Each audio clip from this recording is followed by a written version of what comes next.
Are you ready to take your professional English to the next level?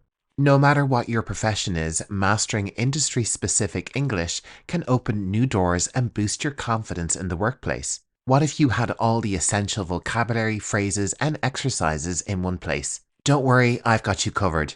My name is Jer, and this is Learning English Pro, the channel for professionals like you to excel at English and advance in your career. In this video, I've put together a 12-hour masterclass covering 13 different professions, each with a dedicated vocabulary, real-world phrases, and a comprehensive PDF guide for student members. This video is packed with endless English learning content, with each profession having its own dedicated section complete with multiple lessons focused on key topics specific to each type of job, helping you to improve your communication and confidence in the workplace. And as you can see from the list of jobs, we are covering an extensive range of roles. Each of the individual lessons are timestamped in the video description, so if you have a particular topic that interests you, you can navigate to that directly. All the content in today's 12-hour lesson is included in a massive PDF guide for my student members. These include vocabulary and phrase lists, along with plenty of exercises to make sure you're learning English like a pro. And for this 12-hour masterclass, I've written 9 new guides for this lesson, so lots and lots of new content for student members. If you want to join my student membership, click the link in the video description. So let's get down to business. You have 2 choices when it comes how you choose to interact with this video. If you're an active learner, choose the lesson of your choice from the list in the video description. Find a quiet place, grab a pen and paper, and take some notes. Think about how you can incorporate the new language into your day-to-day work. If you're a passive listener, put this video on in the background and get along with your day. This is a great way to engage with your natural listening skills. Okay, let's get started with our first profession, which is English vocabulary and phrases for a computer scientist.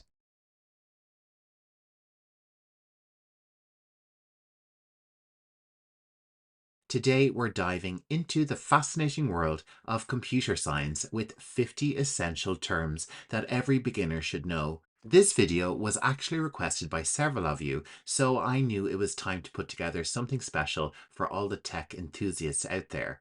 Whether you're just starting your journey in coding, dabbling in data analysis, or simply curious about what makes the digital world tick, these terms are your first stepping stones. To get the most out of this lesson, I recommend grabbing a notebook, or better yet, opening a new file and jotting down these terms with their definitions and sentence examples. Repetition is key when learning new vocabulary, so don't hesitate to re-watch the video as many times as you need.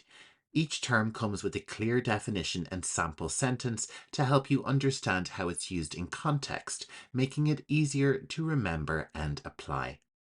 Let's start with the basics. Understanding these foundational concepts is crucial for anyone beginning their computer science journey.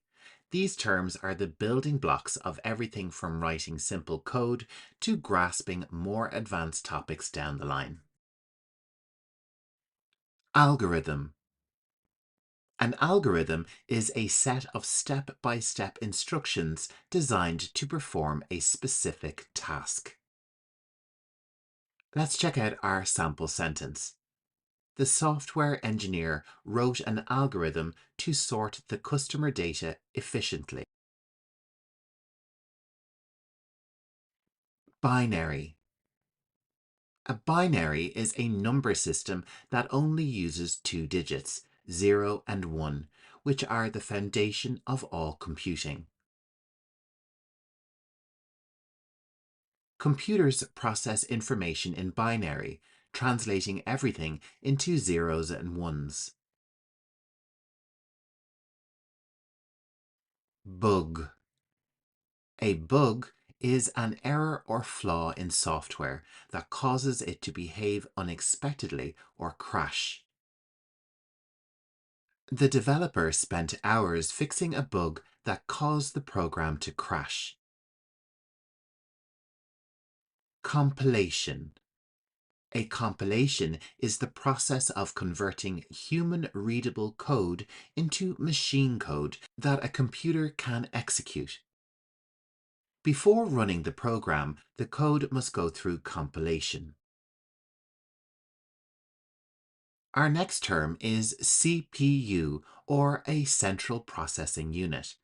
This is the primary component of a computer that performs most of the processing inside a computer. The CPU is often referred to as the brain of the computer. Our next term is data structure. A data structure is a specialized format for organizing and storing data. Arrays and linked lists are common data structures in computer science. Debugging. Debugging is the process of finding and fixing bugs or errors in a program. Debugging is a critical skill for any software developer. Function. A function is a block of organized, reusable code that performs a single action. The print function displays output on the screen. Loop.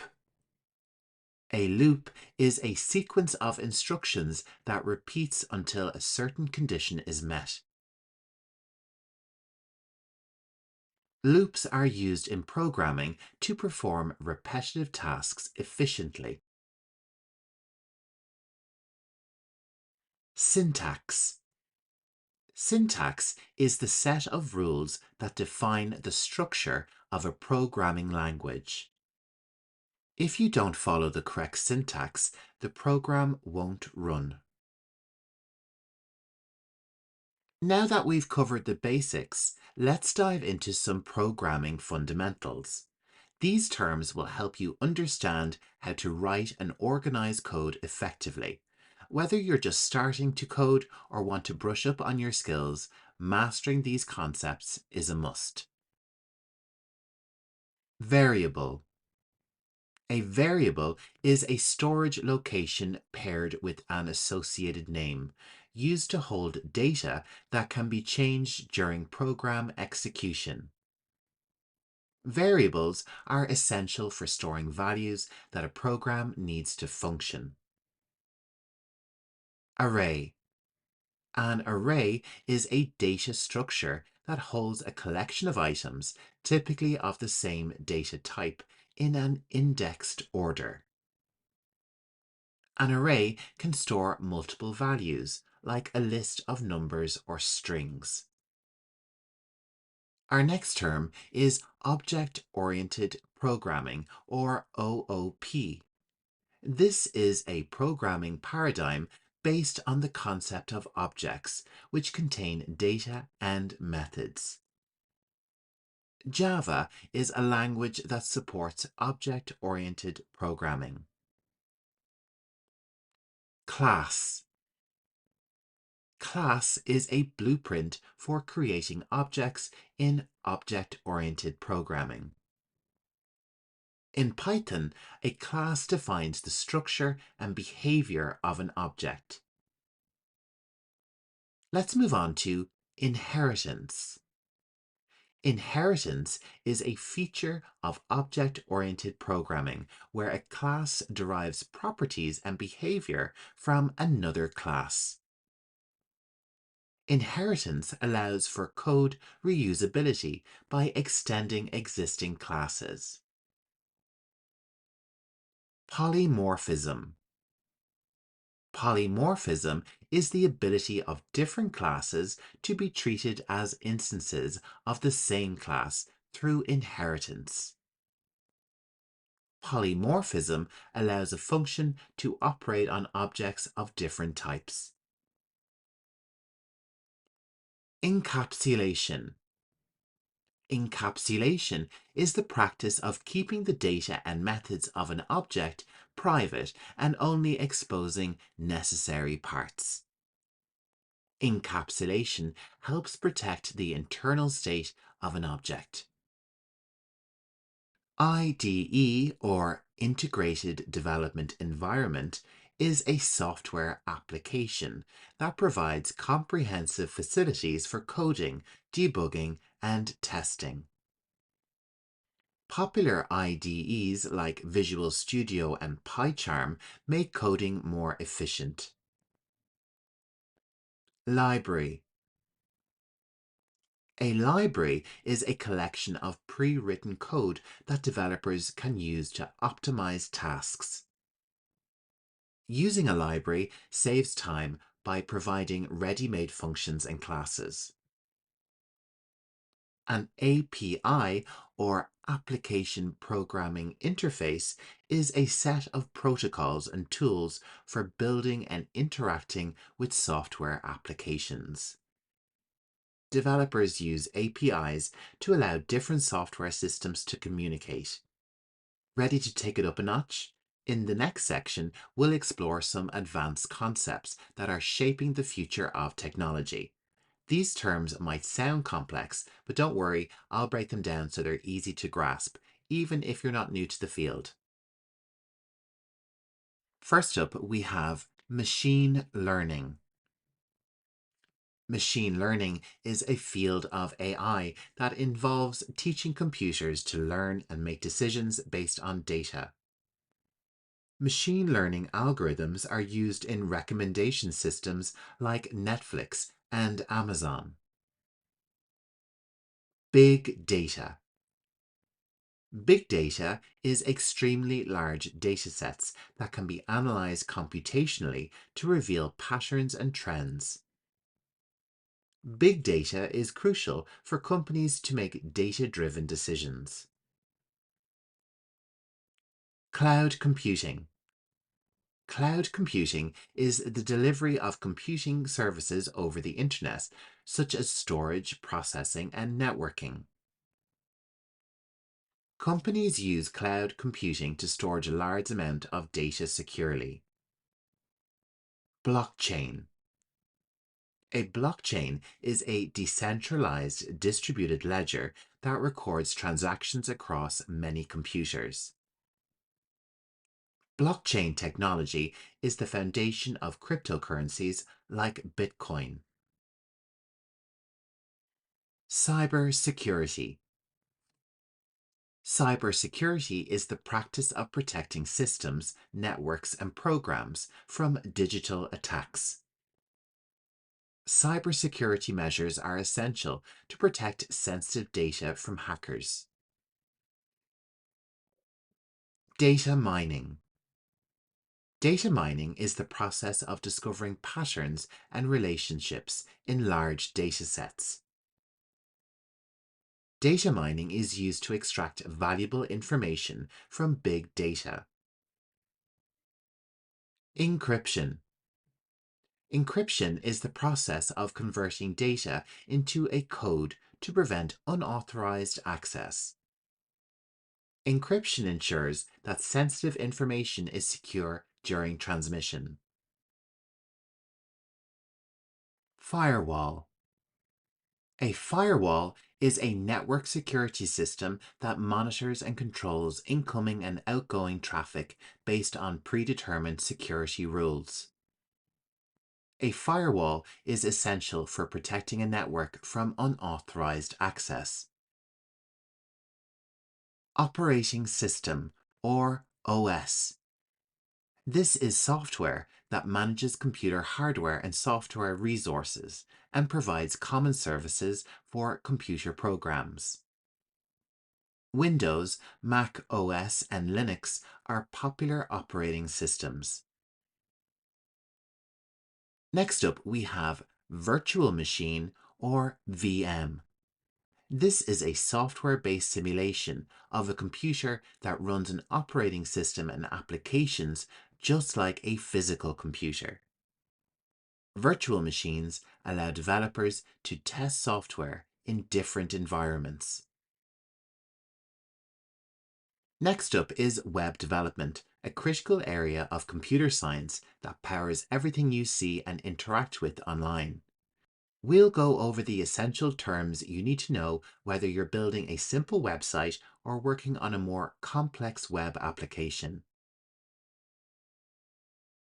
HTML, or Hypertext Markup Language.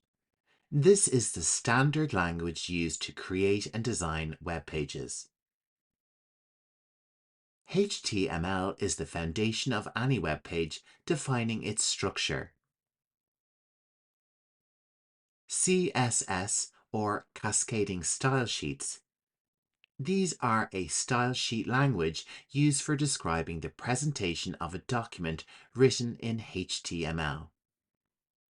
CSS is used to style and lay out web pages, making them visually appealing. JavaScript. JavaScript is a programming language that allows you to implement complex features on web pages, like dynamic content updates, interactive forms, and animations. JavaScript adds interactivity to web pages, making them more engaging. Responsive design. Responsive design is a web design approach that makes web pages render well on a variety of devices and window sizes. Responsive design ensures that websites look good on both desktop and mobile devices. Back-end development. Back-end development is the server-side development that focuses on databases, scripting, and website architecture. Back-end development involves working on servers, databases, and APIs. Front-end development. Front-end development is the client-side development that focuses on everything that users visually see and interact with on a website. Front-end developers use HTML, CSS, and JavaScript to create the user interface. Our next term is one we've already used in this lesson: database. A database is an organized collection of data that can be accessed, managed, and updated. MySQL is a popular database management system used in web development. Full stack development. Full stack development relates to a developer who is proficient in both front-end and back-end development. Full stack developers can handle both the client-side and server-side of an application. Version control. Version control is a system that records changes to a file or set of files over time, so you can recall specific versions later. Git is a popular version control system used by developers to manage code. Framework. Framework is a pre-built set of tools or libraries that help developers build applications faster. React is a popular JavaScript framework for building user interfaces. Finally, let's talk about software development. This is where all your coding skills come together to create functional, efficient, and user-friendly applications. We'll cover key terms that are essential for anyone interested in the software development process. Agile. Agile is a methodology for software development that promotes flexibility, collaboration, and customer satisfaction. Agile practices allow development teams to adapt quickly to changing requirements. Scrum. Scrum is a framework used in Agile development to manage work through a process of continuous feedback and improvement. Scrum teams work in short sprints to deliver incremental improvements. DevOps. DevOps is a set of practices that combine software development and IT operations to shorten the development life cycle. DevOps aims to automate and streamline the process of software delivery. Repository. A repository is a central location where code is stored, managed, and shared. Developers use a Git repository to manage and collaborate on code. Continuous integration, or CI. This is the practice of merging all developers' working copies to a shared mainline several times a day. Continuous integration ensures that new code integrates smoothly with the existing project. Continuous deployment, or CD. This is an approach to software releases in which updates are automatically deployed to production after passing tests. Continuous deployment allows for rapid, reliable delivery of software updates. Microservices. Microservices is an architectural style that structures an application as a collection of small, autonomous services modeled around a business domain. Microservices enable developers to build and deploy features independently. Containerization. Containerization is a lightweight form of virtualization that involves encapsulating an application and its dependencies into a container. Docker is a popular tool for containerization, making it easier to deploy applications. Scalability. Scalability is the ability of a system to handle increased load by adding resources. A scalable system can grow efficiently as demand increases. User interface, or UI. This is the point of interaction between the user and a digital device or software. Good UI design is crucial for ensuring a positive user experience.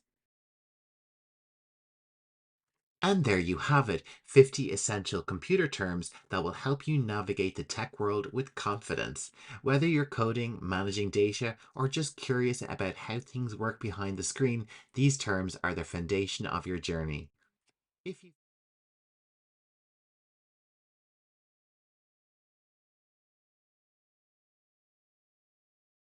English Pro. Today we are diving into the fascinating world of artificial intelligence, or AI. If you're ready to boost your English vocabulary while learning about cutting-edge technology, you're in the right place. In this video, we'll explore essential AI terms that will help you navigate this exciting field. Let's get started. An algorithm is a step-by-step instructions or rules that a computer follows to perform a specific task. In the context of AI, algorithms play a crucial role in data processing, decision-making, and problem-solving. They're like recipes for computers, guiding them through various processes to achieve desired outcomes. Moving on to our second term, machine learning. Machine learning is a subset of AI that involves the use of algorithms and statistical models to enable computers to learn from data. Instead of being explicitly programmed, machines can improve their performance over time by identifying patterns and making predictions based on the information they've gathered.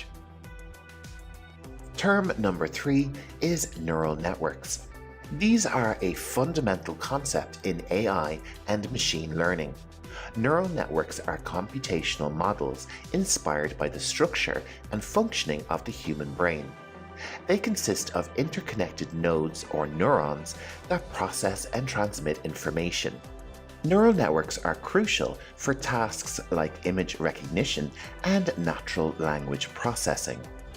Natural language processing, often abbreviated as NLP, is a branch of AI that focuses on enabling computers to understand, interpret, and generate human language. NLP technologies are used in applications like chatbots, language translation, sentiment analysis, and text summarization. Now let's explore deep learning. This is a specialized subset of machine learning that involves complex neural networks with multiple layers. These deep neural networks can automatically learn to represent data in more abstract and hierarchical ways. This can lead to incredibly accurate results in tasks like image and speech recognition, as well as language generation. Our final term for today is data mining. This involves the process of discovering patterns, trends, and useful information from large sets of data. In the context of AI, data mining plays a crucial role in extracting insights that can be used to improve algorithms, make predictions, and enhance decision-making. And there you have it, 6 essential AI terms that will give you a solid foundation for understanding the fascinating world of artificial intelligence.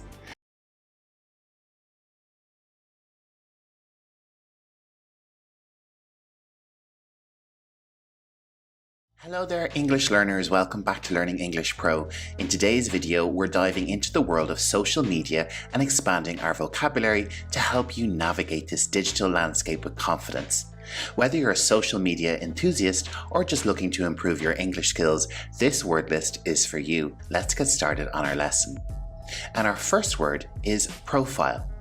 A profile is a personal or business account on a social media platform that represents an individual, brand, or organization. It contains information about the user, their interests, and often includes photos, posts, and videos. The timeline, also known as the feed, is a stream of content that appears on a user's profile, showing posts, photos, and updates from friends, followed accounts, or pages they're connected to. For example, on TikTok, this feed is known as the For You page, or FYP for short. A hashtag is a word or phrase preceded by the hash symbol, used on social media to categorize and group content around specific topics or trends. It makes it easier to find related posts. Our next term is like. A like is a social media interaction where users show their approval or appreciation for a post by clicking a thumbs up button or a heart button. It's a way to acknowledge content without leaving a comment. And a comment is a written response to a post, photo, or video on social media. It allows users to share their thoughts, opinions, or engage in discussions.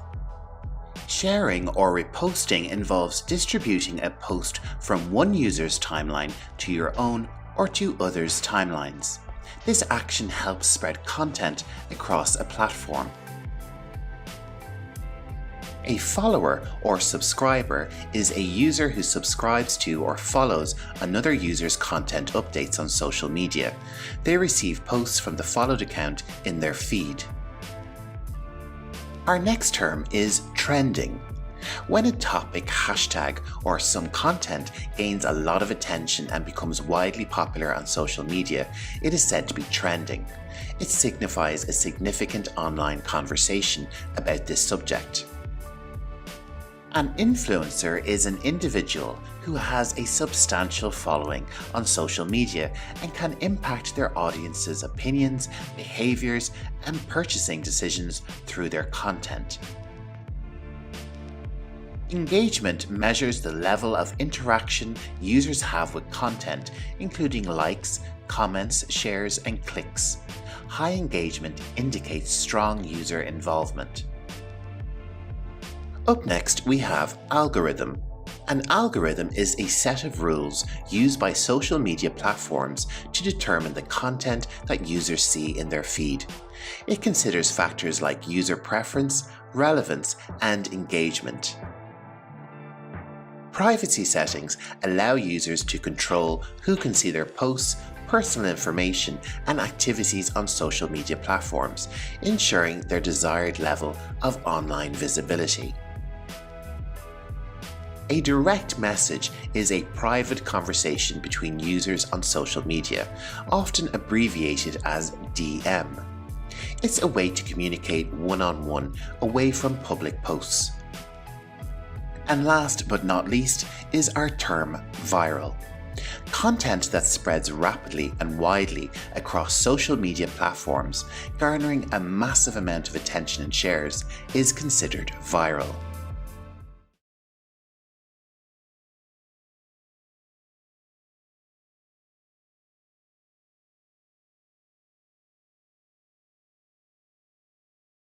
Did you know that miscommunication in pharmacies is a major global issue, with studies showing that language barriers can lead to medication errors and patient harm?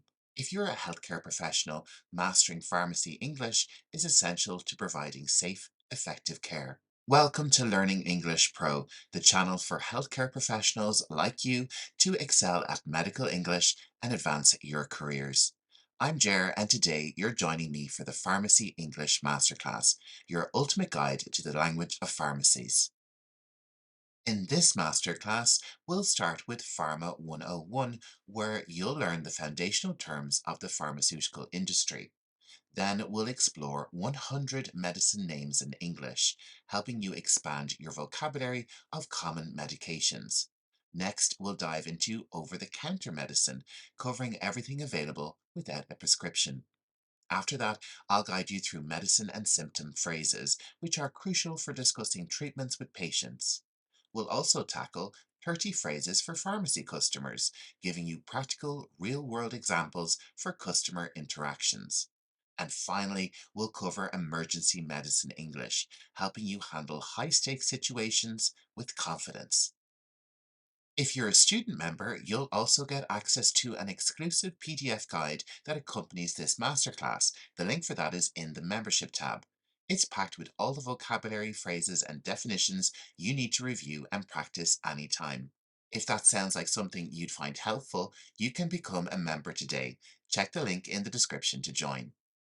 Before we start our journey through pharmacy English, let's address a common question. What's the difference between pharmacy, chemist, and drugstore?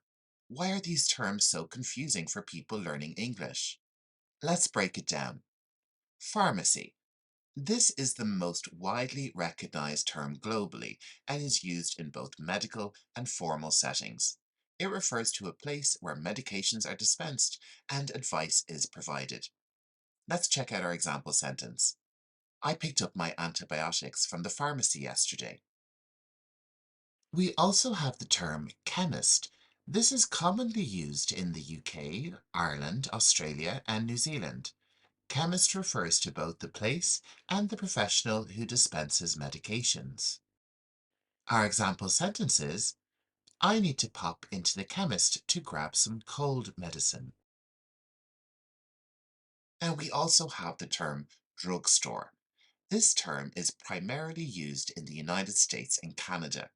The drugstore often refers to pharmacies that sell medications alongside other items like snacks, cosmetics, or toiletries. I stopped by the drugstore to pick up some painkillers and a bottle of water. Now that we've clarified those terms, let's get started with the first lesson in our masterclass, Pharma 101, where we'll dive into the foundational terms of the pharmaceutical industry. If you're new to this field, you're in the right place. We'll be exploring 15 essential terms with more detailed definitions to get you started. The pharmaceutical industry is a vast sector responsible for researching, developing, manufacturing, and distributing medications that improve human health and well-being. We also have the term pharma, which is a commonly used abbreviation of the word pharmaceutical. This term is often used informally to describe the entire pharmaceutical field and is frequently used in discussions and news related to the industry. Let's take a closer look at this word medication. A medication is a substance used for medical treatment, such as pills, capsules, or syrups. Medications can treat a wide range of conditions, from pain relief to chronic diseases. With this industry, you'll hear a lot about drug discovery. This is the intricate process of identifying and designing new medications through research and experimentation. This includes the initial identification of potential compounds to extensive laboratory testing. Clinical trials are carefully designed experiments to test the safety and efficacy of new drugs before they are approved for use. These trials involve multiple phases and help determine whether a drug is safe and effective. Let's move on to our next bit of terminology, which is prescription drug. A prescription drug is a medication that can only be obtained with a doctor's written order. They are typically used for serious medical conditions and require professional guidance.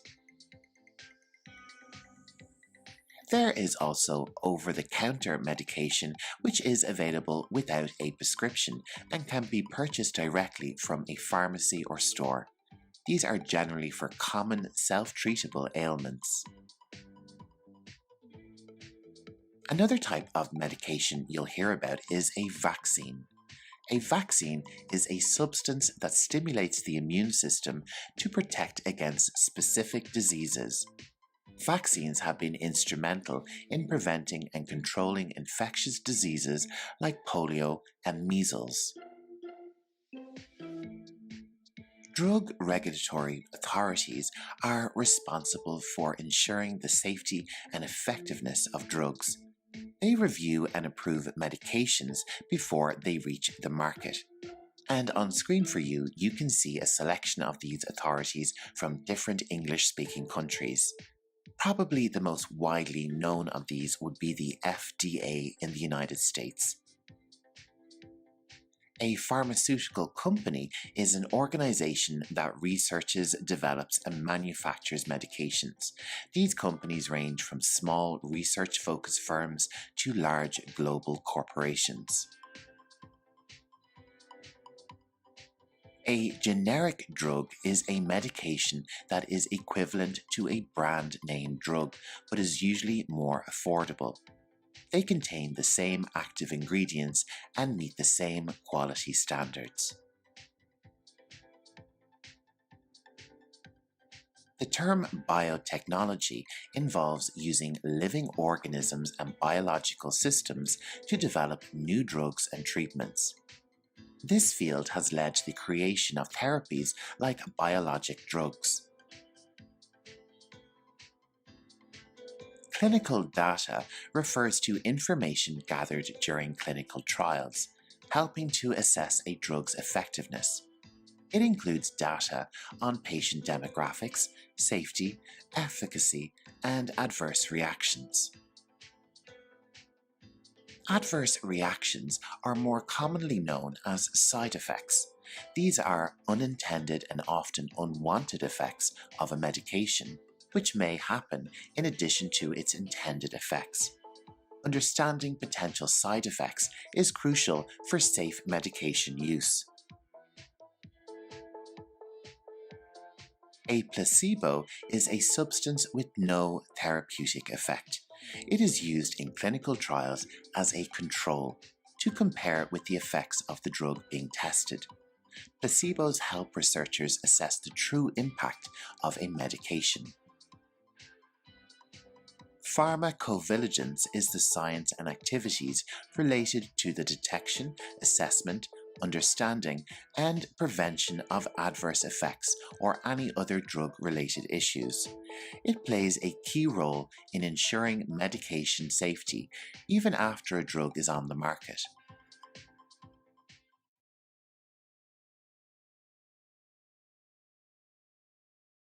Today, we're diving into 100 common medications, learning about different types of medications, their uses, symptoms they treat, and correct pronunciation. This lesson will help you sound confident and professional when discussing these medications in English. To make your learning even more comprehensive, I've created a PDF guide for this lesson, which includes all the content we'll cover. This guide is available exclusively to student members of my channel. Becoming a member gives you access to much more: the PDF guides, early video access, online games, quizzes, weekly flashcards, and additional resources on the way. It's a fantastic way to take your learning further and get even more value from each lesson. If you're interested in these extra tools and support, considering joining the student membership for the price of a cup of coffee. It's a great way to support the channel, deepen your English language skills, and stay connected with all the new content on the channel. Now let's get started with our lesson on 100 common medications. We will go through 20 different types of medication, starting with an explanation, followed by a list of example medications, and then some example English sentences. If you are looking for healthcare advice on medications or symptoms, then ask a healthcare professional like a doctor or a nurse. So if you're ready, let's get started. Our first medication type is anesthesia. Now on screen you can see here that we have two different spellings, one for American English and the other for British English.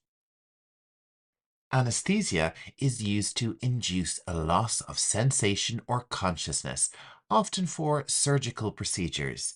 These medications may be general, affecting the entire body, or local, targeting a specific area. Anesthetics are essential in pain-free medical interventions. Different types of anesthesia include propofol. This is used for general anesthesia and is commonly known as the Michael Jackson drug. Lidocaine. This is a local anesthetic, often used in dental procedures. Isoflurane is a gas anesthetic commonly used during surgeries. Ketamine is a powerful anesthetic, also used in emergency pain management. Bupivacaine is a long-acting local anesthetic used in epidurals. Let's take two of these words and use them in example sentences. The surgeon administered propofol to induce general anesthesia before the procedure. For minor dental work, the dentist used lidocaine to numb the area. Our next category of medicine is painkillers, also called analgesics. These medications are ones that relieve pain. They range from mild, over-the-counter options to stronger prescription drugs. Painkillers are classified into non-opioid, opioid, and NSAIDs. Different types of painkillers include aspirin, a common over-the-counter pain reliever and anti-inflammatory. Ibuprofen. This treats mild to moderate pain. Morphine. This is a powerful opioid painkiller for severe pain.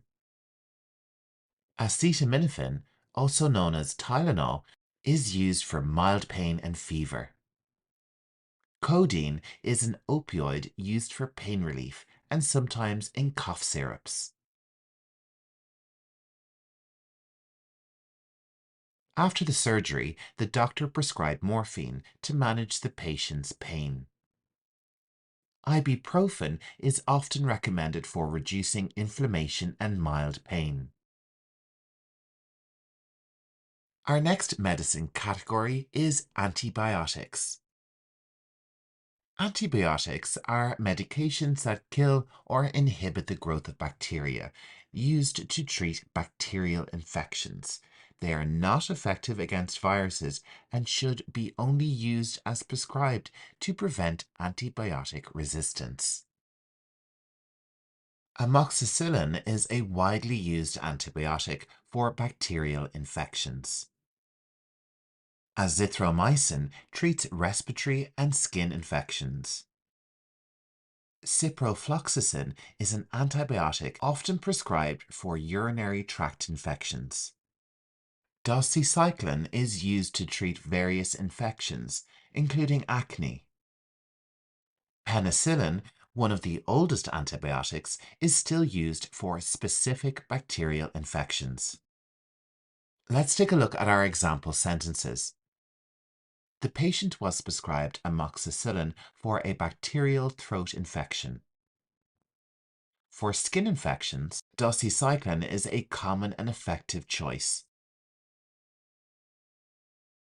Let's move on to antidepressants. These are medications used to treat depression, anxiety, and certain other mood disorders. They work by balancing chemicals in the brain to improve mood, sleep, and energy levels. Our first antidepressant is fluoxetine. This is commonly known as Prozac. It treats depression and anxiety. Sertraline, known as Zoloft, is used for depression, anxiety, and PTSD. Amitriptyline is an older antidepressant, which is also used for chronic pain. Escitalopram, also known as Lexapro, is used for depression and generalized anxiety disorder. Venlafaxine treats major depressive and anxiety disorders. Fluoxetine is often prescribed for patients experiencing chronic depression. Sertraline is commonly used to manage both depression and anxiety. Our next medication classification is antipsychotics. This type of medication is used to manage psychosis, including schizophrenia and bipolar disorder. They help reduce hallucinations, delusions, and other severe mental health symptoms. Risperidone is used to treat schizophrenia and bipolar disorder. Olanzapine is prescribed for bipolar disorder and schizophrenia. Clozapine is used for treatment-resistant schizophrenia.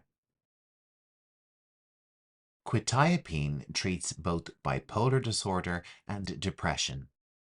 And we have aripiprazole, which is also used for schizophrenia and bipolar disorder.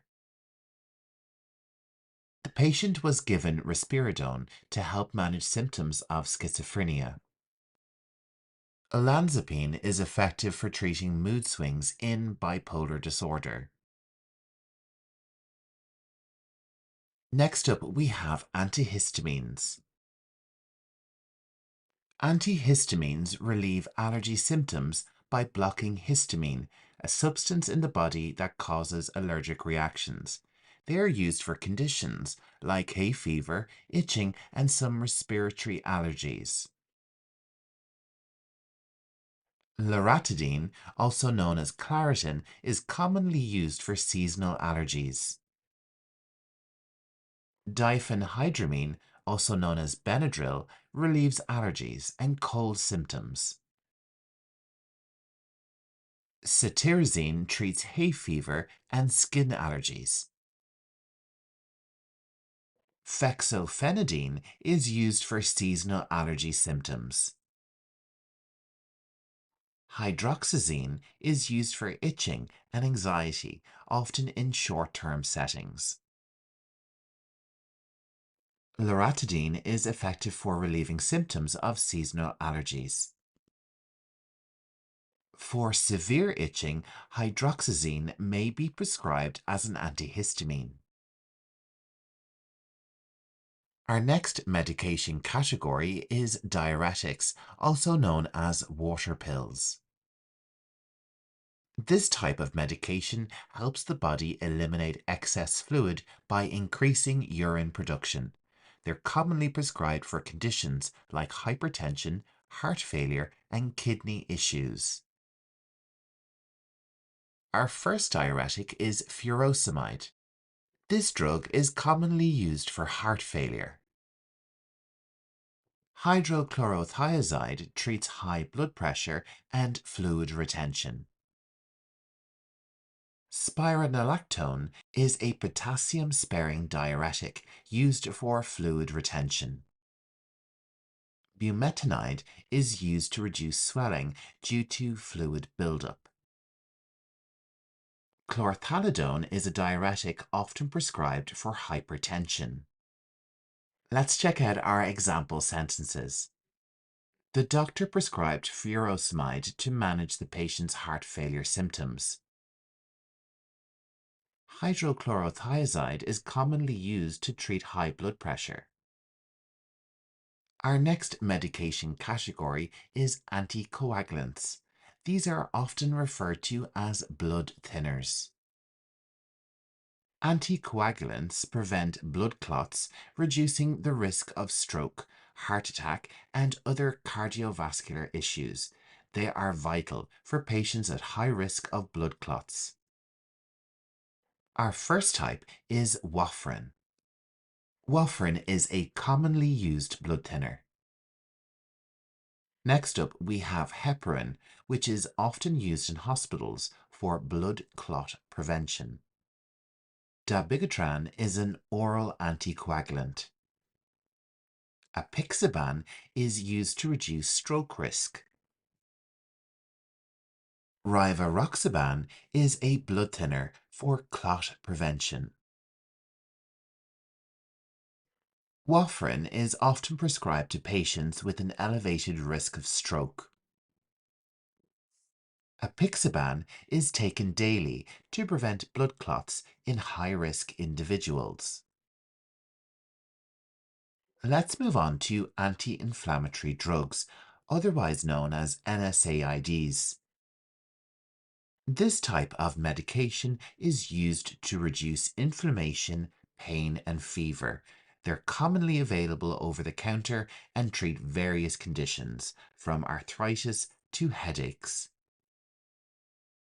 Our first type of anti-inflammatory is ibuprofen. This is commonly known in the United States as Advil, a common NSAID. Naproxen is used for pain and inflammation. Celecoxib is often used for arthritis. Indomethacin is used to reduce inflammation in arthritis. Diclofenac is often prescribed for severe pain and inflammation. Ibuprofen is often used to reduce inflammation and treat mild pain. For joint pain, naproxen can be effective in reducing inflammation. Let's move on to antacids and acid reducers. This type of medication is used to relieve symptoms of acid reflux, heartburn, and indigestion. Antacids neutralize stomach acid, while acid reducers lower acid production in the stomach. Omeprazole is used for acid reflux and GERD. Ranitidine is commonly used for heartburn, but it is now discontinued in many markets across the world. Calcium carbonate, also known as the brand Tums, is an over-the-counter antacid. Famotidine is used to reduce stomach acid. Esomeprazole is used for acid reflux. Omeprazole is often prescribed for patients with chronic acid reflux. For quick relief, calcium carbonate can neutralize stomach acid on the spot. Let's move on to bronchodilators, or respiratory medications. This type of drug is one that helps open the airways in the lungs, making breathing easier. They are commonly prescribed for asthma, COPD, and other respiratory conditions. Albuterol is commonly used for asthma attacks. Ipratropium is used for COPD. Salmeterol is a long-acting bronchodilator. Theophylline is used for asthma and other lung diseases. Tiotropium is used for long-term COPD management. Let's check out our example sentences. During an asthma attack, albuterol provides quick relief by opening the airways. Salmeterol is often prescribed for patients needing long-term asthma control. Our next medicine category is antivirals. Antivirals are medications that treat viral infections by inhibiting the development of the virus. They are used for conditions like flu, herpes, and HIV. Our first antiviral is acyclovir. This is known as Civirix, and it's used for herpes infections. Oseltamivir, also known as Tamiflu, is used for influenza. Valacyclovir is used for herpes and shingles. Tenofovir is used for hepatitis B and HIV. Remdesivir is used for COVID-19 in specific settings. Acyclovir is prescribed to help manage herpes symptoms. For flu symptoms, oseltamivir is often recommended during flu season. Our 13th category of medication is anti-diabetics. Anti-diabetic medications help manage blood sugar levels in people with diabetes. These include insulin and various oral medications. Metformin is a commonly prescribed medication for type 2 diabetes. Insulin is a hormone used to control blood sugar, often injected. Glipizide stimulates insulin production. Sitagliptin helps control blood sugar. Next up, we have pioglitazone. This medication helps regulate glucose. Let's take a look at our example sentences. Patients with type 2 diabetes are often started on metformin to control blood sugar. Insulin injections are necessary for many patients with type 1 diabetes. Next up, we have corticosteroids, or commonly just referred to as steroids. These medications are used to treat a wide range of conditions, including asthma, allergies, and arthritis. They work by reducing inflammation and immune response. Prednisone is used for inflammation and autoimmune conditions. Hydrocortisone is available as a cream for rashes and inflammation. Dexamethasone is a powerful steroid used in severe inflammation cases. Methylprednisolone is used for severe allergies. And betamethasone is often used as a topical cream for skin conditions. Prednisone is commonly prescribed for patients with severe allergies. For joint inflammation, methylprednisolone can provide relief. Our next category of medication is laxatives and stool softeners. This type of medication helps relieve constipation by promoting bowel movements or softening stool, making it easier to pass. Psyllium, also known as Metamucil, is a fiber-based laxative. Next up, we have Docusate, which is a stool softener. Polyethylene glycol is used for constipation. There is also Senna, a herbal laxative available over the counter. Bisacodyl, also known as Ducalex, stimulates bowel movements. Let's check out our example sentences. First up, polyethylene glycol is recommended for chronic constipation. Docusate is a gentle option for softening stool without causing cramps. Our 16th category of medications is antihypertensives, also known as blood pressure medications.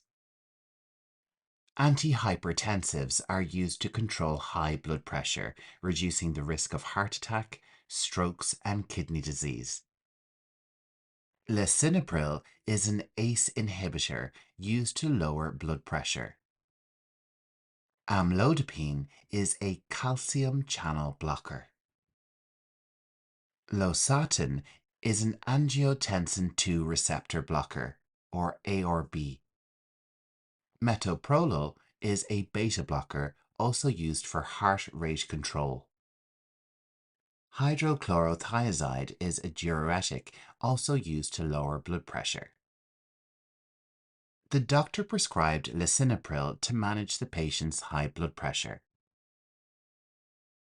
Amlodipine helps relax blood vessels, making it easier for blood to flow. Our next type of medication is muscle relaxants. Muscle relaxants relieve muscle spasms and tightness, often prescribed for back pain, muscle injuries, and other painful conditions. First up, we have cyclobenzaprine. This is a common muscle relaxant. Methylcarbamol is used for muscle pain. Baclofen is used for muscle spasticity in neurological conditions. Up next, we have tizanidine, which treats muscle tightness. Diazepam, also known as Valium, is used as a muscle relaxant and anti-anxiety medication. Cyclobenzaprine is commonly used for relief from muscle spasms. For chronic muscle tightness, tizanidine may be prescribed. Our 18th category of medication is anti-seizure medications or anticonvulsants. This type of medication prevents or reduces the frequency of seizures. They are essential in the treatment of epilepsy and may be used for mood stabilization or neuropathic pain. Phenytoin is commonly used for epilepsy. Carbamazepine treats seizures and nerve pain. Valproate treats seizures and is also used for bipolar disorder. Up next, we have levetiracetam. This is a newer anti-seizure drug. Gabapentin is used for nerve pain and seizures. Let's check out our example sentences. Phenytoin is prescribed to control seizure activity in epilepsy. For neuropathic pain, gabapentin is commonly used as an off-label treatment.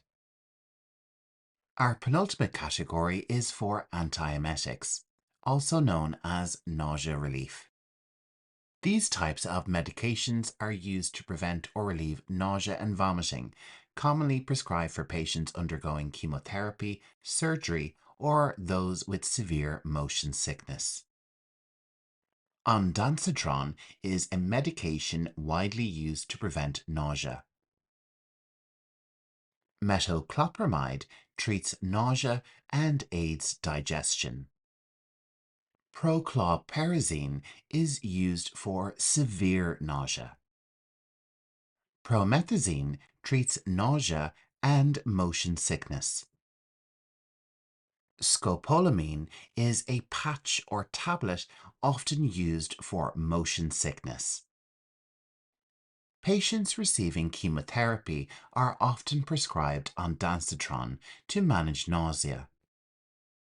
Promethazine is a go-to medication for preventing motion sickness on long journeys. Our final category of medication is immunosuppressants. Immunosuppressants are medications that suppress the immune system, commonly used for patients with autoimmune diseases or those who have undergone organ transplants to prevent rejection. Cyclosporine is often used to prevent organ transplant rejection. Methotrexate is used for autoimmune conditions like rheumatoid arthritis. Azathioprine is used for lupus and Crohn's disease. Tacrolimus is often used for kidney and liver transplant patients. Mycophenolate is an immunosuppressant used after organ transplants. Cyclosporine is essential for patients who have undergone organ transplants. For managing autoimmune conditions, methotrexate can be an effective treatment. And there we have it. Thank you for joining me for this lesson on 100 common medications in English. I hope you found it useful in building your confidence with medical English. Remember, the key to mastering this vocabulary is practice and repetition, so feel free to revisit this lesson as often as you need. For those of you looking to take your learning even further, don't forget that the student membership on Learning English Pro offers an exclusive PDF guide for this lesson, along with early access to videos, interactive quizzes, online games, weekly flashcards, and so much more to support your progress. It's a valuable resource packed with tools to enhance your skills, and all for the price of a cup of coffee once a month.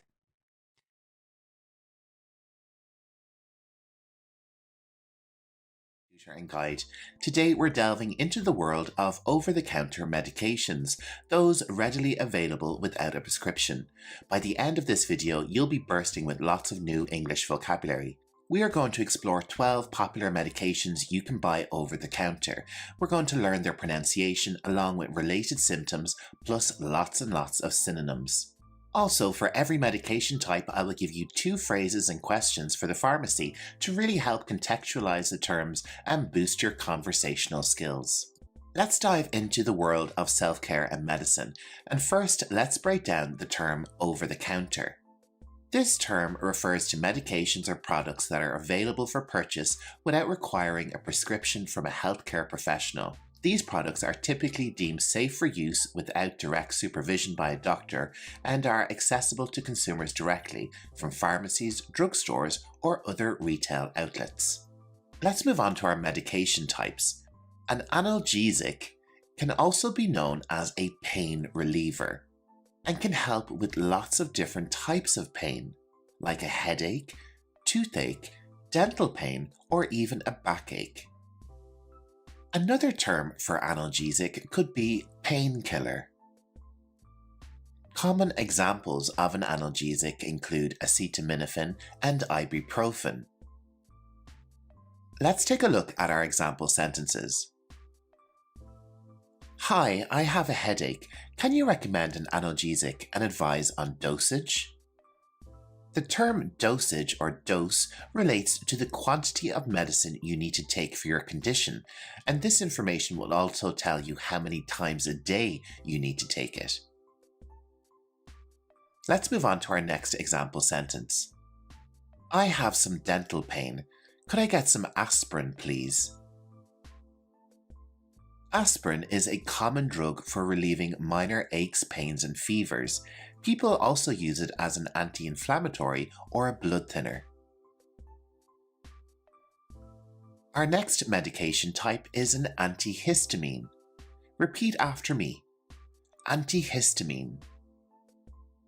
This type of drug is used to treat allergies, and it can also be referred to as allergy medication. An allergy is where your body reacts to something that's normally harmless, like pollen, dust, nuts, or animal fur. The symptoms can be mild, but for some people, they can be very serious. Examples of antihistamine drugs include loratadine and diphenhydramine. Let's move on to our example sentences. I have seasonal allergies. Which antihistamine do you suggest, and how often should I take it? I am suffering from some hay fever. Can you recommend an antihistamine? Hay fever is an allergic reaction to pollen, usually when it comes into contact with your mouth, nose, eyes, and throat. Pollen is a fine powder that comes from plants. Our next over-the-counter medication is a decongestant. Decongestants relieve nasal congestion. Nasal congestion is more commonly referred to as a stuffy nose or a blocked nose. and the medical term for this condition is rhinitis. Examples of this medication include pseudoephedrine and phenylephrine. I'm congested. Could you recommend a decongestant, and how often should I use it?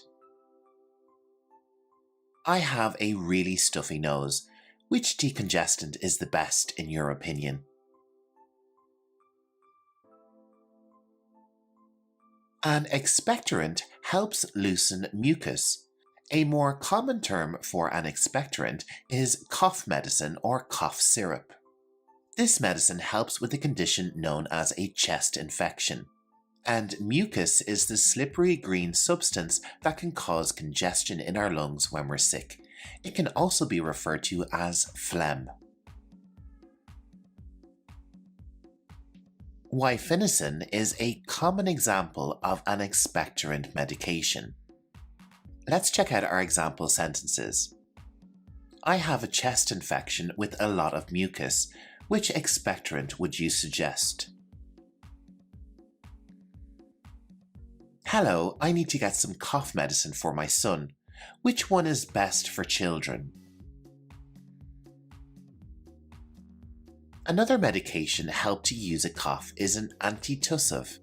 An antitussive suppresses coughing, so we can also call this medication a cough suppressant. This type of medication is usually given in the form of a syrup, just like the expectorant. A widely used cough suppressant is dextromethorphan. My cough is keeping me up at night. Can you recommend an antitussive, and what's the recommended dosage? I've had a cough for a few days. Do you think I need an expectorant or a suppressant? Antacids neutralize stomach acid, relieving symptoms of indigestion and heartburn. Antacids are available in different forms of medication, such as liquids or chewable tablets. Common examples of antacid include Tums and Malox. I'm experiencing heartburn. Which antacid is effective, and how many tablets can I take at once? I have indigestion. Would you recommend a liquid or chewable tablet antacid? Let's move on to laxatives. Laxatives promote bowel movements and are helpful if one is suffering from constipation. There are lots of different types of laxatives. Common types include stimulants and bulk-forming laxatives. I'm constipated and need a laxative. How long does it usually take to work? Hi, my elderly mother is having trouble with her bowel movements. Is there a laxative you could suggest for an older person? On the opposite side of the scale, we have an antidiarrheal. Antidiarrheals control diarrhea. With the word diarrhea, we have different spellings in American and British English. Diarrhea is when your stools are loose and watery. You may also need to go to the bathroom more often. And for this condition, loperamide is a commonly used antidiarrheal. I have an upset stomach and diarrhea. Can you recommend an antidiarrheal, and how often should I take it? I have had diarrhea for a few days. Can you suggest an antidiarrheal that is fast working and effective? Let's move on to topical analgesic. Topical analgesics relieve pain on the skin or muscles. This type of medication can be referred to as pain-relieving cream or ointment. Examples of topical analgesics include creams or patches containing menthol or lidocaine. Let's check out our example sentences. I have muscle soreness. Would a topical analgesic like a menthol cream help, and how often should I apply it? I have some muscle pain in my thigh. Could I have a skin patch with an analgesic? Our next over-the-counter medication is an antifungal. Antifungals treat fungal infections, such as athlete's foots or rashes of a similar type.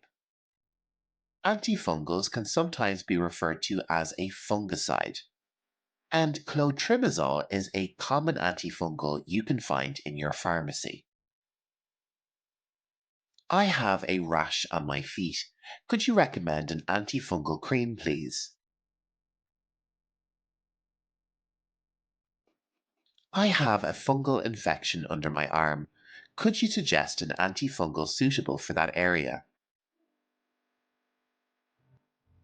An antiseptic can be used to disinfect cuts and wounds, and they can also be referred to as disinfectants or germicides. Hydrogen peroxide and iodine are common antiseptics. I cut myself. Is an antiseptic like hydrogen peroxide suitable, and how should I use it on the wound? I burnt myself last night on the stove. Could you suggest a mild antiseptic?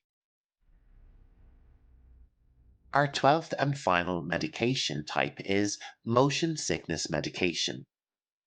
These medications help prevent and relieve motion sickness. Motion sickness is having symptoms such as dizziness, nausea, and vomiting while traveling. Common options for motion sickness medication include dimenhydrinate and mescalzine. Can you recommend a motion sickness medication, and when should I take it before traveling?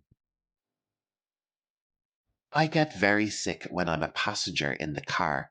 Which medication is best for motion sickness? And that wraps up our exploration of English vocabulary relating to over-the-counter medications. All the terms.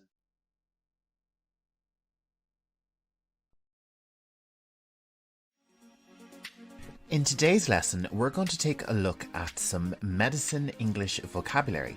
This will involve looking at the different types and forms of medicine, along with the associated symptoms. Let's take a look at our lesson plan. You'll learn lots of important vocabulary, along with perfect pronunciation and lots of context and information, so you'll really get to know the vocabulary very well. I don't know about you, but I'm ready to start this lesson, so grab a pen and paper, sit back, relax, and let's learn some English on medicine together. First up, we're going to explore symptoms in a question format and have a look at the associated medication that is used as treatment for these symptoms. Our first question is, do you have an infection? Do you have an infection? If you have a bacterial infection, you will need an antibiotic. Repeat after me. Antibiotic. Another type of infection that is common is a viral infection, an infection by a virus. And we use antiviral medication to treat a viral infection. Antiviral. Our next question is, do you have pain or fever? Do you have pain or fever?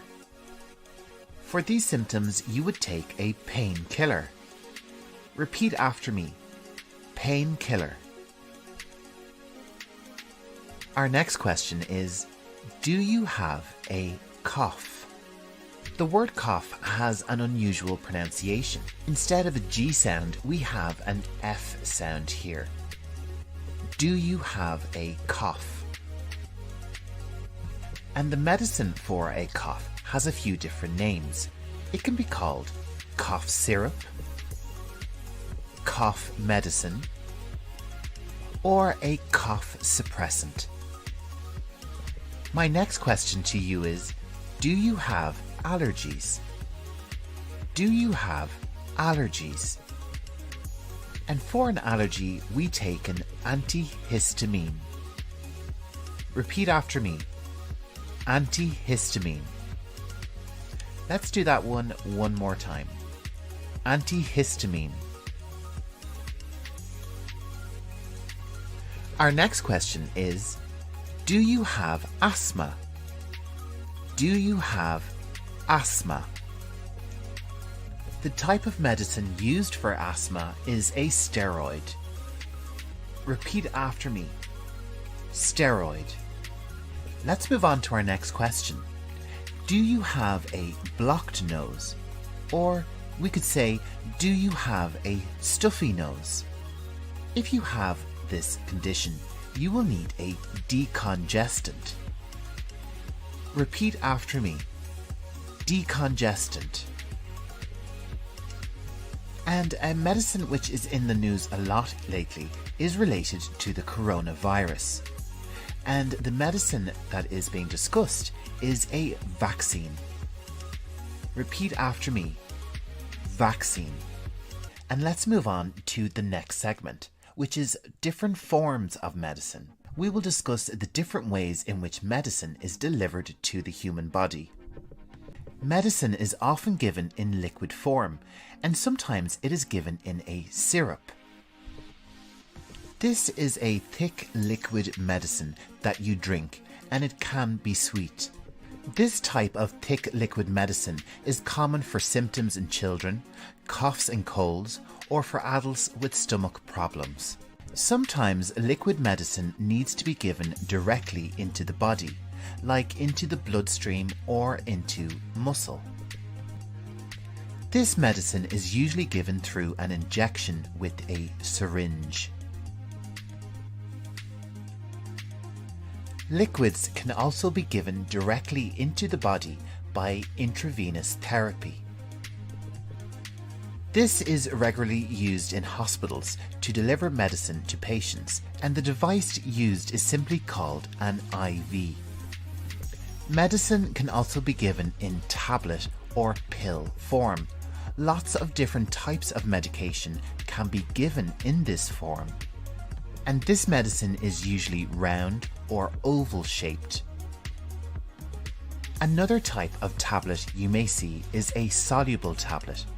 These tablets can be dissolved in water. The resulting mixture is then drank to cure symptoms. These types of tablets are typically used for painkillers and antacids. The next form of medication we will look at is a capsule. A capsule is a shell which contains medicine. Some people will also call these tablets or pills, and the capsule dissolves and is digested when swallowed. The next type of medicine we will look at is a lozenge. A lozenge is a small candy-like medicine that dissolves in your mouth. Lozenges are usually used to help symptoms in the mouth or throat. Our next type of medicine can be called a cream, lotion, or ointment. And this is a thick liquid medicine that is applied to the skin. Our next type of medicine is drops. This type of liquid medicine is usually used for symptoms for the eyes or the ears. The next form of medicine we will have a look at is spray. This type of liquid medicine is usually applied up the nose or onto the skin, depending on the symptoms. The final form of medicine we will have a look at is inhaler. An inhaler is used to deliver vapor medicine to the lungs. It is commonly used by people who suffer from asthma. Up next, we are going to take a look at the difference between these two terms, over-the-counter and prescription drugs. First up, let's take a look at over-the-counter and what that means. Medicine which is over-the-counter can be purchased without consent from a doctor. Depending on the country, this type of medicine can be purchased in drugstores, pharmacies, or even supermarkets. Whereas with prescription drugs, this type of medicine can be purchased only with consent from the doctor and purchased at a registered pharmacy or chemist. The consent is usually given as a paper document simply called a prescription. And that brings us to the end of our lesson. If you're worried about any of the symptoms that we discussed in today's lesson, make sure to talk to your local doctor. And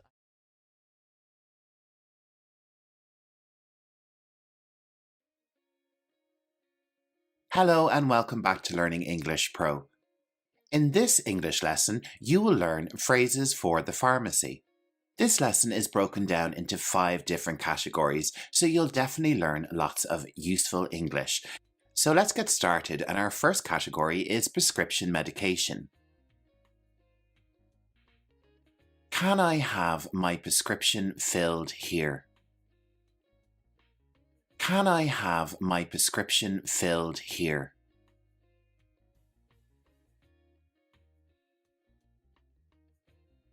How should I take this medication? How should I take this medication?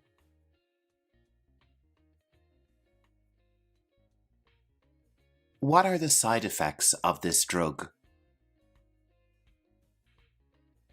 What are the side effects of this drug?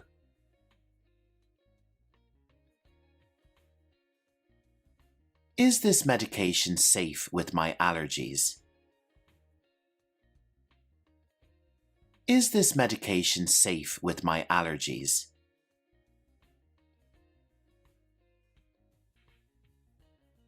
Can I get a refill on this prescription? Can I get a refill on this prescription?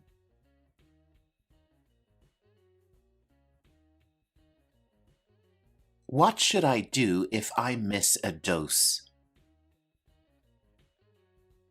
What should I do if I miss a dose?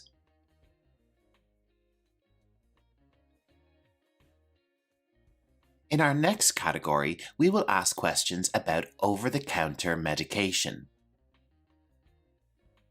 What is a good remedy for a headache? What is a good remedy for a headache?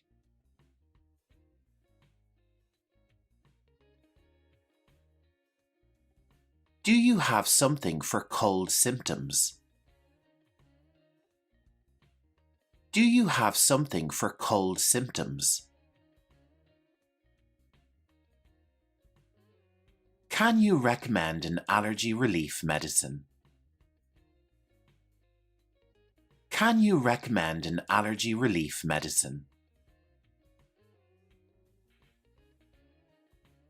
Is there an over-the-counter drug for coughs?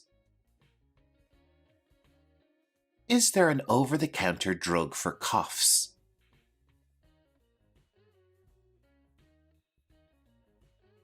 What should I take for stomach pain?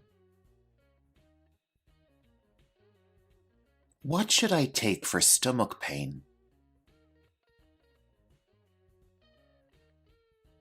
Do you have any natural supplements?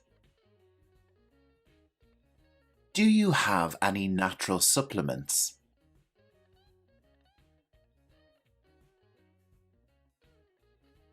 Our third set of phrases and questions relate to general health queries. What vitamins should I take for better health? What vitamins should I take for better health? Do you have sunscreen for sensitive skin? Do you have sunscreen for sensitive skin? What are the best products for skincare? What are the best products for skincare?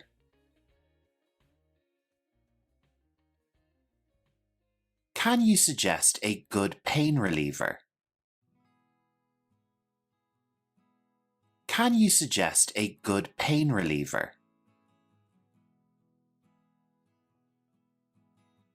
Which product is best for wound healing? Which product is best for wound healing?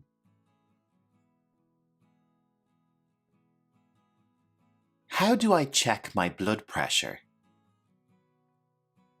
How do I check my blood pressure? Let's move on to our fourth category, which is queries about pharmacy services. Do you offer flu shots here? Do you offer flu shots here? Can I schedule a health checkup? Can I schedule a health checkup? Is there a pharmacist available for consultation? Is there a pharmacist available for consultation? Can I get travel vaccinations here? Can I get travel vaccinations here? Do you provide medicine home delivery? Do you provide medicine home delivery?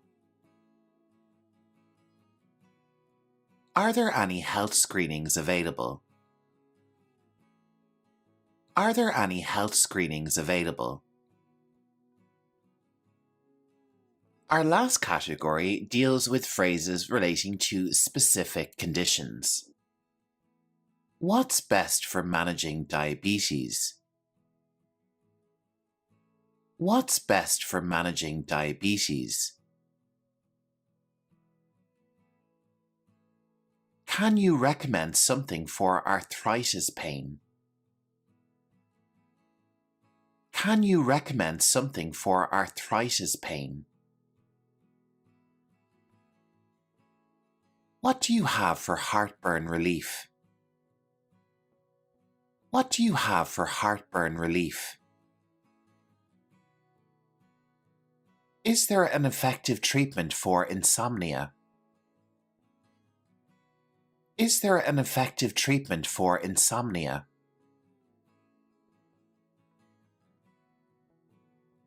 What options are there for high blood pressure? What options are there for high blood pressure?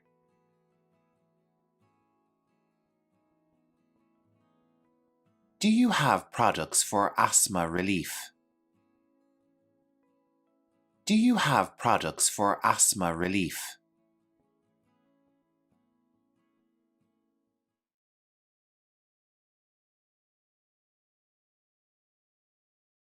Today we're delving into the dynamic field of emergency medicine. Whether you're a healthcare professional, a student, or simply interested in expanding your English vocabulary, you're in for an informative ride. So if you're ready, let's begin our English lesson, and we're going to start with the topic of today's lesson, emergency medicine. This is a medical speciality focused on the prompt assessment, diagnosis, and treatment of acute illnesses and injuries. Emergency physicians work in emergency departments to provide immediate care and stabilize patients in critical conditions. Our next term is triage. Repeat after me. Triage. Triage is the process of quickly assessing and prioritizing patients based on the severity of their condition. It ensures that those with the most urgent needs receive immediate attention. Triage. Trauma refers to physical injuries resulting from accidents, falls, or violence. Emergency medicine often deals with trauma cases that require rapid intervention. Repeat after me. Trauma. Resuscitation involves efforts to revive or restore normal bodily functions in a patient experiencing cardiac arrest, respiratory failure, or other life-threatening emergencies. Resuscitation.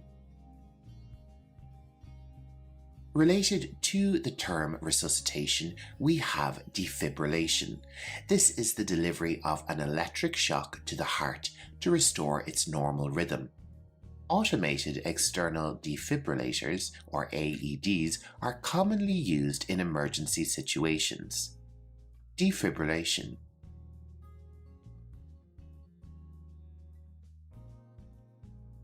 We also have cardiopulmonary resuscitation, often called CPR. This is a life-saving technique that combines chest compressions and rescue breaths to maintain blood circulation and oxygenation in a person whose heart has stopped. Intubation involves inserting a tube into the airway to assist or secure the passage of air into the lungs. It is often performed in cases of respiratory distress. Repeat after me. Intubation.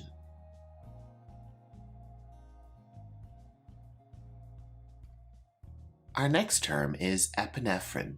Repeat after me. Epinephrine. This can also be known as adrenaline. It is a hormone and medication used in emergency situations to treat severe allergic reactions, also known as anaphylaxis, and cardiac arrest. Let's try it one more time. Epinephrine. Intravenous therapy, or IV therapy for short, involves giving fluids, medications, or blood products directly into a patient's veins, ensuring rapid absorption in emergency situations. So we have intravenous therapy, or the abbreviation is IV therapy. In the context of emergency medicine, shock is a life-threatening condition where insufficient blood flow to vital organs leads to cellular and organ dysfunction. Prompt intervention is crucial to prevent further complications. Shock. Our next term is hemorrhage. A hemorrhage is excessive bleeding, and controlling it is a critical aspect of emergency medical care. Techniques like direct pressure and tourniquets may be used. Repeat after me. Hemorrhage. A fracture is a break or crack in a bone.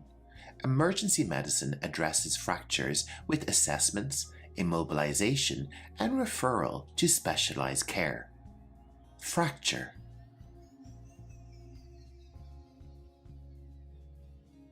Our next term is naloxone. This is a medication used to rapidly reverse opioid overdose by binding to opioid receptors, restoring normal respiration. Naloxone.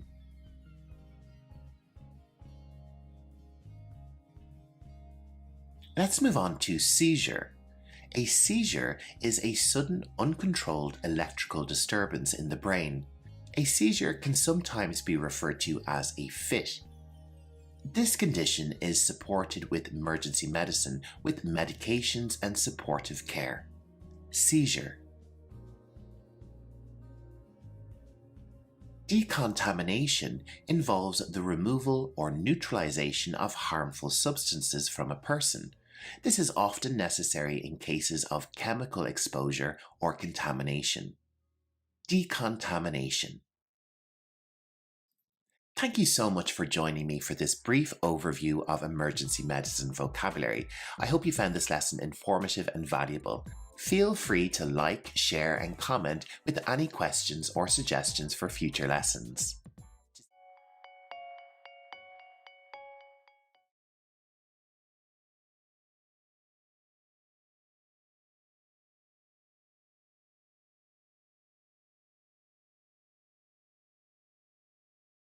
Did you know over 90% of the world's financial records are written in English?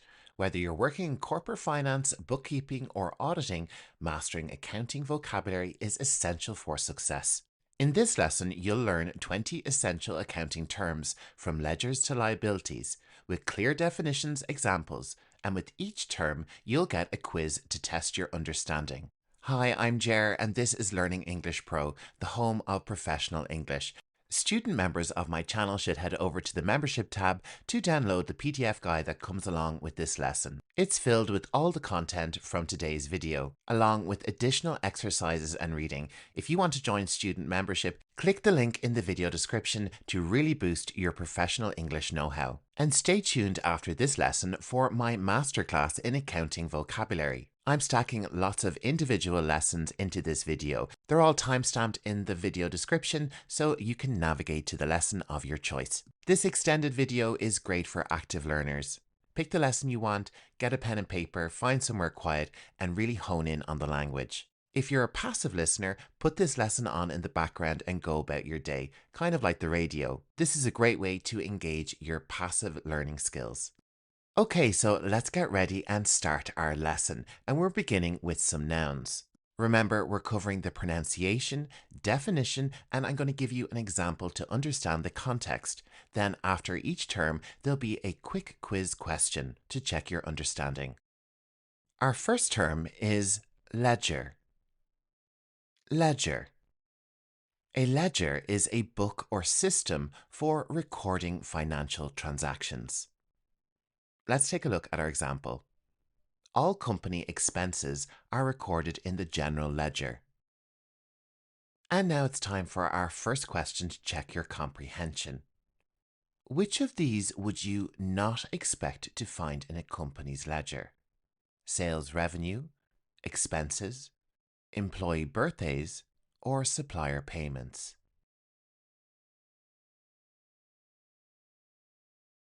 And the correct answer is C. Employee birthdays would not be found in a company's ledger. Balance sheet. Balance sheet. A balance sheet is a financial statement showing assets, liabilities, and equity. The balance sheet helps businesses understand their financial health. Which of these terms is a synonym for balance sheet? Statement of financial position or bank account? The correct answer is A. Statement of financial position. Our third term is liability. Liability. Liability means a financial obligation or debt. Our example sentence: the company's biggest liability is its outstanding loans. Which of these is an example of a liability? A mortgage, company profits, office furniture, or software? The correct answer is mortgage, which of course is a type of bank loan. Asset. Asset. An asset is anything of value owned by a company or individual. Real estate and cash reserves are common business assets. Our question is, which word is a synonym of asset? Input, customers, employees, or capital? And the correct term is capital. Capital represents financial resources or valuable items owned by a business. Let's move on to revenue. Revenue. Revenue is the total income generated by a business. The company's revenue increased by 15% this quarter. Revenue is sometimes called A. Net income, B. Gross sales, C. Liabilities, or D. Equity. The answer is B. Gross sales. This refers also to the total income before expenses. Next up, we have expense. Expense. This word means the money spent to run a business. Rent and salaries are examples of business expenses. Which of these is an operating expense? Employee salaries, customer payments, outstanding loans, or shareholder dividends? Yes, the correct answer is A, employee salaries. If you're enjoying this business English lesson, you should check out my complete professional English course. It's a massive 12-hour video, and for my student members, it has a massive PDF guide that comes along with it. The link for this video is waiting for you in the video description. Our next word is depreciation. Depreciation. This is a key business English word, and it means the reduction in value of an asset over time. Our example sentences: companies calculate depreciation for tax purposes. Which of these assets is most likely to depreciate over time? A. Copyrights, B. Savings, C. Land, or D. Delivery van? The correct answer is D. Delivery van. Equity. Equity. The definition for equity is the value remaining after liabilities are deducted from assets. Our example sentences: shareholders are interested in the company's equity growth. Let's check out our question. Which term is a synonym of equity? Gross worth, total worth, net worth, or gained worth? Our correct answer is C, net worth. Let's move on to audit. Audit. An audit is a financial inspection to ensure accuracy and compliance. The company undergoes an annual audit to verify its financial statements. Which type of company is most likely to be audited? A. A bakery, B. Clothing store, C. A bank, or D. A local cafe? And yes, the answer is C. A bank. Our next term is an important business English word: invoice. Repeat after me. Invoice. An invoice is a document requesting payment for goods or services. The supplier sent an invoice for the materials delivered. Which word is a synonym for the noun invoice?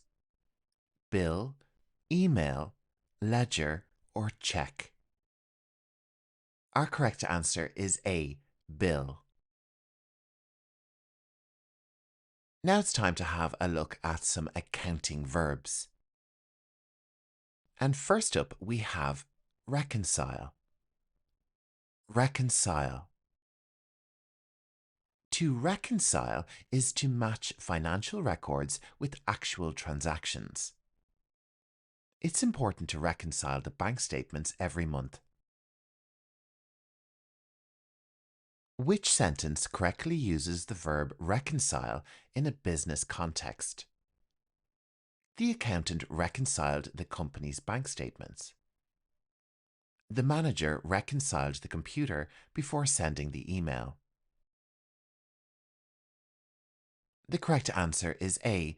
The accountant reconciled the company's bank statements. Our next verb is deduct. Deduct. Deduct means to subtract expenses from taxable income. You can deduct business expenses to lower your tax bill. Let's take a look at our question. Which word is a synonym for deduct? Multiply, minus, manage, or balance? The correct answer is B, minus. Accrue. Accrue. The verb accrue means to accumulate over time, especially financial obligations. Interest on the loan will accrue if not paid on time. What is the most likely to accrue over time? Supplies, meetings, interest on a loan, or policies? The correct answer is C, interest on a loan. We covered this word earlier as a noun, but it's also a verb. Invoice. As a verb, to invoice means to send a bill for services rendered. The freelancer invoiced the client for the completed project. If a client does not pay an invoice on time, the company might send a refund, report, a business proposal, or a reminder notice. The correct answer is D, a reminder notice. Our next verb is a real accountancy term. Amortize. Amortize. The meaning of amortize is to gradually reduce a debt through payments. Our example sentences: the mortgage is amortized over 30 years. Our question is, which sentence correctly uses the term amortize in a business context? A.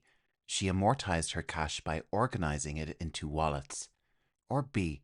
The company plans to amortize the cost of new equipment over 5 years. The correct answer is B. And next we have a word we've already seen: audit. Audit. And the verb audit means to inspect financial records for accuracy. Let's use it in a sentence. The company hired an external firm to audit its accounts. Which word is a synonym for audit? Examination, experiment, example, or exalt? The correct answer is A, examination.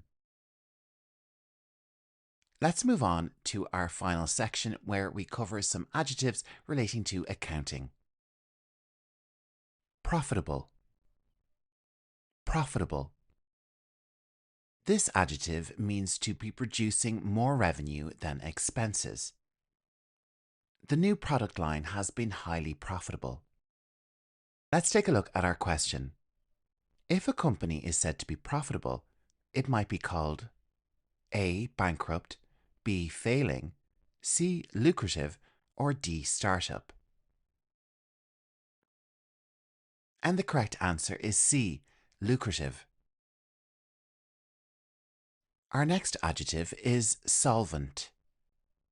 Solvent. We can use this word to describe when a business is able to meet financial obligations.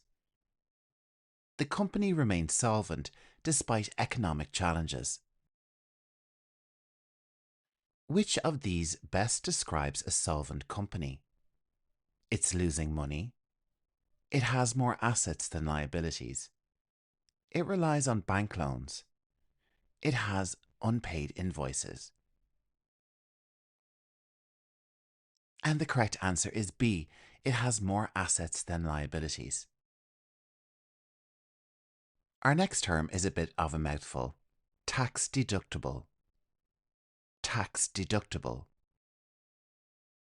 When something is tax deductible, it means it is eligible to be subtracted from taxable income.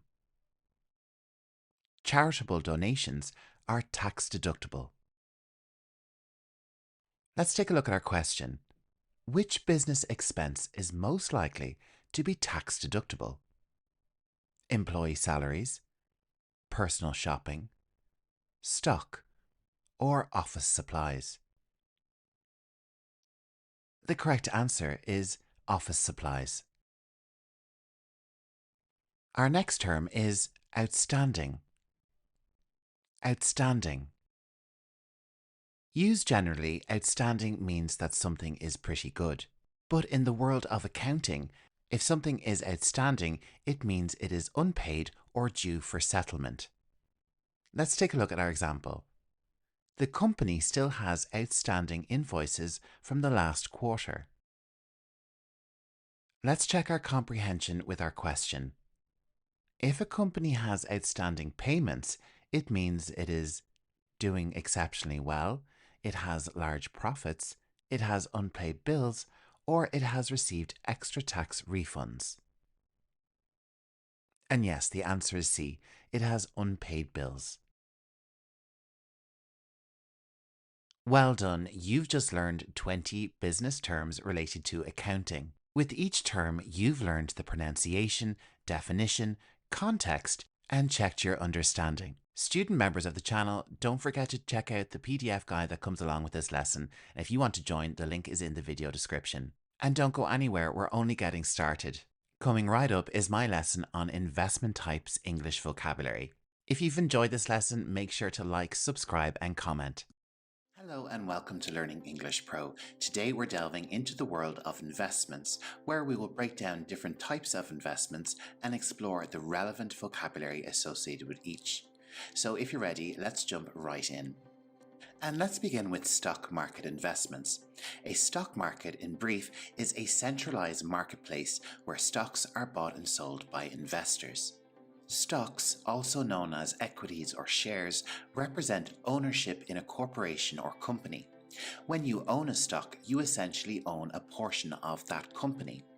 Companies issue stocks to raise capital for various purposes, such as expanding their operations, investing in new projects, or reducing debt. Dividends are payments made by a corporation to its shareholders out of its profits or retained earnings. These payments are typically distributed regularly, often on a quarterly basis, as a way for the company to share its financial success with its investors. And a portfolio is the collection of stocks and securities owned by an investor. Let's move on to bond investments, which are known for their stability. Here are some relevant terms. Bonds are debt securities. This is where an investor loans money to an entity in exchange for periodic interest payments and the return of the bond's face value at maturity. The coupon rate is the interest rate that a bond pays annually, and the maturity date is the date when a bond's principal is due to be repaid. Now let's take a look at a category that encompasses both stocks and bonds, securities. These are financial instruments representing ownership or financial interests in various entities. They play a crucial role in investment markets, offering a wide range of opportunities for investors. Real estate investments involve properties, where you buy properties in order to generate additional income or capital. The term real estate means land and any property attached to it. A common way to gain income from real estate investments is rental income. This is money earned by leasing or renting out your investment properties. Property management is an important aspect of real estate investment, and it relates to the administration, operation, and oversight of real estate properties on behalf of property owners or investors. It involves a wide range of responsibilities aimed at maintaining and maximizing the value of real estate assets. Let's move on to mutual funds. Mutual funds pool money from various investors to buy a diversified portfolio. Key terms include NAV or net asset value. This is the per share market value of a mutual fund.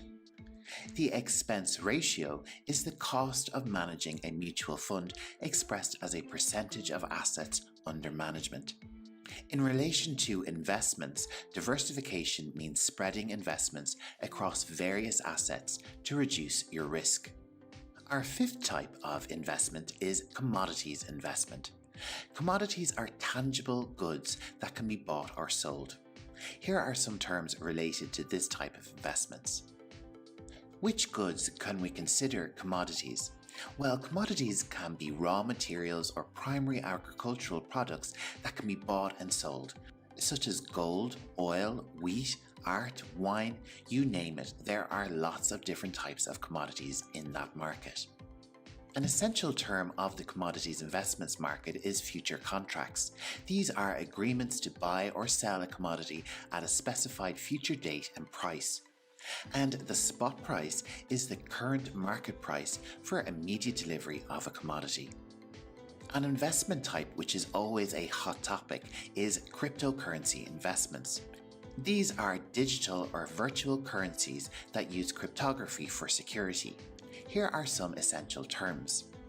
Bitcoin was the very first cryptocurrency and it is the most well known, often referred to as digital gold. A crucial term for understanding cryptocurrency is the blockchain. This is a distributed ledger technology that underlies most cryptocurrencies.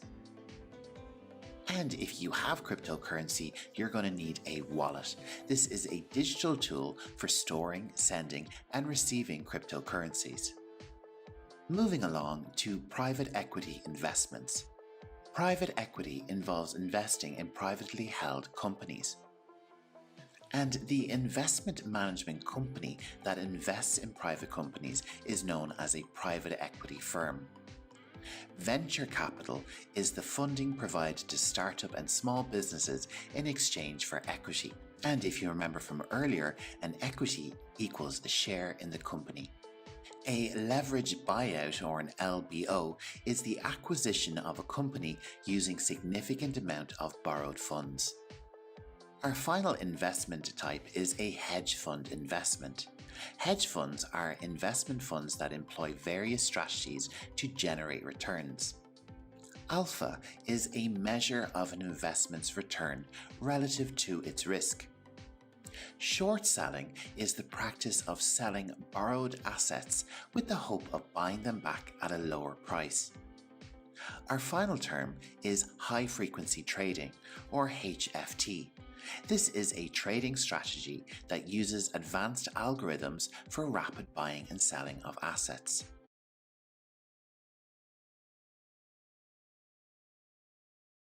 Hello and welcome back to Learning English Pro.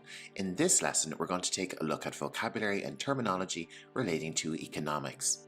You'll learn 15 fundamental economic terms that will help you grasp the complexities of the financial world. Let's jump straight in. And our first term is supply and demand. These are fundamental forces that dictate the prices of goods and services in a market. Supply refers to the quantity available, while demand represents how much people want it. Prices rise when demand exceeds supply, and prices fall when supply exceeds demand. Let's move on to our next term. Inflation. Inflation is the increase in the general price level of goods and services over time, resulting in the loss of purchasing power for a currency. It's measured by the Consumer Price Index, or the CPI, which we'll get into later.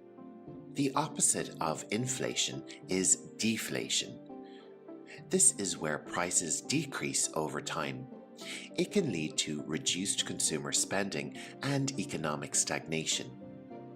Gross Domestic Product, or GDP, measures the economic performance of a country. It's the total value of all goods and services produced within a nation's borders in a given time period. A related term is GDP per capita.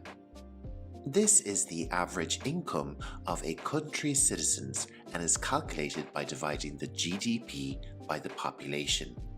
It reflects the standard of living in a nation. Let's move on to our next term, fiscal policy. This involves government actions concerning taxation and expenditure to influence the economy.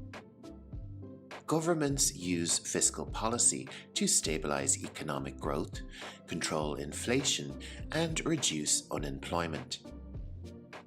Another type of policy you may hear about in economics is monetary policy. This is the management of the money supply and interest rates by a central bank. It plays a crucial role in controlling inflation and maintaining economic stability. A recession is a significant decline in economic activity, often marked by reduced consumer spending, business investments, and high unemployment rates. A budget deficit happens when a government spends more money than it collects in taxes. It's usually funded by borrowing, leading to national debt. A trade balance refers to the difference between a country's exports and imports. A trade surplus happens when a country exports more than it imports, while a trade deficit is the opposite. Let's move on to look at different types of economies. A market economy is where prices are determined by supply and demand, and private individuals and businesses make most of the economic decisions. A mixed economy combines elements of both free market capitalism and government intervention. Governments regulate certain industries and provide essential services. Our next term is opportunity cost. This is the value of the next best alternative that must be forgone when a decision is made to allocate resources to one option instead of another. The Consumer Price Index, or CPI, measures changes in the cost of a basket of goods and services over time. It's used to gauge inflation and cost of living adjustments. Our final term is entrepreneurship. This involves identifying business opportunities, organizing resources, and taking risks to create and operate successful enterprises.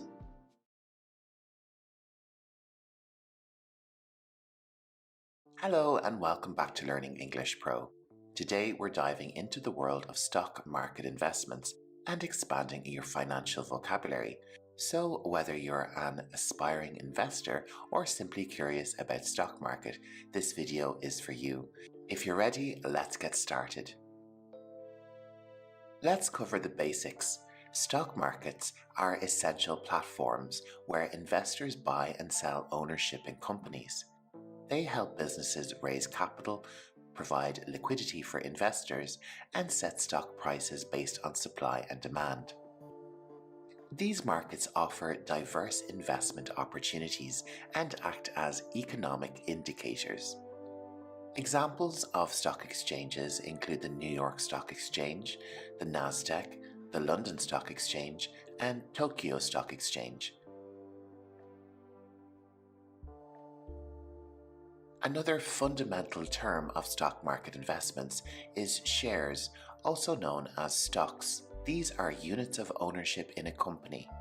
When you own shares of a company's stock, you own a portion of that company, and your ownership entitles you to a share of its profits and a say in certain corporate decisions. If you own shares or stocks in a company, you are known as a shareholder in that company. Dividends are payments made by a company to its shareholders as a reward for owning its stock. These payments come from the company's profits and are typically distributed regularly, providing shareholders with a portion of the company's earnings.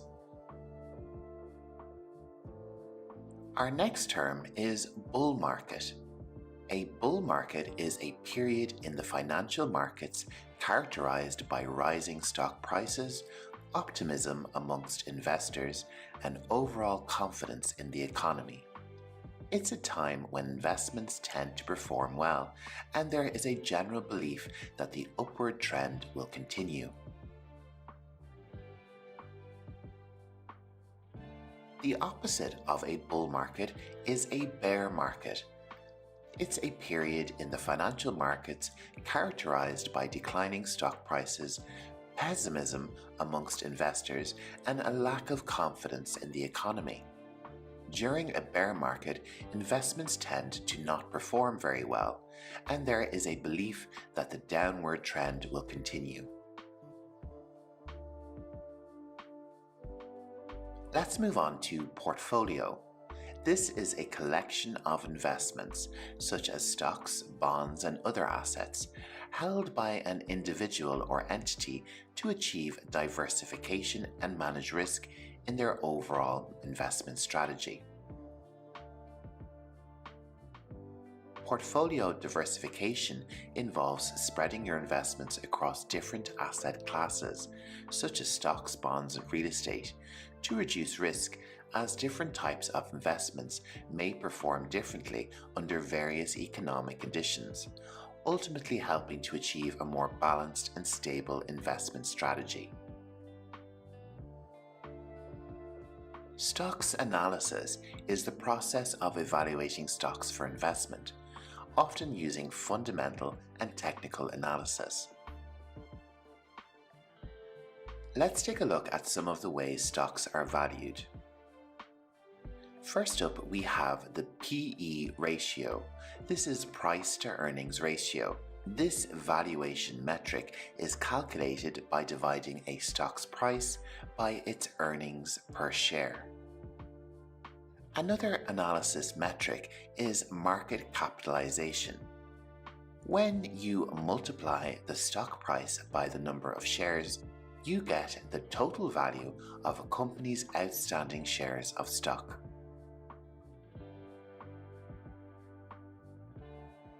Next up, we have some trading terminology. Blue chip stocks are stocks of large established companies with a history of stable performance. Day trading is the practice of buying and selling stocks within the same trading day. Let's move on to our next term, which is bid and ask prices. The bid price is the maximum price a buyer is willing to pay for a stock, while the ask price is the minimum price a seller is willing to accept. The difference between them is known as the bid-ask spread.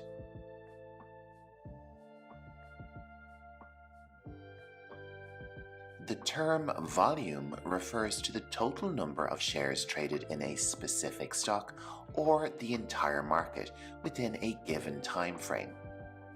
It can indicate the level of interest and liquidity in a stock.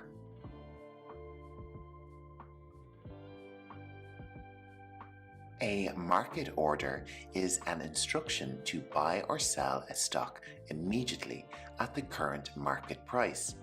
It guarantees execution, but may not guarantee a specific price.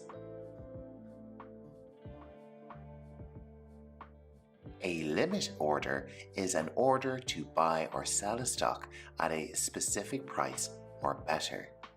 It ensures a specific price, but does not guarantee execution if the market price doesn't reach the limit price.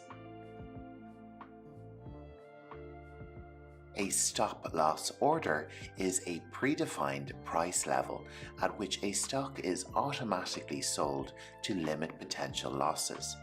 It's a risk management tool used by traders. When it comes to the stock market, there are two different types of investors.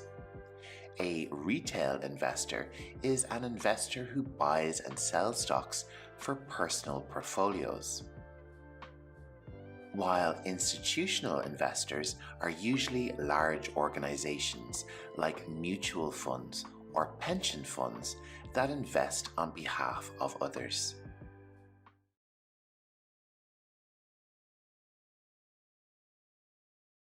Tutor and guide. Today we're diving into the world of mortgages and exploring some essential mortgage terms.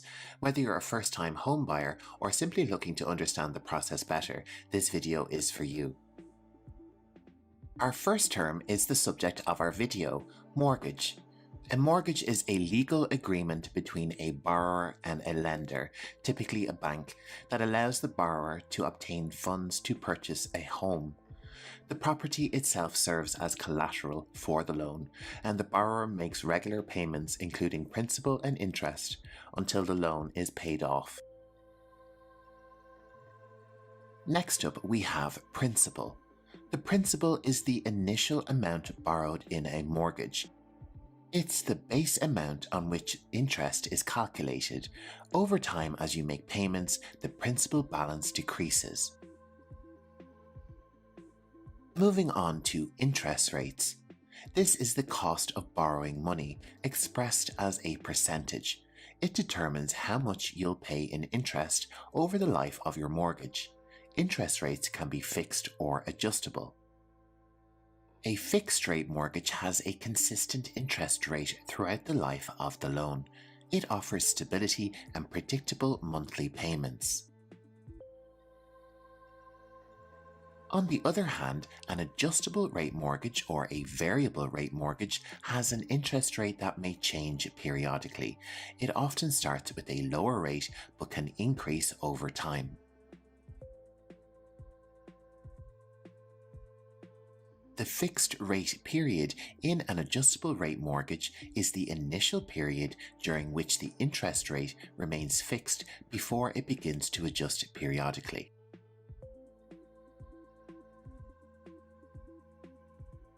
Let's move on to down payment. The down payment is the initial amount paid by the home buyer when purchasing a property. It's typically a percentage of the home's purchase price, and a larger down payment often leads to more favorable mortgage terms. Our next term is amortization. It's the process of paying off your mortgage over time through regular payments, which include both principal and interest. Over the life of the loan, the proportion of principal and interest in each payment changes.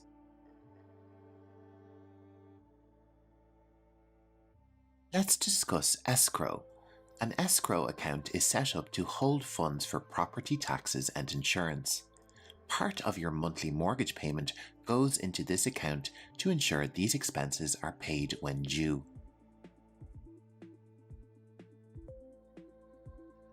Next up, closing costs. These are fees and expenses associated with finalizing a mortgage and the purchase of a home. Closing costs include charges for services such as appraisal, title search, and legal fees. If you're interested in learning lots more related English vocabulary, check the links on screen and in my video description. On my channel, I have lots of English vocabulary videos relating to banking, finance, investments, real estate, and lots more. Let's get back to our lesson, and our next term is pre-approval. This is a crucial step in the home buying process. It is a preliminary assessment by the lender that determines how much you can borrow. This helps you understand your budget and increases your chances when buying a new home. PMI, or private mortgage insurance, is insurance that lenders require from borrowers who make a down payment of less than 20%. It protects the lender in case the borrower defaults on the loan.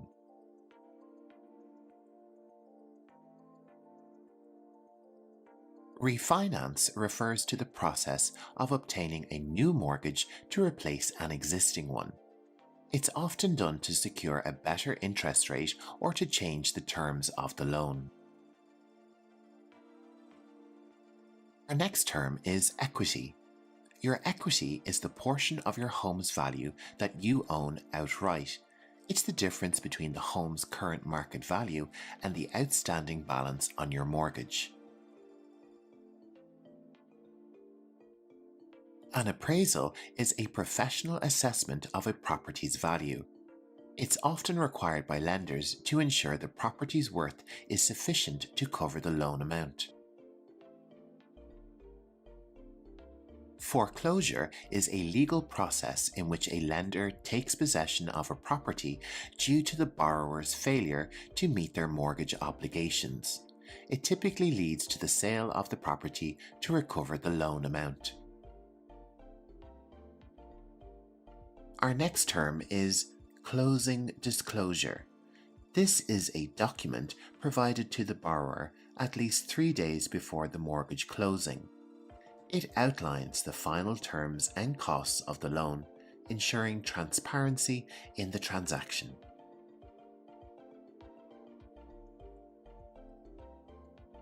Title insurance is a policy that protects the homeowner and the lender from financial loss due to disputes or defects in the property's title. It ensures that the property has a clear and marketable title. The mortgage origination fee is a charge imposed by the lender to cover the cost of processing and underwriting the loan. It's typically a percentage of the loan amount. A home equity line of credit is a type of loan that allows homeowners to borrow against the equity in their home. It provides a flexible source of funds that can be drawn upon as needed.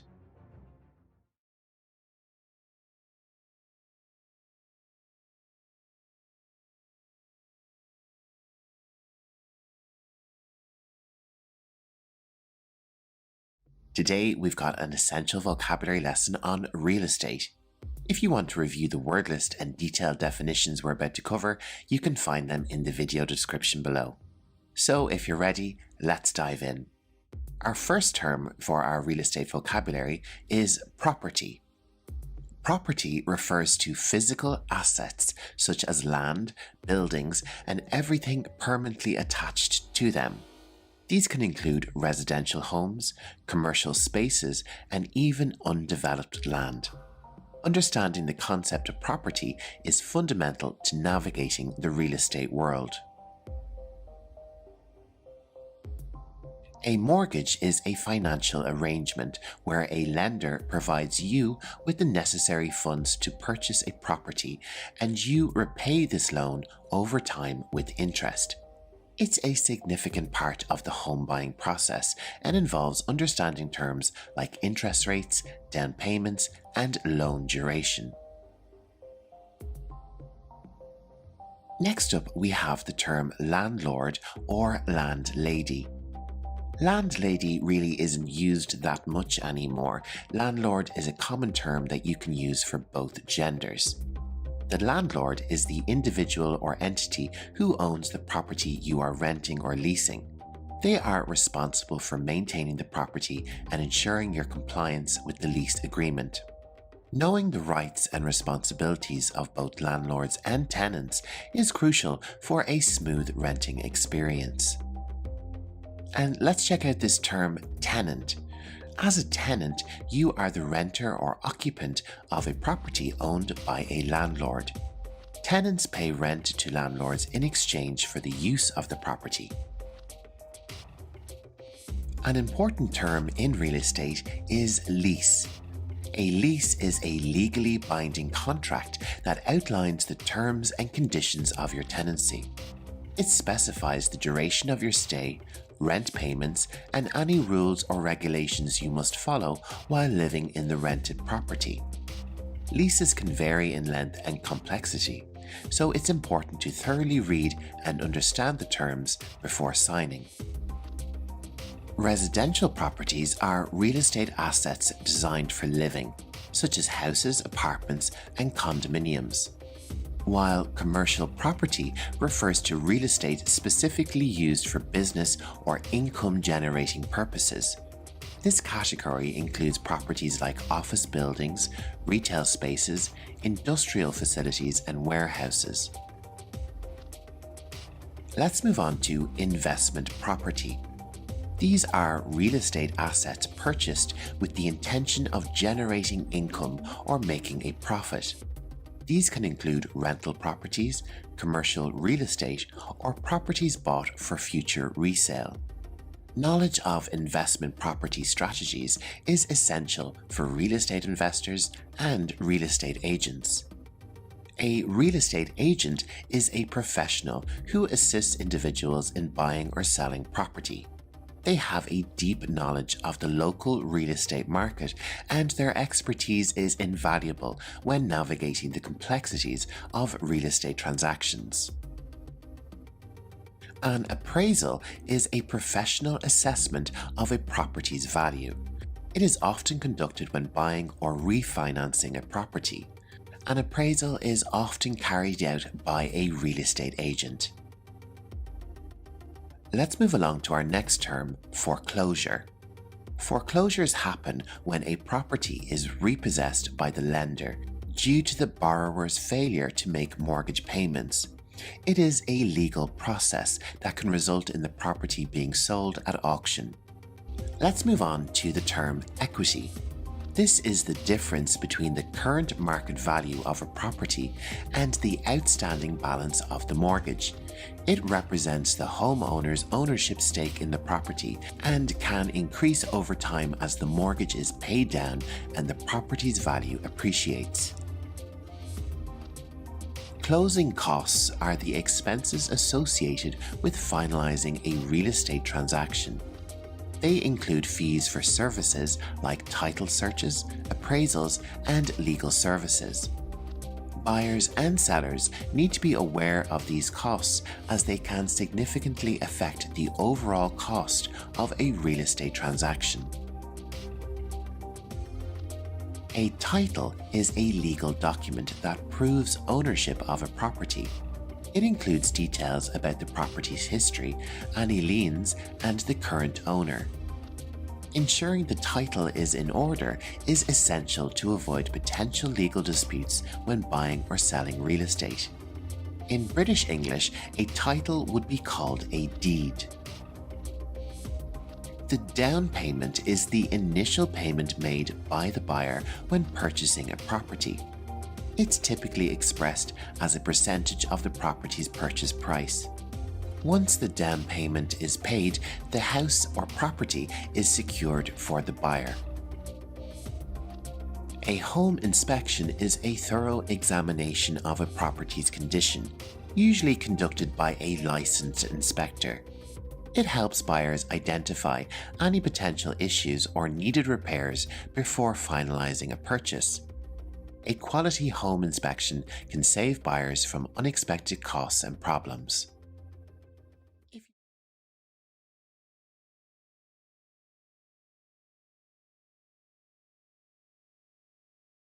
English Pro. Today we're diving into an essential topic for anyone planning to rent in the USA. Renting a place can be exciting and sometimes a challenging experience, especially when it comes to understanding the terminology. So let's get started, and first up we have the lease agreement. This is a legal document that outlines the terms and conditions of the rental arrangement between you and your landlord. It includes details such as the rent amount, lease duration, and the rules for the property. Next, we have the security deposit. This is a sum of money you pay upfront to the landlord as a security against any potential damages to the property. It's refundable at the end of your lease if the property is in good condition. When you're interested in a rental, you'll likely need to fill out a rental application. This form provides information about you, your income, and references, which helps the landlord assess your eligibility as a tenant. Utilities are essential services like water, electricity, and gas. It's important to clarify whether these are included in your rent or if you'll be responsible for paying for them separately. A tenant is the person who rents and occupies the property. That's you. Remember, as a tenant, you have rights and responsibilities outlined in the lease agreement. Your landlord is the property owner who is renting out the place to you. They're responsible for maintaining the property and addressing any issues that arise during your lease. The rent due date is the day each month when your rent payment is due.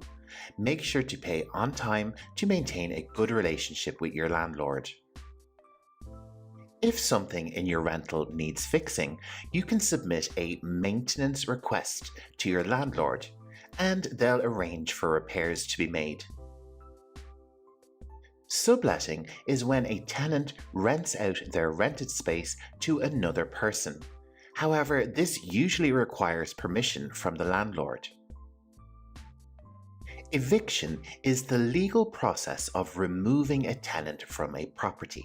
It usually happens when a tenant doesn't follow the terms of the lease. When you move into a new place, it's wise to conduct a move-in inspection. This involves noting down any existing damages or issues in the property to avoid disputes later. As your lease term ends, you might have the option for a lease renewal. This allows you to extend your lease for another period, often with updated terms. Before bringing a furry friend along, check the pet policy. This outlines whether pets are allowed, any restrictions, and potential fees.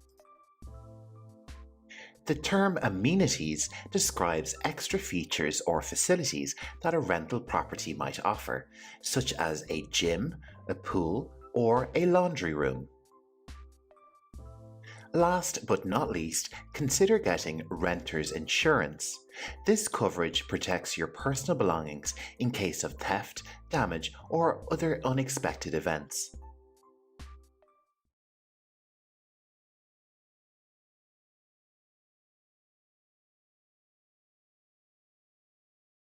Hello and welcome to my latest English vocabulary lesson on different types of houses. In this video, you will learn a detailed glossary of English words which will help you describe in general lots of different types of houses. Before we begin, make sure to subscribe to my YouTube channel to stay updated on all my latest videos. Our first type of house is an apartment. Repeat after me. Apartment. And where can we find apartments? We call the building apartments are located in an apartment building or an apartment block. Apartment is more commonly used in American English, but in British English, an apartment can be called a flat. Repeat after me. Flat. Okay, let's move on to our next term, which is duplex. And duplex describes any house which has 2 levels, or 2 stories. A lot of houses can be described as being duplex. And when an apartment has 2 levels or 2 stories, we simply call it a duplex apartment. Let's move on to our next house type, which is a little bit smaller. Cottage. Repeat after me. Cottage. Generally, cottages are small and located in the countryside. In my homeland of Ireland, it is common to see cottages with a thatched roof. You can see that indicated on the screen. A thatch roof is made of dried grass. And when a cottage has this type of roof, we simply call it a thatched cottage. Repeat after me. Thatched cottage. Our next house type is a bungalow. Repeat after me. Bungalow. When it comes to bungalows, they generally have 1 level. This word is commonly used throughout the English-speaking world, but in American English, it is often referred to as a holiday destination home. Bungalow. Our next home type is also common in America. It is called a cabin. Repeat after me. Cabin. Cabins are generally small houses, and again, in America, they are often used for vacation purposes. We can describe them as wooden, as they are made out of logs, which is cut timber. And because of this, they are sometimes referred to as a log cabin. Log cabin. A similar type of house is called a chalet. The T here at the end of the word is silent. Chalet. And because they are generally found in Switzerland, they can be referred to as a Swiss chalet. They are typically wooden and found in the Swiss Alps. Let's move on to our next house type. Now, you may know this building as a barn, and it is usually located in a farm. These can be made into a house and are called a barn conversion. Repeat after me. Barn conversion. And we use this word conversion because the barn has been converted or changed into a house. The main house or home on a farm is simply called the farmhouse. Repeat after me. Farmhouse. If this is your first time visiting Learning English Pro, you're very welcome. My name is Jer and I'm narrating your lesson today. Please do me a favor and share this video with a couple of your friends and help me grow my channel. Let's move on and take our lesson on the road. Generally, houses that can be moved or are on wheels are called mobile homes. Repeat after me. Mobile home. In American English, these can be referred to as an RV. This acronym stands for recreational vehicle. Recreational vehicle. And in British English, this can be referred to as a caravan. Repeat after me. Caravan. A caravan or RV, which is a bit bigger and more stationary, in American English is called a trailer. Trailer. And the area which these are stored in and lived in is called a trailer park. Trailer park. Our next type of house is a detached house. Repeat after me. Detached house. This type of house generally has 2 levels and stands alone. Up next we have semi-detached. Semi-detached. And this type of house shares one wall with another house. Semi-detached. Okay, let's move on to our next house type, which is called a terraced house. Terraced house. A terraced house is part of a continuous row of houses. These are common in the UK and Ireland. Moving on, our next house is called a villa. Villa. A villa has a particular style, which is generally from the Mediterranean, and they are typically found in warm climates. Our next house type is a manor. Repeat after me. Manor. Manors are generally large houses with lots of land. These type of houses are a remnant of the feudal system. This is an old system of society where lords or kings or princes owned big houses and rented lands to tenants. Similar to a manor is a mansion. Repeat after me. Mansion. And again, these are large houses and usually very expensive. They are typically associated with luxury and wealth. Some people in the world still live in castles. Repeat after me. Castle. Castles are defensive homes to help against attack, and they are very old and generally not built anymore. Our next house type is a palace. Repeat after me. Palace. Palaces are typically large, opulent buildings. And typically, they are the residence of a leader of a country, like a king, a president, or a prime minister.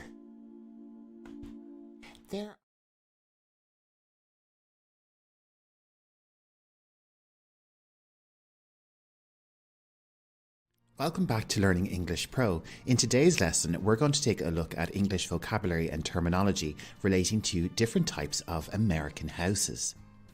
I will be taking you on a lesson to learn lots of English terminology, all about the different styles of popular American houses.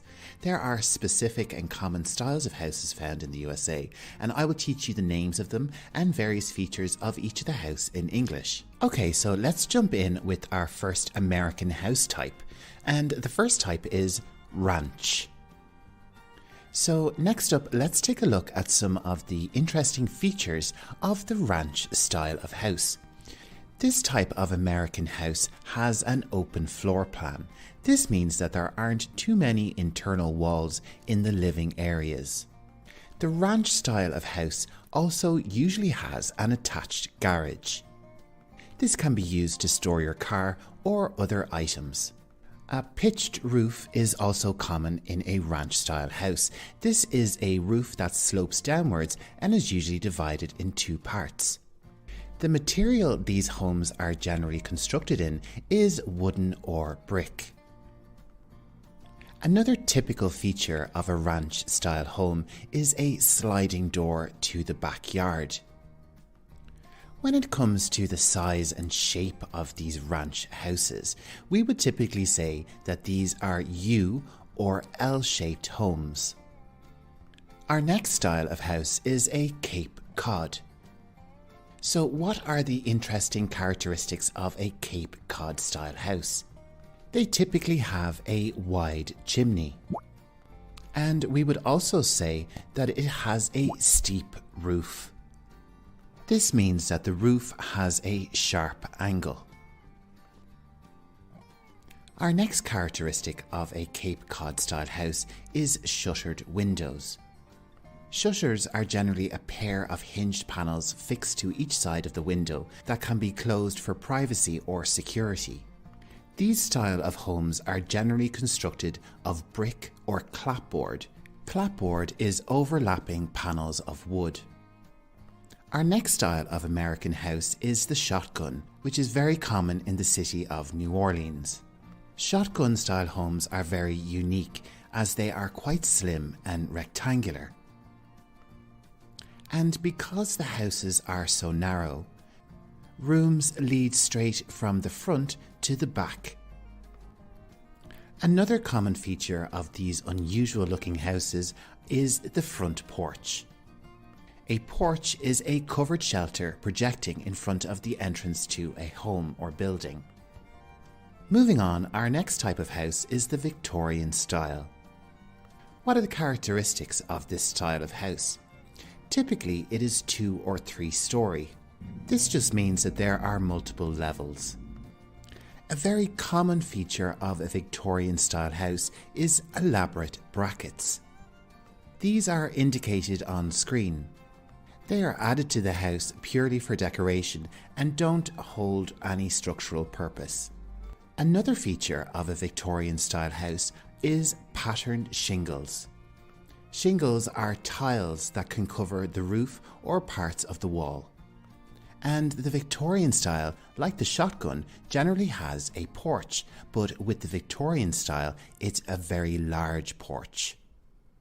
Probably my favourite feature of the Victorian house is the towers. These really add character to the house and are prominent in many scary movies. We're moving into the modern era next with contemporary homes. Modern homes are designed with the latest technology, and as such, they are typically very energy efficient. Another good way they are good for the environment is that they are built with sustainable and mixed materials. This means that they are built with the environment in mind. This could mean that they are made with recycled materials or that the materials are sourced locally. Other features of contemporary homes include blended living areas, along with tall windows. Let's move on to our next style of American home, which is the Mediterranean style. Sometimes you may hear people refer to this type of home as a villa. This style of home will generally have red roof tiles, and they are known for having lots of terraces and balconies. When it comes to the covering of the external walls, the material used is plaster. Whenever I think about this style of home, the first thing that springs to mind are the many arches that are included in the design. These can be found in passageways, doorways, and the shape of the windows. Let's keep going and move on to our next style, which is Art Deco. Art Deco styles and architecture are synonymous with Miami and Miami Beach.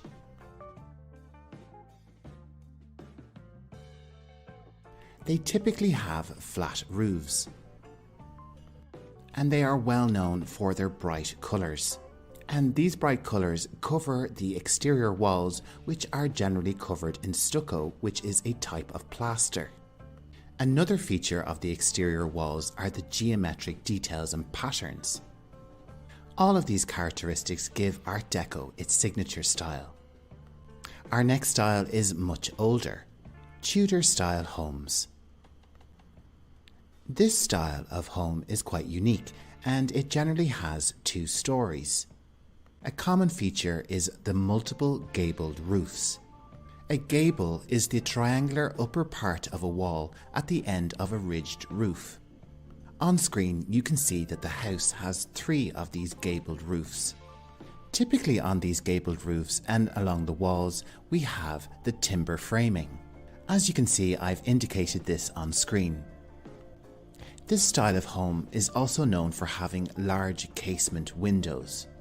A casement window is a window set on a vertical hinge that opens like a door.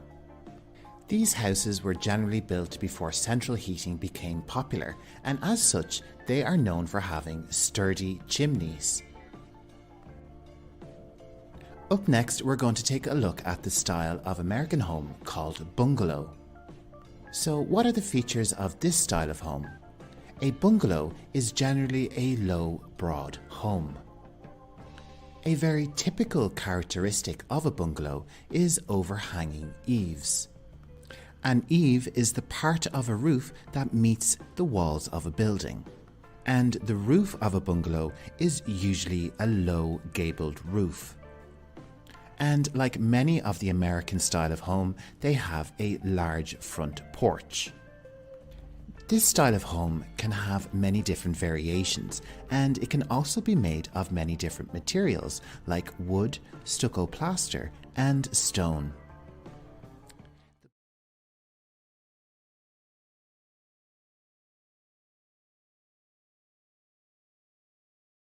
English Pro. Today we are about to take a fascinating journey through the diverse world of British house types. Our first stop is the quintessential British terraced house. These charming abodes stand shoulder to shoulder, forming rows of cosy homes. Dating back to the Victorian era, these houses boast distinctive features like uniform facades and shared walls, creating a sense of community like no other.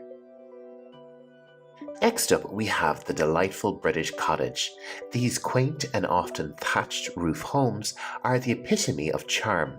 Cottages are often found in rural settings, exuding a cozy and idyllic vibe that makes them the perfect escape from the hustle and bustle of city life.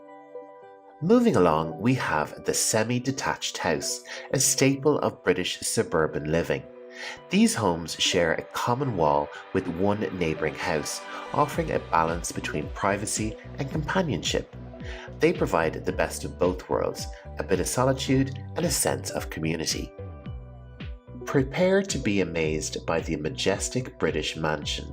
These opulent residences are characterised by their grandeur, sprawling grounds and exquisite architectural details.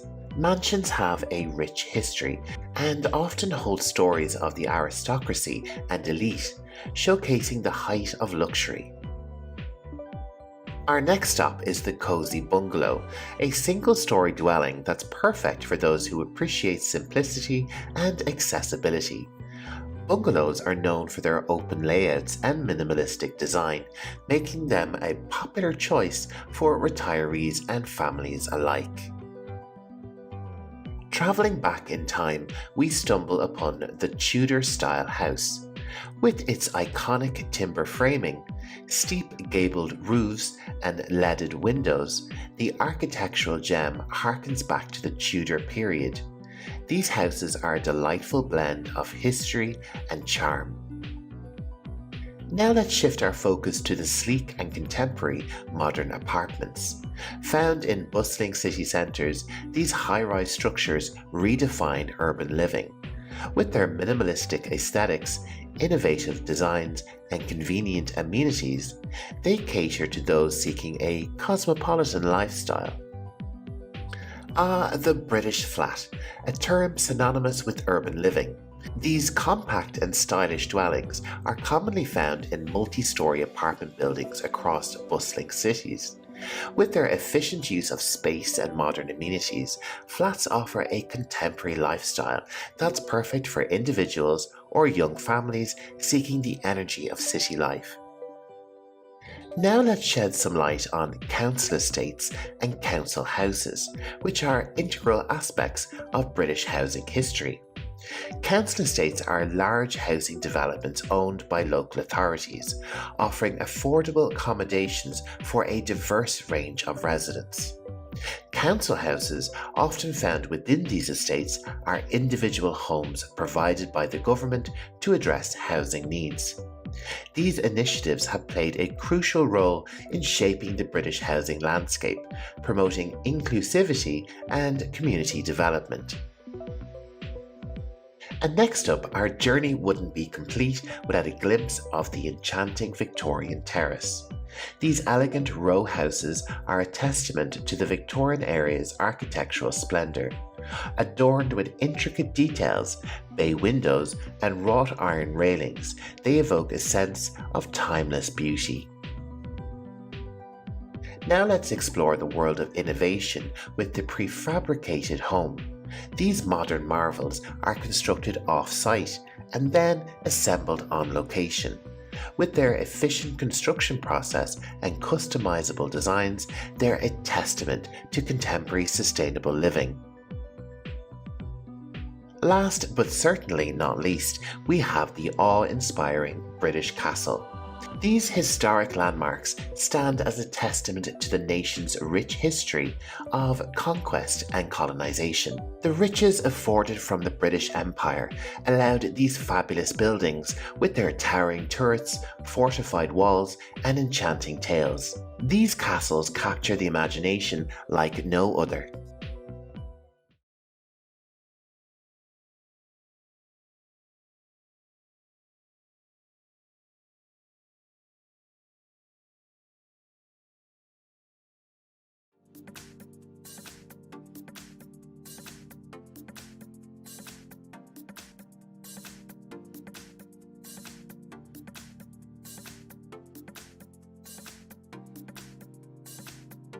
Hello, you're very welcome to this English vocabulary lesson on car parts.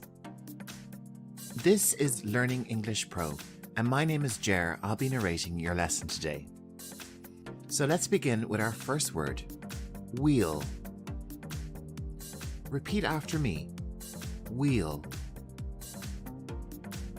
This part of the wheel is called the tire. Note the difference between American and English spellings. Okay, repeat after me. Tire. Up next, we have another part of the wheel, the hubcap. Repeat after me. Hubcap. Moving on to the front of the car, we have the bumper. Repeat after me. Bumper. Also on the front of the car, we have the registration plate. Repeat after me. Registration plate. And on the back of the car, we have the exhaust pipe. Exhaust pipe. This is the indicator. And this is British English.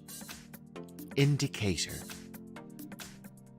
And in American English, it's the turn signal. Turn signal. This light is called the headlight. Headlight. And this can be found on the front of the car. This light is called the brake light. Repeat after me. Brake light. In British English, this part of the car is called the bonnet. Bonnet. And in American English, it is called the hood. Repeat after me. Hood. This is a side view mirror. Repeat after me. Side view mirror. And this is the rear view mirror. Repeat after me. Rear view mirror. Next up, we have windshield. Repeat after me. Windshield. These are the wipers. Repeat after me. Wipers. In British English, this is called the boot. Boot. And in American English, it is called the trunk. Trunk. This is the car door. Car door. And this is the door handle. Door handle. This word is engine. Repeat after me. Engine. And this is the sunroof. Repeat after me. Sunroof. This is the steering wheel.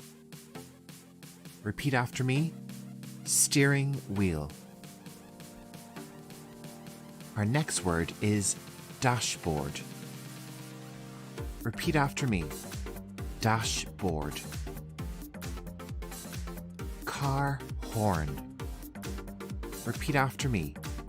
Car horn. In British English, this is the gear stick. Repeat after me. Gear stick. And in American English, it is called the stick shift. Stick shift. Our next word is pedal. Repeat after me. Pedal. And the pedal indicated on screen in British English is called the accelerator. Accelerator. And in American English, it is simply called the gas. Repeat after me. Gas. This pedal is called the brake. Repeat after me. Brake. And this pedal is called the clutch. Repeat after me. Clutch. And now on to our final word, seat belt. Repeat after me. Seat belt.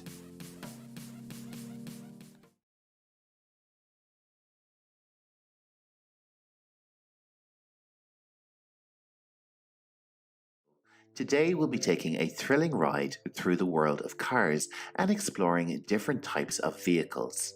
From classic designs to cutting-edge models, we'll cover lots of styles of car and talk a little bit about each one. If you're ready, it's time to buckle up and let's hit the road. Our first type of car is the classic muscle car. These can be described as iconic, bold, and powerful. These are known for their high-performance V8 engines, which were known for their large displacement and high horsepower, which provided the cars with exceptional acceleration and speed. Let's move on to luxury sedans. These can be described as sleek, elegant, and refined. Top brands like Mercedes-Benz, BMW, and Lexus have been producing luxury sedans with advanced features and comfort for decades. Over the years, sedan designs have evolved significantly, from the classic boxy shapes of early models to the sleek and aerodynamic profiles of modern sedans. Up next, we have compact cars. Adjectives we can use to describe these cars include small, practical, and fuel efficient. Compact cars gained popularity during the oil crisis in the 1970s, with models like the Volkswagen Golf leading the way. Compact cars are perfect for maneuvering through crowded city streets and tight parking spaces. Let's move on to the SUV. SUV stands for Sports Utility Vehicle. It refers to a type of car that sits high off the ground and which often has four-wheel drive. These type of cars can be described as versatile, spacious, and rugged. Popular brands of SUV include the BMW X5 and the Toyota RAV4. Electric vehicles, or EVs, are modern, eco-friendly, and futuristic. They are gaining traction as environmental awareness grows, with Tesla being a pioneer in this field. Over the years, there has been a significant improvement in battery technology, which has led to making EVs more practical and appealing to a broader audience. Convertibles can be described as open-top, adventurous, and fun. The main feature of a convertible car is its retractable roof, which can be folded down or removed, allowing for an open-air driving experience. These type of cars are especially enjoyable during warm and sunny weather, providing an ideal way to soak up the sun and enjoy the outdoors. Let's move on to off-road SUVs. These type of cars are rugged, versatile, and adventure-ready. Land Rover and Jeep are renowned for producing rugged SUVs capable of tackling tough terrains. Off-road SUVs are equipped with a four-wheel drive system, which enhances traction and grip on slippery, uneven, or off-road surfaces, making them ideal for adventurous journeys.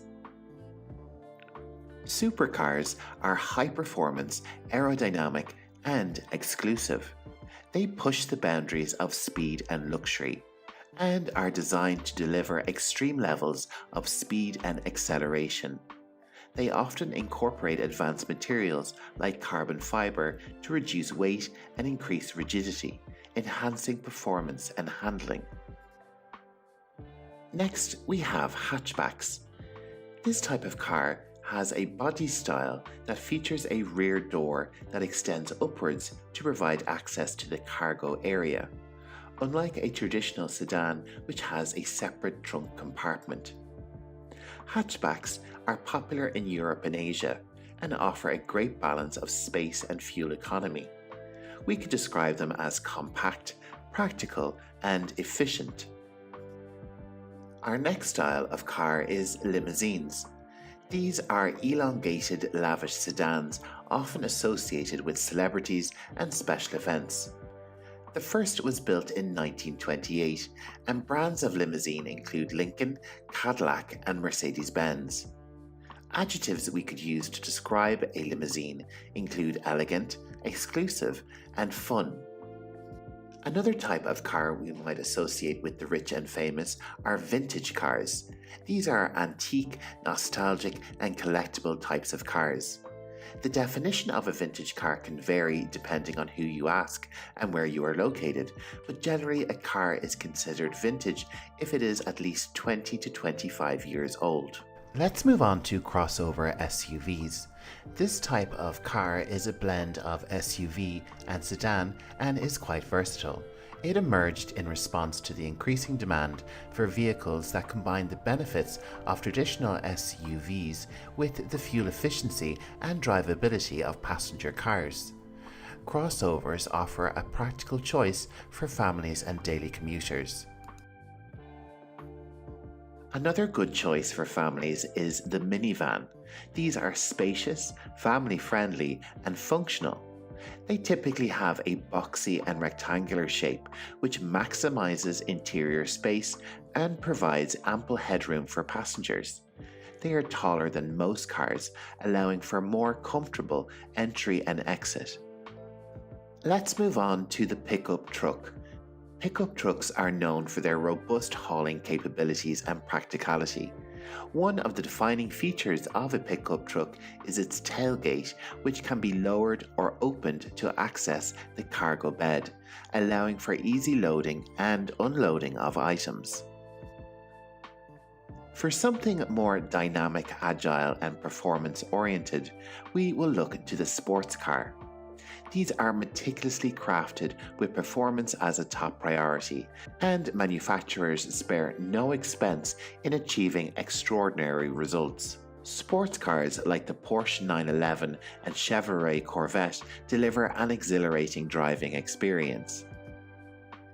The station wagon is a versatile, estate-like, and underrated car.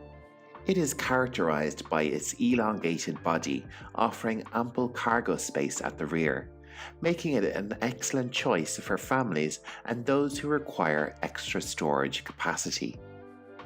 Hybrid cars are environmentally conscious and fuel efficient. They combine an internal combustion engine, usually gasoline, with an electric motor and battery. This dual power source allows the car to run on either the gasoline engine, the electric motor, or a combination of both, depending on driving conditions and power requirements. Hybrids like the Toyota Prius reduce emissions and fuel consumption. And lastly, we have autonomous cars. These cars are cutting-edge, self-driving, and futuristic.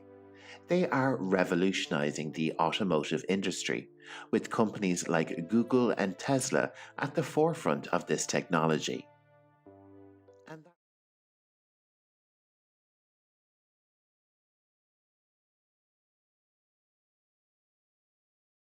Today we have an exciting word list for all you car enthusiasts out there. In this video, we're going to explore some essential automotive tools and equipment.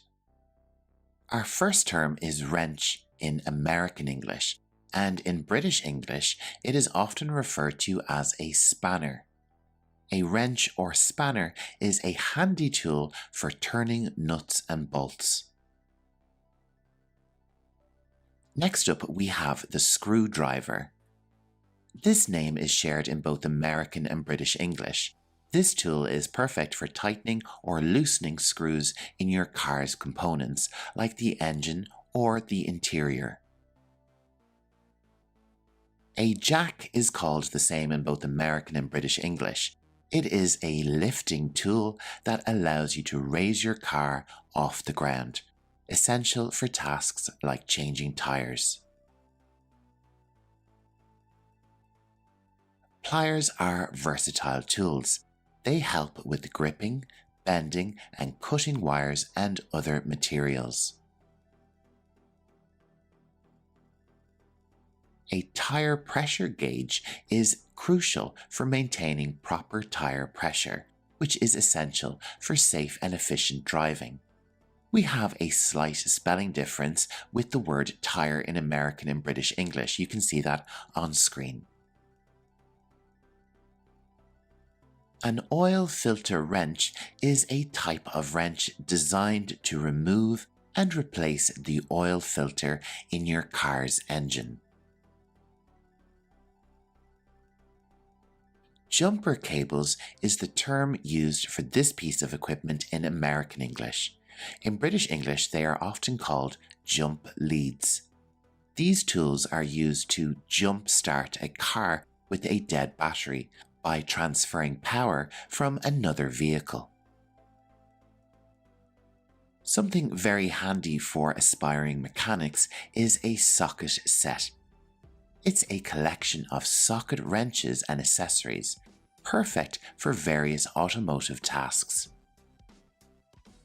A grease gun is used to apply lubricating grease to components like bearings and joints, ensuring smooth operation. A multimeter is a type of electrical diagnostic tool which measures voltage, current, and resistance in your car's electrical system. Let's move on to spark plug gap gauge. This helps to ensure the proper gap between the spark plug electrodes, crucial for engine performance.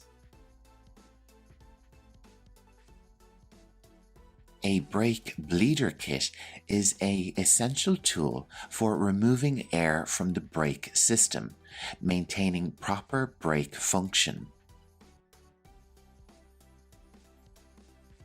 A timing light is used to adjust the ignition timing of the engine for optimal performance.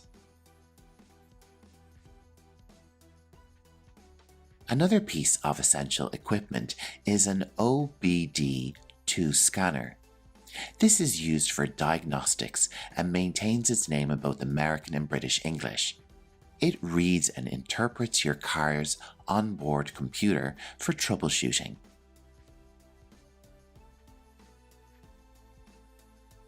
Let's move on to torque wrench. This tool is crucial for tightening bolts to the manufacturer's specifications, preventing over-tightening or under-tightening.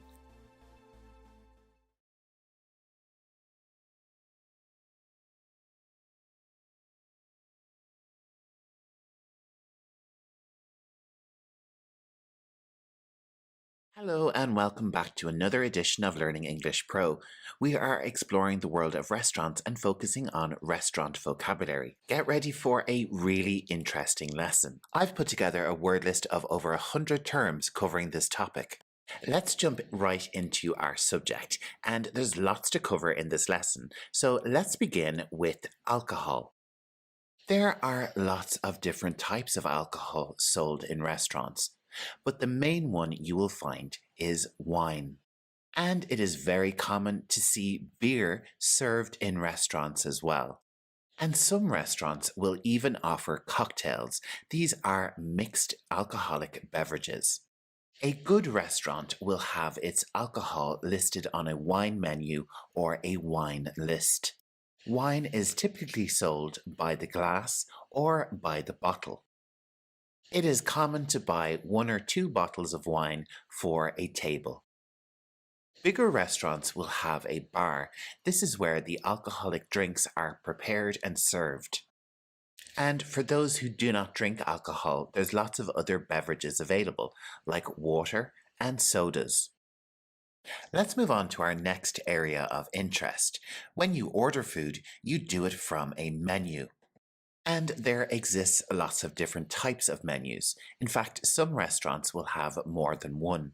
Most restaurants are à la carte. This is a French term we use in English, and it means that you can pick anything you want from the menu, as much or as little.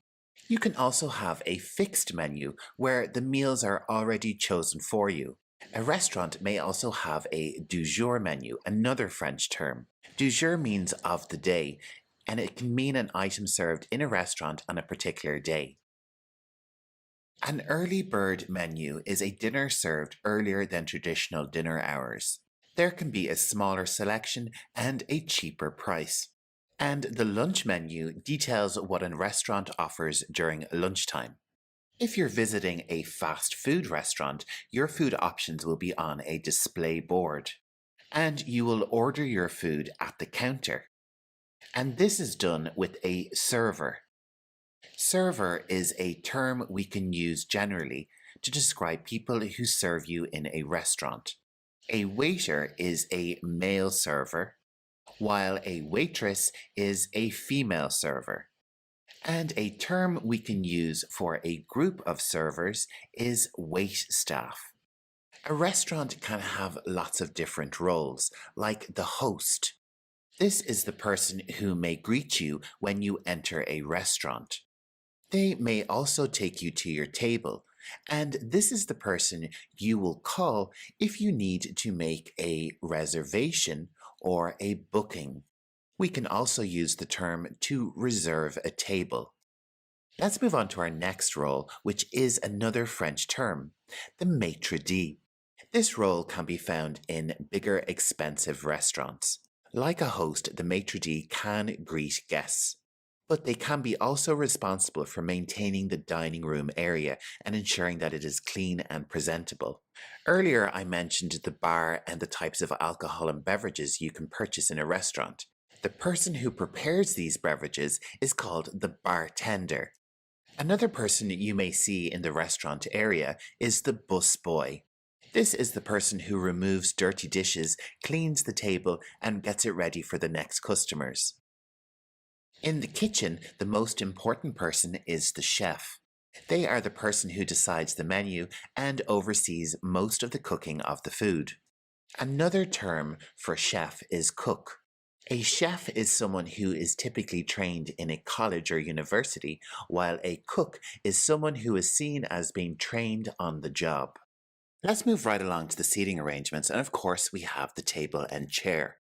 If you have a little one with you, you may need to get a booster seat or a high chair. And on your table, you'll typically have a plate, and you'll eat your food with a fork, knife, and spoon. And you'll typically find a napkin on the table as well. For bread and side dishes, you will have a side plate. What else can we have on the dinner table? Wine is served in a wine glass, and there is a distinction between a red wine glass and a white wine glass. Other beverages like sodas and water are served in a glass. To be more specific, you could refer to it as a drinking glass.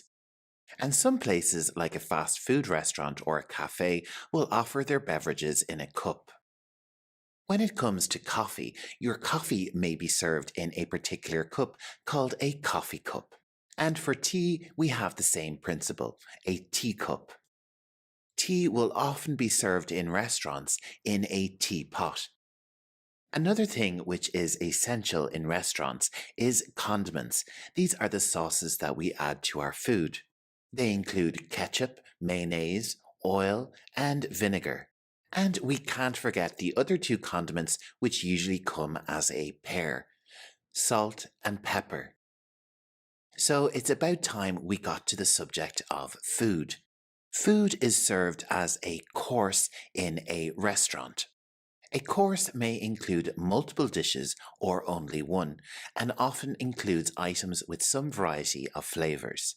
A course can also be referred to as a plate or a portion. All of these words are used in lots of different ways in different restaurants.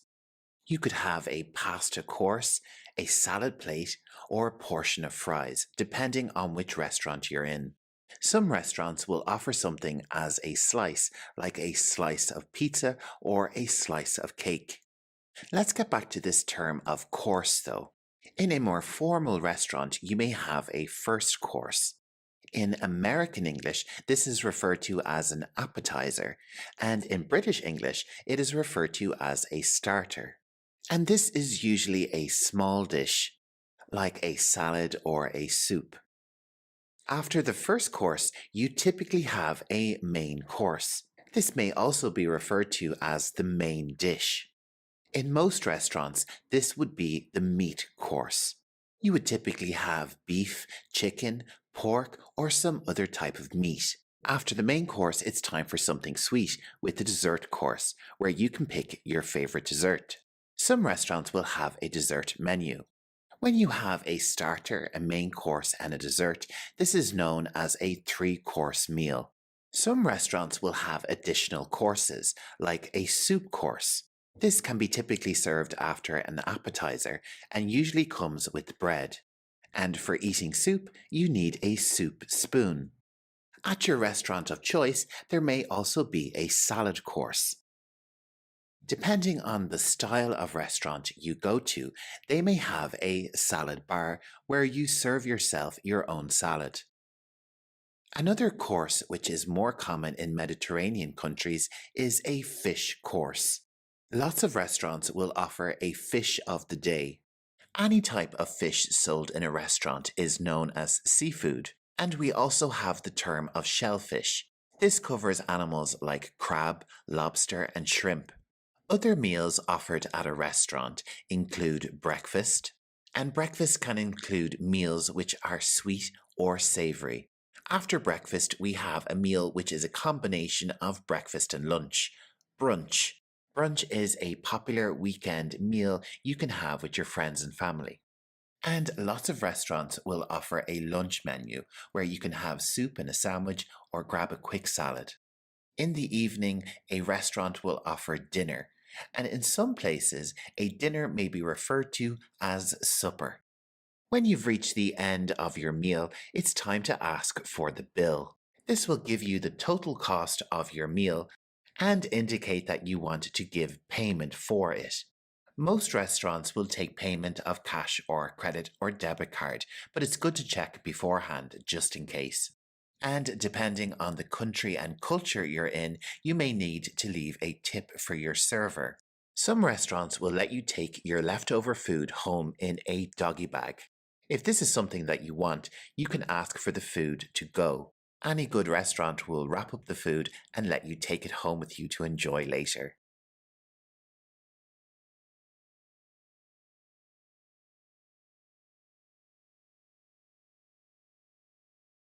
Hello everyone, welcome back to another edition of Learning English Pro.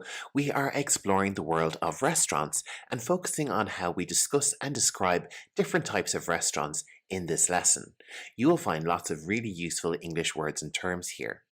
So without further ado, let's jump straight into our lesson and discuss different types of restaurants. First up, we have fine dining. With fine dining, there is a rating system known as the Michelin star. If a restaurant has a Michelin star, it is very well thought of and probably very expensive. With these restaurants, it's important to note that there is generally a dress code. This means that you can't wear casual clothes and that you must dress up and wear nice formal wear. Fine dining restaurants can be described as upscale and expensive. And it's common with these types of restaurants to have several courses. Your entire experience in a fine dining restaurant should be filled with elegance, and you should feel a level of exclusivity. Have you ever been to a fine dining restaurant? Let me know about your experience in the comments below. Our next type of restaurant is casual dining. This type of restaurant has a relaxed atmosphere, and they're a bit better for your pocket, being more moderately priced. A lot of casual dining restaurants will have interesting decor. And like most restaurants, customers are served at the table. And this is done by a server or a waiter. Our next type of restaurant is a fast food restaurant. A lot of fast food restaurants operate as a franchise business, and they are known for their cheap prices.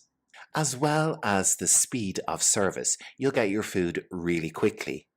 Food is ordered at the counter and delivered at the counter. A lot of fast food restaurants now offer self-service. And once a customer has gotten their food, they seat themselves. You can also collect fast food at the drive-through. This term is sometimes shortened, especially in American English, to through TH or U. You can see this on screen. Our next type of restaurant is probably my favorite, the buffet. Buffet is a French word in origin, so we do not pronounce the T. Buffet. Buffets generally have a fixed price and are considered all you can eat. You pay one price and you can eat as much food as you can manage. And buffets typically carry multiple cuisines, meaning that you can get a little bit of everything. It's probably why I like them so much. If you're looking for street food, a convenient way to get a tasty meal is a food truck. This can also be called a food cart. These are both American English. In British English, it would be referred to as a food van. Something which is similar to this and you might see in a marketplace is a food stand. With these types of food vendors, there's usually one type of food, so it has a limited menu, and the focus again is on speed, like fast food. Let's move on to a different type of restaurant, the cafe. And of course, the cafe is well known as a place where you can get your coffee or different types of beverages. Most cafes will do food, especially sweet stuff like pastries and cakes, as well as savory options like sandwiches. Some cafes will specialize in different foods. One of my favorite cafes in Dublin has a huge selection of desserts, and I often go in there for a nice treat. Lots of cafes will have outdoor seating, along with a unhurried atmosphere.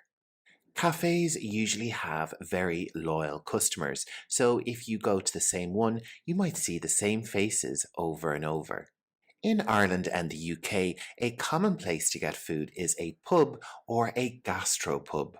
So, along with your alcoholic beverages, you can usually pick up a pretty good meal.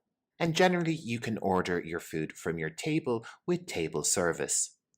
Our next type of restaurant is a cafeteria, which is common in schools and workplaces. A cafeteria is like a buffet, but with servers, people who dish out the food to you. Or we say the food is dished up. So you'll need a tray to keep your dish on and bring it to your own table. Our next type of restaurant is quintessentially American, the diner.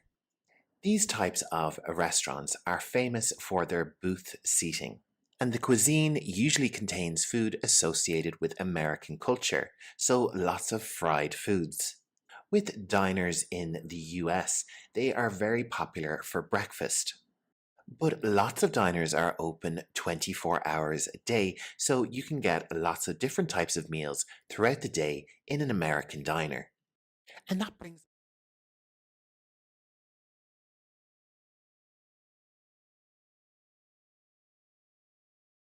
Hello, welcome to another vocabulary video by LearningEnglishPRO.com. This video will cover vocabulary related to lunch and dinner.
That's the end.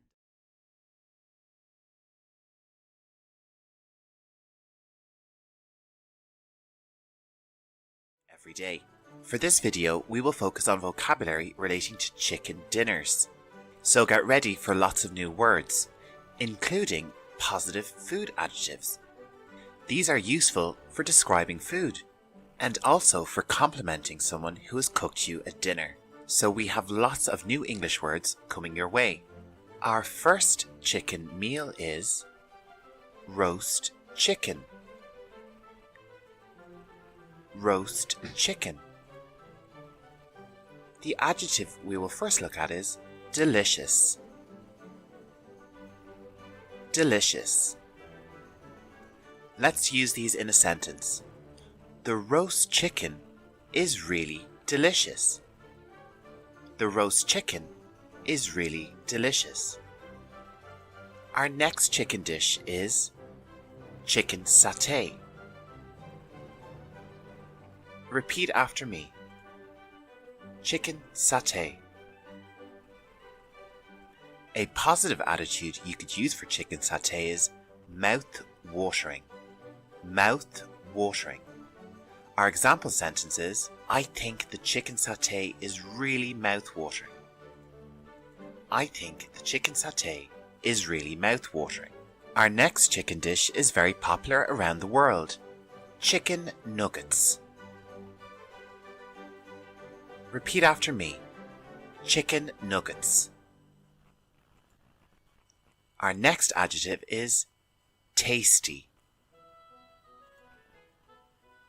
Repeat after me. Tasty. Let's have a look at our sentence example. Miriam thought the chicken nuggets were very tasty. Miriam thought the chicken nuggets were very tasty. Our next dinner is a little bit more healthier. Chicken salad. Repeat after me. Chicken salad. Our next positive adjective for food is flavoursome. Flavoursome. The chicken salad was absolutely flavoursome. The chicken salad was absolutely flavoursome. Our next chicken meal is something I have very regularly. Chicken Kiev. Chicken Kiev. And because I like it so much, I would say it is yummy. Repeat after me. Yummy. This is an informal adjective, so we would use it casually amongst friends. And you might hear me saying very often, the chicken Kiev was so yummy. The chicken Kiev was so yummy. Our next dish is commonly given to people who are sick. Chicken soup. Chicken soup. And the adjective we will use with chicken soup is inviting. Repeat after me. Inviting. Let's use it in a sentence. The chicken soup smelt very inviting. The chicken soup smelt very inviting. Our next chicken dinner is chicken wings. Repeat after me. Chicken wings. And an adjective you could associate with chicken wings is spicy. Spicy. Our sentence example is, the chicken wings were nice and spicy. The chicken wings were nice and spicy. Our next dish comes from France and is very popular around the world. Chicken cordon bleu. Repeat after me. Chicken cordon bleu. Another informal adjective we can use is a shortened version of delicious. Delish. Repeat after me. Delish. And the example we can use in a sentence is, I think the chicken cordon bleu is simply delish. I think the chicken cordon bleu is simply delish. Our next chicken dinner is chicken curry. Repeat after me. Chicken curry. Let's have a look at our next adjective. Appetizing. Repeat after me. Appetizing. Our sentence example is, when I tasted the chicken curry, I thought it was very appetizing. When I tasted the chicken curry, I thought it was very appetizing. Our final chicken dish is coronation chicken. Repeat after me. Coronation chicken. Our last example is finger licking. Finger licking. This informal adjective describes a food so good you want to lick your fingers. Our sentence example is, the coronation chicken was finger licking. The coronation chicken was finger licking. That brings us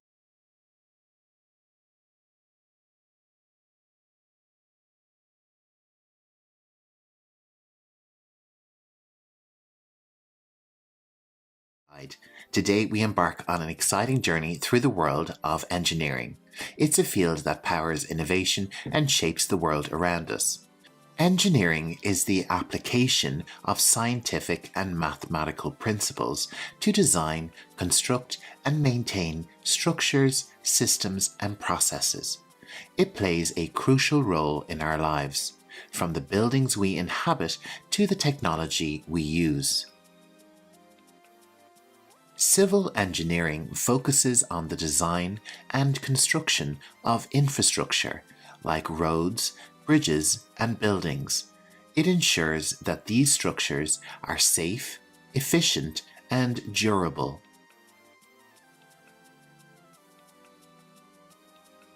Mechanical engineering involves the study of machines and mechanical systems, from engines to manufacturing equipment. It's about making things work effectively and safely. Electrical engineering centers on the study of electricity, electronics, and electromagnetism. It's the backbone of everything from power distribution to modern electronics. Computer engineering blends electrical engineering and computer science to develop computer hardware and software. It drives the technology we rely on daily. Next up, we have chemical engineering. This type of engineering employs chemistry principles to design and optimize processes for producing chemicals, fuels, and materials, contributing to various modern industries. Let's move on to aerospace engineering. This is all about aircraft and spacecraft design, testing, and development. It's what makes human space exploration and air travel possible.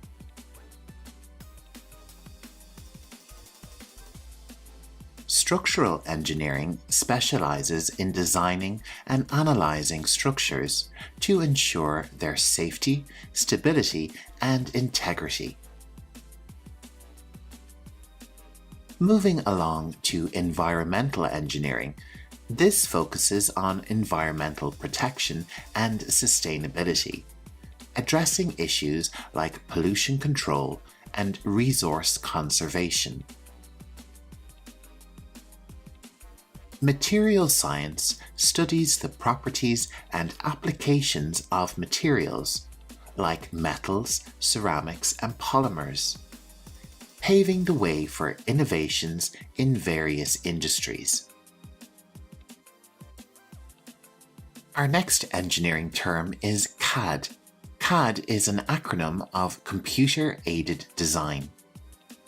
CAD is the use of specialized software to create detailed 2D and 3D models and designs for engineering projects.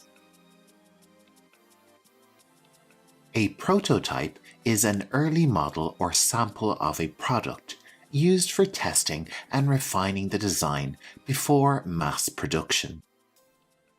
An important term for any engineer is innovation. Innovation is the process of introducing new and improved ideas, products, or processes. Innovation drives progress and change. Sustainability involves using resources in a way that meets current needs without compromising future generations. It's about responsible resource management. Robotics is the design and creation of robots to perform various tasks, from manufacturing to exploring challenging environments. Let's move on to thermodynamics. This is the scientific study of heat, energy transfer, and the relationship between heat, work, and energy. Friction is the force that opposes motion when two surfaces are in contact. It's a critical factor in mechanical design, affecting the efficiency and wear of moving parts. The term load-bearing refers to a structure or material's capacity to support a weight or force without failing. It's a fundamental consideration in construction and engineering design. Voltage measures electrical potential difference, which drives current flow in electrical circuits. It's a key concept in electrical engineering. A blueprint is a detailed technical drawing or plan used in construction and engineering projects to communicate precise information about the design and structure. And there you have it, my essential engineering vocabulary for beginners. Each term is a building block in this exciting field of knowledge and innovation. Remember the word.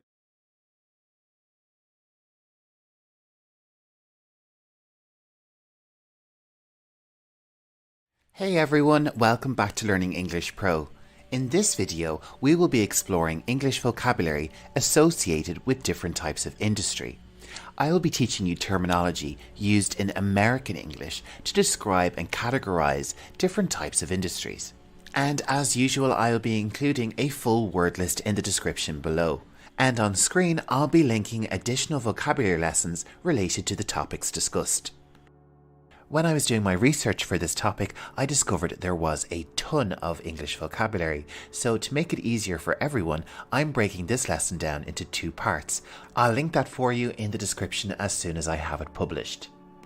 Okay, if you're ready, let's jump straight into our lesson, and our first industry type is construction.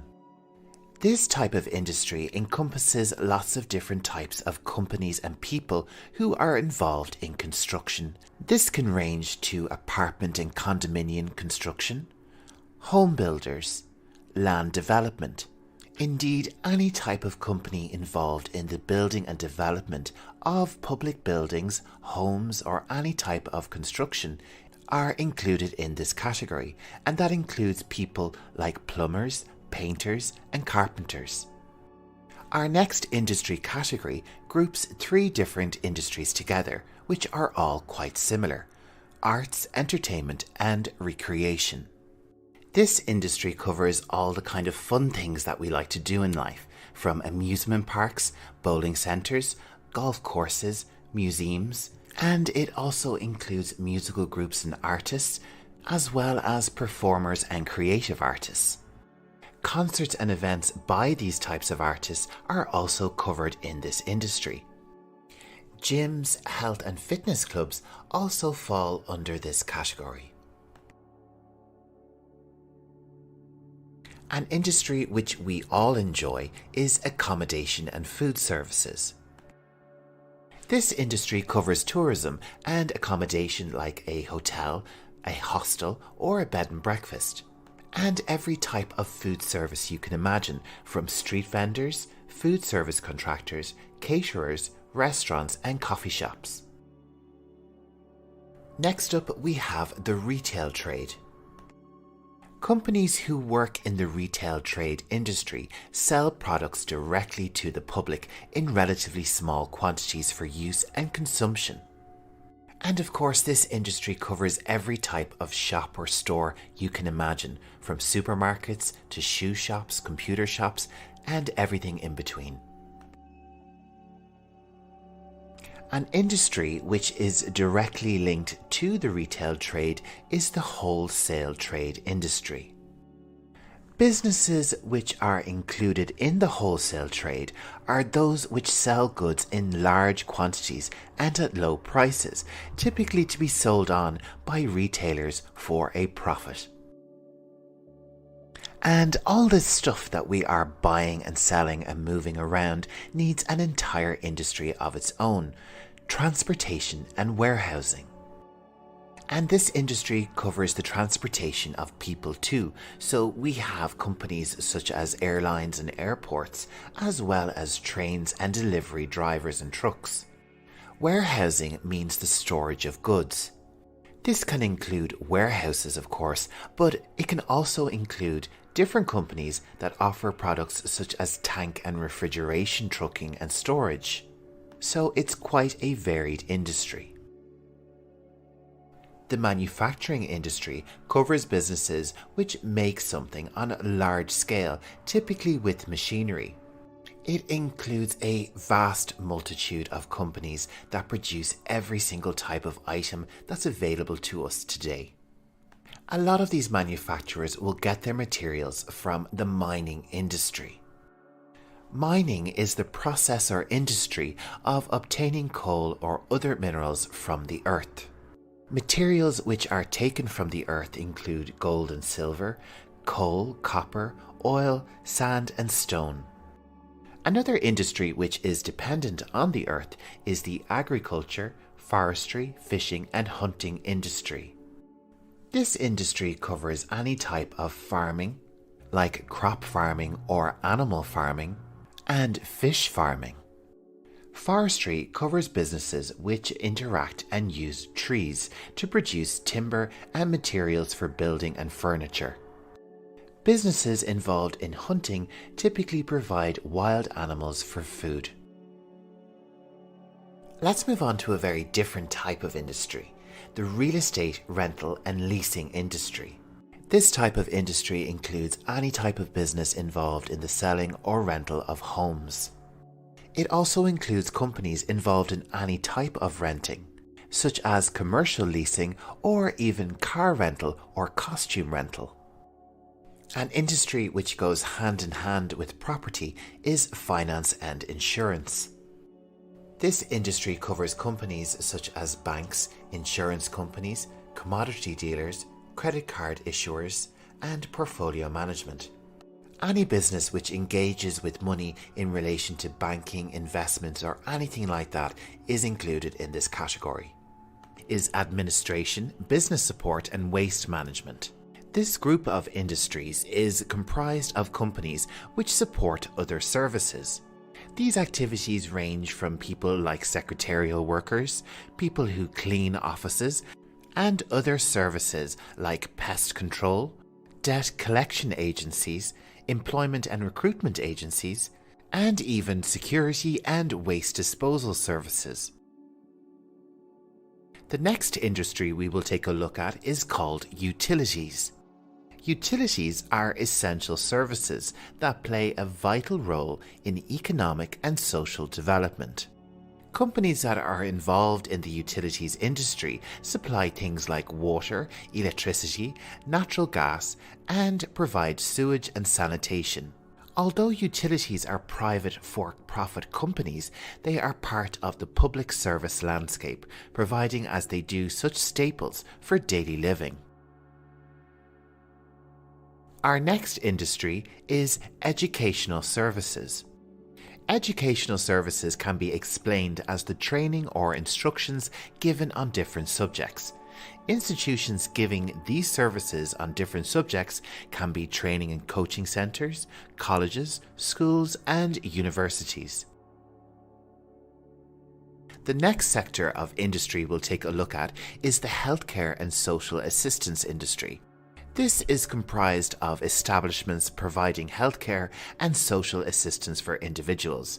The industry in this sector include physicians' offices, hospitals, medical laboratories, nursing homes, and youth and family service centres. Moving along to our next industry, which is called the Professional, Scientific and Technical Services industry. This comprises of companies and organisations which specialise in performing professional, scientific and technical activities for others. This industry includes professionals such as accountants, advertisers, architects, engineers, HR consultants, and lots of science-related jobs. These activities require a high degree of expertise and training. The information industry is comprised of companies and organizations that are information intensive in one way or the other. Typically, establishments are engaged in the following processes, such as producing and distributing information and cultural products, providing the means to transmit or distribute these products, as well as data or communications, and processing data. The final industry we will take a look at is defined as the other services sector. This comprises of companies and organizations which are engaged in providing services not specifically provided for elsewhere in the classification system. Establishments in this sector are primarily engaged in activities such as equipment and machinery repairing, activities such as providing dry cleaning and laundry services, personal care services, death care services, and pet care services. This sector also includes things like parking services and even dating services. So we could definitely call this sector a miscellaneous sector, covering lots of things that are hard to squeeze into other classifications and industries. And that brings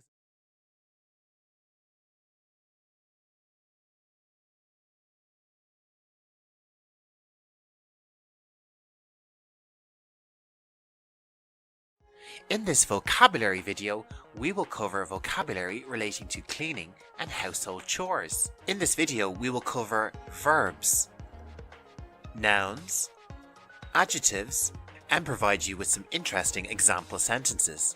In our first part of our series, we will look at cleaning related to the kitchen. Are you ready to begin? Our first word is a verb, to clean, a regular verb. Repeat after me. To clean.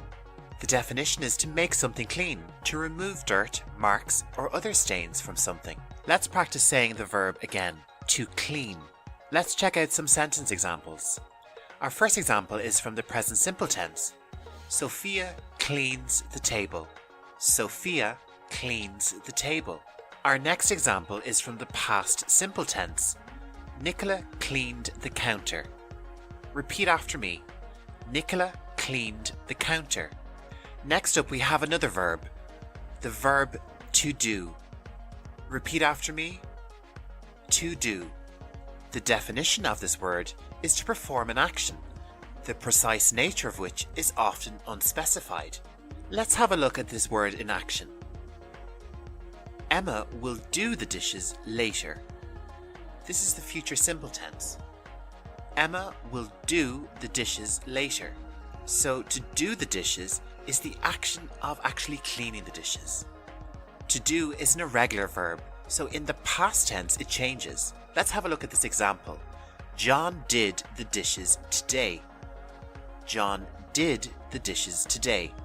Let's have a look at an example in the present simple tense.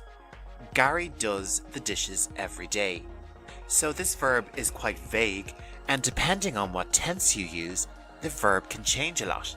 So don't worry, we'll come back to this verb in a later video. Next up, let's have a look at some nouns that we might use when cleaning, like sponge. Repeat after me. Sponge. Up next, we have another noun called rag. Repeat after me. Rag. Now, some people also might call this a cloth. Repeat after me. Cloth. These words are interchangeable, so you can use whichever one you prefer. Next up we have another noun. This one is called mop. Repeat after me, mop. When you use a mop, we have a specific verb. To mop. This is a regular verb, and the definition is to clean or soak up liquid from the surface by wiping. Let's have a look at this verb in action. I mopped the kitchen floor today. This sentence is in the past simple. I mopped the kitchen floor today. Next up we have another noun, a broom. Repeat after me, broom. And next up we have a very similar cleaning tool, the sweeping brush. Repeat after me, sweeping brush. So when you use a broom or sweeping brush to clean a floor, we have a specific verb, to sweep. This is an irregular verb, and the full definition is to clean an area by brushing away dirt or litter. Our sentence example is in the past simple tense. David swept the kitchen floor yesterday. David swept the kitchen floor yesterday. Our next example is from the present simple tense. Emma sweeps the floor every day.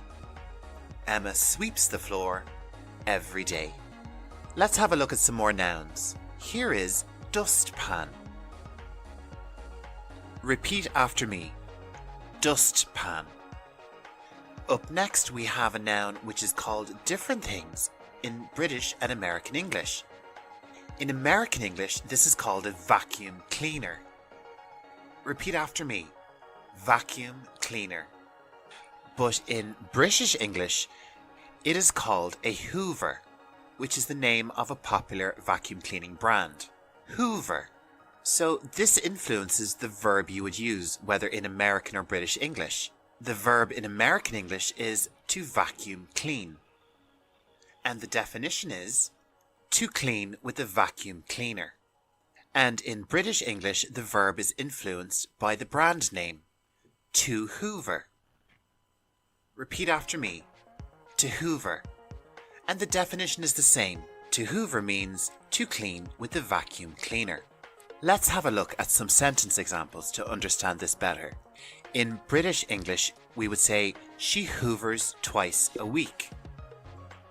But in American English, we would say, she vacuum cleans twice a week. If you have any questions about this difference, leave a comment below with your question and we will get back to you in more detail. Our next noun is washing machine. Washing machine. And this noun is used in British English. However, in American English, they use washer. Repeat after me, washer. And the verb we associate with this machine is the verb to wash. This is a regular verb, and the definition is to make something clean, to remove dirt, marks, or stains from something. Let's have a look at some examples. In the present simple tense, we could say, I wash my clothes twice a week. I wash my clothes twice a week. Our next example is in the past simple. She washed her uniform yesterday. She washed her uniform yesterday.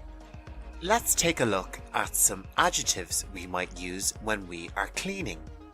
Our first adjective is dirty. Repeat after me, dirty. And the definition of this adjective is covered or marked with an unclean substance. Our sentence example is, the kitchen was really dirty. The kitchen was really dirty. Our next adjective is the complete opposite, clean. Repeat after me, clean. And the definition of this adjective is to be free from dirt, marks, or stains. Let's have a look at a sentence example. The kitchen was very clean. The kitchen was very clean. That's the end.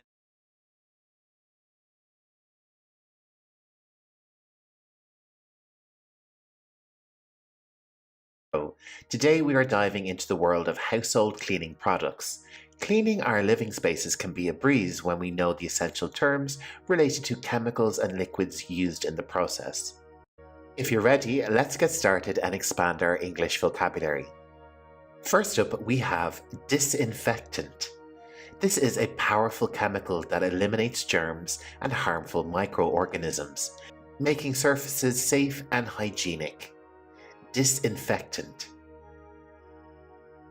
Bleach is a strong chemical that removes stains, brightens whites, and disinfects surfaces. It's commonly used in laundry and cleaning. Bleach. Let's move on to degreaser. This is a cleaning agent designed to dissolve and remove grease and oily residues from surfaces, leaving them clean and shiny. Degreaser.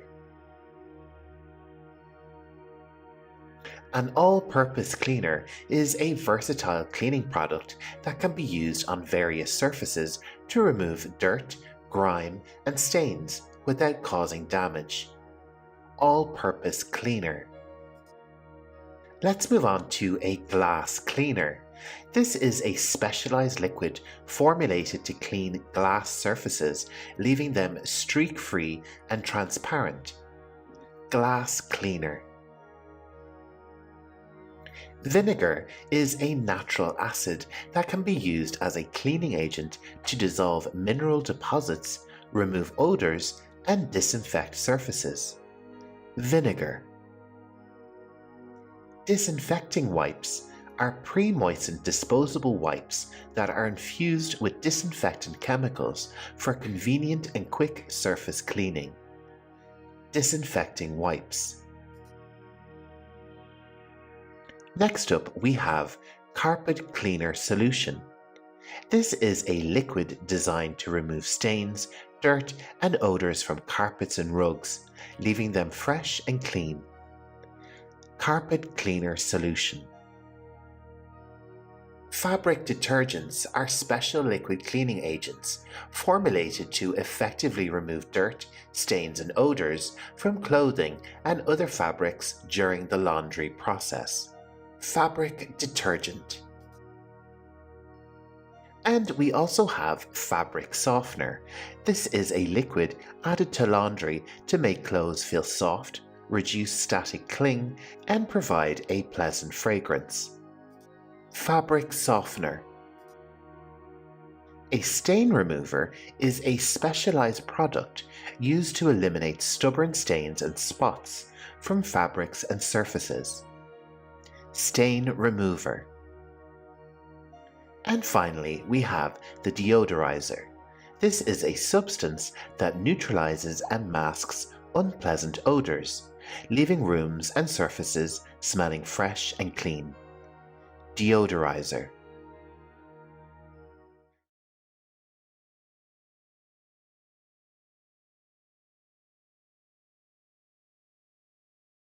Tutor and guide. Today we're going to boost your English vocabulary with 25 essential English phrases for household chores and cleaning, perfect for everyday conversations and practical use. So let's get started. Doing the laundry. Washing the dishes. Vacuuming the carpet. Mopping the floor. Dusting the shelves. Mowing the lawn. Taking out the trash. Emptying the dishwasher. Scrubbing the floors. Cleaning the windows. Polishing the furniture. Tidying the room. Folding the laundry. Ironing the clothes. Cooking the dinner.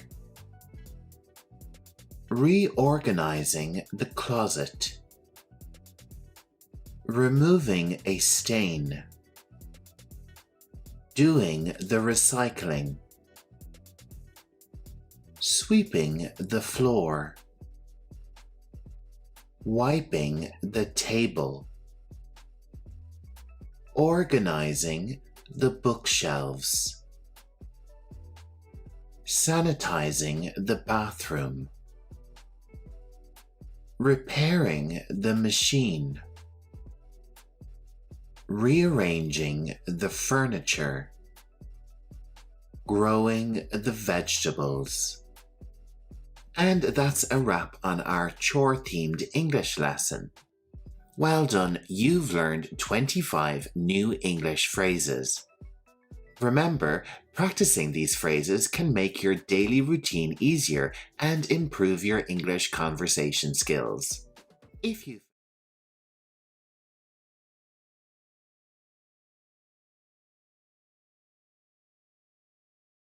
Pro. Today we are going to explore the fascinating world of home decor. Whether you're sprucing up your living space or simply looking to expand your English vocabulary, this word list will be your ultimate guide. If you're ready, let's dive right in. Our first word is furniture. Furniture is an essential part of home decor. Furniture includes sofas, chairs, tables, and cabinets. Repeat after me. Furniture. Let's move on to the word decor. Decor refers to the overall style, theme, and aesthetics used to beautify a living space. Repeat after me. Decor. Up next, we have the term interior design. This is the art and science of enhancing the interior of a space to achieve a functional and aesthetically pleasing environment. Interior design. A color scheme is the chosen combination of colors that creates a harmonious and unified look in a room. Repeat after me. Color scheme. Let's move on to wallpaper. Wallpaper is decorative paper used to cover walls. It is available in various patterns and textures. Try it after me. Wallpaper. Curtains are fabric panels used to cover windows for privacy and to control natural light. Curtains. Let's move on to lighting. Lighting are the fixtures and lamps that illuminate a room, enhancing its ambiance. Lighting. Up next, we have an area rug. This is a decorative carpet used to add warmth and style to a specific area of a room. Area rug. Wall art can include paintings, photographs, or other artworks hung on walls to enhance the room's visual appeal. Wall art.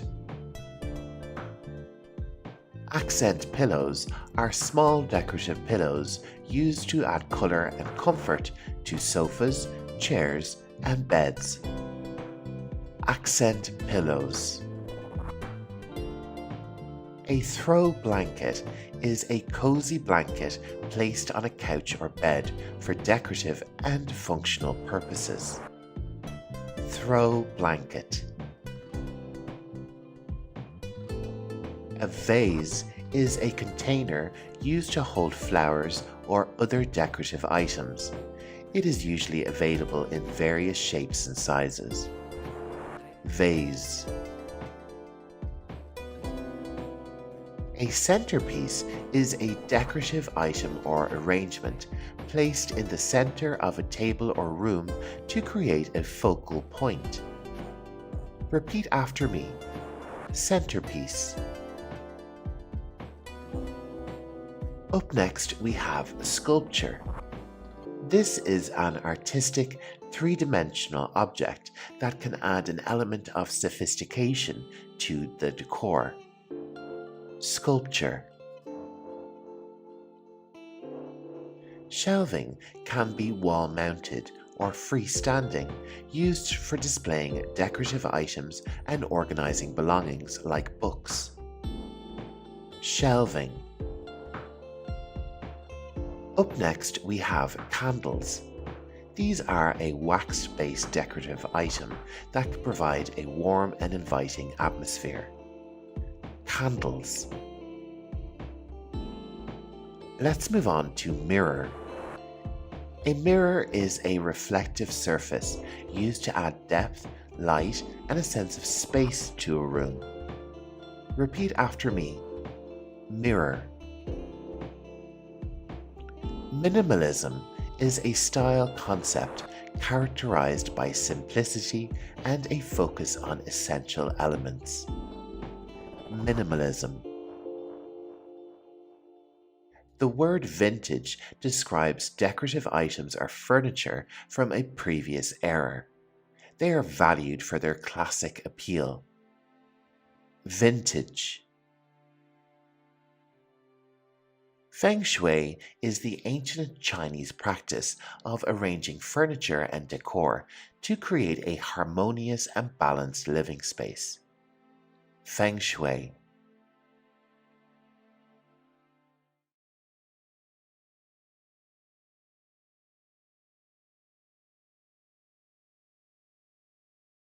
English Pro. Today we're about to embark on an exciting linguistic journey as we explore the various rooms in a house. So let's start our journey right at the entrance with the porch. Both in American and British English, it's commonly referred to as the porch, a covered area adjacent to the entrance where you can relax and enjoy the outdoors. This word can trace its roots back to the Latin porticus, meaning colonnade or covered entrance. Outside of America, like in the UK and Ireland, the term porch means something like this, a small enclosed structure which leads to the front door. From the porch, we step into the hallway, a pathway that connects different rooms in the house. Synonyms for hallway include corridor, entrance, or foyer. In larger institutions, a corridor may refer to a longer passageway, while hallway typically applies to homes. The foyer is a term used by Americans to describe a big entrance hall. Next, we move into the heart of the house, the living room. There are lots of synonyms for living room, like sitting room, lounge, family room, or parlor. Parlor is a historical term and comes from the French word parler, meaning to speak. In the past, the parlor was a room where guests were entertained and engaged in conversation. From the living room, we continue to the dining room, a space dedicated to sharing meals with family and friends. In both American and British English, it's known as the dining room. Synonyms for it are the eating area and the dining hall. Dining hall is often used in larger establishments or institutions. Next up, we have the kitchen, a room where you prepare delicious meals and create culinary wonders. There are synonyms for kitchen, but they aren't used very often, such as cuisine, a galley, which is commonly used on boats, and a cookroom, which is a very archaic word. Now let's explore the pantry, a room designed for storing food and kitchen supplies. Synonyms for pantry include larder, storeroom, or cold room. Moving on to the utility room, a practical space for household appliances and performing household tasks. In both American and British English, it's commonly called the utility room or simply the utility. Synonyms for this include laundry room or washroom. In the UK, a utility room is more commonly associated with laundry facilities, while in the US, it may encompass a broader range of functions. Now let's step into the enchanting conservatory, a room designed to showcase and enjoy the surrounding landscape. Synonyms for conservatory include sunroom or greenhouse. The term conservatory originates from the Latin word conservatorium, meaning a place of preservation. Next up, we have the den, which can be cozy and informal, or can be used for study and personal business. Synonyms for den include study, library, or retreat. Next, we have the landing, a space found at the top of the staircase. In some situations, some landings may be referred to as a mezzanine. A mezzanine is an intermediate floor in a building between two other floors. From the landing, we move on to the bedroom, a place of rest and relaxation after a long day. The biggest bedroom in the house is often referred to as the master bedroom. And while they're not really used, there are synonyms such as sleeping quarters, chamber, or dormitory. Dormitory is typically used for shared sleeping places in institutions. Now let's take a detour to the bathroom, a crucial space for personal hygiene. In both American and British English, it's known as the bathroom, or sometimes the restroom in more formal settings. Other synonyms include washroom, lavatory, or powder room. A powder room is typically a small guest bathroom. And we also have the ensuite, a convenient feature in modern houses. These are small bathrooms located off a bedroom. The term private bathroom would be one which is used more in American English. From there, we ascend to the attic, a unique space which can be used for storage or as an additional room like a guest bedroom or a study. Synonyms for attic include loft or garret. The word attic originates from the Latin term atticus, referring to the upper story of a building.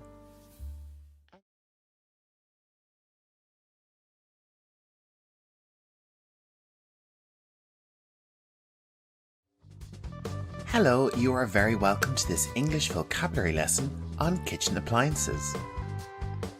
This is Learning English Pro, and my name is Jer. I'll be narrating your lesson today, where you will learn lots of new words for different things you can find in your kitchen.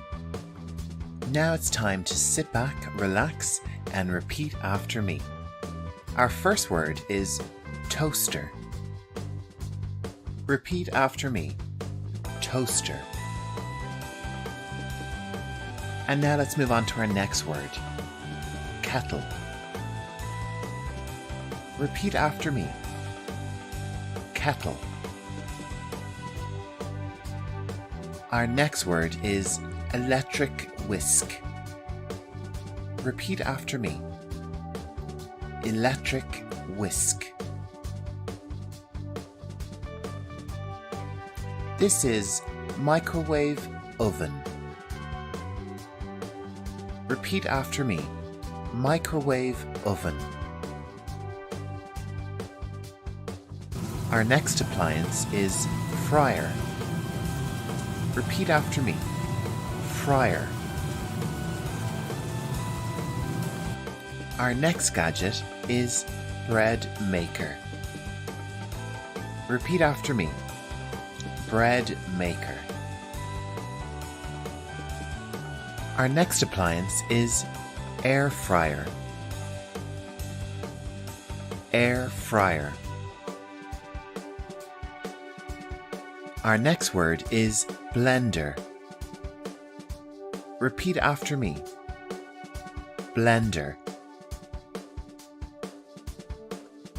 And this is a hand blender.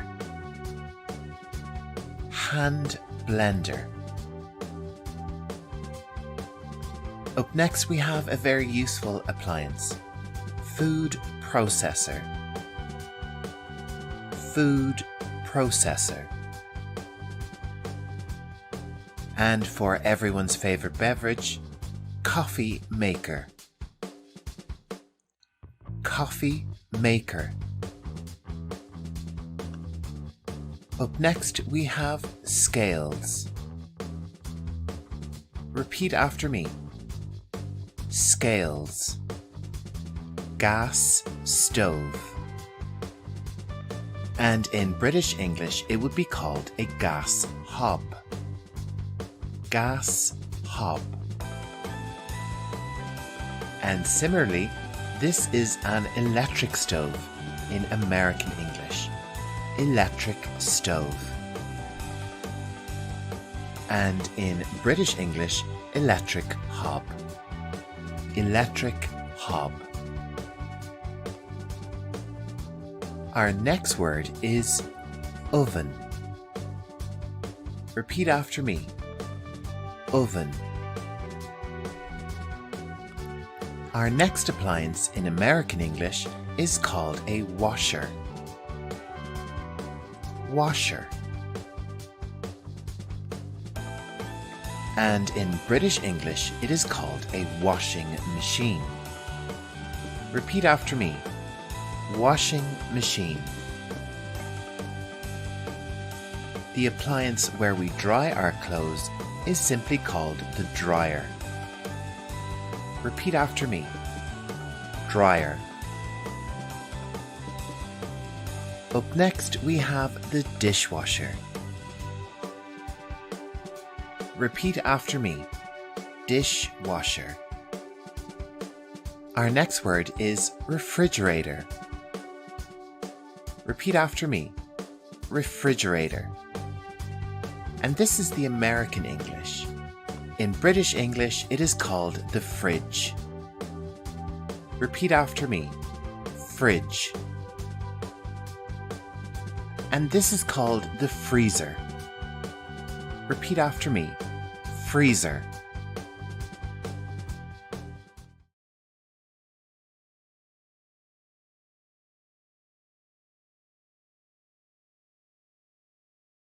Hi everyone, welcome back to Learning English Pro. I'm sure you've seen many vocabularies for the bathroom before, but with this video I am promising you a truly comprehensive lesson with over 100 terms in the word list. Let's jump straight into our lesson, and our first word of course is the bathroom, which come in many different shapes and sizes. First up, we're going to take a look at the thing which gives the bathroom its name, the bathtub. It is called the bathtub in American English. And in British English, it is simply referred to as the bath. Another synonym for this object is tub. It is very common when having a bath to have bubbles in your bath. This is the white foam at the top of the water. A bath with bubbles is known as a bubble bath. Our next item is sometimes a toy and sometimes decoration, the rubber duck. The rubber duck is often associated with having a bath. Babies often have a smaller tub to have their bath in, and this is simply known as a baby bath. Some baths will have a feature like a jacuzzi, which pumps out air bubbles. On screen, we have what's called in American English a faucet. In British English, this is known as a tap.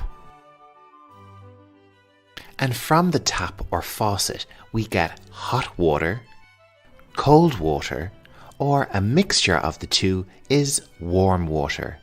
When water leaves the bath, it does so through the drain or the drain hole.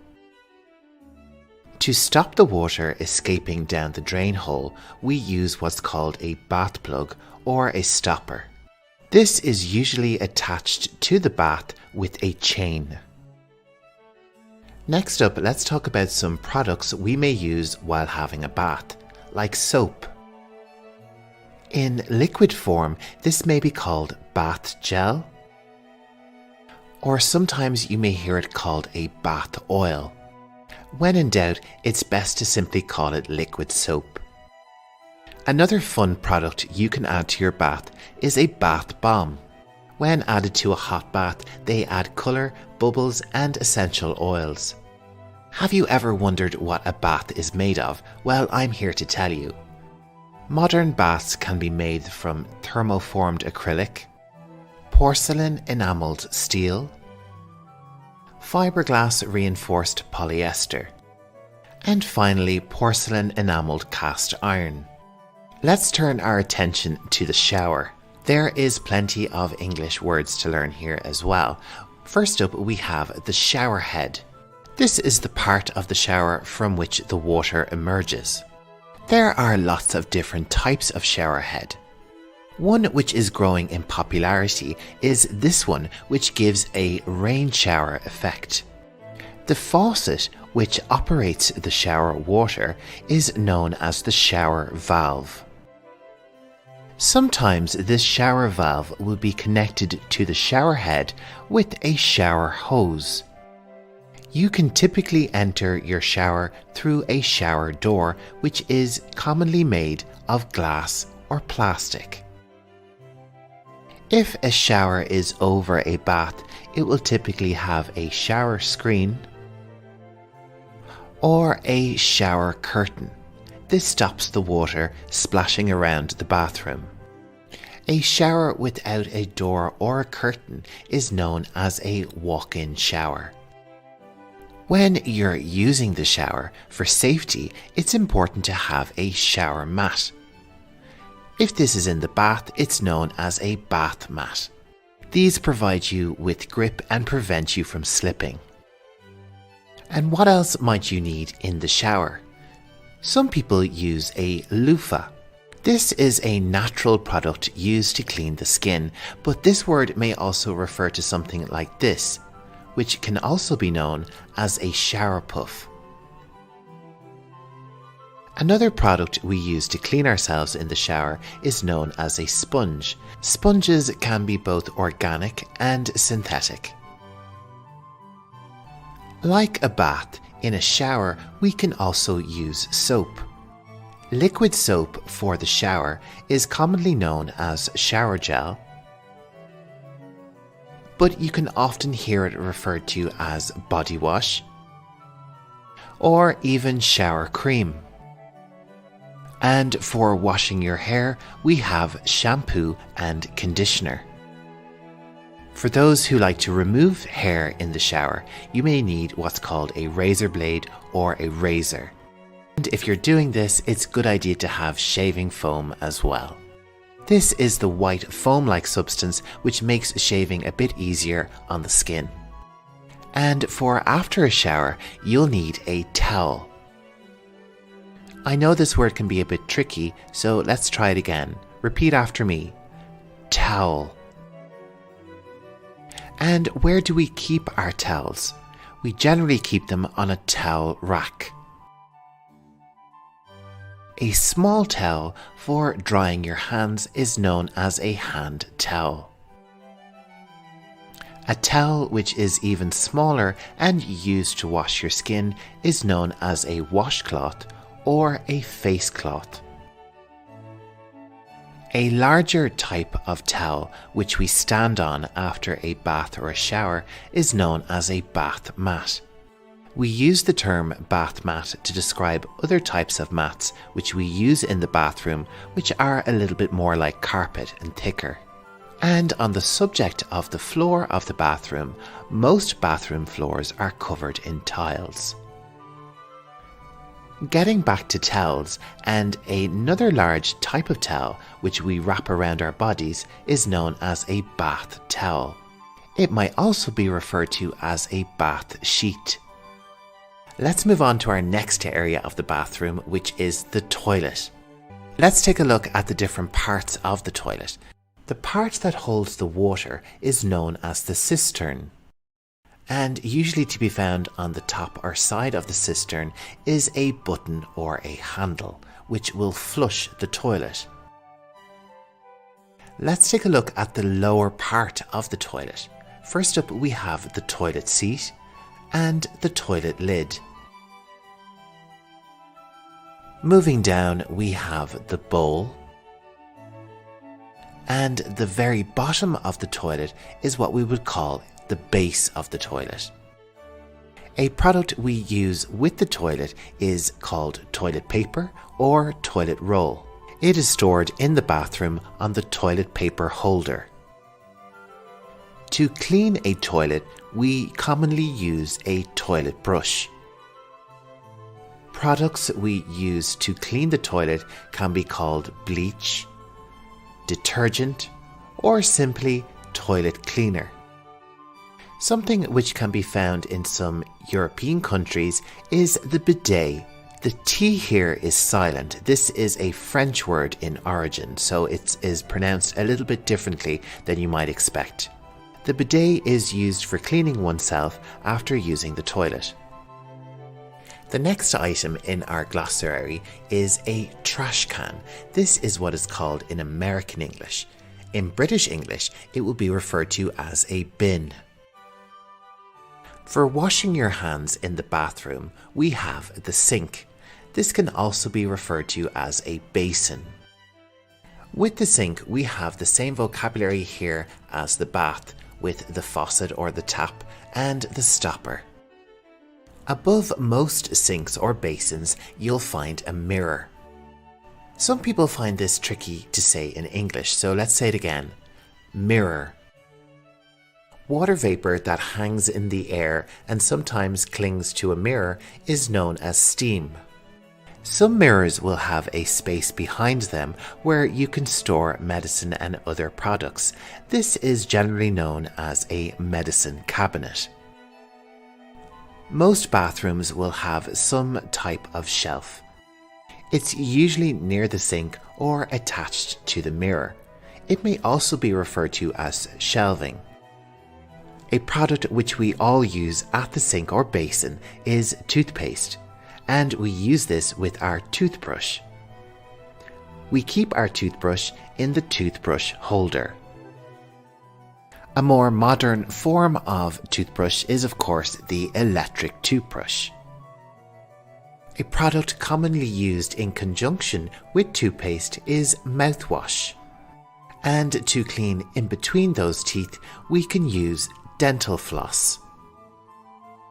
At the sink to wash our hands, we can use soap or liquid soap. This may also be referred to as hand soap or hand wash. In some bathrooms, you will have an outlet. This is American English. In British English, it is called a socket. This can be used for something like an electric razor, which is used to cut your hair. Another electrical device commonly used in the bathroom is the hair dryer. If you would like to learn more English vocabulary on hair and hairdressers, you should check out my video lessons. The link for those are on screen and in the description below. Staying with the subject of hair, at the sink you may also find a comb, which has a silent B, or a hairbrush. Another implement we can use with our hair is a scissors.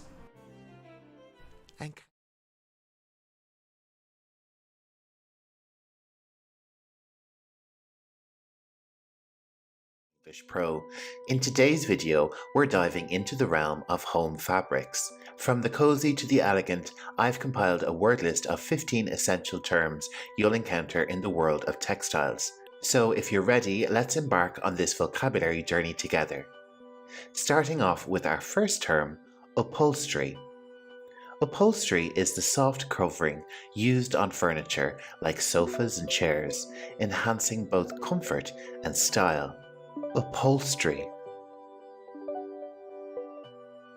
Next up, a fabric that brings sophistication. Velvet. Velvet is a plush, luxurious fabric with a smooth texture, often used for elegant drapery and upholstery. Velvet. Our next word is an adjective. Sheer. Sheer fabrics are translucent and delicate, allowing light to pass through, commonly used for curtains and fashion. Sheer. Now let's move on to learn about a versatile natural material, linen. Linen is a breathable, lightweight fabric made from flax fibers, commonly used for clothing and home textiles. Linen. Moving on to a fabric known for its durability, denim. Denim is a rugged cotton fabric recognized by its diagonal twill pattern, often used for jeans and jackets. Denim. Let's discover a cozy and insulating option, fleece. Fleece is a soft synthetic fabric known for its warmth and comfort, frequently used in blankets and outerwear. Fleece. Next, a fabric that exudes warmth and relaxation. Flannel. This is a soft, brushed fabric, often made from cotton or wool, favoured for pyjamas and bedding. Flannel. Now let's talk about a lustrous and elegant material. Satin. Satin is a smooth, glossy fabric with a luxurious feel, commonly used for evening wear and accessories. Satin. A classic and timeless fabric is cotton. This is a natural, breathable fabric used for a wide range of home textiles, including sheets and towels. Cotton. Our next term is knit. Knit fabrics are stretchy and comfortable, often used for sweaters, blankets, and casual clothing. Knit. A durable and artistic material is a tapestry. This is a thick, woven fabric featuring intricate designs or scenes, often used for wall hangings and upholstery. Tapestry. Next up, a versatile and stylish fabric. Silk. Silk is a delicate and smooth fabric with a natural sheen, prized for its elegance in clothing and decor. Silk. Moving on to a vibrant and playful choice. Chintz. Chintz is a brightly patterned cotton fabric, commonly used for drapes, upholstery, and home accessories. Chintz. A timeless, elegant fabric is brocade. Brocade is a intricately patterned fabric with raised designs, often used for formal attire and decorative accents. Brocade. And finally, a fabric that adds a touch of luxury. Suede. Suede is a soft, velvety fabric with a napped surface, frequently used for shoes, bags, and upholstery. Suede.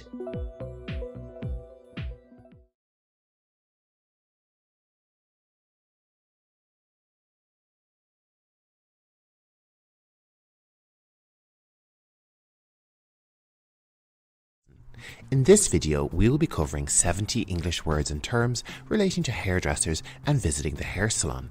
Let's jump into our English vocabulary lesson.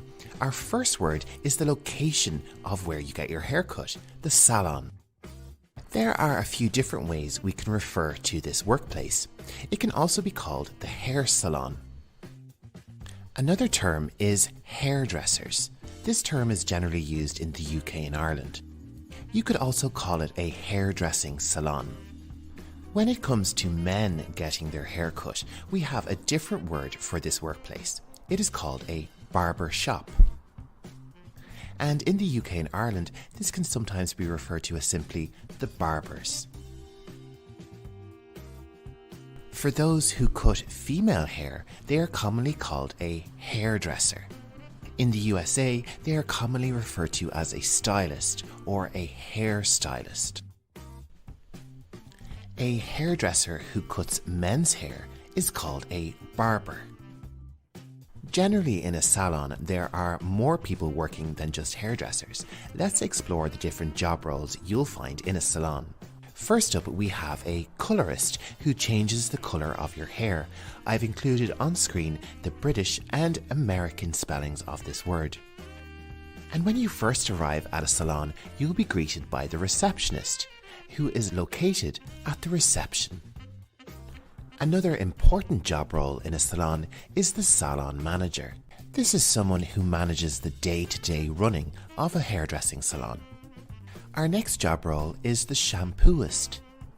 This is the person that washes your hair. This is usually done at what's called a wash station, and your hair is generally washed in a basin.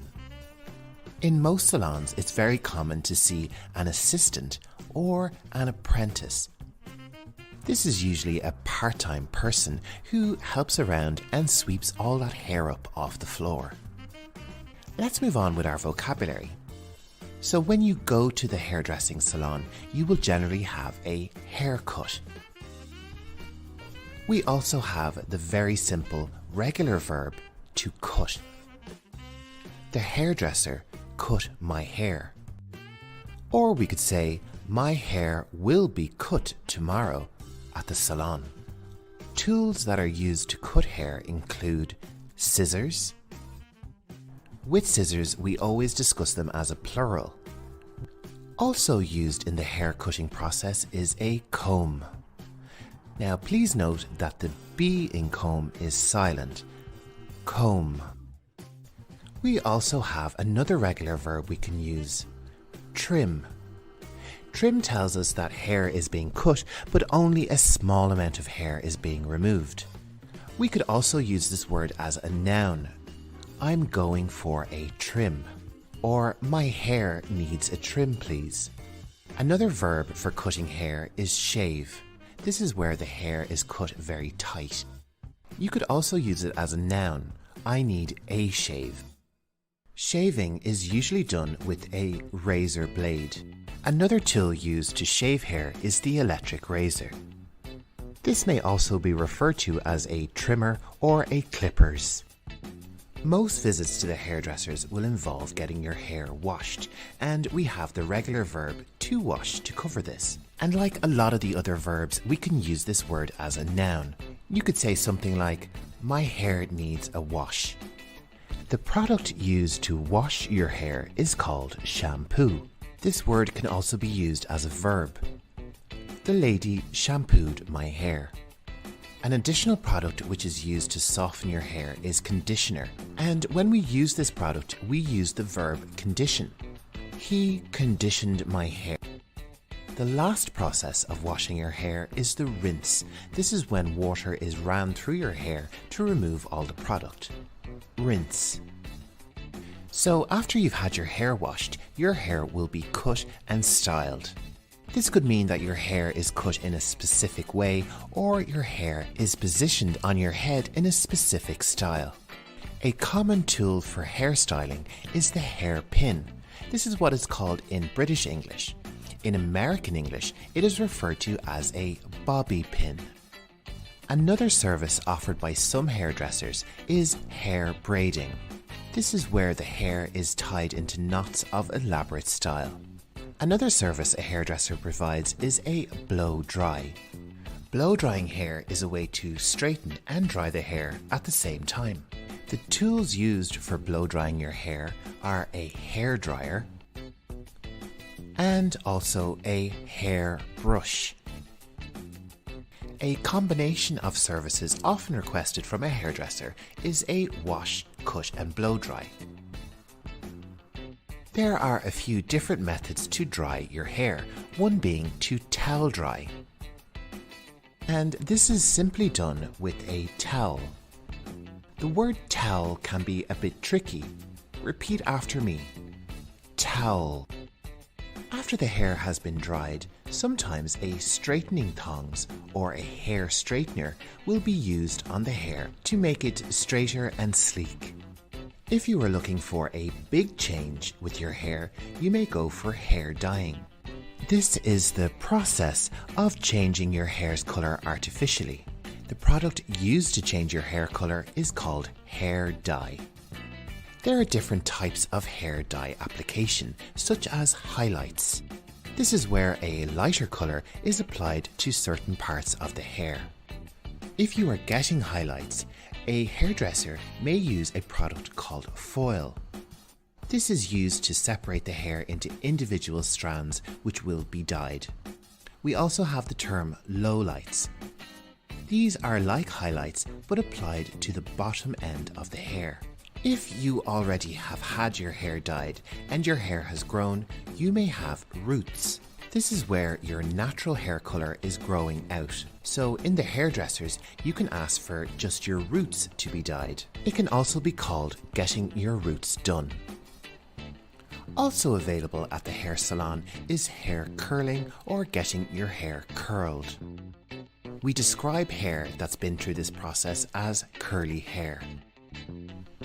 And And the tool that is generally used for curling hair is the curling iron. Another way to curl hair is a perm. This is when chemicals are added to the hair and the hair is set with a curl. There is also the method of using hair rollers to curl hair. These might be added when the hair is wet and then the hair is dried with the curl already set.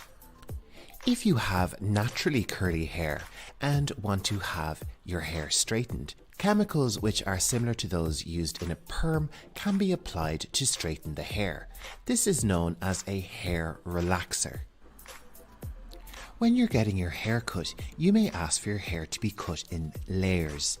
This is where different parts of the hair are cut into different lengths.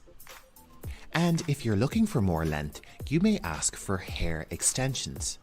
This is artificial or real human hair that is added and tied into your own hair. Another version of this is a weave. A weave is a hair piece or pieces of hair that are sewn into braided hair. So when you finish getting your hair styled and cut and dried, you may have some hairspray or hair lacquer applied. This helps to keep your hair cut in place. A similar product which is applied to men's hair or short hair is styling gel. And there are lots of different types of products like this, like wax or cream. When your hairdresser or barber has completed cutting your hair, they will usually show you your style in a hand mirror. This is so you can check their work and make sure that you're happy with the outcome. Hand mirror.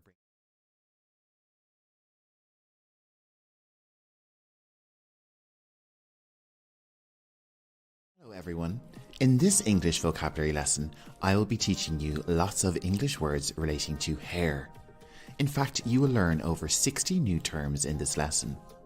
Discover handy English words to help you talk about hair and how to describe it. Okay, so let's jump right into our lesson, and we're going to start off with the word hair. The noun hair is a singular, plural, or collective noun. Now, what does all this mean? In the singular, we are referring to one single hair, and when we do this, we use an article. An example sentence would be, I found a hair in my soup. However, the word hair is usually used without the article, when it refers to all the hairs on one's head in general. You could say, red hair is very common in my country. Or you could say, my hair is brown. And we use the plural hairs if we are referring to more than one hair, like a few hairs, then it takes the plural form. You could say, I discovered 4 grey hairs this morning.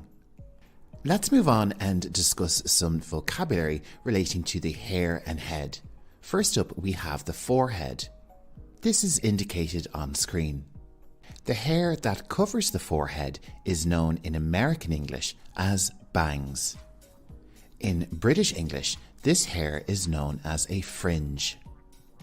Above the forehead, we have the hairline, which continues around the head. The skin that covers the top of your head is known as your scalp. And the top point of your head is known as the crown. Moving on, next up we have the nape, which is the back of the neck below the hairline. Nape. At the side of the face and in front of your ear, you have a sideburn. Words for facial hair include mustache, and when facial hair covers the jaw and chin, it is known as a beard. Other facial hair includes the eyebrow and the eyelash. The location on your head where your hair divides in different directions is called the parting. The root of a hair is known as a follicle. We also have a term, a strand of hair, and this describes a single hair usually removed from the body. When it comes to naming the end point of a single hair, we have the word tip. Let's move on and take a look at some synonyms of the word hair. First up, we have the term head of hair. We also have the word mane, and this word usually relates to very long hair. And this is also the case with the word tresses. Tresses usually means long hair. Another synonym is locks. The word locks as a synonym of hair relates to multiple strands or groups of hair. So it is a plural. The singular form relates to just one bunch or strand of hair. The same can be said for the word curls. Curls can be a synonym of hair, but it also relates to a group of curls. A singular curl on its own is a small group of hairs that is curly. When hair has been completely cut and is starting to regrow, we call this hair stubble. And it's very typical on men who shave. When you have just shaven and there is no hair at all on the skin, we have the term clean shaven to describe this. Next up, we're going to take a look at some of the different natural hair colours that exist around the world. Our first hair colour is blonde. Blonde is what we use to describe hair that is yellow in colour. A person can also be described as a blonde if they have this colour hair. Up next, we have brown hair. And if you have brown hair, you are called a brunette. A person who has red or orange hair is known as a redhead. And the colour is usually referred to as ginger hair.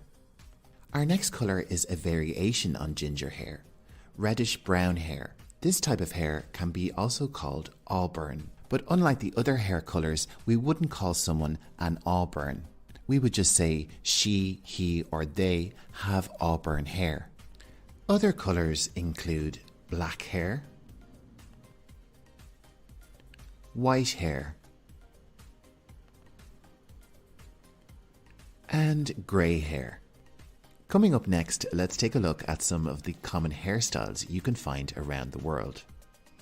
Our first hairstyle is for women. It's known as a bob. As you can see on screen, this is where the hair is cut to the jawline. Another short style for women is the pixie cut. This cut was made popular in the 1960s. Our next style is more common for men, but there are some women who may have a shaved head. When someone is losing their hair or has lost it completely, this is known as being bald. The process is called balding, and the condition is called baldness. For people with much longer hair, a ponytail can be a convenient way of keeping your hair out of the way. A similar style with two ponytails on either side of the head is called pigtails. Another style for those with long hair is called a bun. This is where the hair is wrapped in a small bun shape at the top of the head. And for men who wish to have a bun, we call it a man bun. Coming up next, we have a style which is also for long hair, dreadlocks. And our next style is afro. When long hair is purposefully knotted in elaborate style, we call this plaits. A style which involves a much tighter plait and covers the entire head is known as braids. For shorter hair, you can also have short braids. These type of short braids can also be bound closely to the head in a style known as cornrows. Moving on, our next style is the mohawk. In this style, the central part of the hair is spiked up. Our next style can be natural or done artificially, curly hair. And the opposite of curly hair is straight hair. A style that is between straight and curly hair is known as wavy hair. Next up, let's talk about hair length. Hair that has been cut close to the scalp is simply known as short hair. Our next hair length is medium length hair or shoulder length hair. And then any length of hair past the shoulder is simply known as long hair. These days, lots of people have dyed hair, and this is what you call it when you change the colour of your hair. I'll cover more of this in the Hairdresser English Vocabulary lesson. For lots of different reasons, a person may use a wig. This is a type of cap with artificial or human hair attached. A very similar type of product is a weave, which is sewn into a person's own hair. Sometimes a wig for an older man can be referred to as a toupee, although wig is perfectly acceptable as well. There is also hair extensions, which, like a weave, are sewn directly into your own hair.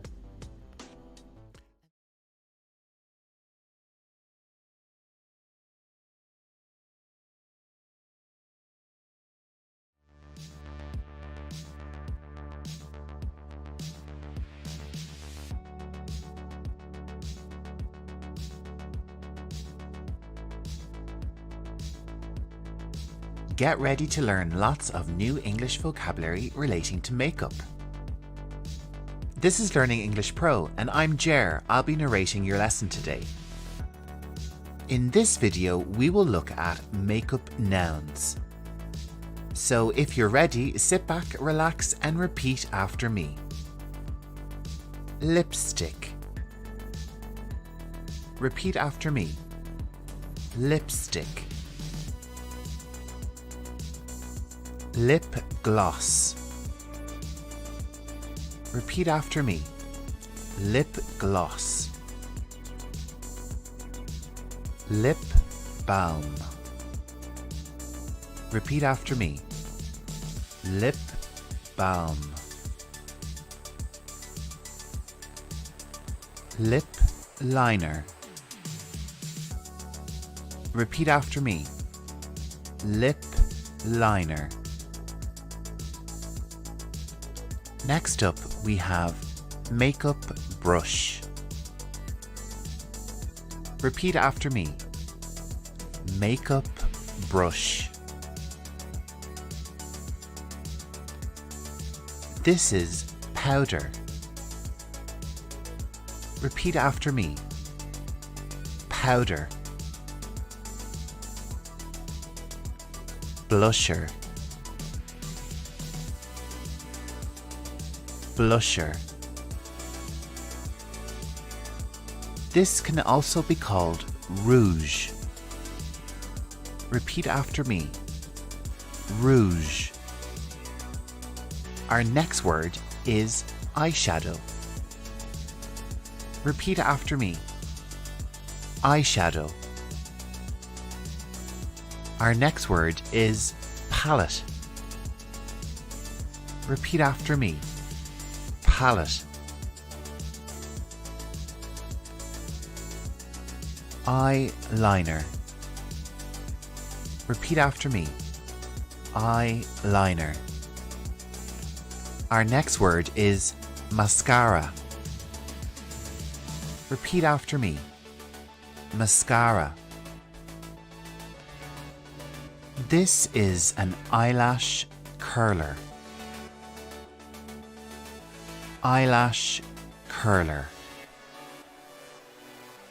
Foundation.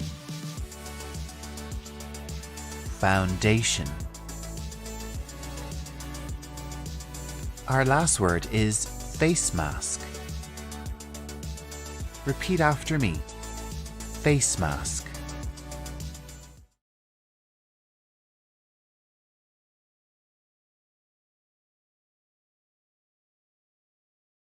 Hello everyone and welcome back to Learning English Pro. Today I have an exciting topic for you, 10 essential makeup verbs. Whether you're a makeup enthusiast or just looking to expand your English vocabulary, this video is for you.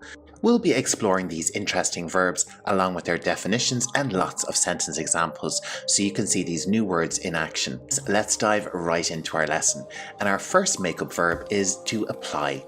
To apply makeup means to simply put it on. You can use this verb with pretty much every type of makeup. Our example sentence is, she carefully applied the foundation to achieve a flawless complexion. Next up, our second verb is to blend.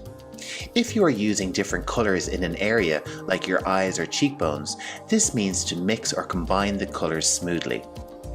Our example sentence is, after applying the eyeshadow, make sure to blend the colours for a seamless transition. Moving on, our next verb is line. This means to draw a mark along a surface, in this case your skin.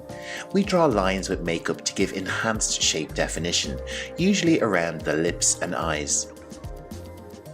She used a thin brush to line her eyes with a dramatic black eyeliner. Contour is another makeup verb. To contour is a popular concept in the drag community, which is filtered down into everyday makeup. The verb to contour means to add shading to emphasize or define or minimize certain features, like on the face or neck. Contouring the cheeks can create the illusion of more defined cheekbones. Our fifth verb is to highlight, and this simply means to add brightness to a specific area to create a glow on the skin. Let's use it in an example sentence. If you highlight the bridge of the nose, it can give a radiant look. To define something means to outline or give shape to something. It means to make a feature on your face more prominent and noticeable. Using a brow brush, she defined her eyebrows for a polished look. Let's move on, and our seventh verb is to set. This means to fix or hold something in place. To set your makeup basically means keeping everything looking flawless for as long as possible, and this can be done with setting spray or setting powder. Our example sentence is, after applying the makeup, don't forget to set it with a setting spray. The verb to curl means to shape or bend something into a curved or rounded form. When it comes to beauty, this is commonly done with the eyelashes or your hair. Let's check out our sentence example. She used an eyelash curler to curl her lashes before applying mascara. Using the word tint means to add a small amount of colour or shade to a particular area on the face, usually the eyes, the cheekbones, or the lips. For a natural look, she decided to tint her lips with a soft pink lip balm. And last but not least, our 10th verb, to remove. When you no longer want to wear makeup, you can remove it. Commonly used items for this task include soap and water, cleanser, wet wipes, and cotton pads. Let's check out our final sentence example. At the end of the day, make sure to remove all your makeup to keep your skin healthy.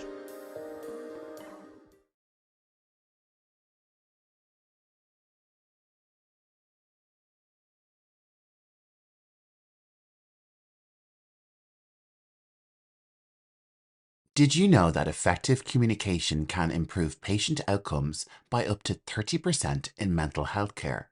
For healthcare professionals, the right words are not just helpful, they can be transformative.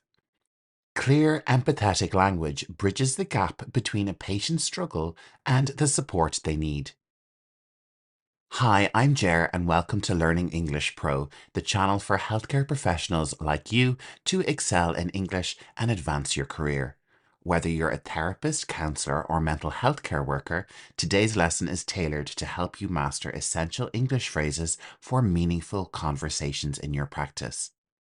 In this lesson, we'll explore essential language healthcare professionals need to provide compassionate and effective mental health care. If you want to join my student membership, the link to join is in the video description below. So let's get started on our first section. Phrases for inquiring about emotions and mental states. This is where every conversation begins. How have you been feeling lately? This phrase is a neutral and inviting way to encourage someone to open up about their emotions. Can you tell me more about what's been on your mind? This is a great way to show genuine interest in understanding a patient's thoughts and feelings. What's been troubling you recently? This question gently directs the conversation toward any specific issues the patient may be facing. Do you feel more anxious or stressed than usual? This phrase is helpful for identifying heightened emotions like anxiety or stress. Are there certain moments when you feel worse or better?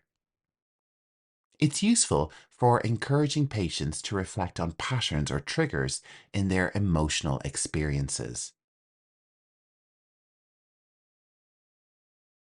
Can you describe how this situation makes you feel? This phrase prompts the patient to provide a detailed description of their emotional response. Do you feel supported by those around you?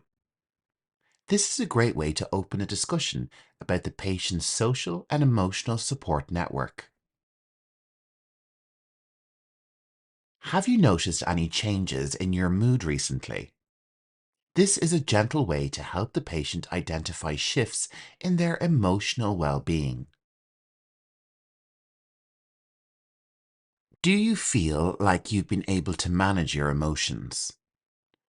This is a helpful question for assessing how well they are coping with their feelings. Is there a particular event that's affecting how you feel? This is a good phrase for exploring potential triggers or recent life events. Let's move on to our second section, phrases to explore and understand emotions. These phrases guide deeper discussions and validate feelings. It sounds like you're feeling overwhelmed. Is that right? This phrase is great for showing empathy and confirming the patient's emotions. What do you think is causing these feelings? This is a useful way to encourage the patient to reflect on the root causes of their emotions. How long have you been feeling this way? This question helps you understand the duration and intensity of their emotional state. What do you usually do when you feel like this? Here we have a thoughtful way to explore their coping mechanisms or habitual responses. Can you give me an example of when this feeling is strongest? This phrase invites the patient to share specific situations that intensify their emotions. How do these emotions affect your daily life? This is a helpful way to understand the broader impact of their feelings. When you feel this way, what thoughts usually come to mind? This is a great way to connect their emotions with their thought patterns. Have you noticed any physical symptoms connected to these feelings? This question helps link emotional well-being to physical health. Do you find it easier to talk about these feelings with certain people? This is a phrase that encourages reflection on their communication habits and support system. What do you think might help you feel better? This is a constructive way to prompt them to consider solutions or coping strategies. Let's move on to the next section, phrases to calm and soothe the patient. These phrases are useful to provide comfort and reassurance to patients during difficult moments. It's okay to feel this way. Many people do in similar situations. Here we have a calming phrase to normalize their emotions and reduce feelings of isolation. Take your time, we're not in any rush. This reassures the patient that they can process their emotions at their own pace. You're safe here, and I'm here to listen. This is a comforting statement to establish a secure and supportive environment. Let's take a deep breath together and focus on the present. This phrase is helpful for grounding the patient during heightened anxiety. It's okay to not have all the answers right now. Here we have a soothing reminder that uncertainty is part of the healing process. You've been through a lot, and it's understandable to feel this way. This is a compassionate way to validate a patient's struggles and emotions. Let's focus on one thing at a time. This phrase is effective for calming feelings of being overwhelmed. I can see that this is really difficult for you. This phrase acknowledges their struggle and offers empathetic support. You're doing the best you can, and that's enough. This is a reassuring phrase to combat self-doubt. We'll work through this together.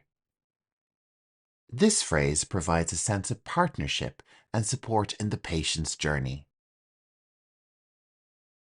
Our fourth section deals with phrases to encourage. These phrases aim to inspire hope and build confidence in the patient. You've already taken a big step by talking about this. Here we have a phrase to reinforce the patient's progress and courage. I believe in your ability to handle this. Here we are encouraging self-belief and resilience. You have more strength than you realize. We can use this motivational statement to boost a patient's confidence. This is just one part of your journey, not the whole story. Here we have a hopeful reminder that their current struggles are not permanent. Every small step counts, and you're making progress. Here we have a way to celebrate small improvements for the patient. What you're feeling is valid, and you're moving forward. This phrase encourages acceptance of emotions while highlighting progress. You're not alone in this, and help is always available. Here we have a supportive phrase to instill hope. Think about how far you've come already. This phrase is a great way to remind a patient of all their achievements. You've got this, one day at a time. Here we have a phrase to inspire perseverance and focus. It's okay to lean on others when you need to. This phrase encourages the patient to seek and accept support.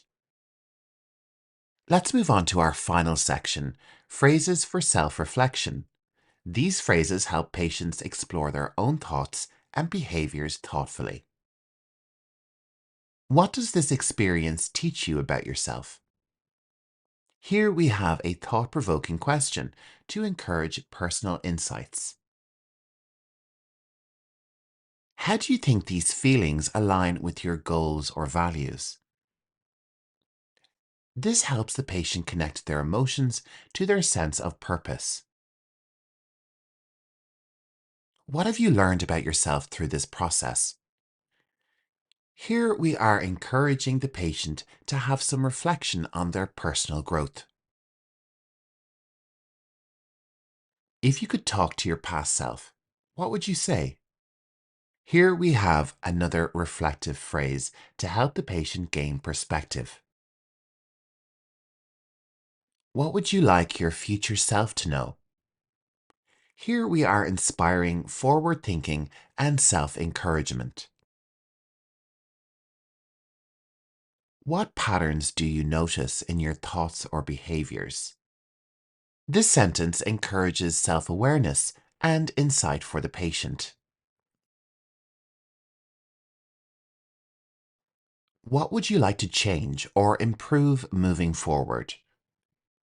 Here we are prompting the patient towards constructive self-reflection and goal setting.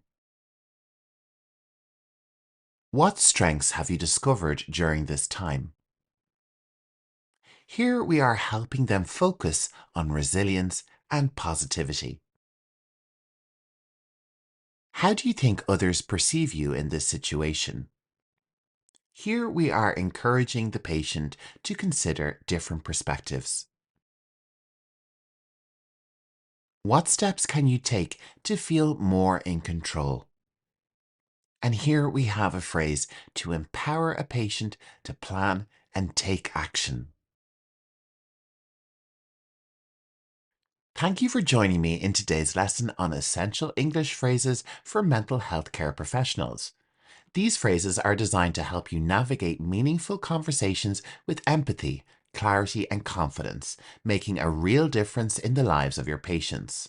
Student members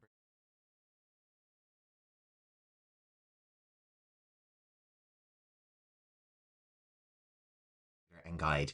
In today's lesson, we'll be diving into advanced medical English for mental health communication.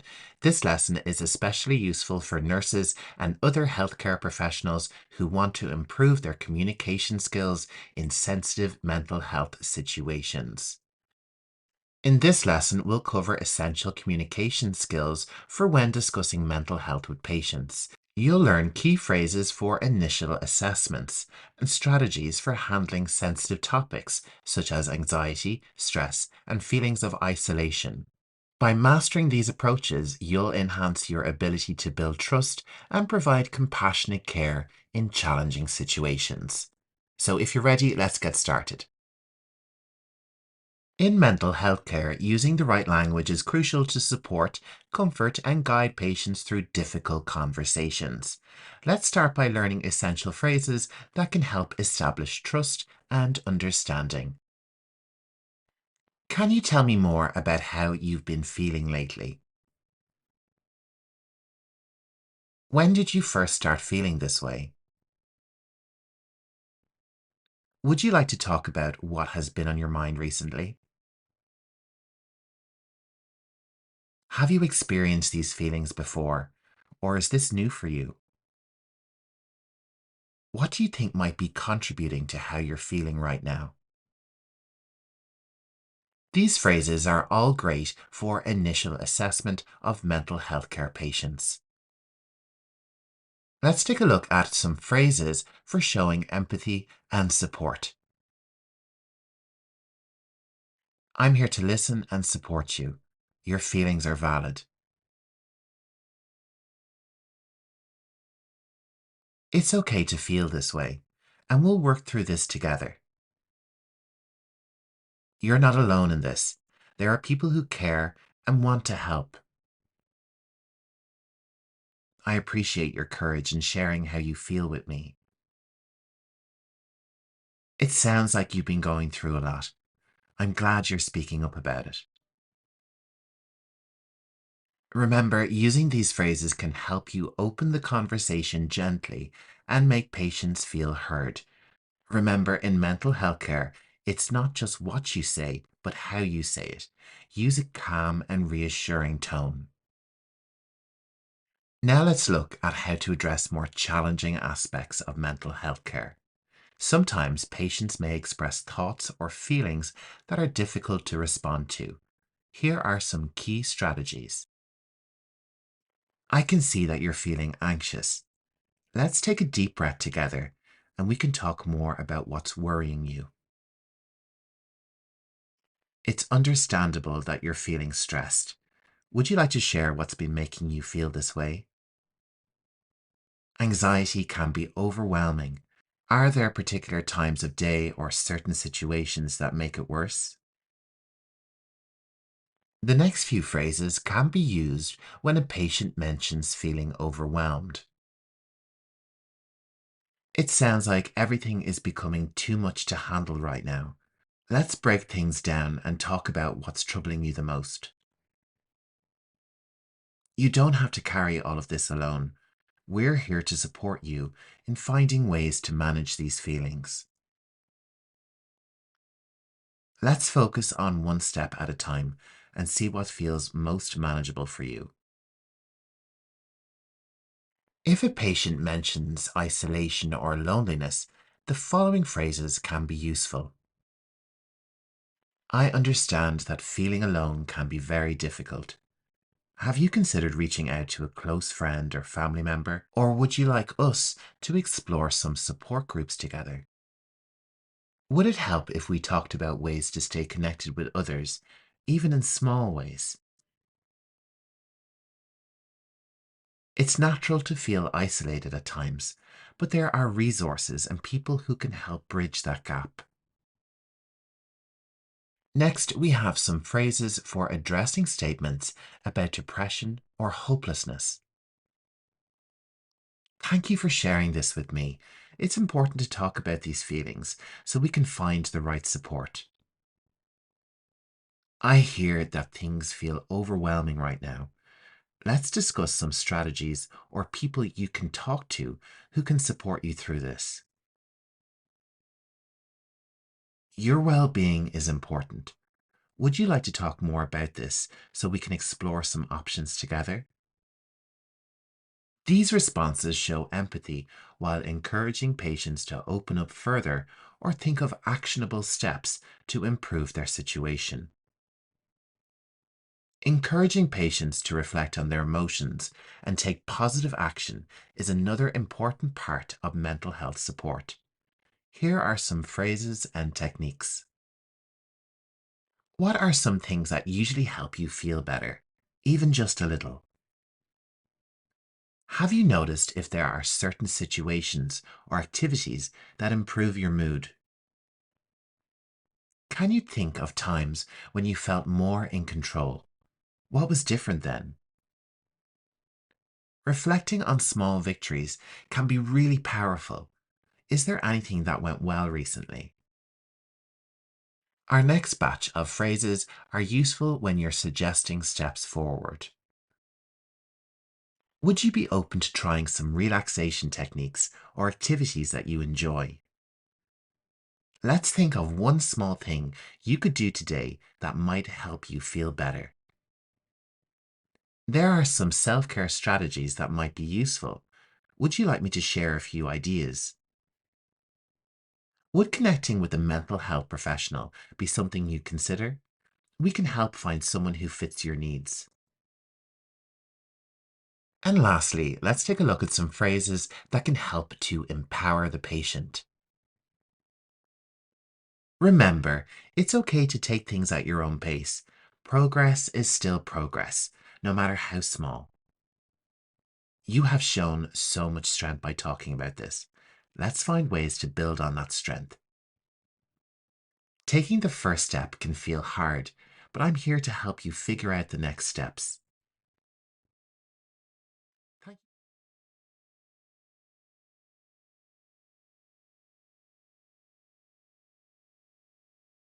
you. And guide. Today we're delving into the captivating world of psychology, exploring essential psychological terms. Whether you're a psychology student or just curious about the human mind, this video is for you.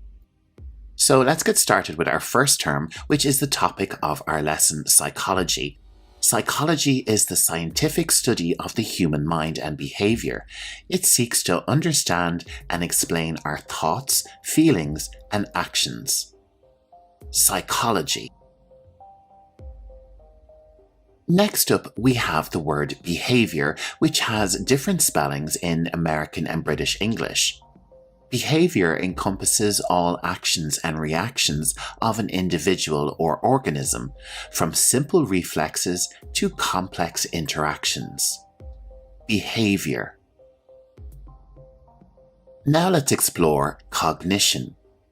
Cognition refers to mental processes such as perception, thinking, reasoning, and problem solving. Repeat after me. Cognition. Emotion is our next term. Emotions are complex psychological and physiological responses to events or situations involving feelings like joy, fear, anger, and more. Emotion. Moving on to memory. Memory is the ability to store, retain, and recall information and experiences. Memory. Consciousness is the awareness of one's thoughts, feelings, and surroundings at any given moment. Consciousness. Next, we have perception. Perception is the process of interpreting sensory information to understand and make sense of the world. Perception.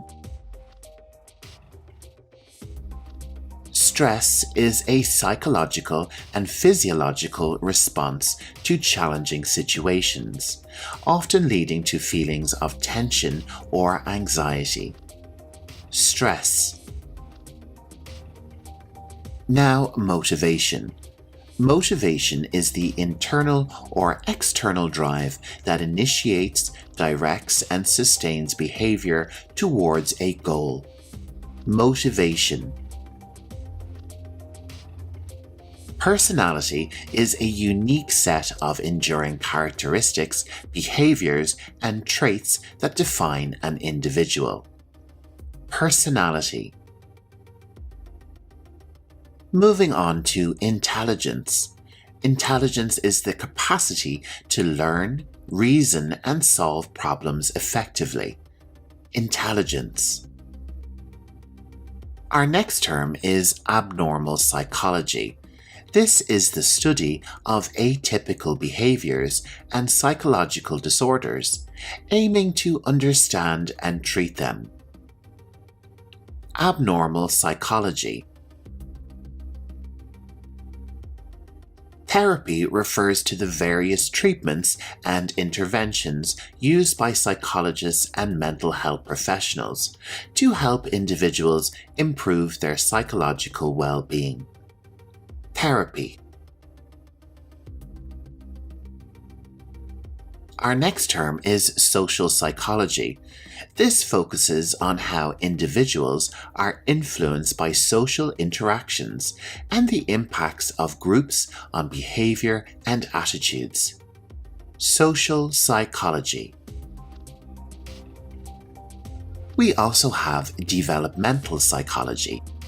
This type of psychology examines the psychological growth and changes that happen from infancy to old age. Developmental psychology. The word I've already mentioned is anxiety. Anxiety is a state of uneasiness or worry, often accompanied by physical symptoms such as increased heart rate and restlessness. Repeat after me. Anxiety.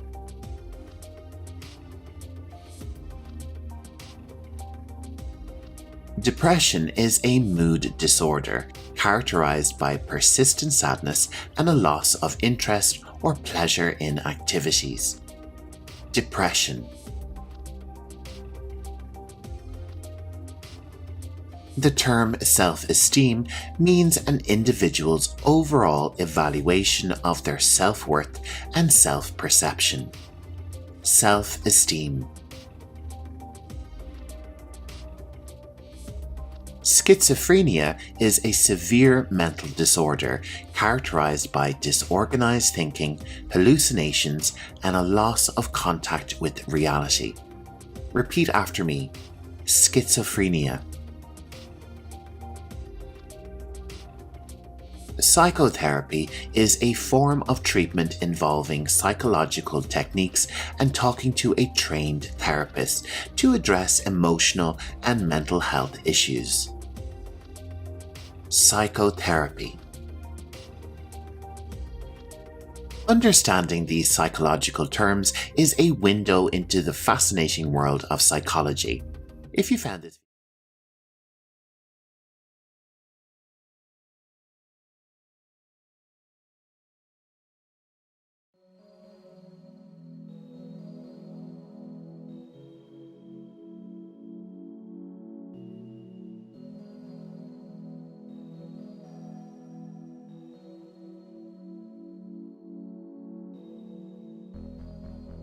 Hello, you're very welcome to this English vocabulary lesson on wellness.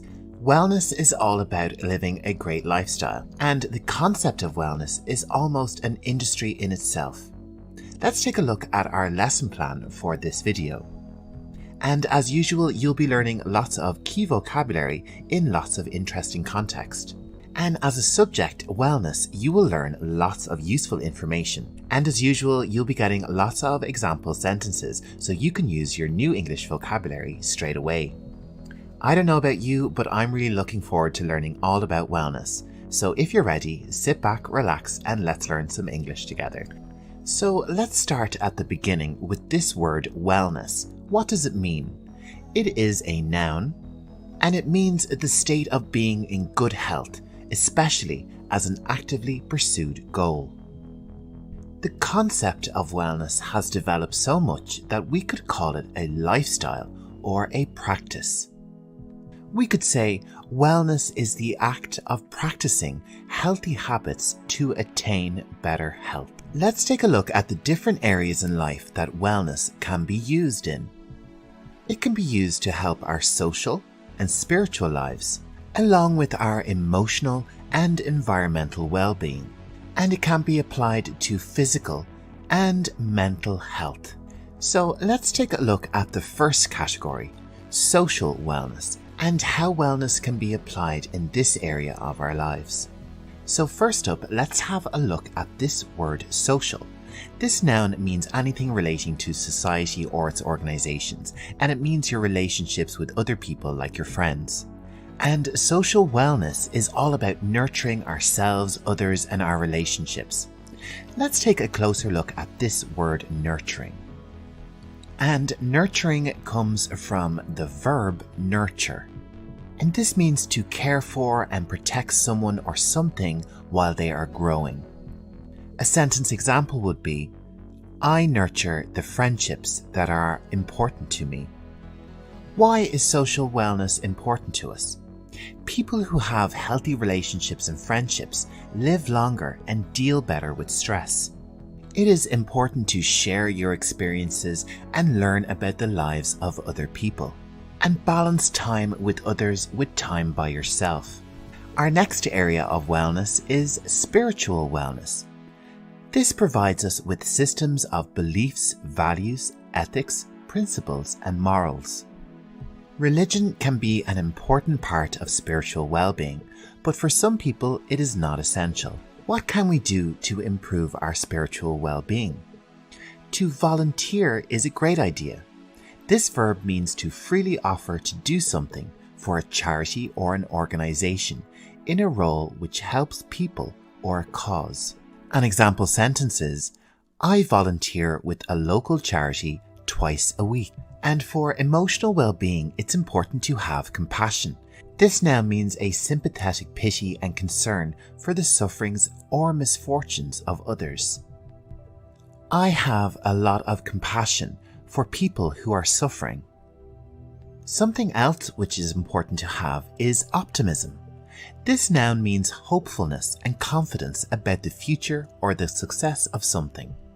Let's take a look at our example sentence. There is a lot of optimism for the future.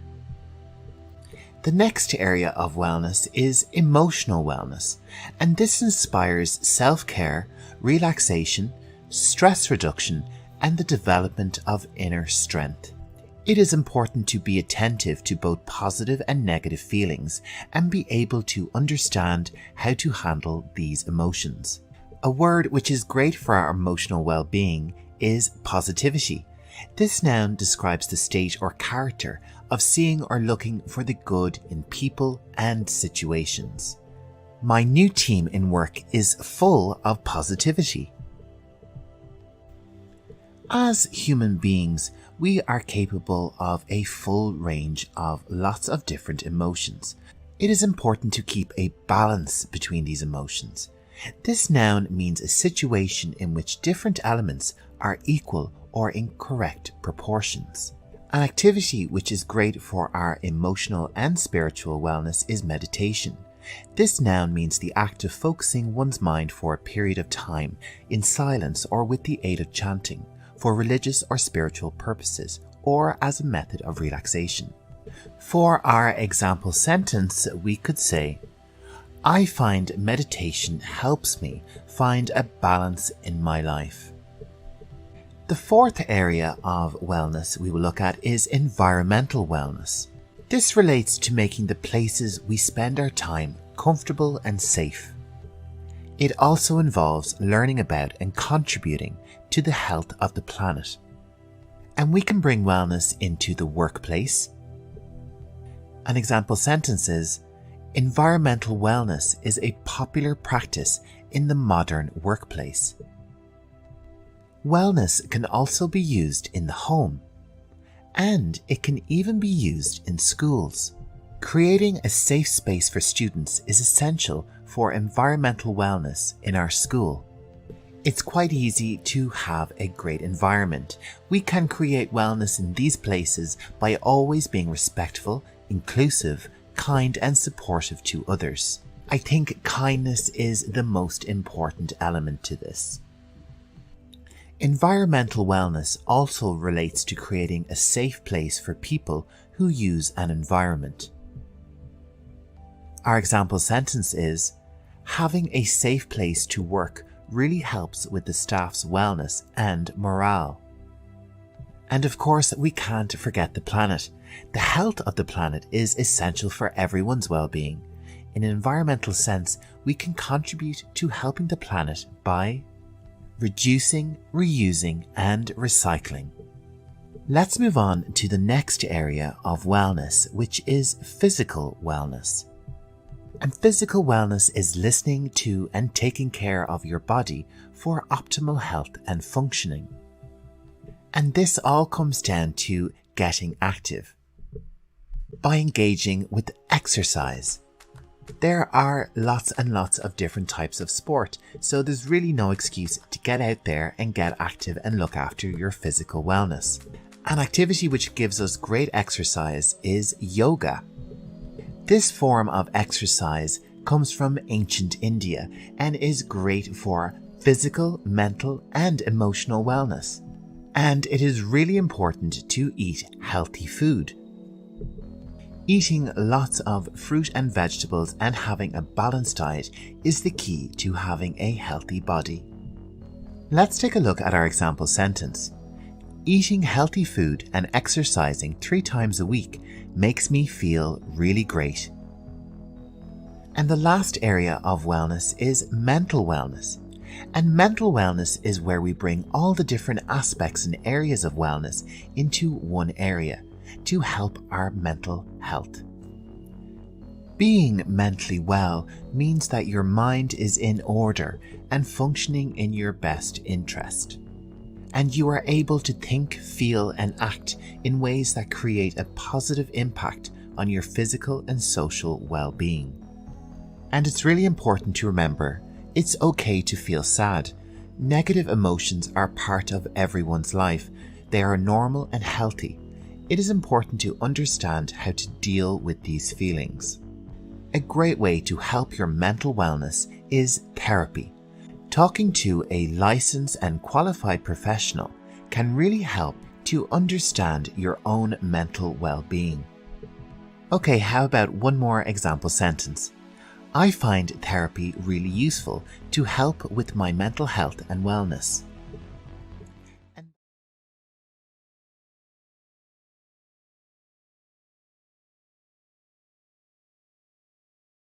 Are you a physical therapist learning English and struggling to find the right words when speaking with patients? Maybe you know exactly what you're doing clinically, but explaining exercises, giving encouragement, or answering patient questions in English feels like a challenge.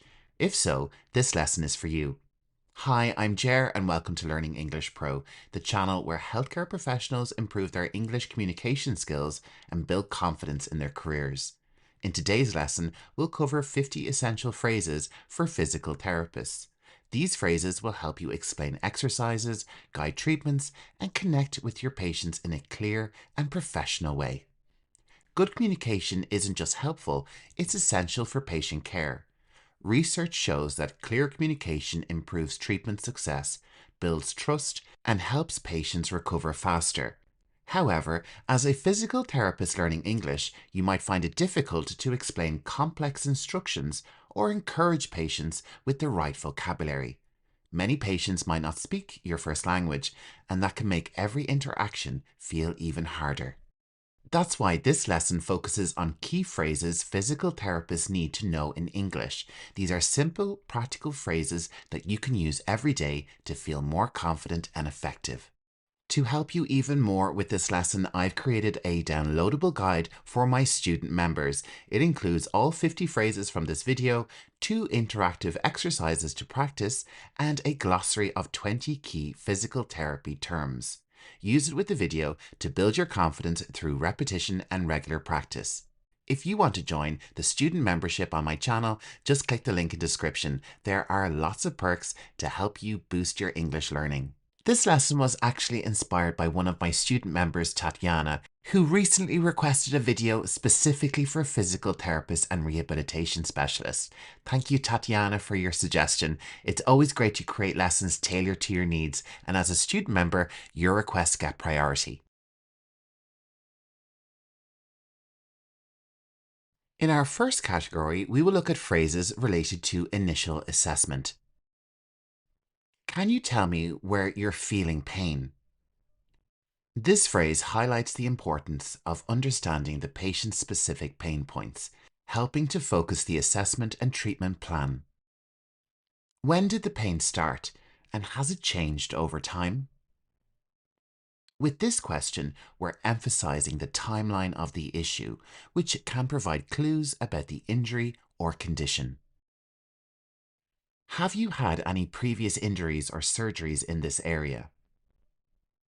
This phrase ensures we're gathering the patient's medical history to avoid complications and provide tailored care. Can you describe how the pain feels? Sharp, dull, throbbing, or something else? Here we're encouraging the patient to give detailed descriptions, which can aid in diagnosing the issue more accurately. Does the pain get worse with certain movements or activities? This is a great phrase for identifying triggers and understanding the patient's functional limitations. Let me know if anything I do causes discomfort. With this sentence, we ensure the patient feels comfortable communicating during the assessment. Let's move on to our second category, which is patient education. This exercise targets the muscles that support your spine. Here we educate the patient about the purpose of a specific exercise. Good posture can help reduce your pain over time. This phrase highlights the benefits of maintaining proper posture. Strengthening this area will improve your overall stability.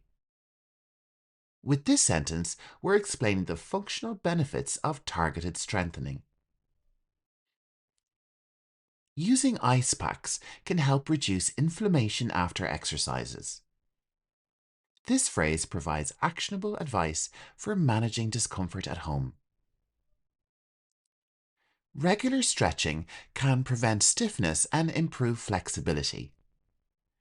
This is a great way to emphasize the importance of incorporating stretching into daily routines.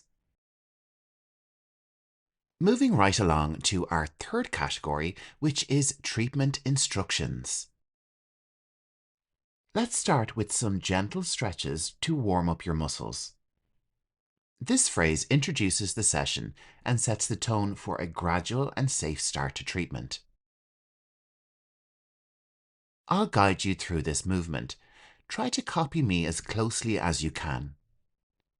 Here we're emphasizing clarity and patient engagement by providing a visual and verbal guide.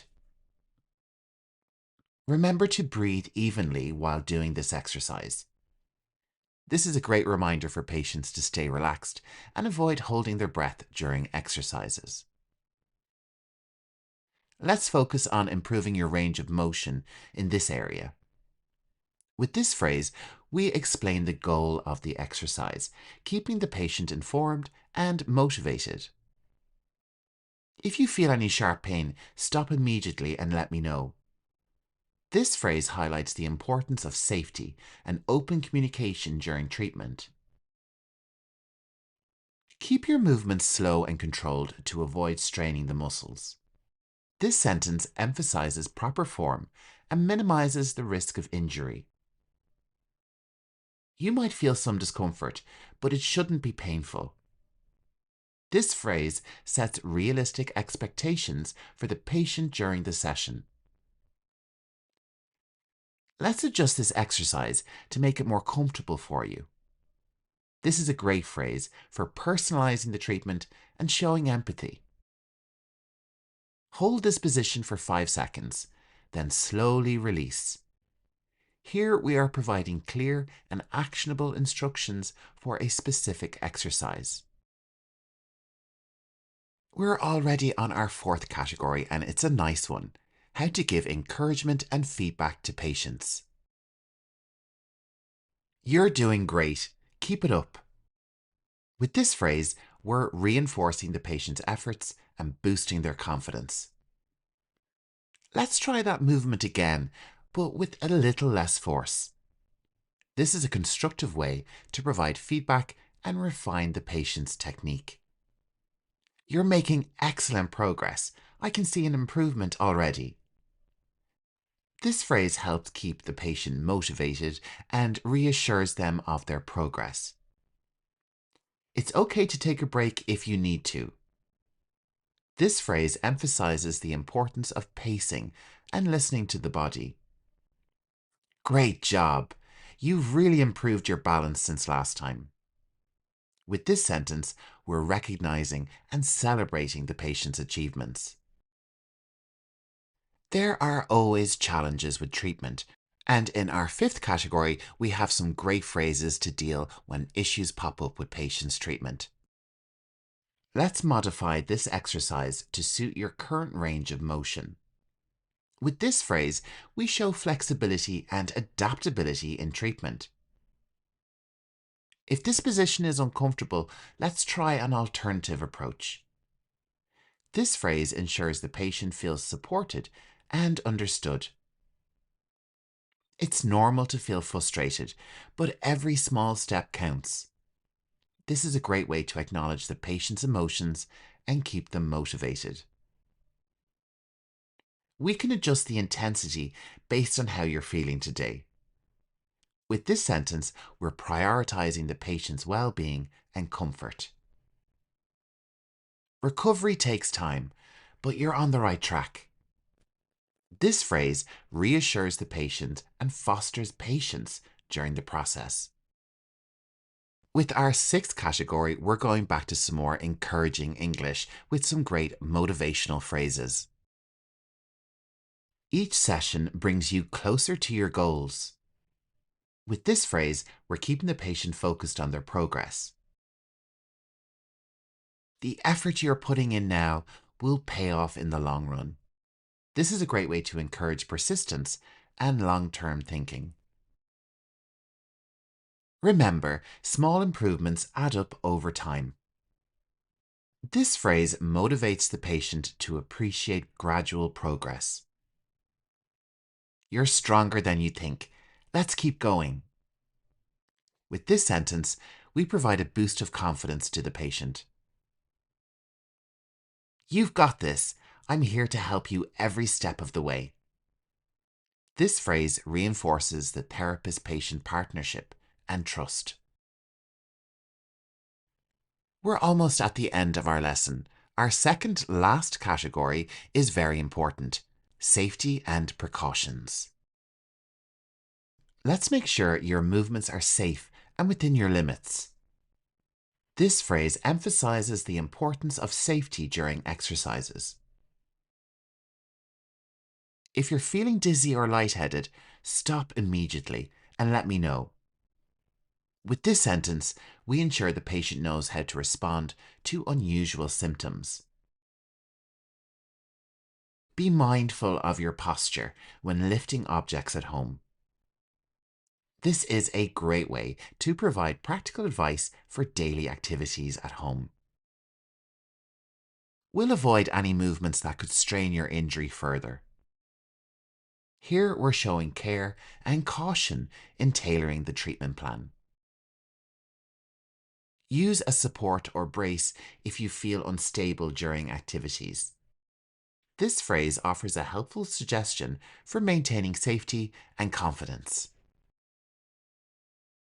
Can you believe we're on our last category already? These handy phrases will be useful when you're closing the session with the patient. Let's finish with some light stretches to cool down. This phrase helps transition from active exercises to a more relaxed state. How do you feel after today's session? With this question, we're encouraging patient feedback to gauge the session's success. Make sure to drink plenty of water after this session. This phrase emphasizes self-care and helps prevent soreness or fatigue. You've worked hard today. Well done. This phrase acknowledges the patient's effort and ends the session on a positive note. I'll see you at your next appointment. Keep practicing the exercises we went over.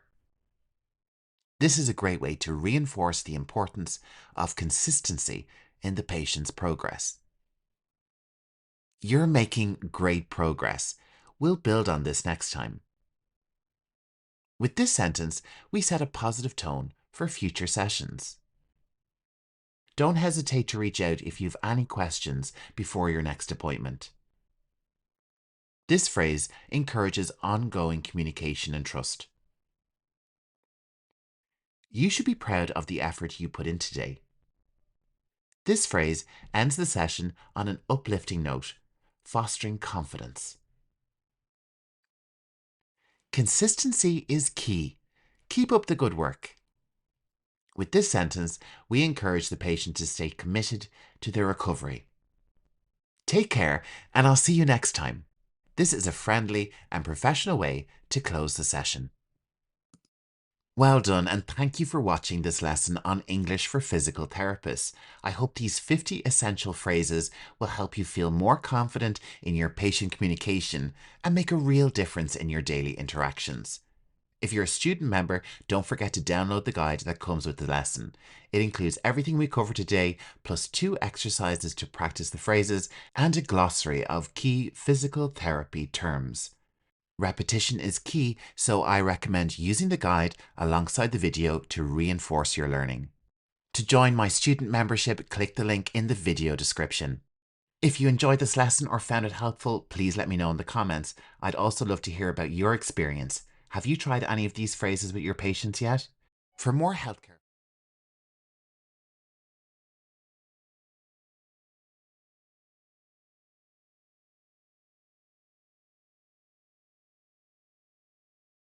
Pro, if you're looking to enrich your vocabulary about the beauty and wonders of gardens, you're in the right place, because today we're diving into the enchanting world of garden vocabulary. So if you're ready, sit back, relax, and let's learn some English together.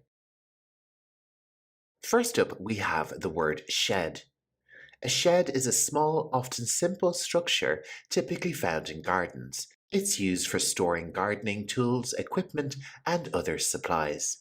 Shed. Let's move on to pond. A pond is a small, tranquil body of water in a garden. It's often home to aquatic plants and creatures, creating a peaceful and serene atmosphere. Pond. Next up, we have grass. Grass is the luscious green carpet-like plant that covers the ground in most gardens. It's a vital part of the garden ecosystem, providing a soft space to walk and play. Grass. A lawn is a well-maintained area of grass that is mowed and cared for in a garden. It serves as a lush, inviting space for relaxation, outdoor activities, and aesthetic enhancement. Lawn. Let's move on to fence. A fence is a barrier made of wood, metal, or other materials that encloses and separates a garden from its surroundings, adding both aesthetic appeal and privacy. Fence. A flower bed is a designated area in a garden where flowers are planted. It's carefully designed to showcase a variety of colorful blooms. Flower bed. And a flower pot is a container typically made of clay, ceramic, plastic, or other materials used for planting and displaying flowers, plants, or small shrubs. Flower pot. Let's move on to vegetable patch. A vegetable patch is an area within a garden where various edible plants, such as vegetables and herbs, are cultivated. It's a space dedicated to growing fresh and nutritious produce for home consumption, promoting self-sufficiency and healthy eating. Vegetable patch. Next up, we have pathway. A pathway is a trail or walkway made of various materials such as stone, gravel, or concrete, guiding you through the garden's beauty and charm. Pathway. A bench is a seating area placed strategically in the garden, offering a comfortable spot to rest and enjoy the scenery. Bench. Next up, we have statue. A statue is a sculpted artistic representation, often made of stone, metal, or other materials, adding a touch of elegance and culture to the garden. Statue. A trellis is a framework of wood or metal designed to support climbing plants like vines and roses, creating a visually appealing vertical garden. Trellis. Next up, we have bird bath. This is a shallow basin filled with water designed to attract birds for drinking and bathing, contributing to the garden's natural charm. Bird bath. A bush is a dense, low to medium-sized woody plant with multiple stems and branches. Bushes often add structure and visual interest to a garden, offering a variety of foliage, flowers, and sometimes even fruits. Bush. A hedge is a row of closely planted shrubs or bushes that are pruned and shaped to form a boundary or decorative element in a garden. Hedge. Our next term is rockery. A rockery is a carefully arranged collection of rocks and stones, often mixed with alpine plants, to create a unique and captivating landscape. Rockery. A terrace is a flat elevated platform built in the garden, often used for outdoor seating, dining, or other gardening purposes. Terrace. Up next, we have gazebo. A gazebo is a freestanding, open-sided structure with a roof, often placed in gardens as a charming focal point or relaxation spot. Gazebo. A blossom refers to the flower or a group of flowers on a plant, typically signaling the beginning of a plant's reproductive cycle. Blossom.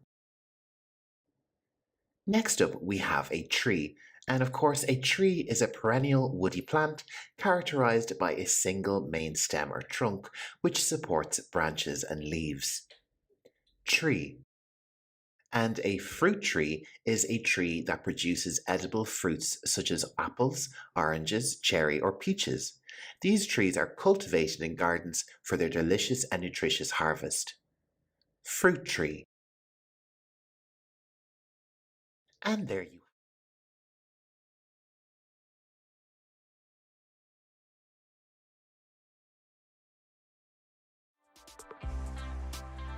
Hello, you're very welcome to this English vocabulary lesson on gardening tools.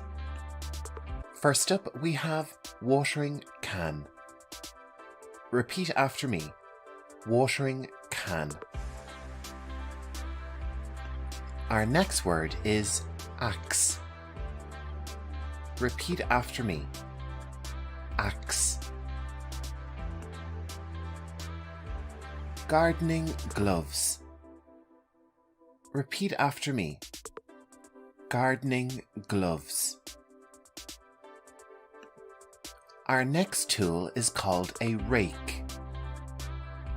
Repeat after me. Rake. This is a garden hose.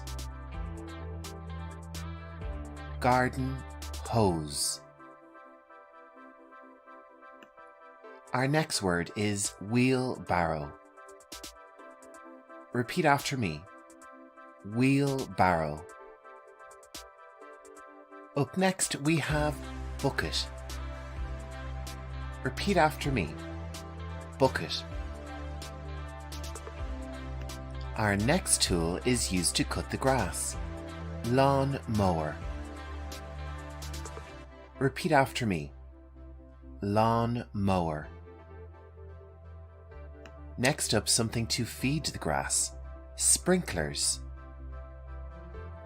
Repeat after me. Sprinklers. This might also be referred to as the sprinkler system.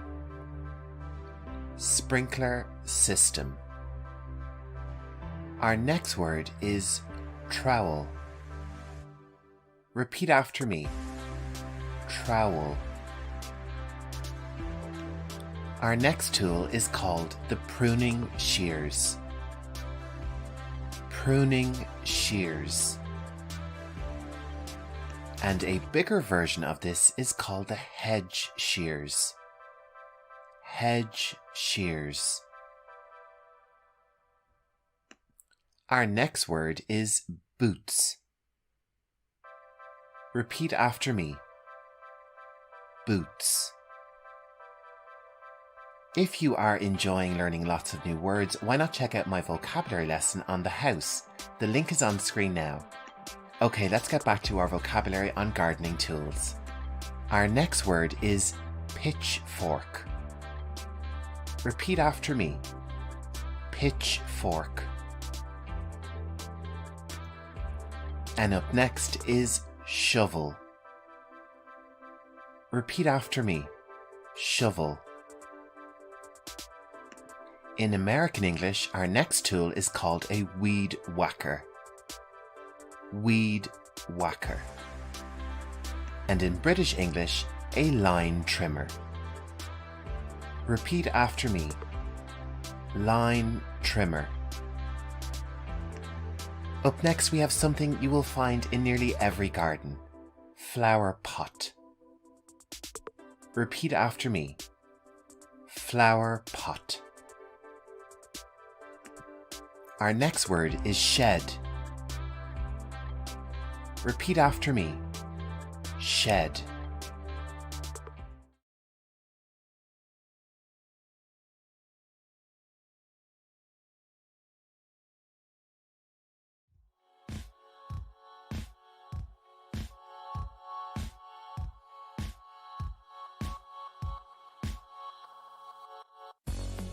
Hey everyone, I'm back with a new English lesson. I've been off for a few weeks because I moved house and I needed a bit of a break. But I'm back today with a brand new English vocabulary lesson on trees. I don't know about you, but I'm ready to get back into learning some brand new English vocabulary. In this video, I will discuss a few popular trees and you will learn their names in English. And we will also take a close look at some description and characteristics in English for each of these trees. And of course, there will be lots of additional content for you to learn how to talk about trees in English with your friends. So if you're ready, let's get started learning our lesson on trees. And the first tree we will look at today is the oak tree. Oak trees are very easily to identify because of the oak leaf. We would describe the oak leaf as long. And if you look at the oak leaf, it has an unusual shape. These little pieces that stick out from the leaf are called lobes, like an earlobe. And after winter, the leaves appear in May. The leaves turn a yellowy brown in autumn. And yes, that is an adjective you can use, yellowy brown. The oak tree is famous for the acorn. The acorn is the nut of the oak tree.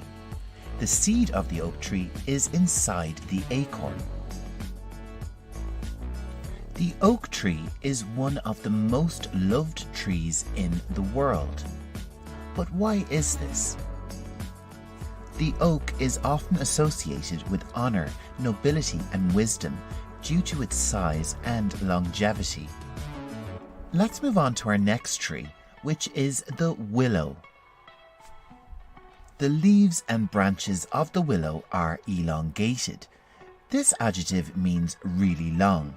Droopy is another adjective we can use to describe the leaves and branches of the willow tree, and it means to hang down limply. This word is also used to describe flowers which are dying.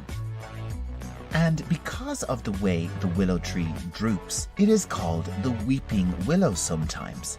And this is because the droopiness of the leaves and the shape of them evoke the idea of crying. There are approximately 400 species of the willow. And another word for it is a sallow, but to be honest, I've never really heard of this. I only came across it when I was doing my research for this video. Willow trees are known for needing lots of water. And did you know the willow is one of the fastest growing plants in the world? Native American traditions revere the willow tree as a symbol of strength and stability in old age and experience. The next tree we will take a look at is the cherry blossom tree. Cherry blossom trees originated in Eastern Asia, but today they cover much of the world. Many countries have festivals to celebrate when the cherry blossom flower arrives.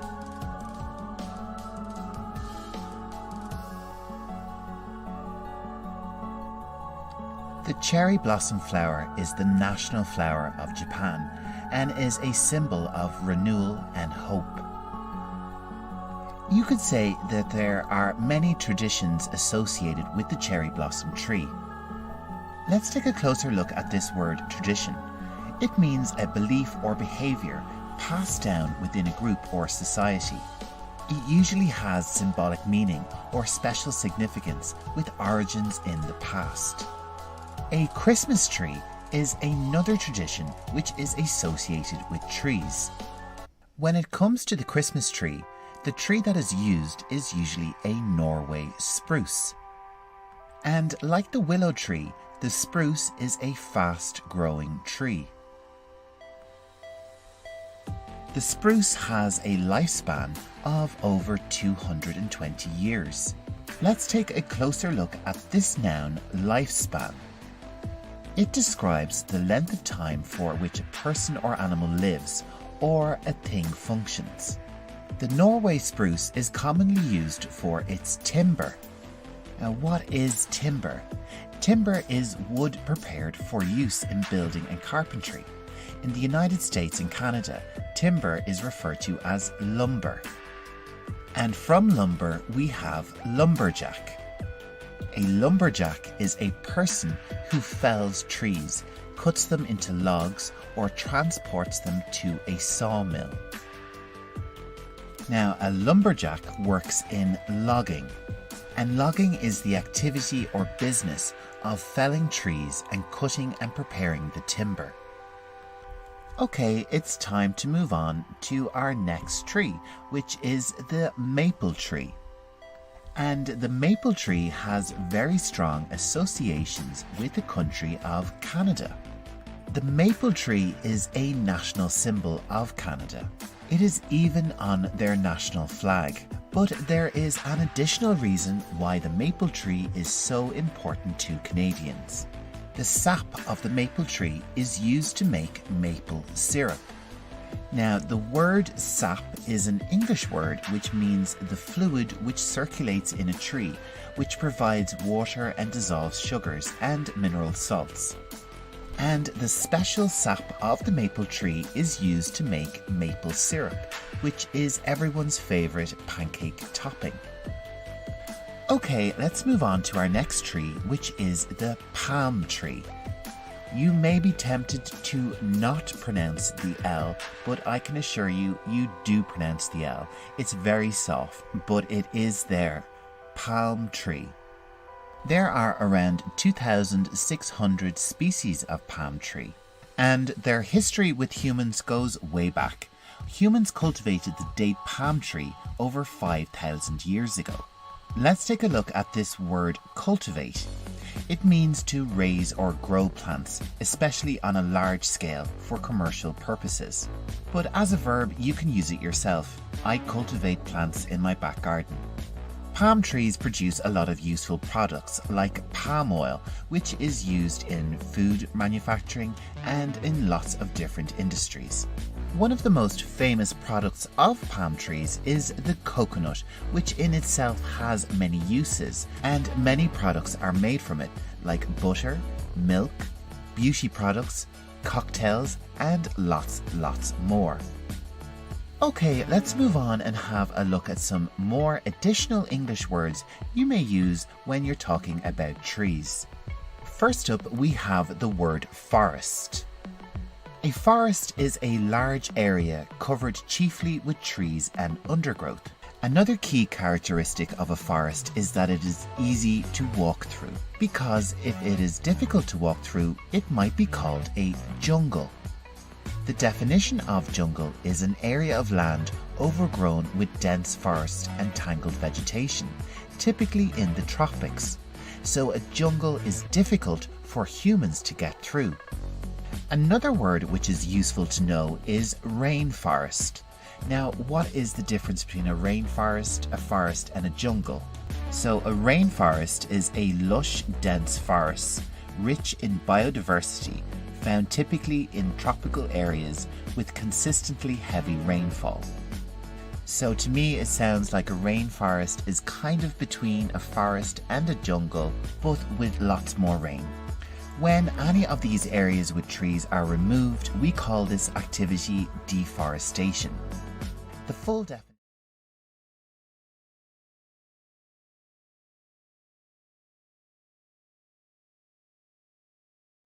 Hi everyone, you are very welcome back to Learning English Pro.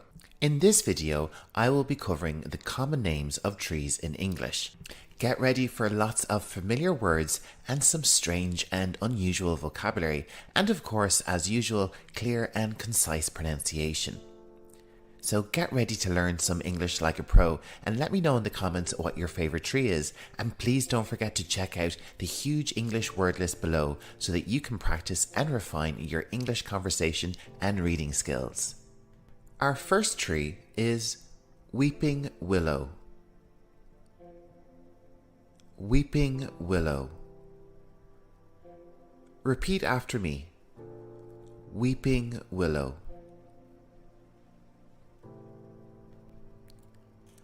Coconut tree. coconut tree. Repeat after me. Coconut tree. Our next tree is the dragon tree. Dragon tree. Repeat after me. Dragon tree. Our next tree is the giant sequoia. Giant sequoia. Repeat after me. Giant sequoia. Up next we have the American sycamore. American sycamore. Repeat after me. American sycamore. Our next tree is the camphor tree. Camphor tree. Repeat after me. Camphor tree. This is the banyan. Banyan. Repeat after me. Banyan. Our next tree is the beech tree. Beech tree. Repeat after me. Beech tree. Up next we have the papaya tree. Papaya tree. Repeat after me. Papaya tree. Our next tree is the oak tree. Oak tree. Repeat after me. Oak tree.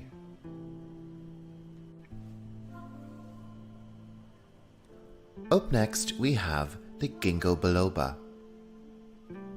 Ginkgo biloba. Ginkgo biloba. This tree is also known as the maidenhair tree. Maidenhair tree. Repeat after me. Maidenhair tree. Next up on screen we have the birch tree. Birch tree. Repeat after me. Birch tree. And our next tree is the larch tree. Larch tree. Repeat after me. Larch tree. Hemlock tree. Hemlock tree. Repeat after me. Hemlock tree. Our next tree is the magnolia tree. Magnolia tree. Repeat after me. Magnolia tree. If this is the first time you're visiting my channel Learning English Pro, you're very welcome. My name is Jer and I'm narrating your lesson. Make sure to subscribe to stay updated on all my latest English vocabulary videos. Let's get back to our tree names. And our next tree is the cherry blossom. Cherry blossom. Repeat after me. Cherry blossom. Up next we have the rowan tree. Rowan tree. Repeat after me. Rowan tree. Our next tree is the hazel tree. Hazel tree. Repeat after me. Hazel tree. Up next we have the cork tree. Cork tree. Repeat after me. Cork tree. Our next tree is the ash tree. Ash tree. Repeat after me. Ash tree. And coming up on screen we have the chestnut tree. chestnut tree, chestnut tree. Palm tree, palm tree. Repeat after me, palm tree. Our next tree is the fir tree, fir tree. Repeat after me, fir tree. Up next we have the aspen, aspen. Repeat after me, aspen. Our next tree is the juniper tree, juniper tree. Repeat after me, juniper tree. Our next tree is the spruce tree, spruce tree. Repeat after me, spruce tree. Our next tree is the acacia tree, acacia tree. Repeat after me, acacia tree. Coming up next, we have the apple blossom tree, apple blossom tree. Repeat after me, apple blossom tree. Our next tree is the apple tree, apple tree. Repeat after me, apple tree. Monkey puzzle tree, monkey puzzle tree. Repeat.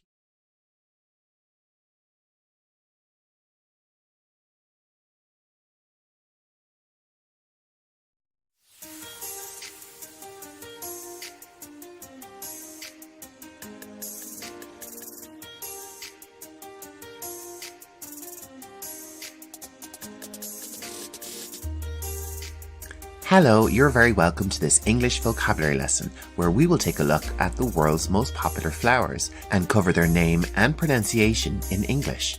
Okay, if you're ready, let's get started. And we're starting with the most popular flower, rose.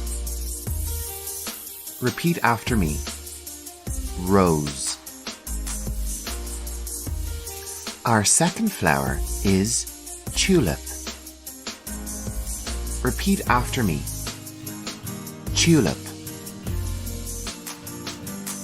Coming up next, we have carnation. Carnation. Our next flower is found everywhere on Earth except Antarctica, the daisy. Repeat after me, daisy. Up next, we have sunflower. Sunflower. Our next flower is gerbera. Repeat after me, gerbera. Our next word is a flower and a part of the eye, iris. Repeat after me, iris. Our next flower is quite beautiful, orchid. Repeat after me, orchid. The CH here is pronounced like a K, orchid. Our next flower is also a little bit tricky to pronounce, lilac. Repeat after me, lilac. You may have a tendency here to pronounce it lilac. Let's try it one more time. Lilac. Our next flower is gardenia. Repeat after me. Gardenia. Our next flower is known for its uses in medicine. Jasmine. Jasmine. Coming up, our next flower is magnolia.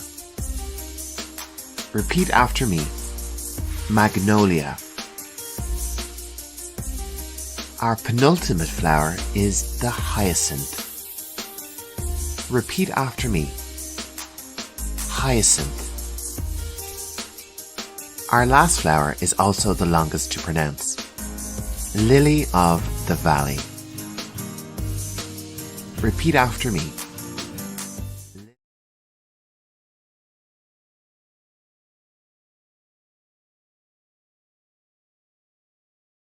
Welcome back to Learning English Pro.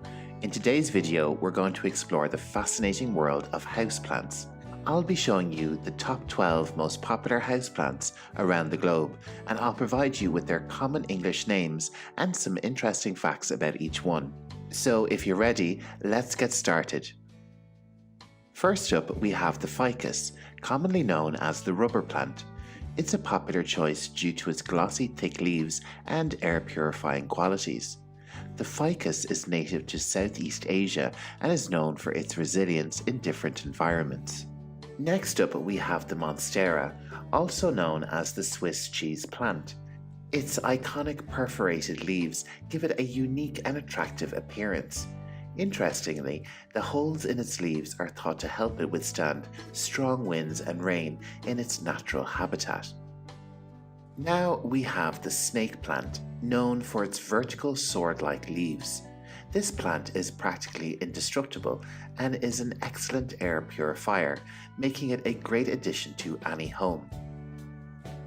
Here's the peace lily, recognizable for its elegant white blooms.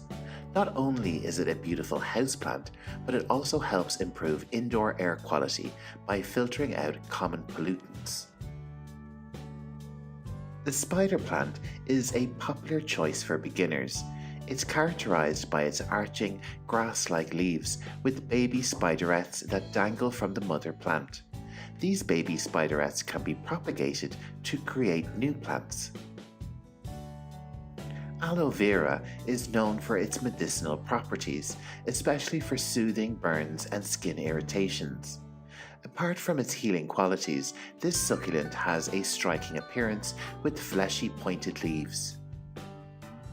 The pothos, often called devil's ivy, is an adaptable and low-maintenance houseplant. Its heart-shaped leaves have attractive variegations and can trail gracefully from a hanging pot.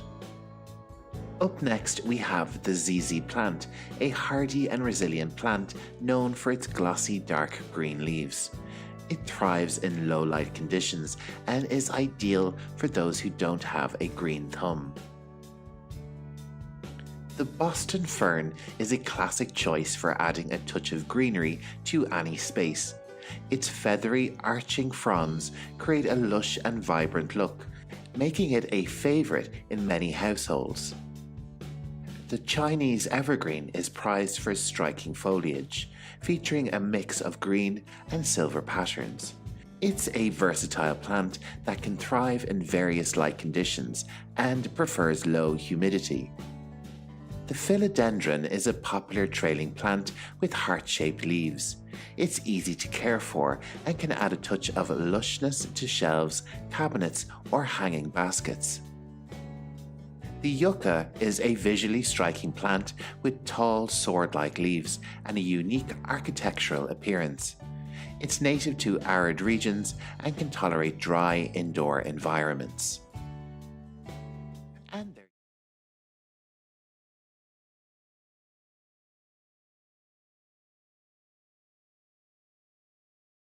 Hello, you're very welcome to Learning English Pro. In this video, we will look at English vocabulary relating to plant biology. So you're going to learn lots of new English vocabulary. My name is Jer and I'll be narrating your lesson today. Our topics for discussion are plant biology, and we'll take a look at the life cycle and anatomy of plants, and then we'll go on to have a look at different types of plants. So now it's time to sit back, relax, and if you're ready, let's talk about plant biology in English. Did you know that there are over 320,000 different plant species? Plants are classified as mainly multicellular, predominantly photosynthetic eukaryotes of the kingdom Plantae. So let's break down some of the words in this description. If a life form is multicellular, it means that it has many cells. And eukaryotes are organisms whose cells have a nucleus enclosed within a membrane. Plants are the basis of most of the Earth's ecosystems, and a big reason for this is because of photosynthesis. This is a process used by plants and other organisms to convert light energy into chemical energy. In fact, green plants provide a substantial proportion of the world's molecular oxygen. Okay, let's move on to our next topic, which is the life cycle and anatomy of plants. And we're going to begin with the very first stage of a plant's life. Our first English word for this topic is seed. Repeat after me. Seed. The next stage for the plant is a seedling. Repeat after me. Seedling. And then we move on to the adult plant stage. Repeat after me. Adult plant. And after this stage, a plant may flower. Repeat after me. Flower. A plant can also produce fruit. Repeat after me. Fruit. Let's move on to the different parts of a plant. These are the roots. Repeat after me. Roots. Our next anatomy part is the stem. Repeat after me. Stem. The equivalent for a tree is the trunk. Repeat after me. Trunk. And the part of the tree that grows out from the trunk is called the branch.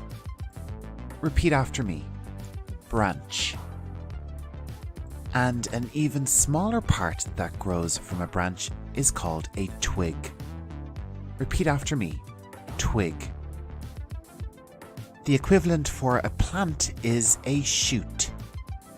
Repeat after me. Shoot.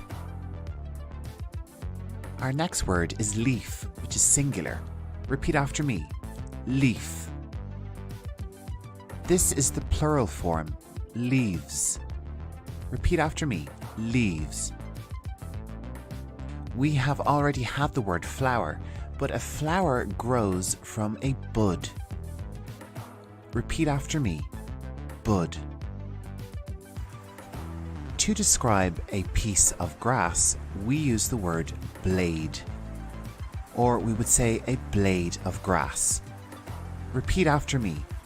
Blade of grass. Okay, let's move on to our final topic for our video and look at different types of plants. The first type of plant we will look at is flowering plants or flowers. And their scientific designation is angiosperms. An angiosperm means that flowers are seed-producing plants. And characteristics of angiosperms include flowers, endosperm within seeds, and the production of fruits that contain seeds. And flowers are the most common type of plant, with over 300,000 species. The next type of plant we will look at are conifers. Repeat after me. Conifers. Conifers could also be referred to as gymnosperms. And this means that conifers are cone-bearing seed plants. There are 629 species of conifers, with the majority being trees with a few shrubs. Conifers are ecologically important.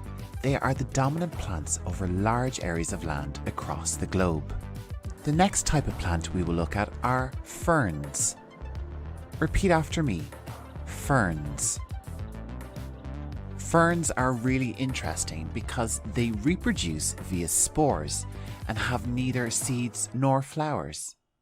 Next up, we have a group of 3 different types of plants referred to as the bryophytes.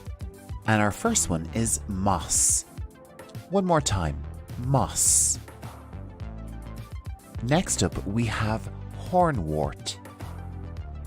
Repeat after me, hornwort.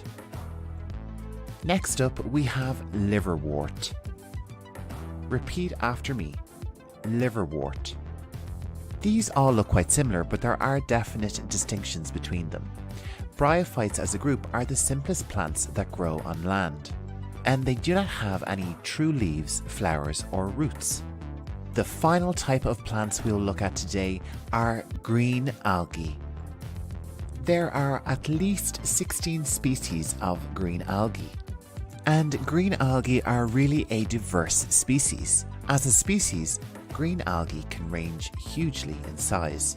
Some are unicellular and live as a single cell.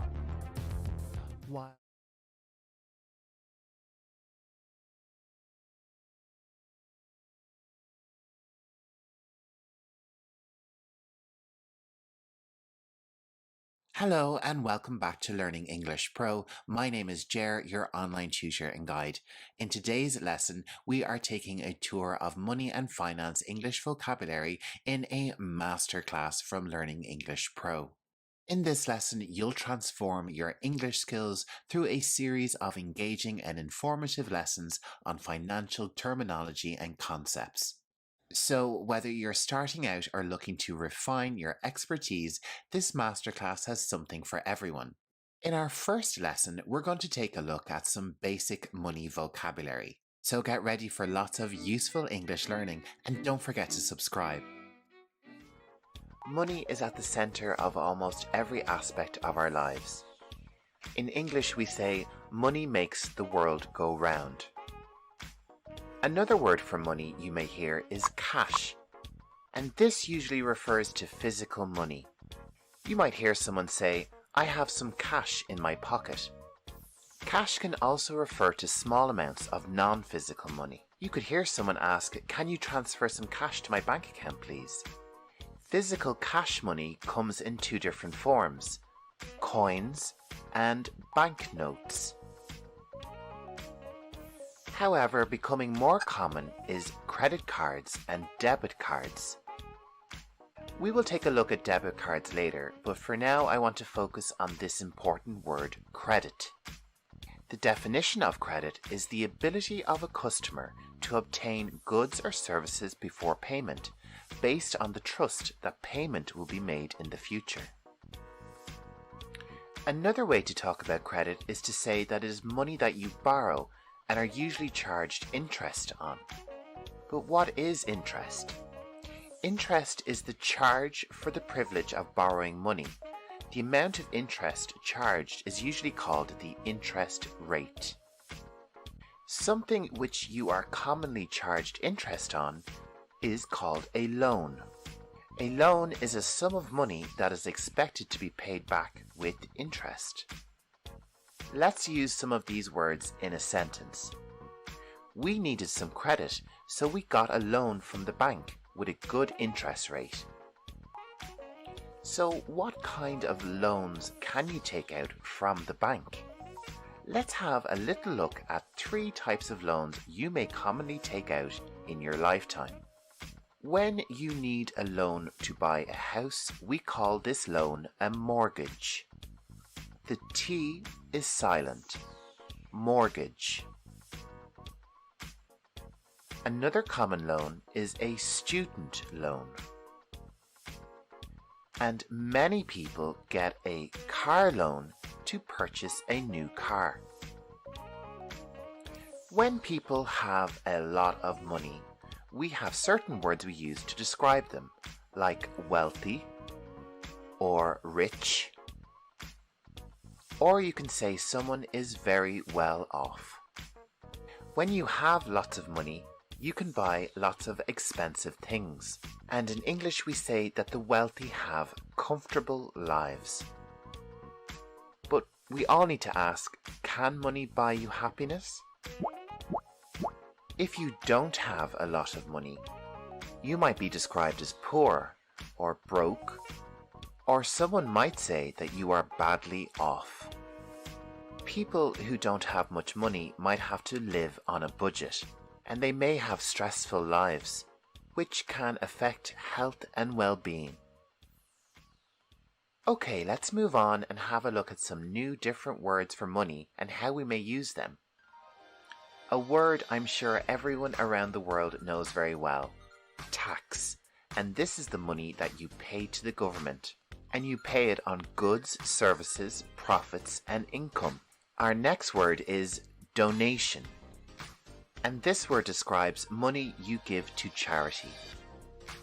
Next up we have two words, salary or wages, and these words mean money paid to you from your employer.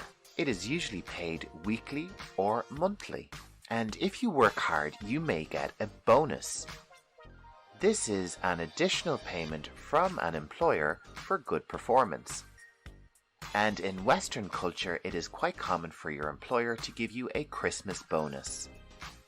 Let's move on and have a look at some words for money you may use when you're shopping. Our first word describes something you may find typically in a magazine or a newspaper. A coupon. A coupon is a token entitling the holder to a discount off a particular product. Something you can give as a present to someone is a voucher or a gift certificate. This usually comes as a piece of paper or an electronic card that entitles the holder to a cash discount, or it may be exchanged for goods or services. When you go to a restaurant and you have a nice experience with the serving staff, you can leave them a tip. This is a sum of money given to someone as a reward for a service. It is becoming more and more common to pay by card. We have already taken a look at credit, but let's have a look at a debit card and what that means. A debit card is a card allowing the holder to spend or use money directly from their personal bank account. When you use a card to pay for something, you might need to use your chip and pin. This is a way of paying for goods by debit or credit card, whereby one enters one's personal identification number into an electronic device. Another way which is becoming very common is tap and pay. This is a form of payment that allows a customer to tap a card or device against a card reader to pay instead of inserting a card.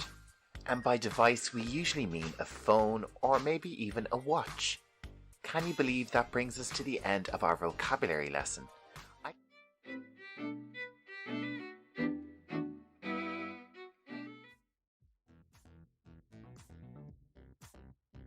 Hello, I hope you're having a great day. You're very welcome to this English vocabulary lesson on banking. So if you're ready, sit back, relax, and let's learn some English together. The first word we will look at today is, of course, bank. It is a verb and a noun, but we will take a look at the noun definition first. A bank is a financial institution. It uses money deposited by customers for investment. It pays out money when required. It makes loans at interest, and it exchanges currency. Let's move on and take a look at the verb definition of bank. As a verb, it means to have an account at a particular bank. So you could say, she banks with the National Bank. Sometimes a bank will have more than one office or store. An office of a bank is called a branch. And the full definition of a branch is a division or an office of a large business or organization, operating locally or having a particular function. Let's use this word in a sentence example. The bank has a branch in the village. The bank has a branch in the village. When you open a bank account, you become a customer of the bank. Let's take a closer look at this term, bank account. The definition is a record or statement of financial deposits and expenditure. Let's look at some sentence examples. You could say, I need a bank account. But it is better English to say, I need to open a bank account. We use the verb open when we want to create or have a bank account. So when you go to the bank, you could say, hi, I would like to open a bank account, please. Let's take a look at the things you need to open a bank account. You will need official identification, like a passport or national ID. You will also need proof of address, like an electricity bill, and you will have to fill out an application form.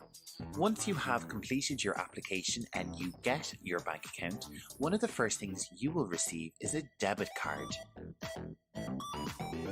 If you want to learn more about debit cards and different types of money, check out my money vocabulary video. The link is on screen now. One of the first places you will use your debit card is probably the ATM. Now, what does ATM mean? It is an acronym of Automated Teller Machine. At the ATM, you will also need your PIN. PIN is another acronym and it stands for Personal Identification Number, a verb withdraw, which means to take money out of an account. So you could say, I withdraw about $80 a week from my account. Another way we can say this is by using the phrasal verb take out.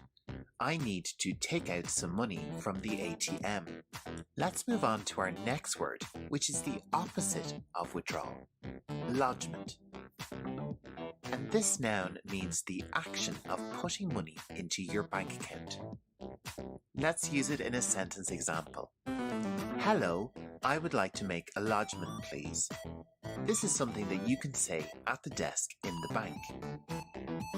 And of course, we have a verb for this action as well, lodge. And this verb describes, of course, the act of putting the money into your bank account. A sentence example is, I will lodge the money into my bank account tomorrow. We can also use a phrasal verb here, put into. I put some money into my account yesterday. Coming up next, I have a question for you. How much money do you have? To answer this question, you will need to know what the word balance means. In financial terms, this noun means the amount of money held in a bank account. So to know your balance, you could say, I should check my balance later.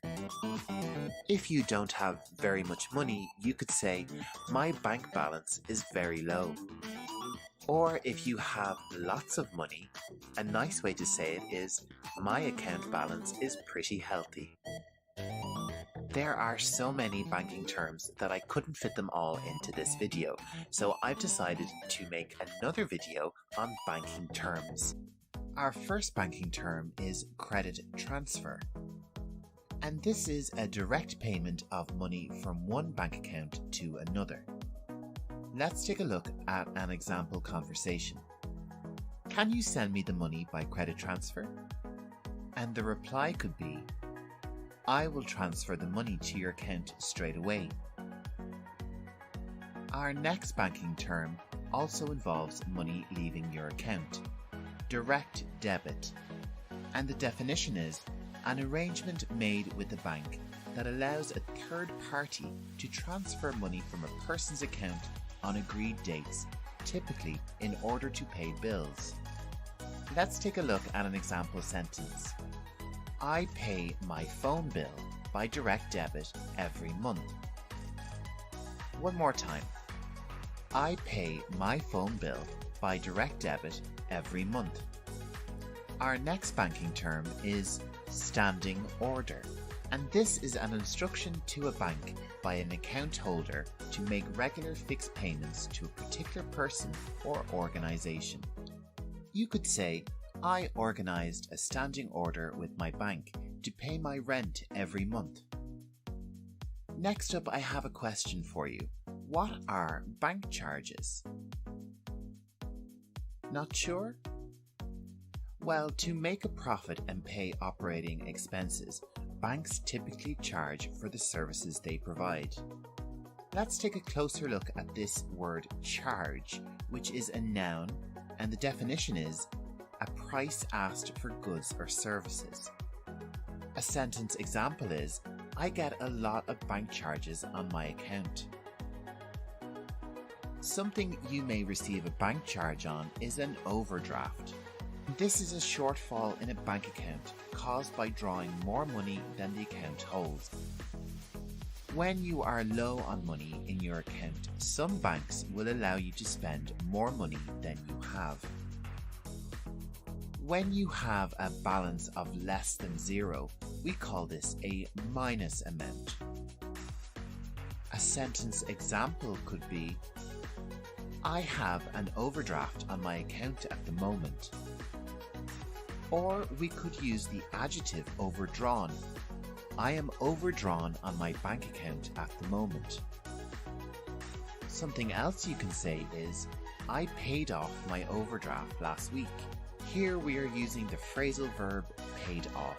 And in relation to banking, paid off means the act of giving a bank or a person all the money that you owe them.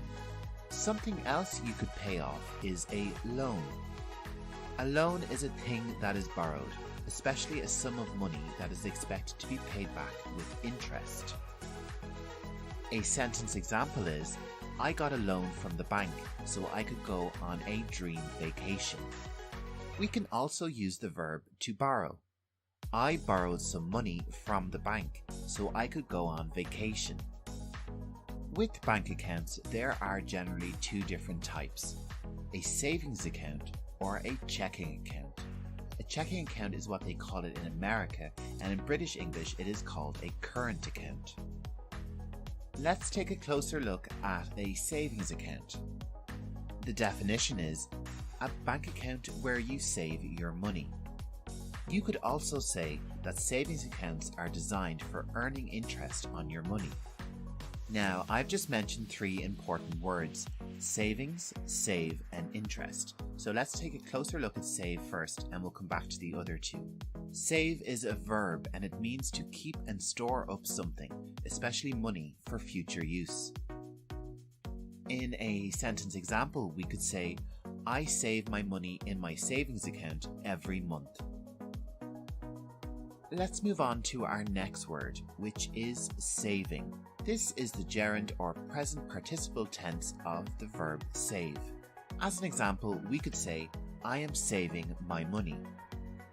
We also have a very similar word, which is a noun, savings. And this plural noun means the money one has saved, especially through a bank or official scheme. You could say, I keep my savings in my bank account. The next word we're going to look at is interest. So, what is interest? Let's take a look at the definition. Interest is money paid regularly at a particular rate for the use of money given as a loan or credit. There are two ways to think about interest. It is money the bank will charge you on a loan or on an overdraft. But it is also what we call the money the bank will pay you on savings and investments. So one person may say, my bank charged me a lot of interest on my overdraft, while another may say, I earned some money from the interest on my savings. Can you believe that brings us to the end of another vocabulary lesson?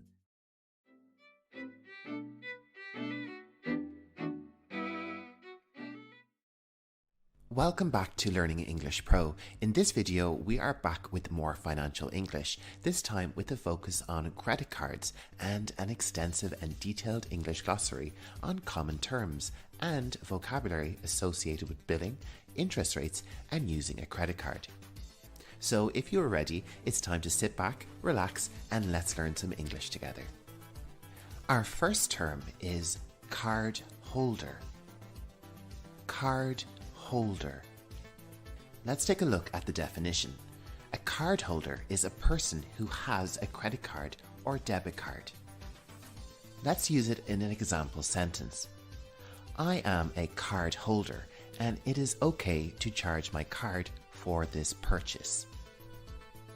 Our next term is annual fee. Repeat after me. Annual fee. This is a once yearly charge for having a credit card. Let's use this term in our example sentence. My annual fee for my credit card is now due. Up next, we have transaction fees. Transaction fees. The definition is a fee charged for using a credit card for certain types of transactions, like in an ATM. We could say, my bank does not charge me any transaction fees. Our next word is balance. Balance. And in relation to a credit card, a balance is the amount of money you owe on your credit card bill. It can change from month to month, depending on whether you pay your bill in full and on time. Our example sentence is, thankfully, the balance on my credit card is low at the moment. If you have a high balance on your credit card, you may want a balance transfer. Repeat after me. Balance transfer. This is a transfer of debt from one credit card to another, and you usually do this for a fee.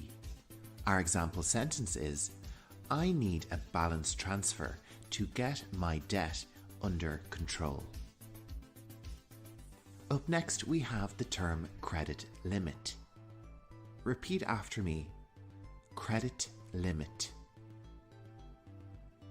This is the maximum amount of credit a borrower can use on a credit card. Exceeding the limit usually involves a penalty fee. We could say, I cannot buy those shoes because I have reached my credit limit. Our next term is interest rate, which we've already mentioned in this video. Interest rate. The definition is the charge for borrowing a sum of money, usually expressed as a percentage of the original loan charged annually. Remember, credit cards are a type of loan. An example sentence is, the interest rate on my bank's credit card is very good. One type of interest rate is the annual percentage rate, commonly known as the APR. APR. The definition is a calculation of the overall cost of your loan. It is expressed as an annual rate that represents the actual yearly cost of the funds borrowed. It takes into account all the costs during the term of the loan, including any setup charges and the interest rate. We could say, the APR on my credit card is incredibly high. I need a balance transfer to a new card to save money. We also have the term introductory APR. Introductory APR. And this is a lower interest rate offered on a new credit card, usually during the first 6 months. After the introductory period, the interest rate increases. An example sentence is, I was offered a very good introductory APR on this new credit card. We also have a type of interest rate called a fixed rate. Fixed rate. This is described as an interest rate that does not vary during the life of a loan. Let's take a look at our example sentence. The fixed rate of interest on my credit card will expire at the end of the month. Let's move on to our next term, which is prime rate. Prime rate. This is defined as the rate of interest that banks charge their most favoured customers, usually around 3%. My bank must think I am a good customer because they offered me the prime rate on a new credit card. Another type of interest rate is a variable rate. Variable rate. This is an interest rate that changes based on the moves of another rate index, usually the prime rate. We could say, my credit card comes with a variable rate. Our next English word is the verb to default. Default. The definition is the failure to pay a debt. Our example sentence is, I defaulted on my credit card payments, and now I am in some financial trouble. And you know, if you are experiencing difficulty with credit card debt, please seek advice from a professional and trusted debt advice organisation. Lots of governments around the world offer services to assist people in financial trouble. It can also be a good idea to talk to your bank. Our next term is default rate. Default rate. This is defined as a particular interest rate charged when a consumer defaults on a credit agreement, usually much higher than the normal rate. Our example sentence is, the default rate on my credit card is very high. Next up, we have minimum monthly payment. Minimum monthly payment. And this is the smallest amount of money a borrower can pay monthly towards their credit card, usually 2% of the balance. We could say, my minimum monthly payment is quite high. If this is the first time you're visiting my channel, Learning English Pro, you're very welcome. My name is Jer and I'm narrating your lesson today. Make sure to subscribe to get updated on all my latest videos. Our next term is late fee. Repeat after me. Late fee. And our definition is a fee charged for paying the minimum balance of a credit card after the due date. Our example sentence is, I forgot to pay my credit card bill and I got a late fee. Let's move on to our next term, which is grace period.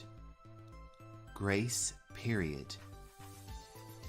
This is defined as a period of time when no interest is charged on a credit card. Our example sentence is, with my new credit card, I have a grace period of 6 months. Next up, we have billing cycle. Billing cycle. A billing cycle is the amount of time between the last statement closing date and the next. Billing cycles must be at least 21 days.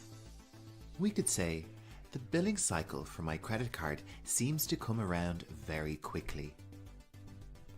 Next up, we have the term cash advance.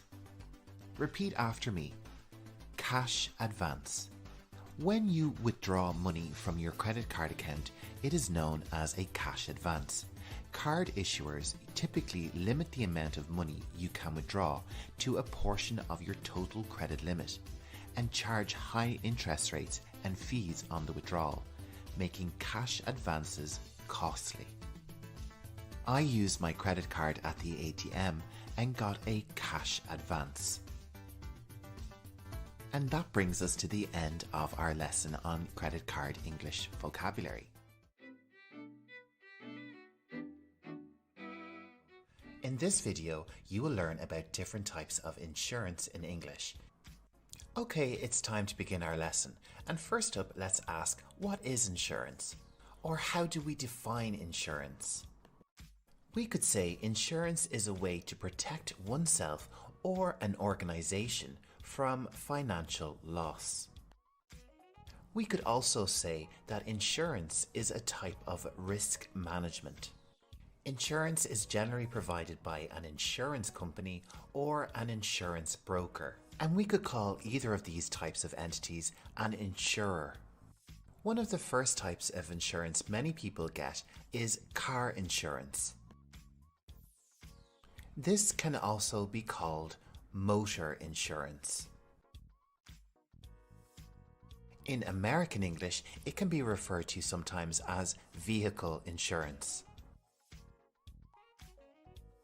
Another common type of insurance is medical insurance. There are a few synonyms for medical insurance, like health insurance. It can simply be called healthcare. or a health plan. Another popular type of medical insurance is dental insurance. Sometimes this will be covered under a healthcare plan. Okay, let's move on to a different type of insurance, home insurance. This may also be called property insurance. Home or property insurance generally covers costs relating to fire, theft, and costs incurred by weather damage. There are also many subtypes of property insurance, such as boiler insurance, earthquake insurance, flood insurance. There is also landlord insurance and renters insurance. And we have windstorm insurance, which covers damage from hurricanes and tornadoes. Another way to protect your home if you have a mortgage is mortgage protection. This type of insurance is designed to pay off your mortgage if you were to pass away. And some mortgage protection policies will cover mortgage payments if you become disabled or sick. A very important insurance for a lot of people is pet insurance. This type of insurance policy is purchased by pet owners to offset the overall cost of their animals' medical bills. Let's move on to a different type of insurance, income protection. Income protection insurance pays part of your lost income if you're unable to work because of disability caused by an illness or injury. A subtype of income protection is disability insurance or long-term disability insurance. Our next type of insurance is liability insurance.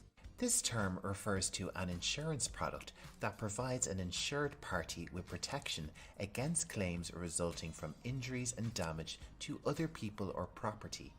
A common type of liability insurance is public liability.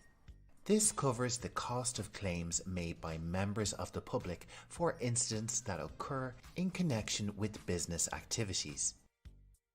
Professional liability insurance is insurance that protects professionals such as accountants, lawyers, and physicians against negligence and other claims initiated by their clients. Up next, we have life insurance. This type of insurance generally provides an income to an insured person's family upon their death. Funds can be used for burial, funeral, and other final expenses. And that brings us to the end of this English lesson on types of insurance. Don't forget about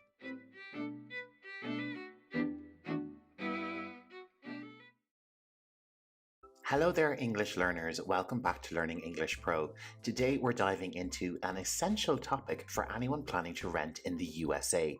Renting a place can be exciting and sometimes a challenging experience, especially when it comes to understanding the terminology. In this video, we'll explore 15 key terms and words that will help you navigate the rental process with confidence. So let's get started, and first up we have the lease agreement. This is a legal document that outlines the terms and conditions of the rental arrangement between you and your landlord. It includes details such as the rent amount, lease duration, and the rules for the property. Next, we have the security deposit. This is a sum of money you pay upfront to the landlord as a security against any potential damages to the property. It's refundable at the end of your lease if the property is in good condition. When you're interested in a rental, you'll likely need to fill out a rental application. This form provides information about you, your income, and references, which helps the landlord assess your eligibility as a tenant. Utilities are essential services like water, electricity, and gas. It's important to clarify whether these are included in your rent or if you'll be responsible for paying for them separately. A tenant is the person who rents and occupies the property. That's you.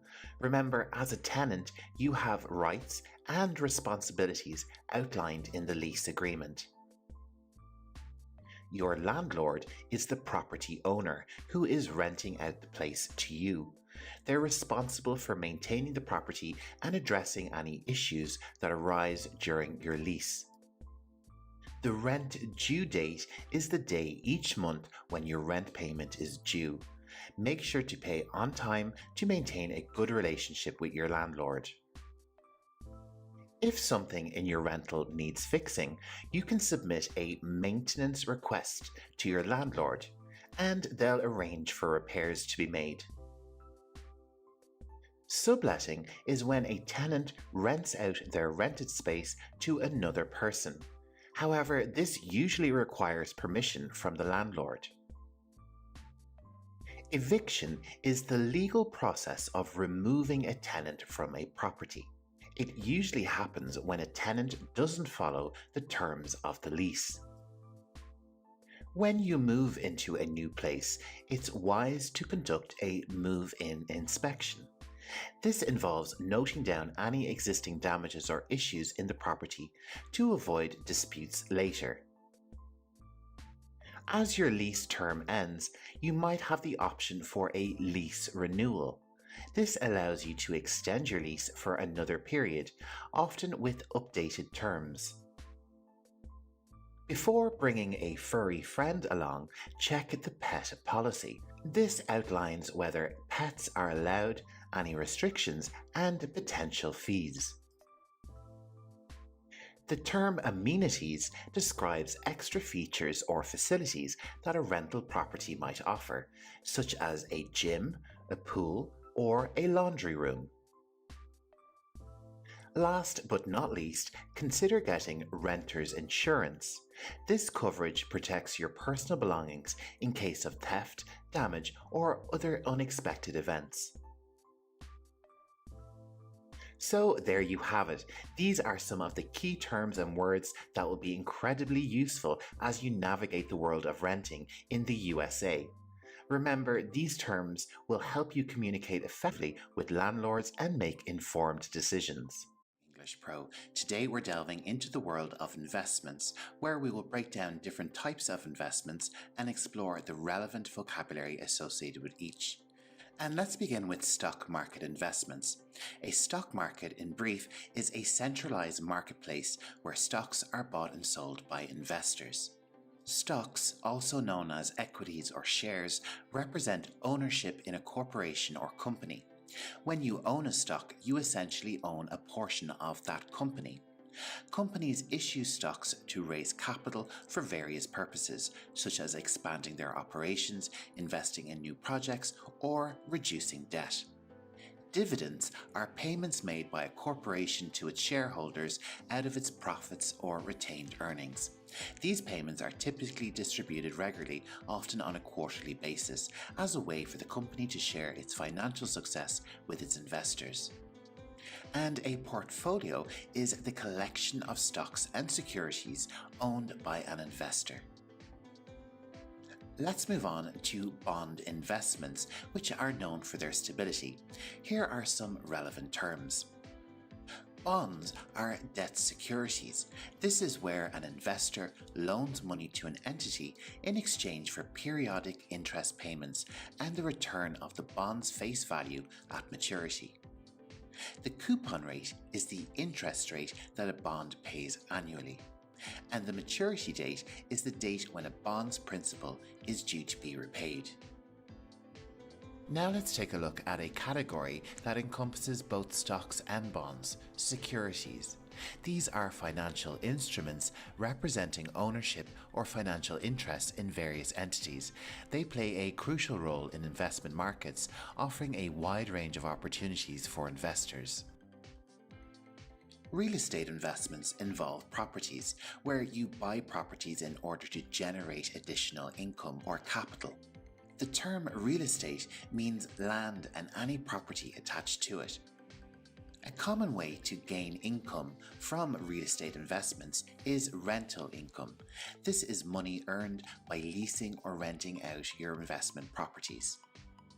Property management is an important aspect of real estate investment, and it relates to the administration, operation, and oversight of real estate properties on behalf of property owners or investors. It involves a wide range of responsibilities aimed at maintaining and maximizing the value of real estate assets. Let's move on to mutual funds.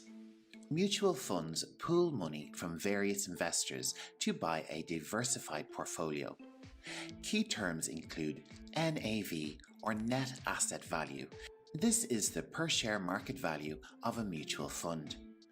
The expense ratio is the cost of managing a mutual fund expressed as a percentage of assets under management. In relation to investments, diversification means spreading investments across various assets to reduce your risk. Our fifth type of investment is commodities investment. Commodities are tangible goods that can be bought or sold. Here are some terms related to this type of investments. Which goods can we consider commodities? Well, commodities can be raw materials or primary agricultural products that can be bought and sold, such as gold, oil, wheat, art, wine, you name it. There are lots of different types of commodities in that market. An essential term of the commodities investments market is future contracts. These are agreements to buy or sell a commodity at a specified future date and price. And the spot price is the current market price for immediate delivery of a commodity. An investment type which is always a hot topic is cryptocurrency investments. These are digital or virtual currencies that use cryptography for security. Here are some essential terms. Bitcoin was the very first cryptocurrency, and it is the most well known, often referred to as digital gold.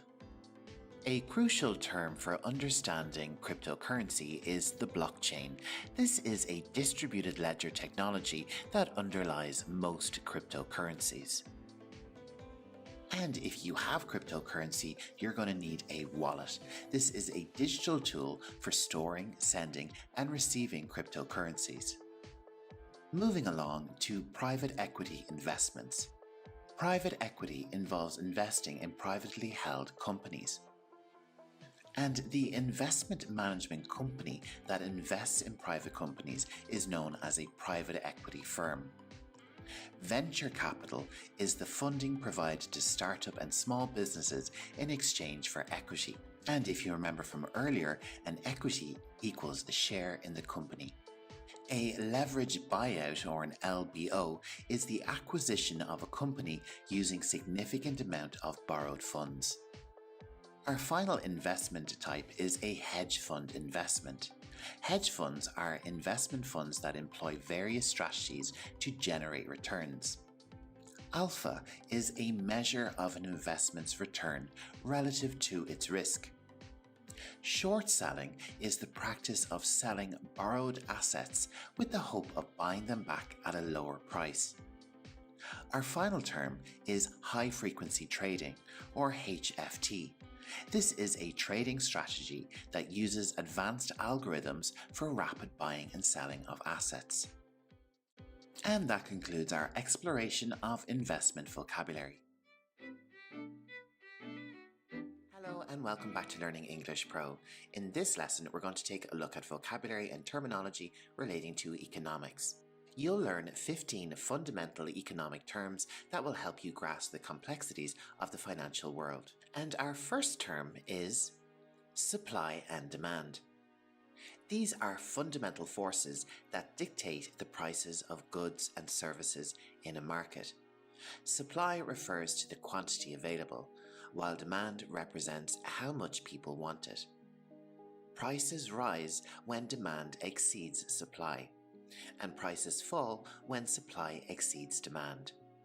Let's move on to our next term. Inflation.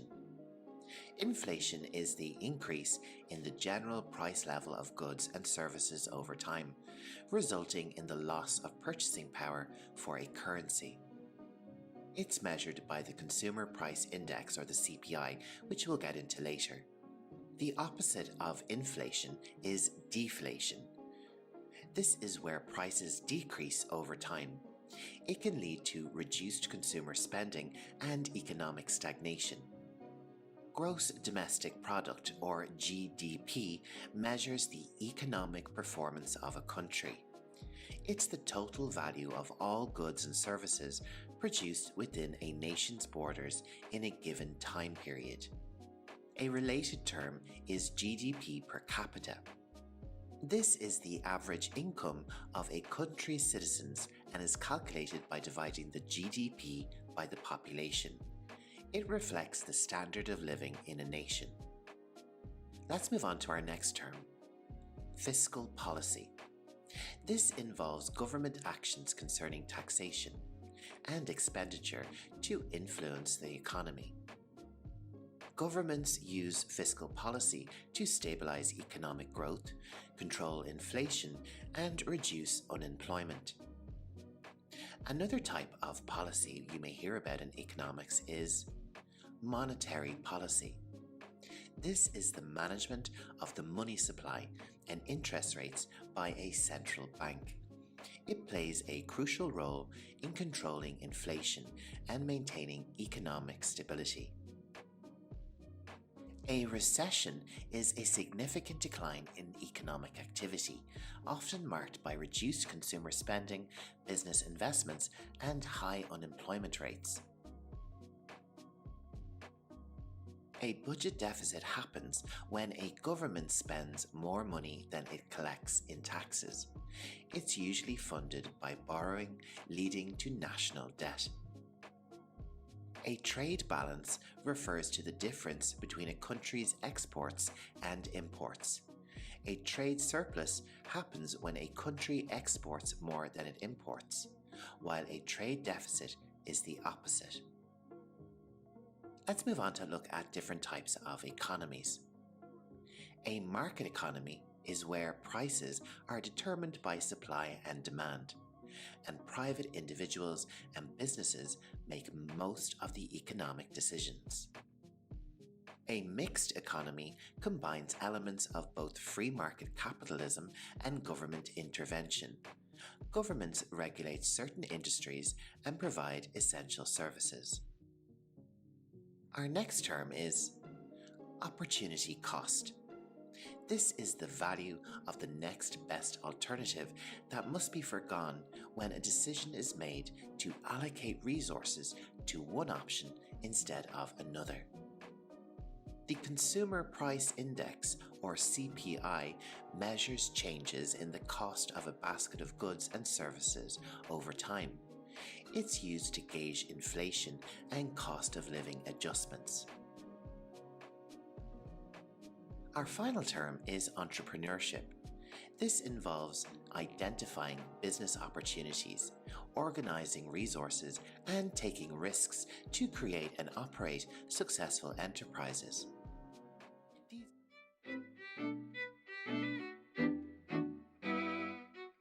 English Pro. Today we're diving into the world of stock market investments and expanding your financial vocabulary. So whether you're an aspiring investor or simply curious about stock market, this video is for you. Let's cover the basics. Stock markets are essential platforms where investors buy and sell ownership in companies. They help businesses raise capital, provide liquidity for investors, and set stock prices based on supply and demand. These markets offer diverse investment opportunities and act as economic indicators. Examples of stock exchanges include the New York Stock Exchange, the Nasdaq, the London Stock Exchange, and Tokyo Stock Exchange. Another fundamental term of stock market investments is shares, also known as stocks. These are units of ownership in a company. When you own shares of a company's stock, you own a portion of that company, and your ownership entitles you to a share of its profits and a say in certain corporate decisions. If you own shares or stocks in a company, you are known as a shareholder in that company. Dividends are payments made by a company to its shareholders as a reward for owning its stock. These payments come from the company's profits and are typically distributed regularly, providing shareholders with a portion of the company's earnings. Our next term is bull market. A bull market is a period in the financial markets characterized by rising stock prices, optimism amongst investors, and overall confidence in the economy. It's a time when investments tend to perform well, and there is a general belief that the upward trend will continue. The opposite of a bull market is a bear market. It's a period in the financial markets characterized by declining stock prices, pessimism amongst investors, and a lack of confidence in the economy. During a bear market, investments tend to not perform very well, and there is a belief that the downward trend will continue. Let's move on to portfolio. This is a collection of investments, such as stocks, bonds, and other assets, held by an individual or entity to achieve diversification and manage risk in their overall investment strategy. Portfolio diversification involves spreading your investments across different asset classes, such as stocks, bonds, and real estate, to reduce risk, as different types of investments may perform differently under various economic conditions, ultimately helping to achieve a more balanced and stable investment strategy. Stocks analysis is the process of evaluating stocks for investment, often using fundamental and technical analysis. Let's take a look at some of the ways stocks are valued. First up, we have the PE ratio. This is price to earnings ratio. This valuation metric is calculated by dividing a stock's price by its earnings per share. Another analysis metric is market capitalization. When you multiply the stock price by the number of shares, you get the total value of a company's outstanding shares of stock.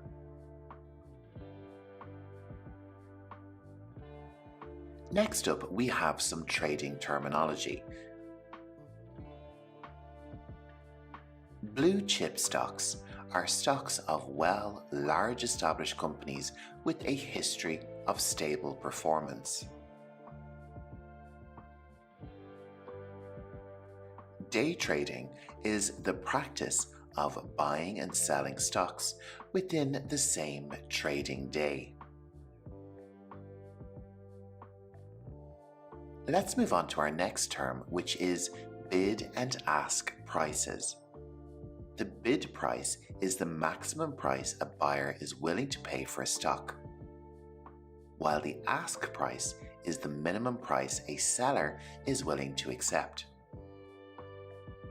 The difference between them is known as the bid-ask spread.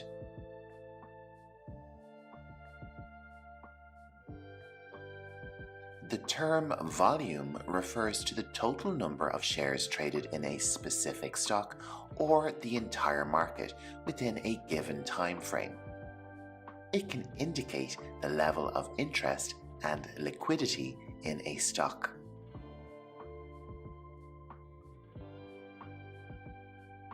A market order is an instruction to buy or sell a stock immediately at the current market price.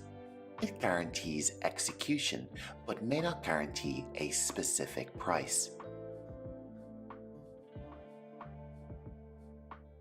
A limit order is an order to buy or sell a stock at a specific price or better. It ensures a specific price, but does not guarantee execution if the market price doesn't reach the limit price. A stop-loss order is a predefined price level at which a stock is automatically sold to limit potential losses. It's a risk management tool used by traders. When it comes to the stock market, there are two different types of investors. A retail investor is an investor who buys and sells stocks for personal portfolios, while institutional investors are usually large organizations like mutual funds or pension funds that invest on behalf of others. And that wraps up our vocabulary lesson on the stock market. I hope you found it interesting. We've covered some essential terms to help you navigate this dynamic financial world with confidence.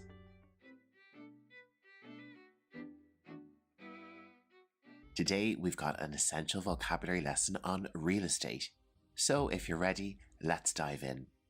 Our first term for our real estate vocabulary is property. Property refers to physical assets such as land, buildings, and everything permanently attached to them. These can include residential homes, commercial spaces, and even undeveloped land. Understanding the concept of property is fundamental to navigating the real estate world. A mortgage is a financial arrangement where a lender provides you with the necessary funds to purchase a property and you repay this loan over time with interest. It's a significant part of the home buying process and involves understanding terms like interest rates, down payments, and loan duration. Next up, we have the term landlord or landlady. Landlady really isn't used that much anymore. Landlord is a common term that you can use for both genders. The landlord is the individual or entity who owns the property you are renting or leasing. They are responsible for maintaining the property and ensuring your compliance with the lease agreement. Knowing the rights and responsibilities of both landlords and tenants is crucial for a smooth renting experience. And let's check out this term tenant. As a tenant, you are the renter or occupant of a property owned by a landlord. Tenants pay rent to landlords in exchange for the use of the property. An important term in real estate is lease. A lease is a legally binding contract that outlines the terms and conditions of your tenancy. It specifies the duration of your stay, rent payments, and any rules or regulations you must follow while living in the rented property. Leases can vary in length and complexity, so it's important to thoroughly read and understand the terms before signing. Residential properties are real estate assets designed for living, such as houses, apartments, and condominiums, while commercial property refers to real estate specifically used for business or income-generating purposes. This category includes properties like office buildings, retail spaces, industrial facilities, and warehouses. Let's move on to investment property. These are real estate assets purchased with the intention of generating income or making a profit. These can include rental properties, commercial real estate, or properties bought for future resale. Knowledge of investment property strategies is essential for real estate investors and real estate agents. A real estate agent is a professional who assists individuals in buying or selling property. They have a deep knowledge of the local real estate market, and their expertise is invaluable when navigating the complexities of real estate transactions. An appraisal is a professional assessment of a property's value. It is often conducted when buying or refinancing a property. An appraisal is often carried out by a real estate agent. Let's move along to our next term, foreclosure. Foreclosures happen when a property is repossessed by the lender due to the borrower's failure to make mortgage payments. It is a legal process that can result in the property being sold at auction. Let's move on to the term equity. This is the difference between the current market value of a property and the outstanding balance of the mortgage. It represents the homeowner's ownership stake in the property and can increase over time as the mortgage is paid down and the property's value appreciates. Closing costs are the expenses associated with finalizing a real estate transaction. They include fees for services like title searches, appraisals, and legal services. Buyers and sellers need to be aware of these costs as they can significantly affect the overall cost of a real estate transaction. A title is a legal document that proves ownership of a property.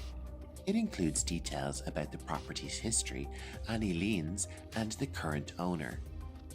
Ensuring the title is in order is essential to avoid potential legal disputes when buying or selling real estate. In British English, a title would be called a deed. The down payment is the initial payment made by the buyer when purchasing a property. It's typically expressed as a percentage of the property's purchase price. Once the down payment is paid, the house or property is secured for the buyer. A home inspection is a thorough examination of a property's condition, usually conducted by a licensed inspector. It helps buyers identify any potential issues or needed repairs before finalizing a purchase. A quality home inspection can save buyers from unexpected costs and problems.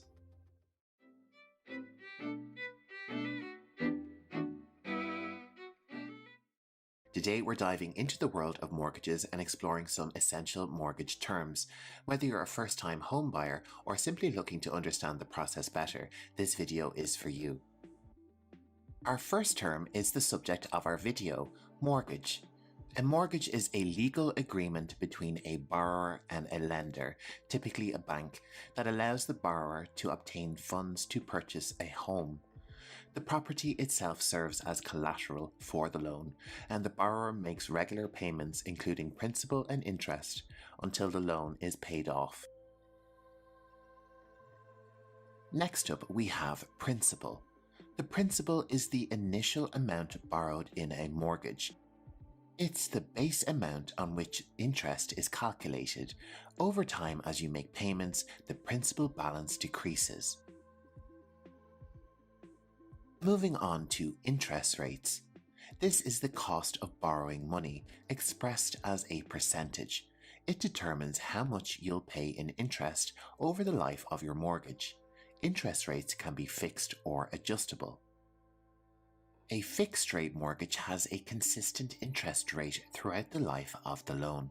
It offers stability and predictable monthly payments. On the other hand, an adjustable rate mortgage or a variable rate mortgage has an interest rate that may change periodically. It often starts with a lower rate but can increase over time.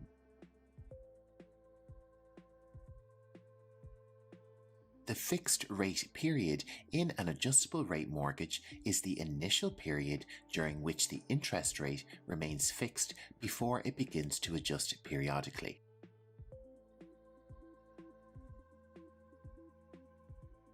Let's move on to down payment. The down payment is the initial amount paid by the home buyer when purchasing a property. It's typically a percentage of the home's purchase price, and a larger down payment often leads to more favorable mortgage terms. Our next term is amortization. It's the process of paying off your mortgage over time through regular payments, which include both principal and interest. Over the life of the loan, the proportion of principal and interest in each payment changes.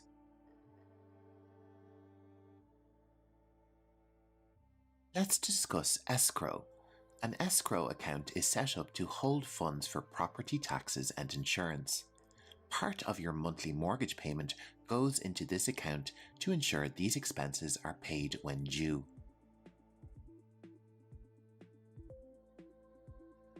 Next up, closing costs.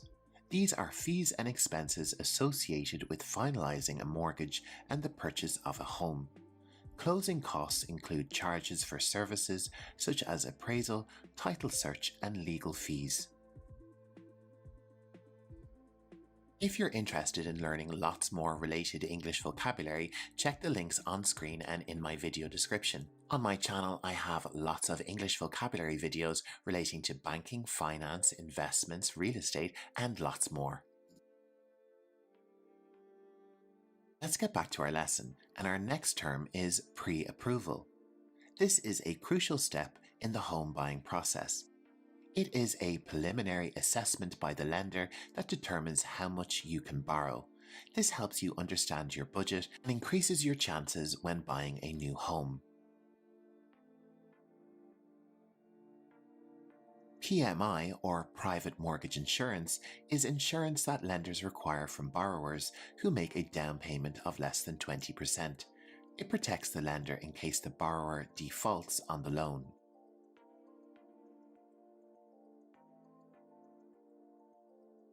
Refinance refers to the process of obtaining a new mortgage to replace an existing one. It's often done to secure a better interest rate or to change the terms of the loan. Our next term is equity. Your equity is the portion of your home's value that you own outright. It's the difference between the home's current market value and the outstanding balance on your mortgage. An appraisal is a professional assessment of a property's value. It's often required by lenders to ensure the property's worth is sufficient to cover the loan amount. Foreclosure is a legal process in which a lender takes possession of a property due to the borrower's failure to meet their mortgage obligations. It typically leads to the sale of the property to recover the loan amount. Our next term is closing disclosure. This is a document provided to the borrower at least 3 days before the mortgage closing. It outlines the final terms and costs of the loan, ensuring transparency in the transaction.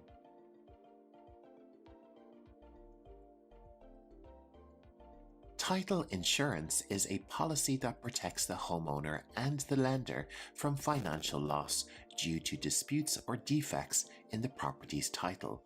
It ensures that the property has a clear and marketable title. The mortgage origination fee is a charge imposed by the lender to cover the cost of processing and underwriting the loan. It's typically a percentage of the loan amount. A home equity line of credit is a type of loan that allows homeowners to borrow against the equity in their home. It provides a flexible source of funds that can be drawn upon as needed.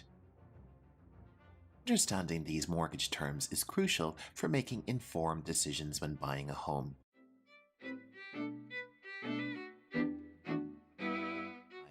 In today's lesson, we'll be diving into a topic that's essential for many of us, buying a car.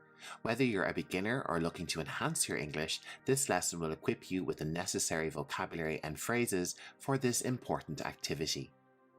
Let's begin with some essential car buying vocabulary. Remember, you can always pause and rewind the video to practice these words and phrases. Let's look firstly at different types of cars which people commonly buy. This is a sedan. A sedan is a 4-door passenger car with a trunk or boot that is separate from the passenger's compartment. Our next car type is an SUV. SUV stands for Sports Utility Vehicle. It refers to a type of car that sits high off the ground and which often has 4-wheel drive and rugged styling.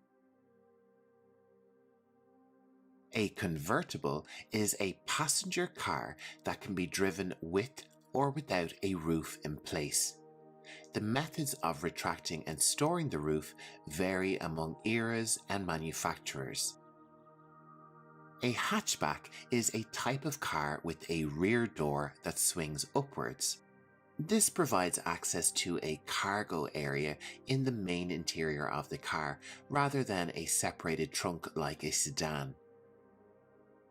And next up we have a pickup truck, or simply known as a pickup. This is a light duty truck that has an enclosed cabin, and it also has a back end made of a cargo bed that is enclosed by 3 low walls with no roof. Let's move on to take a look at some words relating to car parts. The heart of the car is the engine. This is the part that converts the energy of the fuel into mechanical energy and produces the power which makes the car move forward or backwards. In a car, a transmission or a gearbox acts as the medium that transmits power generated by the engine to the wheels via a mechanical system of gears and gear trains. A brake is the mechanical device in a car that stops motion by absorbing energy from a moving system. The steering wheel is the wheel that a driver rotates in order to steer or drive a car. The steering wheel is connected to the dashboard. The dashboard in a car is the panel facing the driver's seat where most of the instruments, switches, and information are. A car dashboard monitors vehicle speed, and engine temperature. A car's tires can be an important consideration when purchasing. This is the rubber covering placed round a wheel to form a soft contact with the road. This word has different spellings in American and British English, which you can see on screen right now. Let's move on and take a look at some of the documents you may need when thinking about getting a new car. The car registration is an important document which registers your ownership of the car with your local government authority. A car title includes official information about the vehicle and the owner. It differs from vehicle registration and proof of insurance as it's strictly proof of car ownership.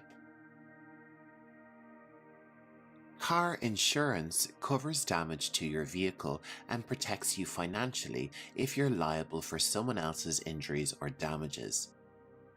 It can also pay for medical bills if you or your passengers are injured in an accident or if you're hit by a driver who is uninsured or underinsured. A car loan is an agreement between you and a lender that says they will give you money to buy a car. In return, you'll pay them back with interest in an agreed upon period of time. If you're thinking of buying a car, the place that you go is called a car dealership. And the person that you buy the car from is called a car dealer. Different countries have different rules, but in lots of places you can buy a car second hand. This is where it has been previously owned by someone else and they will sell it to you at a discounted price. This is usually done online or through local newspapers and advertisements. Wherever you go, you're going to need some handy English phrases to get your dream car. So let's take a look at some now. Something you would say to start the conversation with the car dealer is, "I'm in the market for a new car."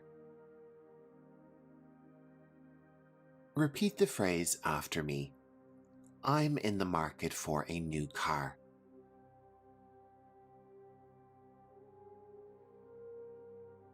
If you see a car that you like and you want to know how much it is, you would say, "What's the asking price?" What's the asking price?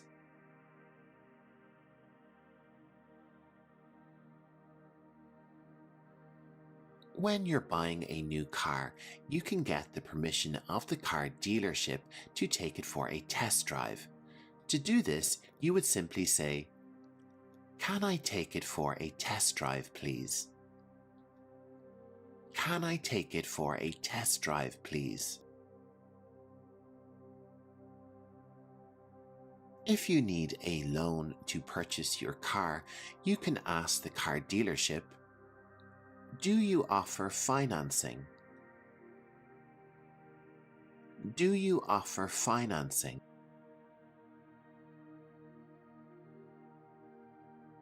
Lots of new cars and sometimes second-hand cars will come with a guarantee. This means that if anything goes wrong with the car within a certain period of time, the car dealership will repair or replace the parts. If you want to check if your car comes with this, you could ask, "Is there a warranty?" Is there a warranty? So you see a car that you like and you want to know more about it. What could you ask the dealer? "Hi, I'm interested in the sedan over there. Can you tell me more about it?" Listen and repeat after me. "Hi, I'm interested in the sedan over there. Can you tell me more about it?"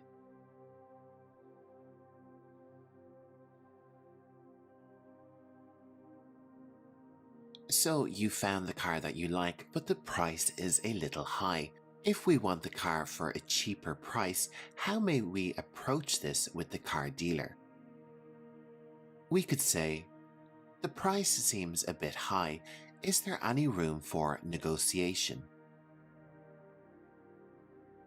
The price seems a bit high. Is there any room for negotiation?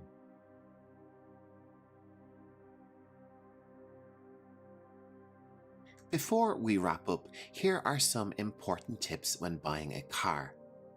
Number 1, research. Always research the make and the model of the car you want. A budget is really important when coming to buying a car, so it's important to set a budget, a limit on what you want to spend, and stick to that. If you find a car that you really like, make sure to check its vehicle history. This is an important check on the car's history report. It can tell you things about the car that may change your mind about buying it. When it comes to buying a second-hand car, it's important to get an inspection. This is having a trusted mechanic check over the car to make sure everything is okay. To guarantee a smooth sale, ensure all the documents we've discussed in this lesson are in order. And that's it for today's lesson on buying a car and essential vocabulary and phrases. I hope you found it helpful. In this English lesson, we'll be taking a look at some intermediate banking terms. These terms are a little bit more advanced, but I will break them down for you in the following ways. For each of the 15 banking terms you'll learn today, we'll cover pronunciation, definitions, and example sentences. So with all of that business out of the way, let's begin our lesson on banking terms. Our first term is mortgage. Now this word has a silent T, which I've highlighted in the word. Let's check our pronunciation. Mortgage. A mortgage is like a long-term loan, specifically for buying property. When you get a mortgage, the bank lends you the money to buy a house or apartment, and you agree to pay it back over many years, often 15 to 30. The property itself serves as security for the loan, which means if you can't make the payments, the bank could take the property back. Let's move on and take a look at our example sentence. After years of saving for a down payment, we're finally applying for a mortgage to buy our dream home. Our second term is equity. Repeat after me. Equity. Think of equity as your piece of a financial pie. For example, if you own a house, the equity is the part of the house's value that you actually own. It's the difference between the value of the property and what you still owe on any mortgages. Equity can also refer to ownership in a company through stocks. Let's move on and take a look at our example sentence. I've been paying the mortgage for 10 years, so I've built up considerable equity in my house. Our next term is collateral. Repeat after me. Collateral. Collateral is something valuable that you promise to give your lender if you can't pay back a loan. It's like saying, if I can't pay you back in cash, you can take this item instead. Common examples of collateral include houses, cars, or other valuable assets. It gives the lender assurance that they will recover their money one way or another. So let's take this word collateral and use it in an example sentence. To secure the loan for my business, I offered my vintage car as collateral. Our fourth banking term is asset management. Let's make sure we have the pronunciation perfect. Asset management. Asset management is all about a professional managing your money and investments. Think of an asset manager as a financial chef. They take your ingredients like savings, stocks, and bonds and cook up a plan to help your wealth grow over time, keeping in mind your financial goals and risk tolerance. Since I'm not an expert in stocks and bonds, I rely on asset management services to handle my investment portfolio. We'll cover this term portfolio later in the lesson. Let's move on to diversification. Repeat after me. Diversification. Let's try it one more time. Diversification. Diversification in banking is like not putting all your eggs in one basket. It's spreading your investments across different types of assets, stocks, bonds, real estate, etc., to reduce risk. If one investment performs poorly, others might do well and balance things out. Our example sentence is, my financial advisor suggested diversification of my investments to protect against market swings. Our sixth term is liability. Repeat after me. Liability. In banking, a liability is essentially any money you owe. This could be a loan, mortgage, or even money you've promised to pay in the future. It's an obligation you're legally required to fulfill. Understanding your liabilities is crucial for managing your financial health. Right now, paying off my credit card debt is my main financial liability. Our seventh banking term is credit rating. Repeat after me. Credit rating. Your credit rating is a score that tells lenders how good you are at paying back money you've borrowed. It's like a report card for your finances. A high credit rating means you're a low-risk borrower, which can help you get loans with better interest rates. On the other hand, a low credit rating can make borrowing more expensive or even impossible. Let's check out our example sentence. I'm working to improve my credit rating by paying bills on time and reducing my debt. Let's check out the pronunciation of our next term. Principal. Principal. In the context of banking, the principal is the original sum of money borrowed in a loan, or the amount of the investment. It doesn't include the interest or additional fees. So when you start repaying a loan, part of your payments go towards reducing the principal and part go towards the interest. Over time, as I keep making payments on my car loan, the principal amount decreases. Our ninth term is annual percentage rate, often referred to as APR. So we have annual percentage rate or APR.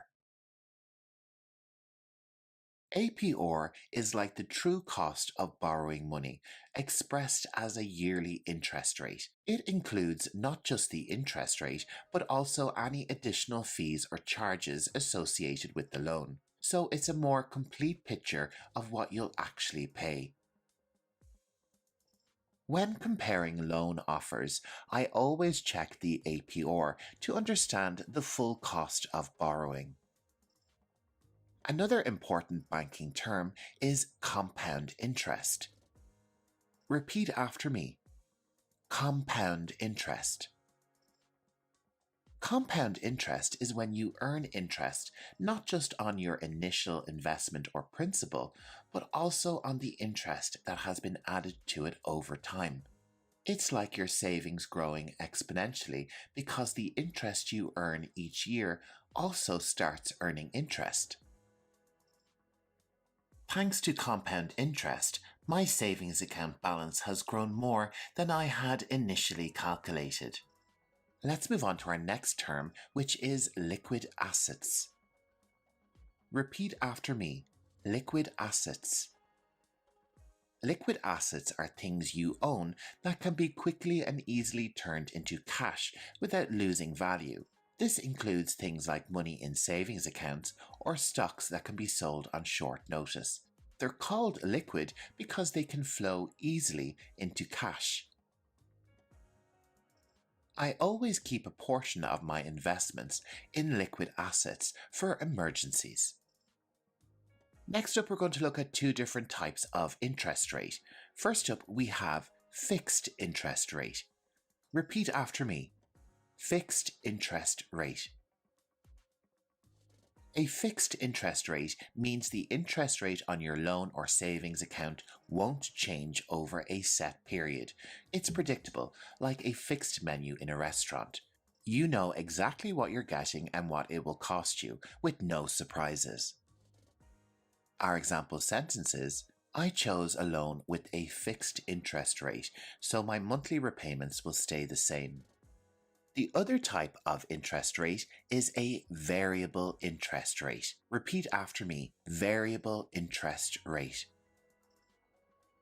In contrast to the fixed interest rate, a variable interest rate can change over time based on the market or an index. It's a bit like the weather. Sometimes it's sunny, rates go down, and sometimes it's rainy, rates go up. This can affect your loan payments or savings earnings. My mortgage has a variable interest rate, so my payments might fluctuate over the years. Our penultimate banking term is bankruptcy. Let's check our pronunciation one more time. Bankruptcy. Bankruptcy is a legal process where people or businesses that can't pay their debts get a fresh start. The process involves legally declaring the inability to pay off debts.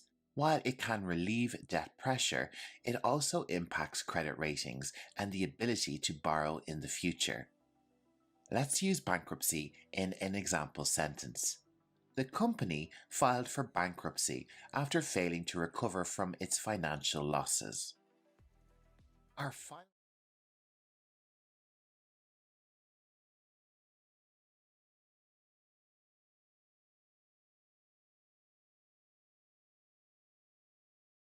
business communication comes down to three things: knowledge, professionalism, and a good grasp on business English. But don't worry, here at Learning English Pro, I've got you covered. This masterclass is your shortcut to improving your business English and taking your communication skills to the next level. You're very welcome to Learning English Pro. My name is Jer, your English teacher and guide. In this masterclass, we'll explore everything you need to know for professional communication. You'll start by building a strong foundation of essential business phrases and verbs. Then we'll tackle practical topics like writing clear professional emails, handling meetings with confidence, and delivering outstanding presentations. You'll learn how to ace job interviews, whether you're a beginner or aiming for advanced skills, and I'll even teach you how to ask for a raise in English. Plus, we'll cover specialized communications for sales, customer service, and call centers, so you're ready for any situation. By the end of this lesson, you'll have a complete toolkit for business English to really aid you and take your business communication skills to that next level. And if you're a member of the channel's student membership, you can download the massive 50-page guide to this lesson. It's complete with all the phrases and content from the lesson.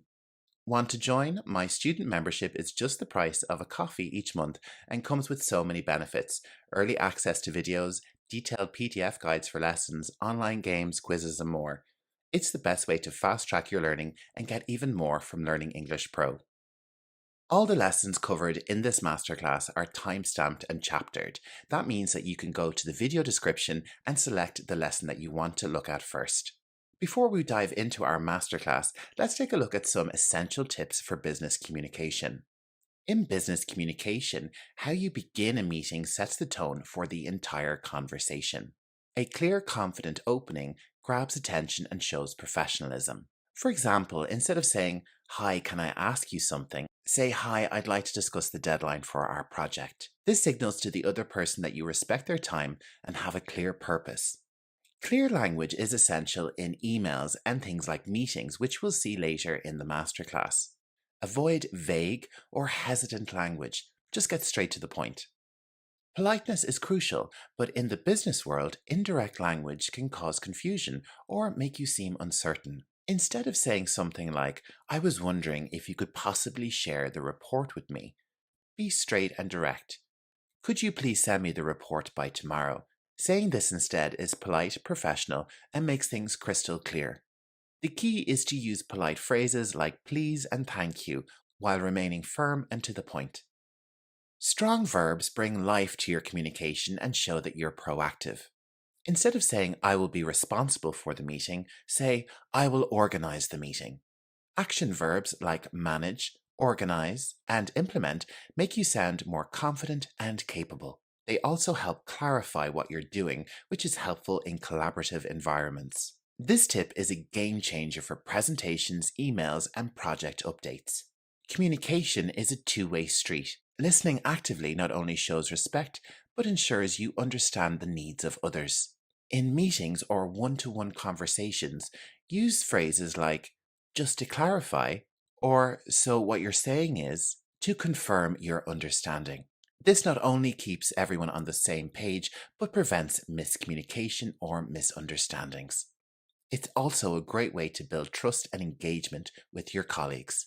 Different situations and audiences require different tones and styles. A formal email to your boss might have a phrase like, "I look forward to your feedback," while an email to a colleague might say, "Let me know what you think." The ability to adapt shows professionalism and flexibility.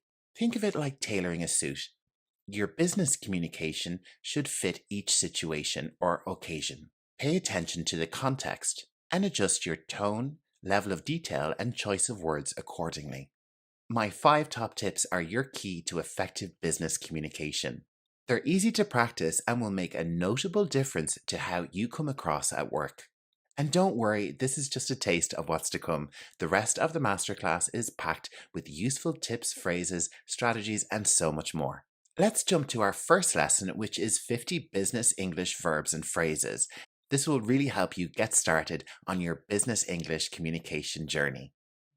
Hello, you're very welcome to Learning English Pro with me, Jer. Today we're going to cover 50 essential business English verbs, and I'm going to teach you the definitions, and I'll give you a phrase for each word that we cover. There's a lot to learn. And if this is the first time you're visiting my channel, Learning English Pro, why not subscribe to get lots more additional learning content in your inbox? Okay, well, that's all the business out of the way. Let's get started on our list of business English verbs. There's 50 of them altogether, and we're going to go through them A to Z. So get ready, grab a pen and paper, and if you're a student member, download the PDF guide. You can use that to follow along. Let's get started. Achieve. Achieve. and this means to successfully reach a goal or a desired outcome. Achieve. We aim to achieve a 200% increase in sales this quarter. Allocate. Allocate. And this means to set aside time or resources for a specific purpose. Allocate. The manager allocated funds to each department for the upcoming project.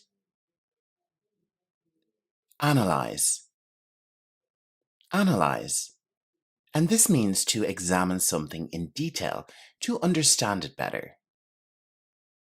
We need to analyze the data before making a decision. Approve. Approve. And this means to officially accept or allow something. The board approved the proposal for expansion. Arrange. Arrange. And this means to organize or set up something in advance. She arranged a meeting with the new clients. Assess. Assess. And this means to evaluate the nature, the ability, or the quality of something. Assess. The company assesses employee performance annually. Assign. Assign. And this means to designate a task or a role to someone. He was assigned to lead the new marketing campaign. Authorize. Authorize. And this means to give official approval or permission for something. Authorize. Only the manager can authorize expense reimbursements. Let's move on to budget. Budget. And this means to plan the allocation of financial resources. Budget. We need to budget carefully to meet all our financial goals. Calculate. Calculate. And this means to determine something mathematically. Please calculate the total cost of the project. Collaborate. Collaborate. And this means to work jointly with others towards a common purpose. Collaborate. Our teams collaborated on the new product launch. Communicate. Communicate. And this means to share or exchange information. It's important to communicate regularly with clients. Our next term is conduct. Conduct. And this means to organize or carry out an activity. Let's take a look at our example sentence. The survey was conducted to understand customer satisfaction. Coordinate. Coordinate. And this means to arrange people or tasks to work effectively together. Coordinate. He coordinated the schedules for all team members. Delegate. Delegate. And this means to assign tasks or responsibilities to others. Delegate. Effective leaders know how to delegate tasks appropriately. Deliver. Deliver. And this means to provide a promised service or product. Our goal is to deliver quality products on time. Develop. Develop. This means to grow or improve something. She developed a new strategy to enhance productivity. Distribute. Distribute. And this means to share something amongst a group. Distribute. The company distributes its products globally. Our next term is draft. Draft. And this means to prepare an initial version of a document or a plan. He drafted a report on the recent marketing efforts. Our next term is enhance, and this means to improve the value or quality of something. We aim to enhance our customer service experiences. Establish. Establish. And this means to set up an organization, a system, or something like a relationship. And our example is, the company established its first branch in 2010. Our next term is estimate. Estimate. And this means to make an approximate valuation or a judgment. Estimate. Can you estimate the cost of this project? We also have evaluate. Evaluate. And this means to judge or determine the value of something or the significance of it. We need to evaluate the new supplier's credibility. Execute. Execute. And this means to carry out a plan or a task. The team executed the project with precision. Expand. Expand. And this means to grow or increase in size, range, or extent. Our goal is to expand into the European market next year. Forecast. Forecast. Forecast means to predict future events or trends. Forecast. The sales team forecasts a rise in sales in the next quarter. Implement. Implement. And this means to put a plan or a strategy into action. We implemented the new software in our computer system. Improve. Improve. And this means to make something better. We are constantly looking for ways to improve our efficiency. Increase. Increase. And this means to make something larger in size, amount, or number. The company aims to increase its market share by 10%. Influence. Influence. And this means to have an impact on the development of something or someone. Influence. Our manager influenced the decisions made on the project. Inspect. Inspect. And inspect means to examine something carefully for quality.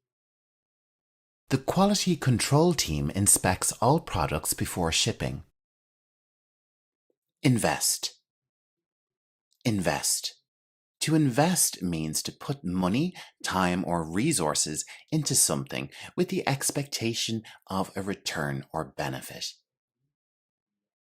They decided to invest in new technology to compete in the market. Invoice. Invoice. And this is to send a bill to someone, like a customer, for goods or services. We invoiced our client when the service was completed. Launch. Launch. And this means to introduce a new service or product to the market. The company launched its new product last January. Lead. Lead. To lead means to guide or direct a team or project. Mrs. Smith leads the development team in Microsoft. Maintain. Maintain. To maintain means to keep something in good condition, to keep its value. The company strives to maintain high customer service standards. Manage. Manage. To manage is to be in charge of or control things like resources or people or projects. He manages a team of 10 people. Market. Market. To promote and sell goods and services. They need to market their products better to improve their sales. Monitor. Monitor. To keep an eye on something, to track its quality or its progress. Monitor. The manager monitors employee performance regularly. Negotiate. Negotiate. And this is to discuss terms to reach a mutual agreement. They negotiated a fair contract with the supplier. Notify. Notify. And notify means to formally inform someone of something. The team was notified about the change in schedule. Optimize. Optimize. And this means to make something as effective and functional as possible. We are looking to optimize our website for our mobile users. Outsource. Outsource. And this means to obtain goods or services from an external source. The company decided to outsource its IT support to cut costs. Plan. Plan. To outline steps or strategies to achieve a goal. We need to plan the project timeline carefully. Present. Present. And to present means to formally share information, usually in the form of a meeting or a presentation. He presented the quarterly results to the board. Prioritize. Prioritize. And this means to determine the order in which tasks are done based on importance. Prioritize. It's essential to prioritize tasks to meet deadlines. Produce. Produce. And this means to make or manufacture goods or services. The factory produces thousands of units every day. Promote. Promote. This means to support or actively encourage a product, a service, or a person. They promoted the new product through a marketing campaign. Recommend. Recommend. To suggest a course of action or to endorse something. I recommend hiring additional staff to cope with the workload. And can you believe we're on to our 50th and final business English verb? Review. Review. This means to examine or assess something with the view of making improvements. Let's review the project to identify areas for improvement. And review brings us to the end of this lesson on 50 business English verbs. So we didn't even get to the end of the alphabet with this one. We still have lots more verbs to cover, and in the next part, we'll cover the rest of the alphabet, all the way from S to Z. There may not be 50, but we'll finish it up in a part 2. If you're a student member, make sure to download the PDF guide that comes with this lesson. You can get that on the community tab. It has all the content from the lesson. And if you're not a member yet, why not? It's great value. €4.99 or about $4 will get you membership per month. It's about the price of a cup of coffee, and you can really grow and expand your English. Here on Learning English Pro, I cover medical and business English, and I'm open to covering anything that you suggest. So if you've any questions about the student membership, drop a comment below. I'm happy to answer anything. And if you're interested, sign up. The link is in the video description and on the channel page.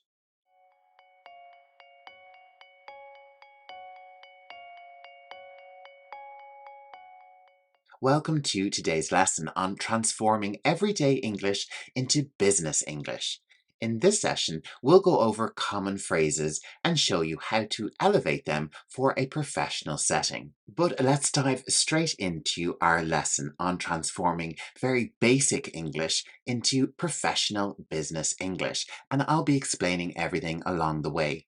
The list of phrases covered in today's video are in the video description for you, along with timestamps for navigating the lesson. Okay, let's get started. Our first basic English phrase is, can you do this? In a business environment, it's important to be polite and respectful when making requests. The phrase, could you please handle this, is more courteous and professional. Using please adds a level of politeness, and handle this task sounds more formal than do this. Could you please handle this task? Our next basic phrase is, I don't know. Saying I don't know can come across as dismissive or unhelpful. In business, it's crucial to show initiative and willingness to provide answers. By saying, I'm not certain at the moment, but I'll find out. You're acknowledging your current lack of knowledge, but also demonstrating a proactive attitude to seek out the information. I'm not certain at the moment, but I'll find out. Our third example of basic English is, I'll do it later. In business, it's vital to show you are managing your time effectively and taking tasks seriously. The phrase, I'll prioritize this and complete it as soon as possible, indicates that you understand the importance of the task and are committed to addressing it promptly, which conveys a strong work ethic. I'll prioritize this and complete it as soon as possible. Our next phrase is, that's not my job. Responding with this can seem quite uncooperative. In a professional setting, it's better to show a collaborative spirit, saying, I'll see if I can assist or find the appropriate person to help. Demonstrates a willingness to support your team and find a solution, even if the task isn't directly within your responsibilities. I'll see if I can assist or find the appropriate person to help. The phrase, I can't help you, might leave the person feeling abandoned. In business, providing a solution or an alternative is key. By saying, let me direct you to someone who can assist you, you're offering a constructive response, showing that you care about the person's needs and are committed to finding help for them. Let me direct you to someone who can assist you. Saying I'm busy right now might seem abrupt. Instead, you could try, I'm currently engaged in another task. Can we schedule a time to discuss this? By explaining your current engagement and suggesting a specific time to address the issue, you show that you value the person's concern while managing your priorities effectively. I'm currently engaged in another task. Can we schedule a time to discuss this? The phrase, it's not good enough, can sound harsh and demotivating.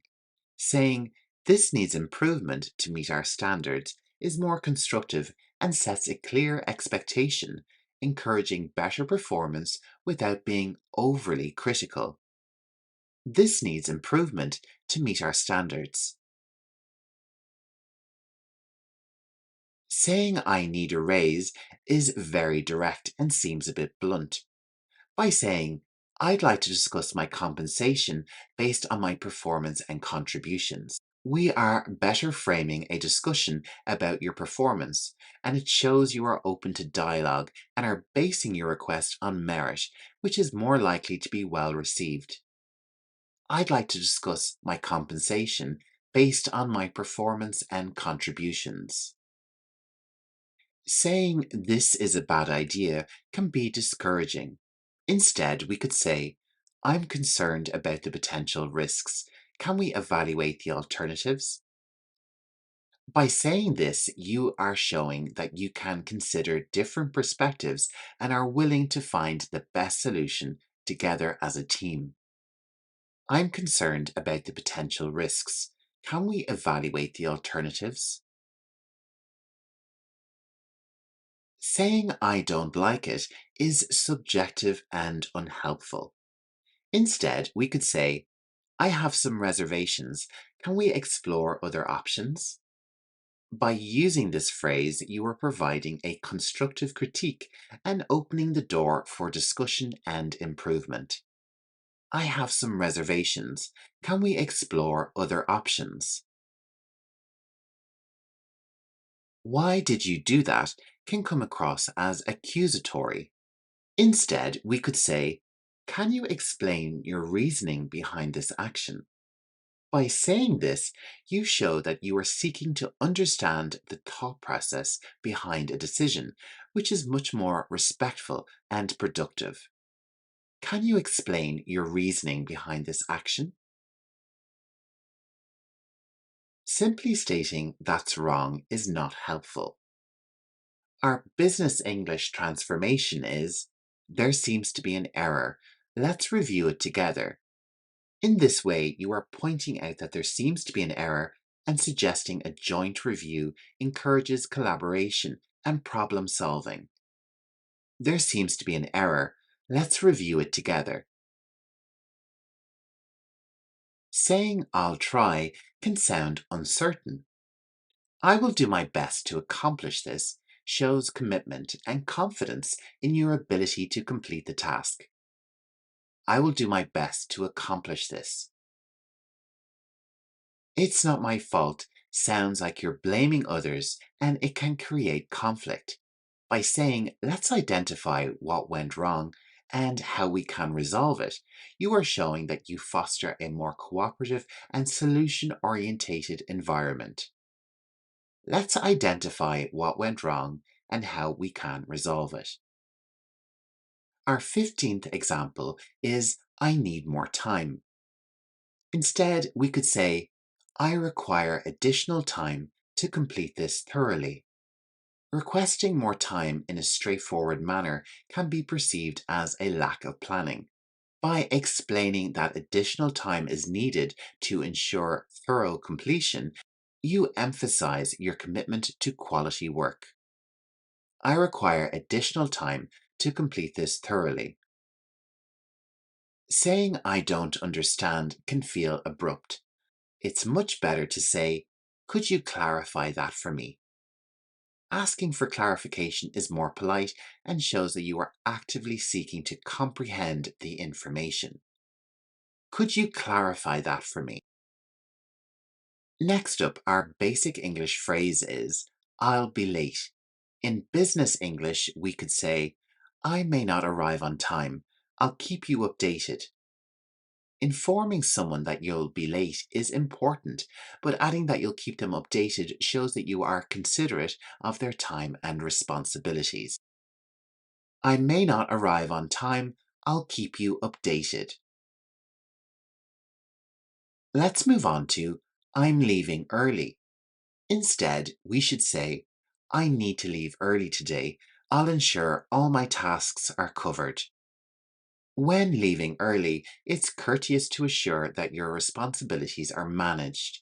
This statement shows that you are responsible and considerate of your work commitments. I need to leave early today. I'll ensure all my tasks are covered. Saying we can't do that shows an outright refusal and it can shut down dialogue. Instead, we could say, that may not be feasible. Can we consider an alternative approach? By suggesting that something may not be feasible and proposing alternatives, you keep the conversation open and constructive. That may not be feasible.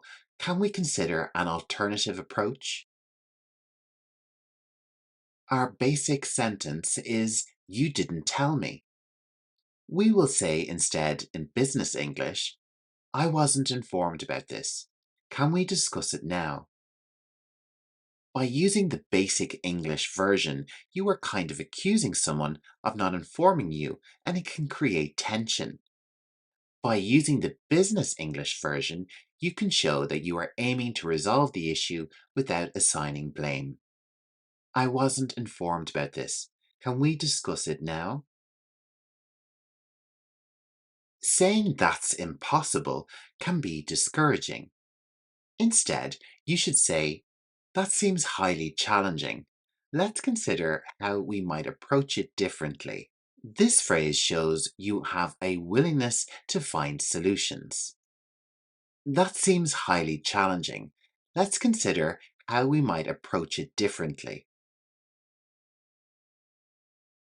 Telling someone to hurry up can be perceived as rude. Instead, we could say, could you expedite this process? This is much more polite and maintains professionalism. Could you expedite this process? Stop bothering me is dismissive and rude. Instead, we could say, could you please address this later? This is more respectful and maintains a positive tone. Could you please address this later? Saying this is boring can be demotivating. Instead, say, this could be more engaging. Can we make some adjustments? This phrase comes across as being constructive and encouraging of improvement. This could be more engaging. Can we make some adjustments? Demanding action with do it now can be abrasive.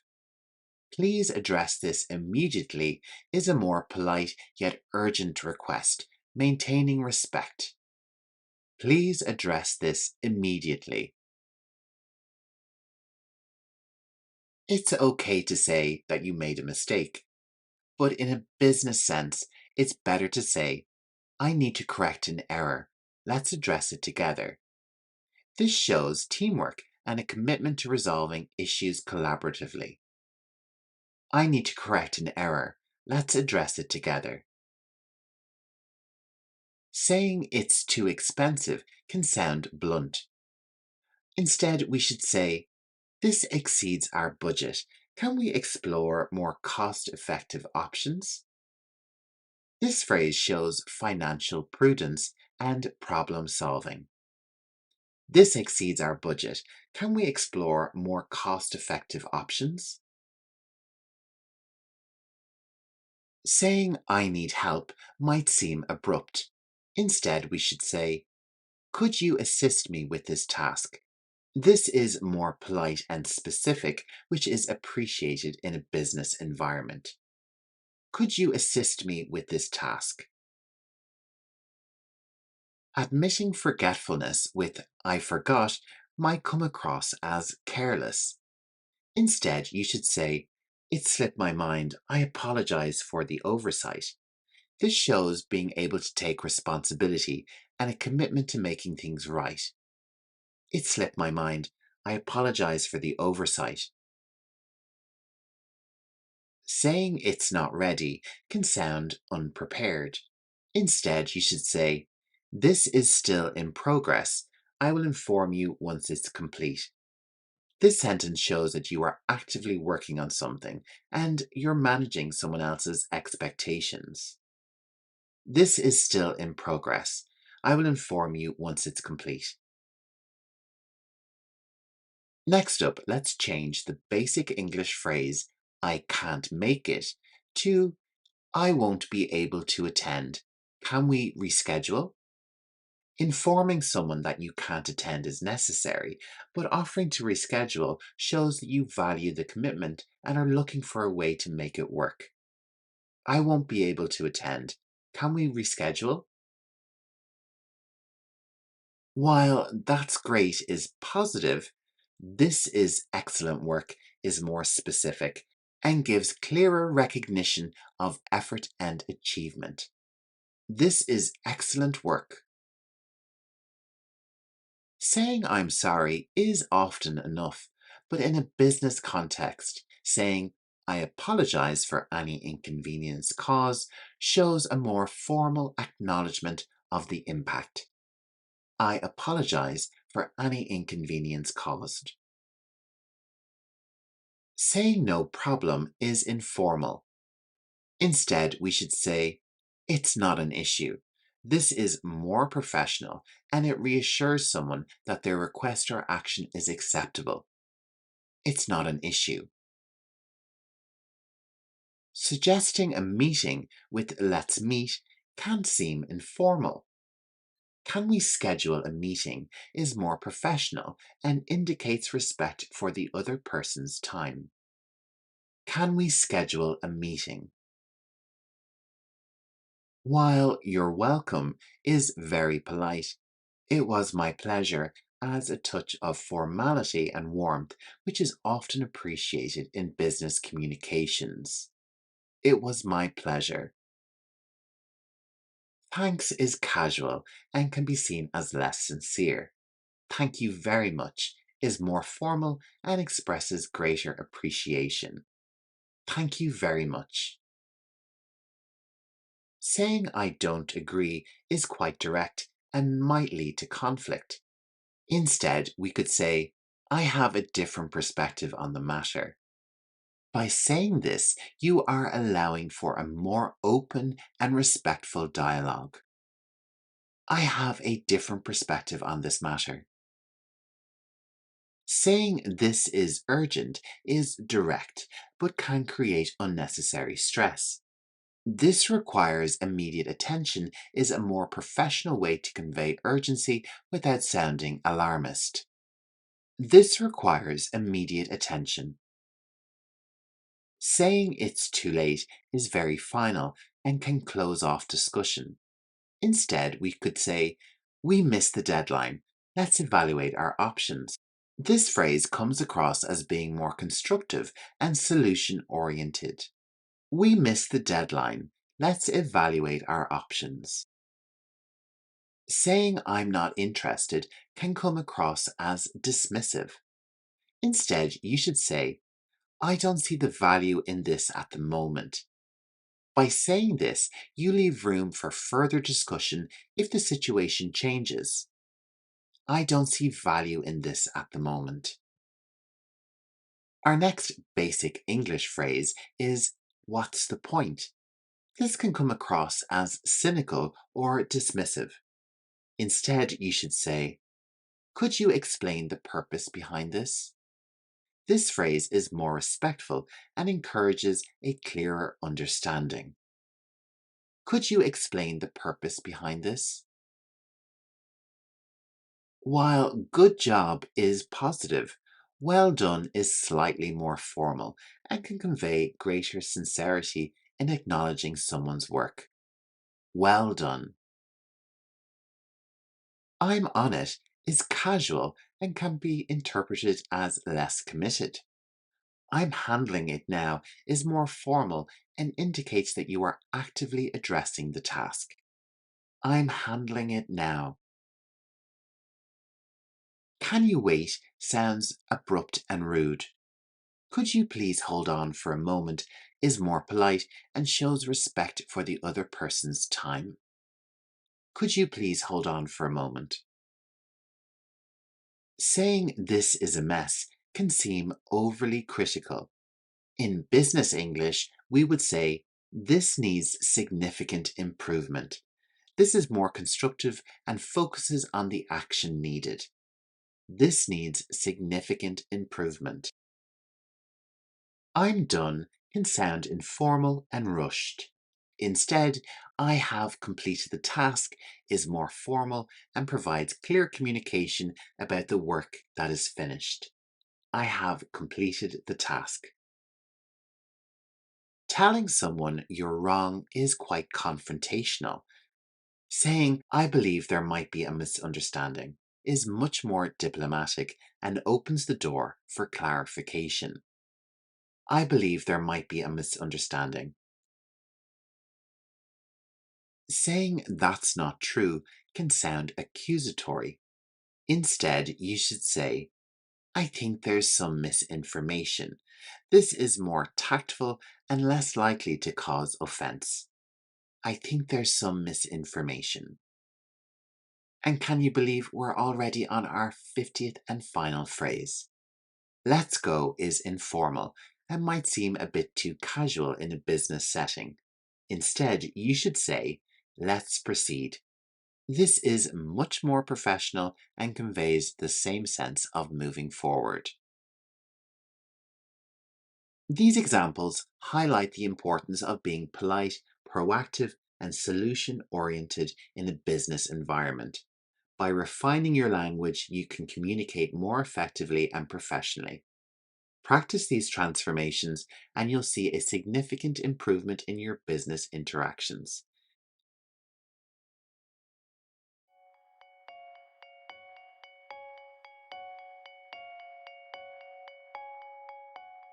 You're very welcome to today's lesson on mastering business email writing.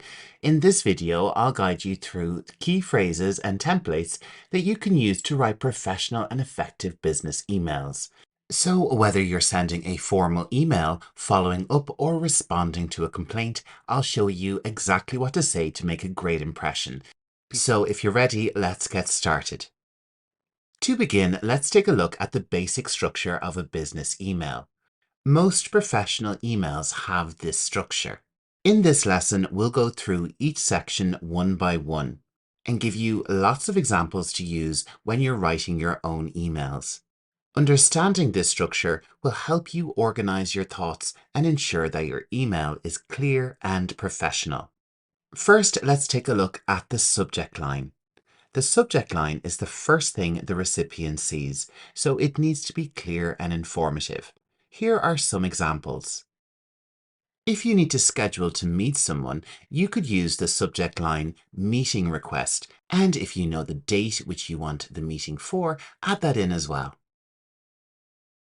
If you're getting back to a colleague about something, you could say follow up and add in the topic that you're following up with. And if you have new information that you need to report, you could say update on and the topic at hand. If you have a question for your colleague, then you could say question regarding plus the topic. Here I've added in payroll. Maybe you're inviting your colleague out to an event. Here you would say invitation to and the event. Use specific language in your subject line to give the recipient a clear idea of what the email is about, and avoid vague phrases like important or hello. Let's move on to our next section, the greeting. And we're going to place the greeting in the start of the text box in the top left-hand corner. Your greeting sets the tone of the email. Here are some common greetings for different levels of formality. For a formal email, we would say, Dear Mrs. Smith, using the person's surname. For a semi-formal email, we could use the person's first name and say, Hello, Jane. If you know this work colleague very well, then you might be writing an informal email. We could then say, Hi, Jane. And whatever you've written here, make sure to follow it up with a comma. If you're unsure of the recipient's level of formality, it's always safe to start with a formal greeting like dear and adjust based on their response. Next up, here are some effective opening sentences that you can use to begin your email depending on the context. For introductions, you could say, I hope this message finds you well. My name is John and I'm reaching out regarding, and here you would add in the rest of your information. For a follow-up email, you could say, I'm following up on our previous conversation about, and then continue with the topic. For updates, we could say, I wanted to update you on the status of, and here you'd add in your own information. For questions or requests, you could say, I'm writing to request information about, and if you wish to invite someone to an event, you could say, I'd like to invite you to, and then add in the event. Your opening sentence should be polite and set a friendly tone for the rest of the email. Now let's move on to the body of the email. This is where you include the main message. Here are some tips. Be clear and concise. Stick to the main points and avoid unnecessary details. Use bullet points. If you have several points, bullet them for easier reading. Use action-oriented language. Make it clear what you want the recipient to do. Let me provide you with an example using the context of a sales report. Please find attached the latest figures for your review. Let me know if you have any questions or if you would like to schedule a meeting to discuss this further. Breaking up information with bullet points or short paragraphs makes your email easier to read and understand. Let's move on to the closing sentence, which wraps up your email and sets the tone for your next steps. Here are some examples. For follow-ups, you could say, I look forward to your response.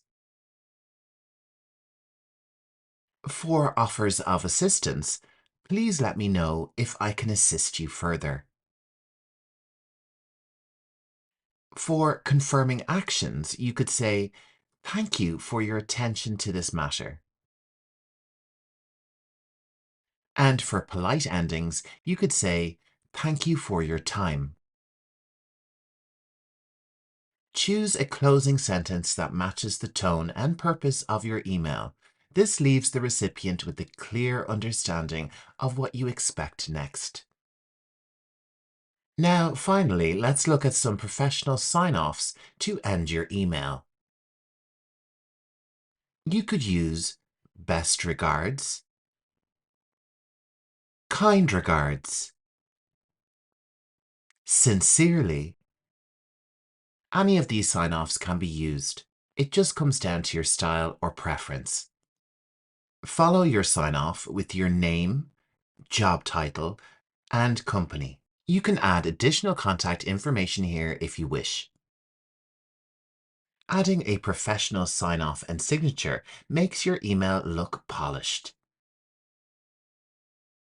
For lots more templates and a guide for this lesson, make sure to check out the PDF download. The link for that is in the video description. I'm delighted to offer this as my first PDF download, and coming soon, I will have a download center full of lots of additional learning guides, puzzles, games, and lots more. And that's it for today's lesson on business email writing. I hope these phrases and templates help you communicate more effectively in your professional emails.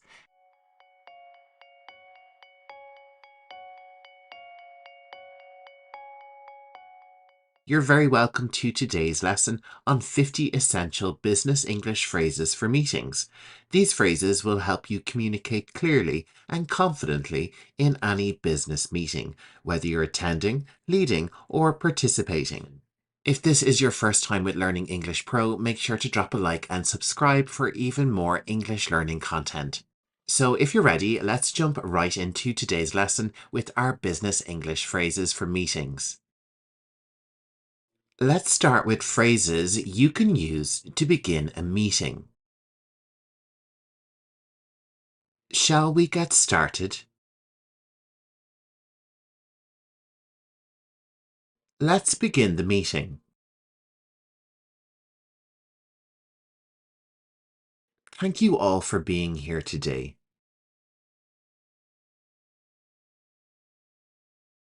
The purpose of today's meeting is to discuss. You'll notice that this phrase ends with 3 dots. This means that you can add in your own information to the sentence. So whenever you see ...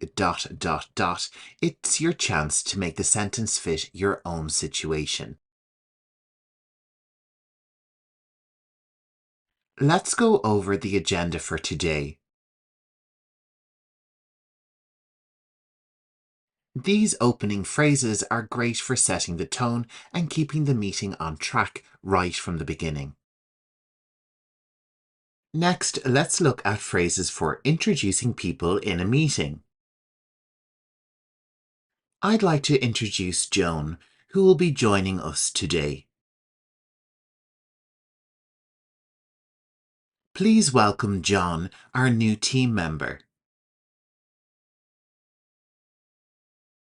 This is John, who is the manager at Facebook. We have Joan from Finance joining us today. Let's all introduce ourselves before we begin. Introducing participants properly is important for creating a collaborative atmosphere in your meeting.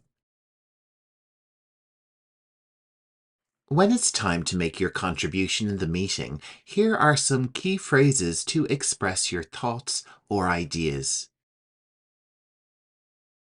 I'd like to make a point about. Can I add something here? I believe that. My suggestion would be. In my opinion, we should.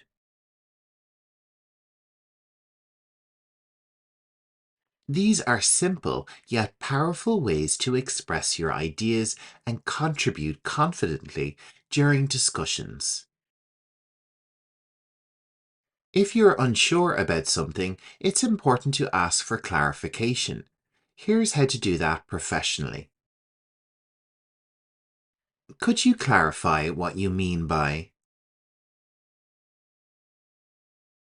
I'm not sure I understand. Could you explain that again? What exactly do you mean by? Can you give an example? Could you elaborate on that? Asking for clarification shows that you're engaged and want to fully understand the topic before moving forward. When you agree with something being discussed, use these phrases to show your support. I completely agree with you.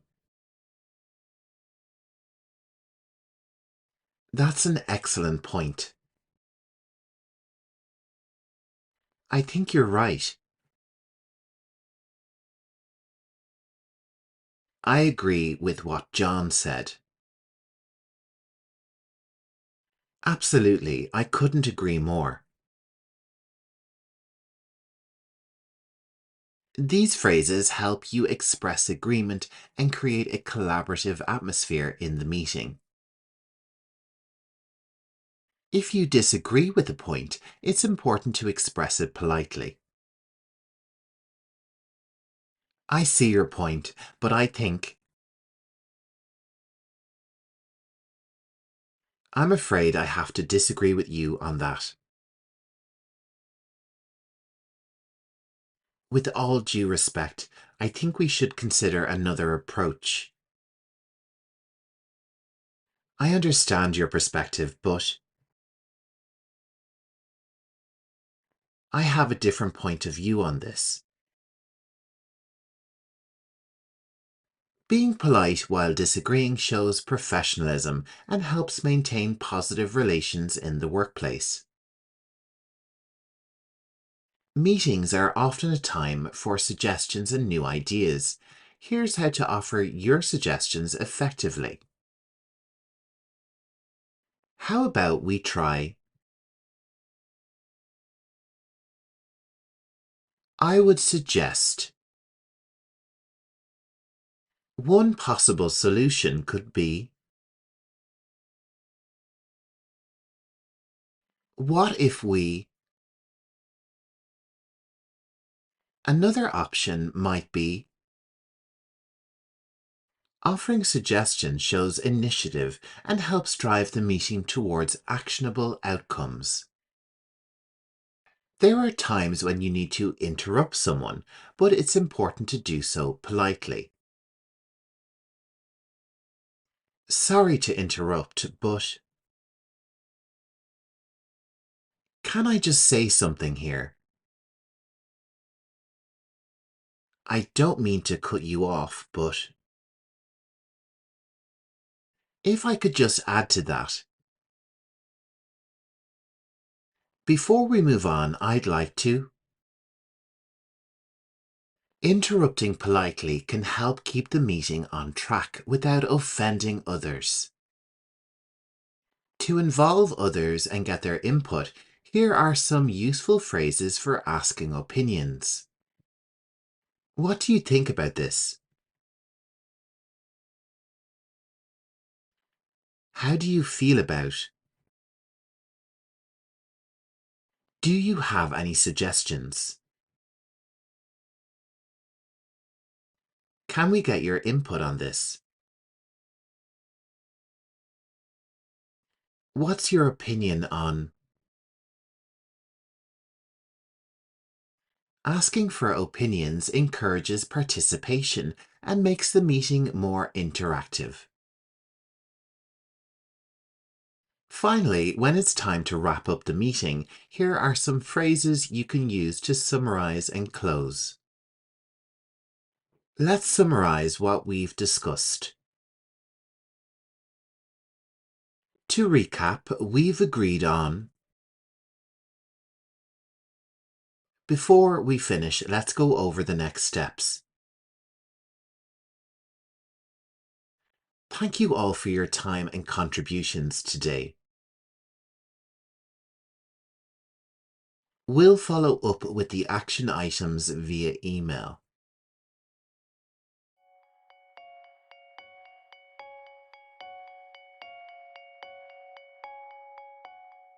Today's lesson is all about delivering effective presentations. Whether you're presenting at a meeting, speaking at a conference, or even just speaking to team members, it's important to know how to structure and communicate your message well. In this lesson, I'll guide you through all the key stages of a professional presentation, from opening, covering topics, answering questions, and concluding the meeting. We'll cover it all. I'll give you plenty of phrases and tips along the way. Let's get started. Starting strong is essential for grabbing everyone's attention and for setting a good tone. Let's look at some phrases and how we can open the meeting. And first up, we're going to look at greeting the audience. Good morning, everyone. Thank you for being here today. Hello and welcome. I'm excited to share some insights with you. Next, let's look at two phrases on how we can introduce the topic at hand. Today, I'll be discussing our latest project and the impact it will have.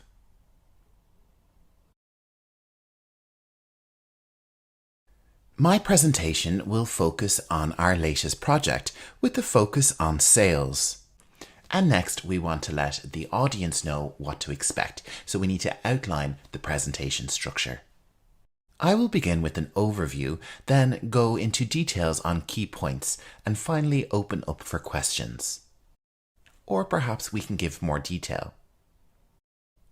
First, I'll cover sales, then we'll move on to marketing and wrap up with payroll. So next, let's take some of those phrases and use them in an example. Good morning, everyone. My name is Jer, and today I'll be discussing our latest project developments. I'll start with an overview, go into specifics, and finally open up for any questions. A good tip is to make eye contact with your audience. This creates a welcoming atmosphere and creates a good connection from the beginning. Let's move on to our next topic, which is presenting the main points. The main points are at the core of your presentation. Clarity is really key here. First up, let's look at some phrases to introduce your key points. To start, let's look at the first key point, and then you can go on with your information. To move to the next point, you would simply say, moving on, I'd like to highlight, and then insert your information here. The next phrases are ones you can use to transition between points. Now that we've covered sales, let's move on to payroll. With that in mind, let's shift our focus to research. And here are two great phrases if you need to emphasize important details. It's essential to note that sales increased by 25% in the first quarter. I would like to draw your attention to the 5% decrease in payroll expenses. Let's take a look at an example sentence. To start, let's look at the first key point, improving productivity. With that in mind, let's shift our focus to how we can implement these changes effectively. Use visuals like slides and charts to keep your audience engaged and to convey your information in an easy-to-digest way. Next up, let's look at how we might engage the audience. A successful presentation keeps the audience engaged. Here are ways to encourage interaction and maintain interest. A really good way to do this is to ask questions to the audience. How many of you have experienced this in your work? Does anyone have thoughts on this approach? Here are some ways that you can invite questions and feedback. Feel free to ask questions at any time. If there's something you'd like me to clarify, please let me know. We can also use things like rhetorical questions to emphasize points. So, what does this mean for our team? Why is this important? Because it directly impacts our success. Let's use some of these together in an example. How many of you have encountered this challenge? Feel free to ask questions at any time and I'll do my best to address them. A good tip is to pause occasionally and give your time audience to engage with you and to take in what you've said. This allows for a natural flow to your presentation. Staying calm and confident can be challenging, especially if you're nervous. If you have a moment of confusion during your presentation, it's okay to pause and take a moment. And here are some phrases you can use to do that. Let me take a moment to gather my thoughts. I'd like to pause briefly before moving on. Something that you can use before the meeting is positive self-talk, something like an affirmation where you can talk to yourself to give yourself a little bit more confidence. I'm prepared for this and I know my material. I'm here to share valuable information. You can project an awful lot of confidence with body language. Make sure to stand up straight, don't slouch, and use hand gestures to emphasize points naturally. Practice your presentation multiple times to give you confidence and to help you relax. Our final section is concluding the presentation. Ending your presentation with impact can leave a lasting impression. Here's how we can do that. An important thing you can do is summarizing the key points of the meeting.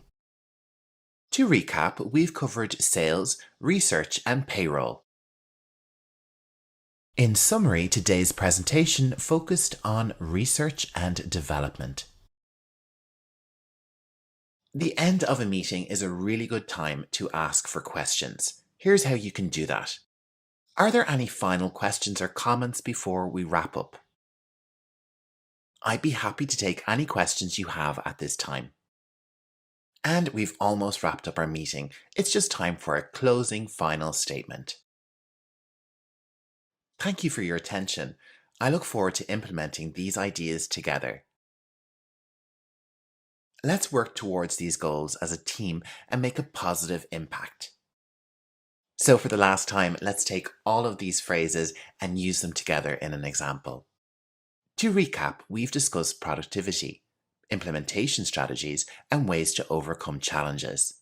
Thank you for your attention. Let's work together to make these changes a reality. It's good to end with a good positive tone and to thank the audience for their time. This will leave a good lasting impression. And that's it for our lesson on how to deliver an effective presentation in English. I hope you've enjoyed it. If you're a student member, don't forget to download the PDF guide that comes with this lesson. It's a great study tool. And if you're not a student, you can click the link in the video description to join now. For just the price of a cup of coffee every month, you'll get a PDF guide for every new lesson I publish, along with early access to videos, extra quizzes and games online, and lots of other fun stuff.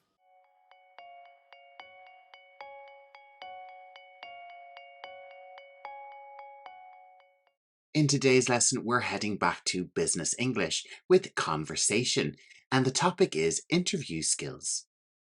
Today, we'll be going through 3 different interview scenarios to help you improve your English speaking skills. I've chosen 3 types of jobs: a store assistant, a restaurant waiter, and finally a financial analyst. The last interview is more advanced, so stick around for a bit of a challenge. Now, let's dive into the interviews. Pay close attention to how the candidates respond to each question and how they interact with the interviewer.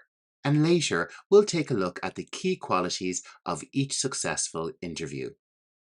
These interviews will have an interviewer. This is the person who asks the questions in a job interview. In our examples, the interviewer is the person representing the company or organization. An interviewee is the person who answers the questions. This is the candidate applying for the job. In our first scenario, the interviewer is Miss Smith. She is the owner of a clothing boutique. Our interviewee is John Roberts, and the job he is applying for is a store assistant. Let's check out the interview. Hi, Mr. Roberts. Thank you for coming in today. How are you? Hi, I'm doing well, thank you. It's great to be here. Wonderful, let's get started. Have you worked in retail before? Yes, I have. I worked as a sales associate at a department store for about 2 years. I assisted customers, managed inventory, and handled the register. I also helped with merchandising and setting up displays. That's good to hear. How do you handle a busy day at the store? I stay calm and focused. I prioritize helping customers first and make sure the store stays organized. I'm used to multitasking and working efficiently, even when it gets hectic. Excellent. Customer service is very important to us. How do you ensure customers have a positive experience? I always greet customers with a smile and make sure they feel welcome. I listen carefully to what they're looking for and offer personalized assistance. My goal is to help them find exactly what they need and to leave the store happy. That's exactly what we're looking for. Why are you interested in working at our boutique? I've always had an interest in fashion and I love the unique style your boutique offers. I'm excited about the opportunity to work in a more specialized environment where I can really connect with customers and share my passion for clothing. Thank you, Mr. Roberts. You seem like a great fit. We'll be in touch soon. Thank you for the opportunity. I look forward to hearing from you. Have a great day. You too. Our next interview is for the job of a restaurant waiter. The interviewer is Mrs. Sharma, a restaurant owner, and the interviewee is Tom Turner. Let's see how it goes. Hi, Mr. Turner. Thanks for coming in today. How are you? Hi, I'm doing well, thank you. I appreciate the opportunity to be here. Glad to hear that. So, do you have any experience working in the food service industry? Yes, I do. I've worked as a waiter for the past 3 years at a family restaurant. My responsibilities included taking orders, serving food, handling payments, and ensuring guests had a great dining experience. I also assisted with setting up and closing the restaurant. That sounds great. How do you handle working during peak hours when the restaurant is very busy? I thrive in a fast paced environment. I stay organized by prioritizing tasks and maintaining a positive attitude. I make sure to communicate clearly with the kitchen and my colleagues so everything runs smoothly and customers are satisfied. Excellent. Customer satisfaction is key here. How do you make sure guests feel welcome and taken care of? I always greet guests warmly and make sure to be attentive to their needs. I listen carefully to any special requests and ensure their orders are accurate. My goal is to create a comfortable and enjoyable dining experience for everyone. That's exactly what we're looking for here. Why do you want to work at our restaurant? I've heard great things about your restaurant's reputation for quality and service. I'm passionate about food and enjoy interacting with people. So I'm excited about the chance to work in such a well regarded establishment where I can contribute to a team that values customer service. Thank you, Mr. Turner. I appreciate your enthusiasm and experience. We'll be in touch soon. Thank you for considering me. I'm looking forward to hearing from you. Have a wonderful day. You too. Our third interview is for the job of financial analyst. The interviewer is a HR manager called Miss Collins, and the interviewee is Daniel Davis. This interview is a lot more advanced than the previous two, so pay attention. Good afternoon, Mr. Davis. Thank you for coming in today. How are you? Good afternoon. I'm doing well, thank you. I'm glad to be here. Wonderful. Let's get started. Could you tell me about your experience in the finance industry and how it relates to the role of a financial analyst? Certainly. I have a master's degree in finance and over 4 years of experience working as a junior financial analyst at a mid sized investment firm. In my previous role, I was responsible for analysing financial data, preparing detailed reports, and assisting in the creation of financial models. I've worked closely with senior analysts on investment strategies and have a strong foundation in both quantitative analysis and financial forecasting. That sounds like a solid background. How do you approach complex financial problems, especially when dealing with large data sets? I'm a strong believer in methodical problem solving. I start by breaking down the problem into smaller, manageable parts. I utilize advanced Excel functions and am proficient with software like SQL and Python for data analysis. By organizing the data and using statistical methods, I can identify trends and patterns that inform my recommendations. I also make sure to double check my work to ensure accuracy before presenting my findings. That's exactly the kind of attention to detail we value. Can you describe a time when your analysis directly impacted a business decision? Certainly. In my last position, I conducted a thorough analysis of a potential investment in a new market. My data indicated that the initial projections were overly optimistic, and I presented an alternative analysis that showed a more moderate growth scenario. Based on my findings, the management decided to proceed with a scaled down investment, which ultimately resulted in a more sustainable growth trajectory for the firm. That's impressive and shows strong analytical thinking. What drew you to apply for this position at our company? I've always admired your company's reputation for innovation in the finance industry and your commitment to ethical investment practices. I'm excited about the opportunity to contribute to a company that values both cutting-edge financial strategies and corporate responsibility. I believe my skills and experience will allow me to make a meaningful contribution to your team. Thank you, Mr. Davis. I'm very impressed with your qualifications and approach. We'll be in touch with you shortly. Thank you for the opportunity, Ms. Collins. I look forward to hearing from you. Have a great day. You too. The 3 interviews that you've just listened to all display candidates that did really well. But what did they do correctly? They were able to talk about their relevant experience.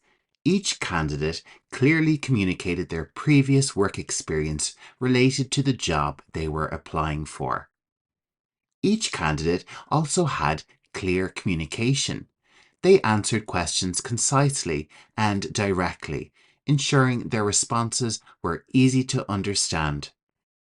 A positive attitude is really helpful in an interview. The candidates maintained a positive and enthusiastic tone throughout the interview, showing eagerness for the role. Each candidate also displayed problem-solving skills. They demonstrated their ability to handle challenges specific to the job, such as multitasking or working under pressure. And finally, each candidate showed an alignment with the company values. They expressed a genuine interest in the company and showed how their values aligned with the organization's mission. So there you have it. That's our first lesson on Learning English Pro on business conversation in interviews.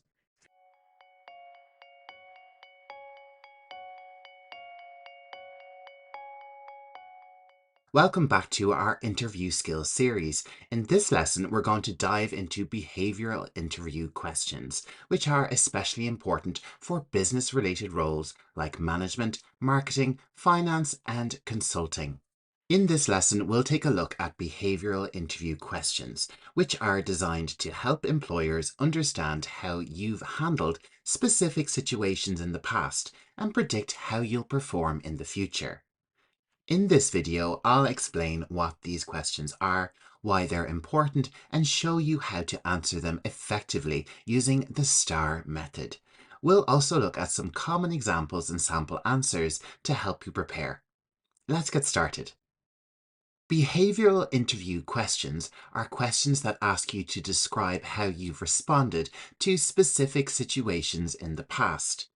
These questions often start with phrases like, "Tell me about a time when," "Give me an example of," "Describe a situation where." Employers use these questions to assess your problem-solving skills, teamwork, leadership, and adaptability. These qualities are crucial for success in any business role. Why are behavioral questions important? They're important because they provide insight into your past behavior, which is often the best predictor of your future behavior in similar situations. For business roles where decision-making and leadership are key, these questions help employers see if you can handle the challenges that come with the job. So let's take a look at the STAR method. To answer behavioral questions effectively, we use the STAR method. STAR stands for situation. Set the scene by describing the context or challenge you faced. Task. Explain what your responsibility or objective was in that situation. Action. Detail the specific actions you took to address the situation. Result. Share the outcome of your actions, focusing on the positive results or lessons learned. Using the STAR method ensures your answers are structured, concise, and focused on what the interviewer wants to know. So let's take a look at some common behavioral questions and some sample answers. These are situations you might encounter in a business role, and with the solutions of how to answer them using the STAR method. Our first example is about leadership. Tell me about a time when you had to lead a team under a tight deadline. Using the STAR method, the interviewee could answer in the following way. In my previous role as a project manager, we were tasked with delivering a key marketing campaign with a very short turnaround time. I was responsible for leading the team to ensure we met the deadline without compromising on quality. I organised daily check-ins to monitor progress, delegated tasks according to each team member's strengths, and stepped in to assist with high-priority tasks whenever needed. We successfully launched the campaign on time, which resulted in a 20% increase in engagement from our target audience. Our next example will take a look at how we might answer a question on problem solving using the STAR method. Give me an example of a time when you faced a significant challenge at work and how you handled it. During a critical financial audit, we discovered discrepancies in our reporting. My job was to identify the cause of the discrepancies and correct them before the audit deadline. I reviewed all financial statements, consulted with team members to track down errors, and implemented a new verification process to prevent future issues. We resolved the discrepancies in time for the audit, which was completed successfully without any further issues. Our final example takes a look at how we may answer a question on teamwork. Describe a situation where you had to collaborate with a difficult colleague. How did you handle it? In a previous role, I worked with a colleague who was resistant to feedback during a collaborative project. I needed to find a way to work effectively with them to ensure the project's success. I approached them privately to discuss their concerns and suggested we find a compromise that aligned with both of our goals. We agreed on a strategy that allowed us to work more cohesively.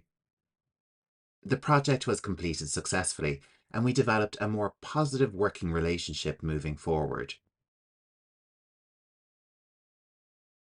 So there is some really good examples, but how can we prepare for behavioral questions? Reflect on your experience. Think about past situations where you've demonstrated key skills like leadership, problem solving, or teamwork. Practice the STAR method.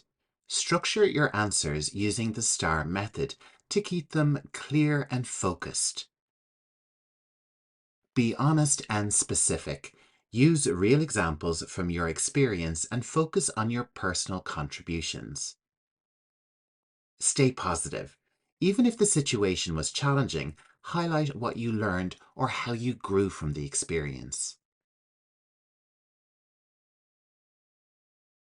Before we wrap up, let's quickly define a couple of terms. Behavioral interview questions.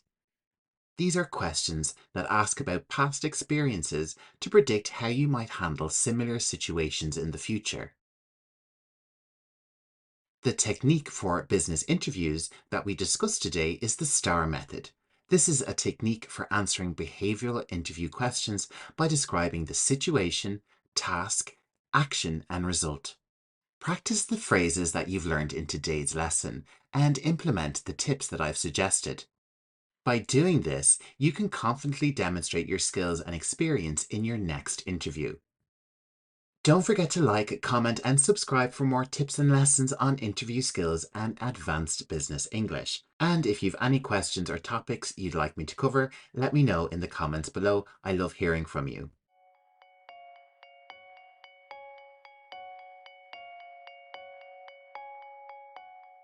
Today's lesson is all about 35 essential phrases for recruitment, perfect for HR professionals or anyone interested in learning more about the hiring process in English.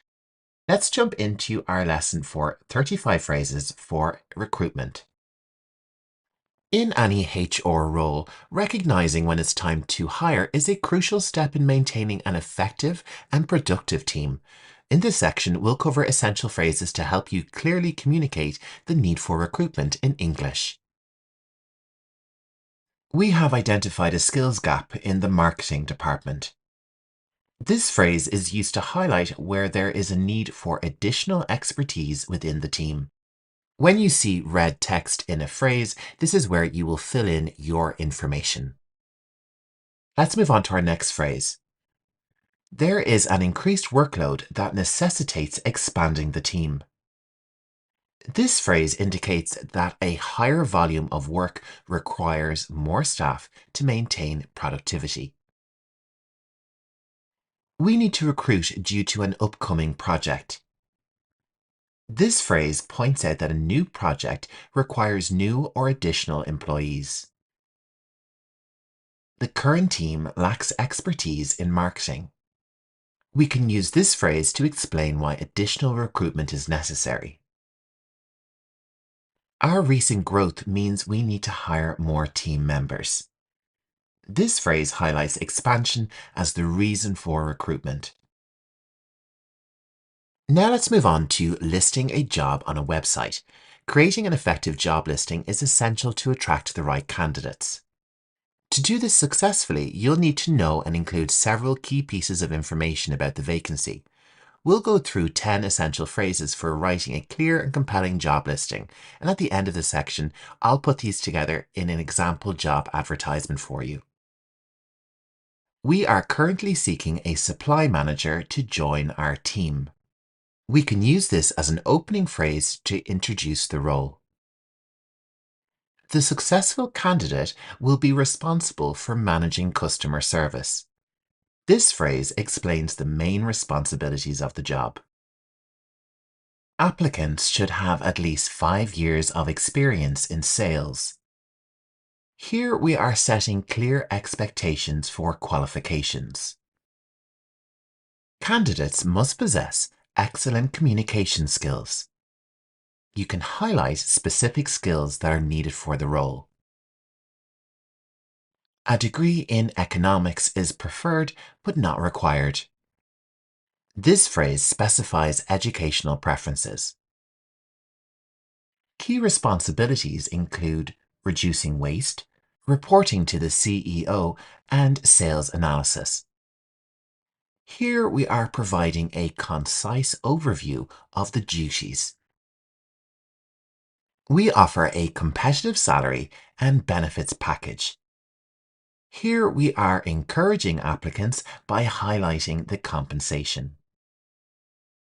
We are committed to providing an inclusive and supportive work environment. And here we are promoting company values and culture. The role is based in Dublin with hybrid work options available. Here we are detailing the work location and the role flexibility. Interested candidates should submit their application by the 8th of August. Here we are providing a deadline for applications. On screen, I've compiled all of these phrases into an example job advertisement. So pause the video and have a read over. Student members should check the PDF guide for pages 4 to 7 for this template and additional templates to assist in job listings. In the third topic, we'll discuss candidate selection. After applications have been submitted, the next step is to review and shortlist candidates. Here we'll explore phrases that will help you navigate this process effectively and communicate your selection decisions with clarity. We have reviewed all applications and shortlisted the top candidates. Here we can use this phrase to inform stakeholders that the selection process is underway. The shortlisted candidates meet our key criteria. This phrase indicates that the selected candidates fulfill the necessary requirements. We need to conduct a background check before finalizing the shortlist. Here we are communicating the importance of due diligence. References will be checked for the shortlisted applicants. Here we are ensuring the credibility of candidates is verified. The selection process has been thorough, and we are confident in our choices. This phrase conveys assurance about the quality of the chosen candidates. Once you've shortlisted the top candidates, it's time to arrange interviews. Scheduling interviews and offering them to candidates requires clear and professional communication. Let's cover some useful phrases for inviting candidates, providing interview details, and confirming availability. We would like to invite you to an interview on the 5th of February. This is a standard invitation to an interview, specifying the date. The interview will be conducted in our Dublin office. The interview will be conducted via a Zoom call. With both of these sentences, we are providing details on how the interview will take place. Please confirm your availability at your earliest convenience. This phrase requests the candidate's response for scheduling purposes. We will send you an email with the interview details and preparation guidelines. This phrase informs the candidate of next steps and expectations. We look forward to speaking with you. Here we have a friendly phrase to close an interview invitation. For more detailed phrases on actual interviews, skip ahead to the next 2 lessons in this video. Their timestamps are in the video description. Following up after interviews is essential for maintaining transparency and a positive relationship with candidates. This topic will provide you with phrases to express appreciation, communicate timelines, and keep candidates informed. Thank you for attending the interview. We appreciate your time and interest in the role. Here we are showing gratitude and maintaining a positive rapport with the candidate. We are currently reviewing all candidates and will get back to you by the 10th of September. Here we are keeping candidates informed about the timeline. If you have any questions in the meantime, please feel free to reach out. This phrase opens the door for communication.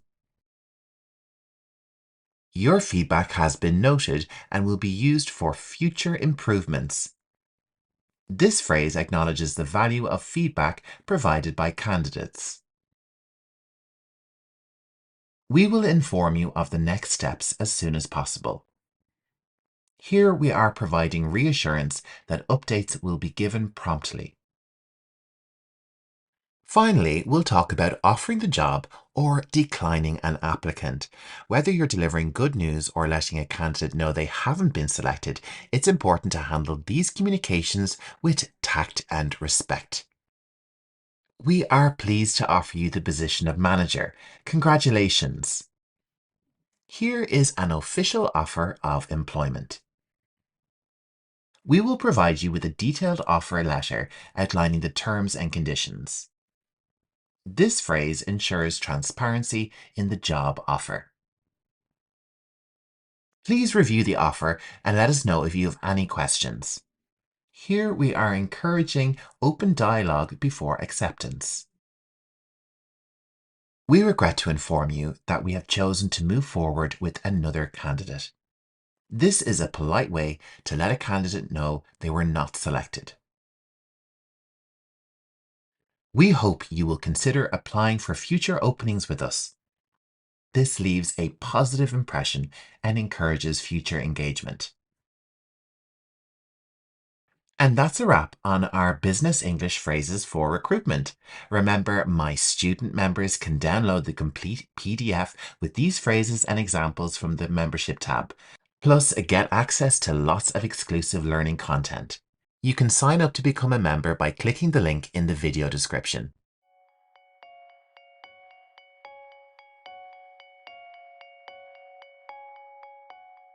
In today's lesson, we're going to tackle a crucial topic in business English: how to ask for a raise.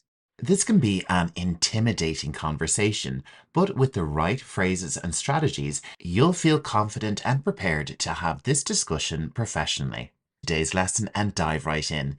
How to ask for a raise. Before you ask for a raise, it's essential to set the right tone.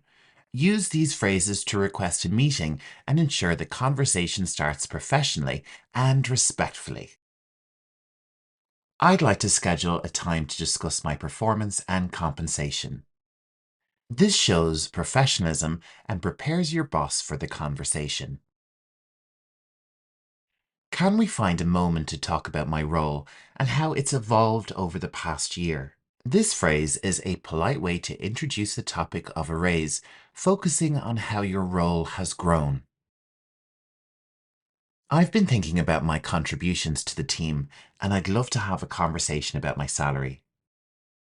This phrase is subtle and respectful, and it signals to your boss that you're ready to discuss compensation. It might be necessary to email your boss to request a meeting about a raise. It's generally considered better etiquette to request the meeting first, rather than directly mentioning the raise in the email. This gives your boss the chance to prepare and approach the conversation thoughtfully. Here's an example of how to phrase your email professionally. For the subject, I would put, "Request for a performance review meeting." When beginning the email, use your boss's name, however you address them on a day-to-day basis. Start with a friendly opening. "I hope you're doing well." Get straight to the point.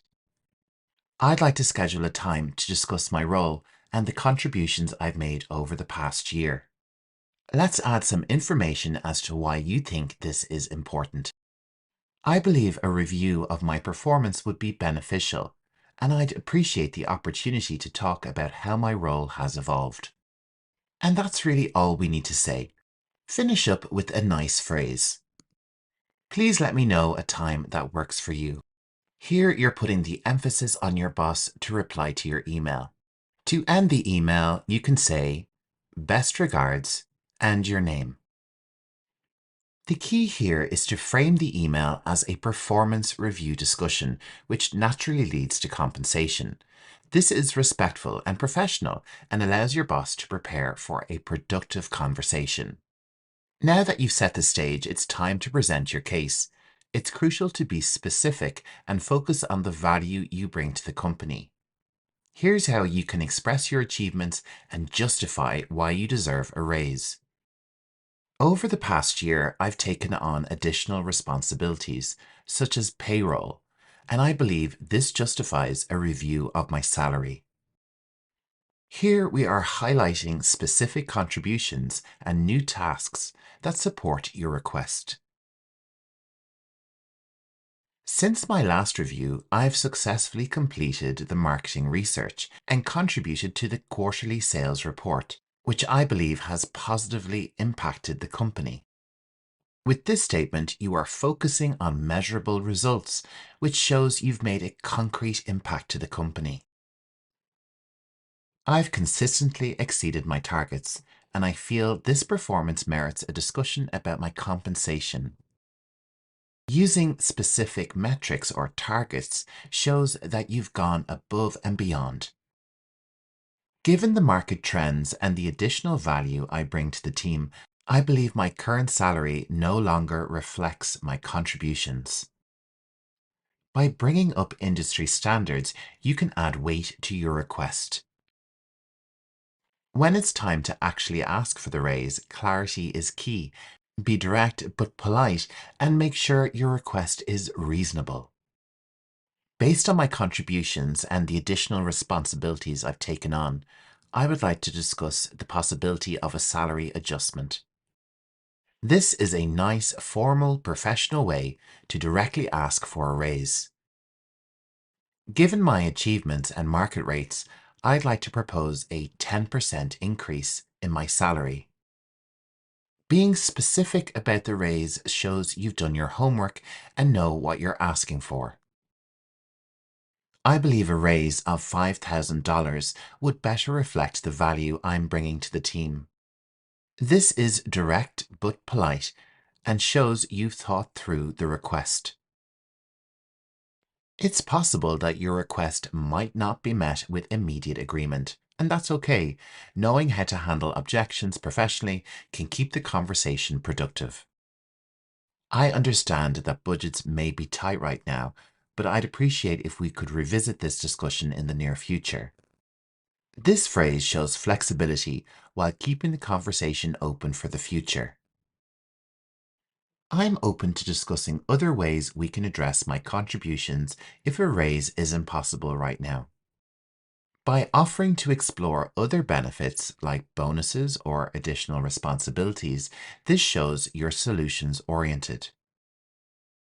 I understand your perspective, but I'd appreciate any feedback on what I can do to continue growing and achieve this goal in the future. Here we are asking for feedback, which demonstrates a commitment to self-improvement and growth. Could we set a timeline to review my performance again in a few months? This question keeps the conversation going and shows your willingness to revisit the issue. It's important to end the conversation on a positive note, no matter the outcome. Here's how you can wrap up professionally. Thank you for taking the time to discuss this with me. I look forward to continuing to contribute to the team. Gratitude is key, even if the raise isn't approved right away. I appreciate your feedback, and I'll continue to work hard to meet my goals and support the company. This phrase shows that you're still committed, regardless of the outcome. Thank you for considering my request. I'm looking forward to our continued work together. Here we have a respectful and professional close to the conversation, keeping the relationship positive. It's a good practice to follow up after your meeting, whether you're thanking your boss or summarizing key points. This shows professionalism and ensures both parties are clear on next steps. Let's take a look at an example of a thank you email. The subject line can be very simple. Thank you for our meeting. And like our previous email example, you want to get straight to the point. Thank you for taking the time to meet me today to discuss my role and performance. Next, it's a good idea to show your gratitude. I appreciate your feedback and the opportunity to talk about how I can continue to contribute to the team. Use a positive, active tone and look to the future. I look forward to applying what we've discussed and continuing to support our goals. And let's wrap up the email. Please feel free to reach out if you'd like to discuss anything further. This is a nice, open, positive note, and we can finish up the email with a standard ending. For a summary email example, we can use the subject line, Summary of our performance review discussion. And in the main body of the email, we can bullet point the agreed points from the meeting. And we can use the same type of positive, open language from before to wrap up this email. Ideally, send your email within 24 hours of your meeting to show you're attentive and proactive. That's it for today's lesson on how to ask for a pay rise. I hope these phrases and strategies help you feel more confident and prepared the next time you need to have this important conversation.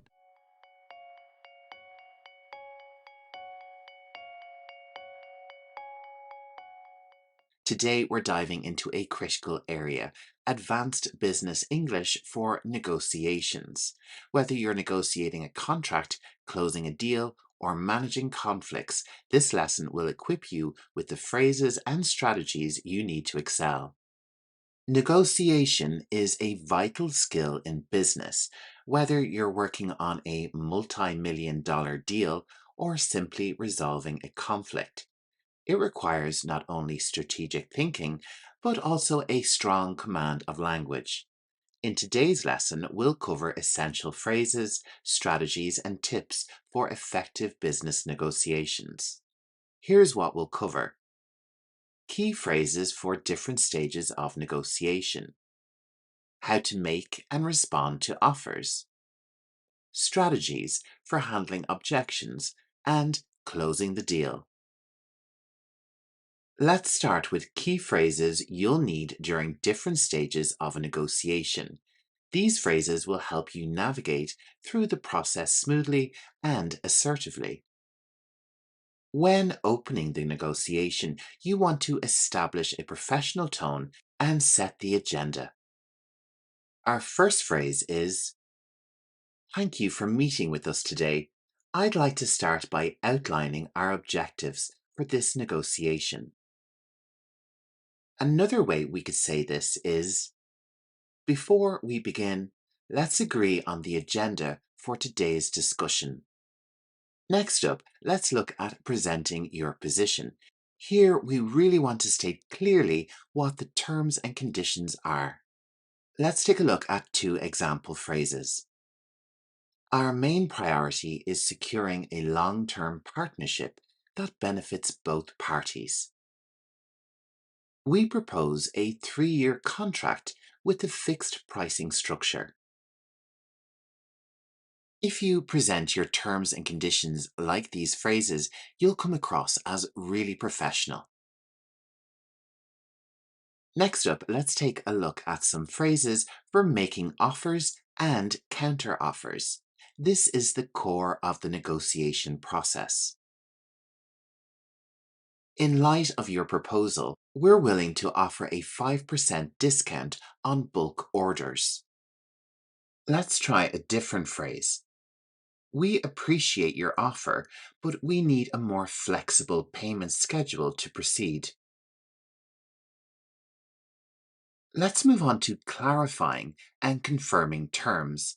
This process is all about ensuring both parties understand and agree on the details. Here's our first example. Just to clarify, you're suggesting a delivery schedule that begins in the second quarter, correct? To confirm, both parties are in agreement on the revised terms of service. These two phrases are really great at making sure that everyone is very clear on the details of the agreement. In our next section, Handling Objections, we'll be addressing concerns and pushing the negotiation forward. So if a party has an issue with one of the terms or conditions, you could say, "I understand your concerns about the timeline, but we can expedite the process with additional resources." Or how about, "While I see your point, I believe the current terms already offer significant value." With these phrases, you can soothe concerns and reaffirm your position. Next up, we have closing the deal. These phrases are all about finalizing the agreement and setting the stage for implementation.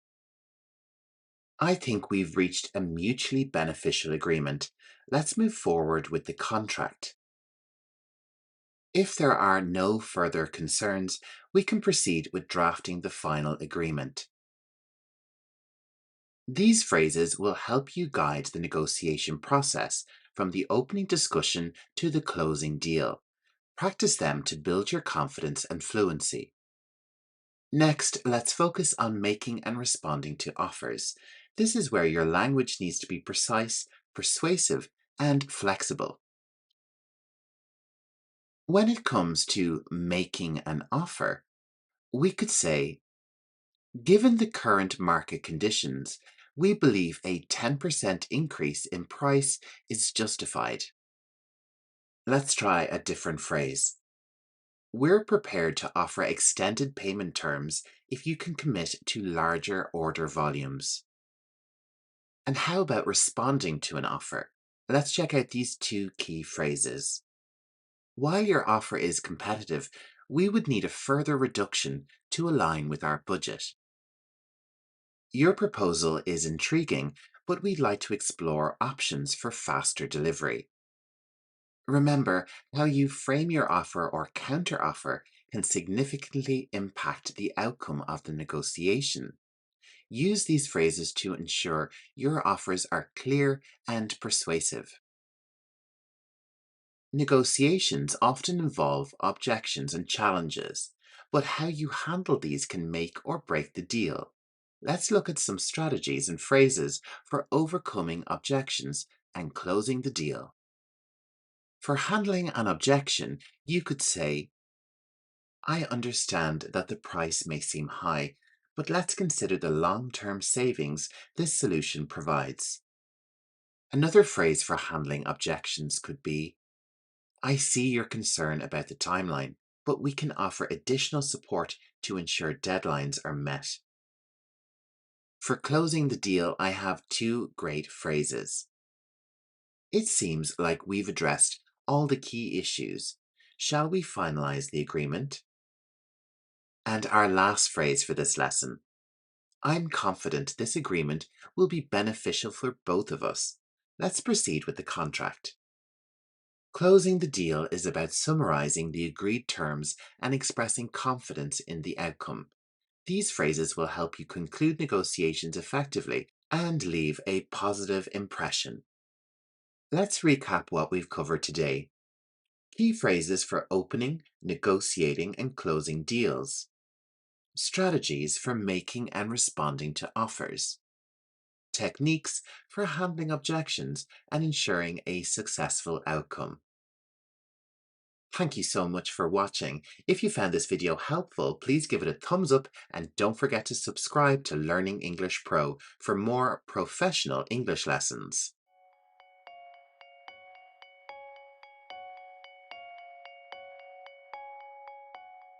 If you're working in sales or customer service, this video is going to be a game changer for you. Today, we're diving into 100 essential English phrases that will help you handle every aspect of a sales interaction. Whether you're working in a retail store, handling phone inquiries, or even dealing with tricky customer situations. In this video, we're going to cover a wide range of topics, including engaging with customers, negotiating prices, managing refunds, essential phrases for phone interactions, and how to deal with those tricky customers professionally and effectively. This video is perfect for anyone in sales or customer service, whether you're just starting out or looking to refine your communication skills.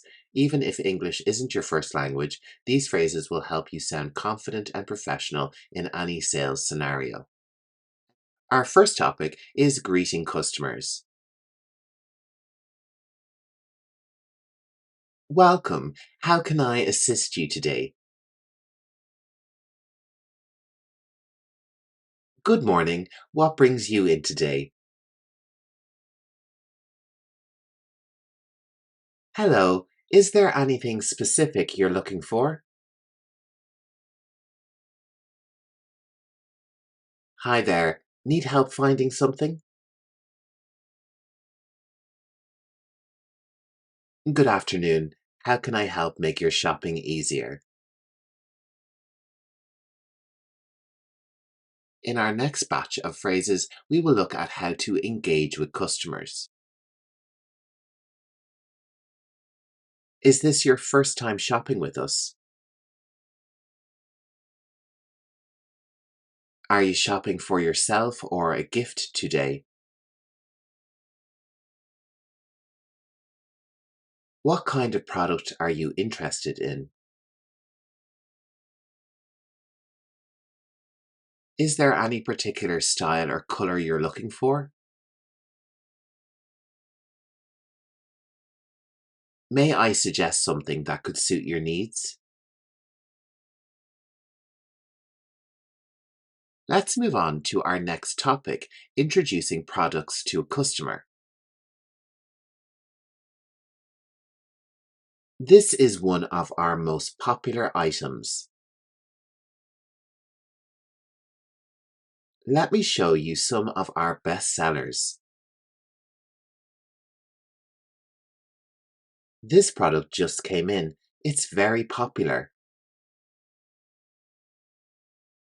We have a new collection that might interest you.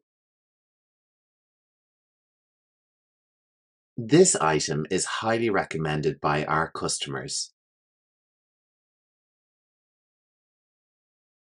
Let's explore some phrases on how we might advise a customer on choice. This product offers great value for its price.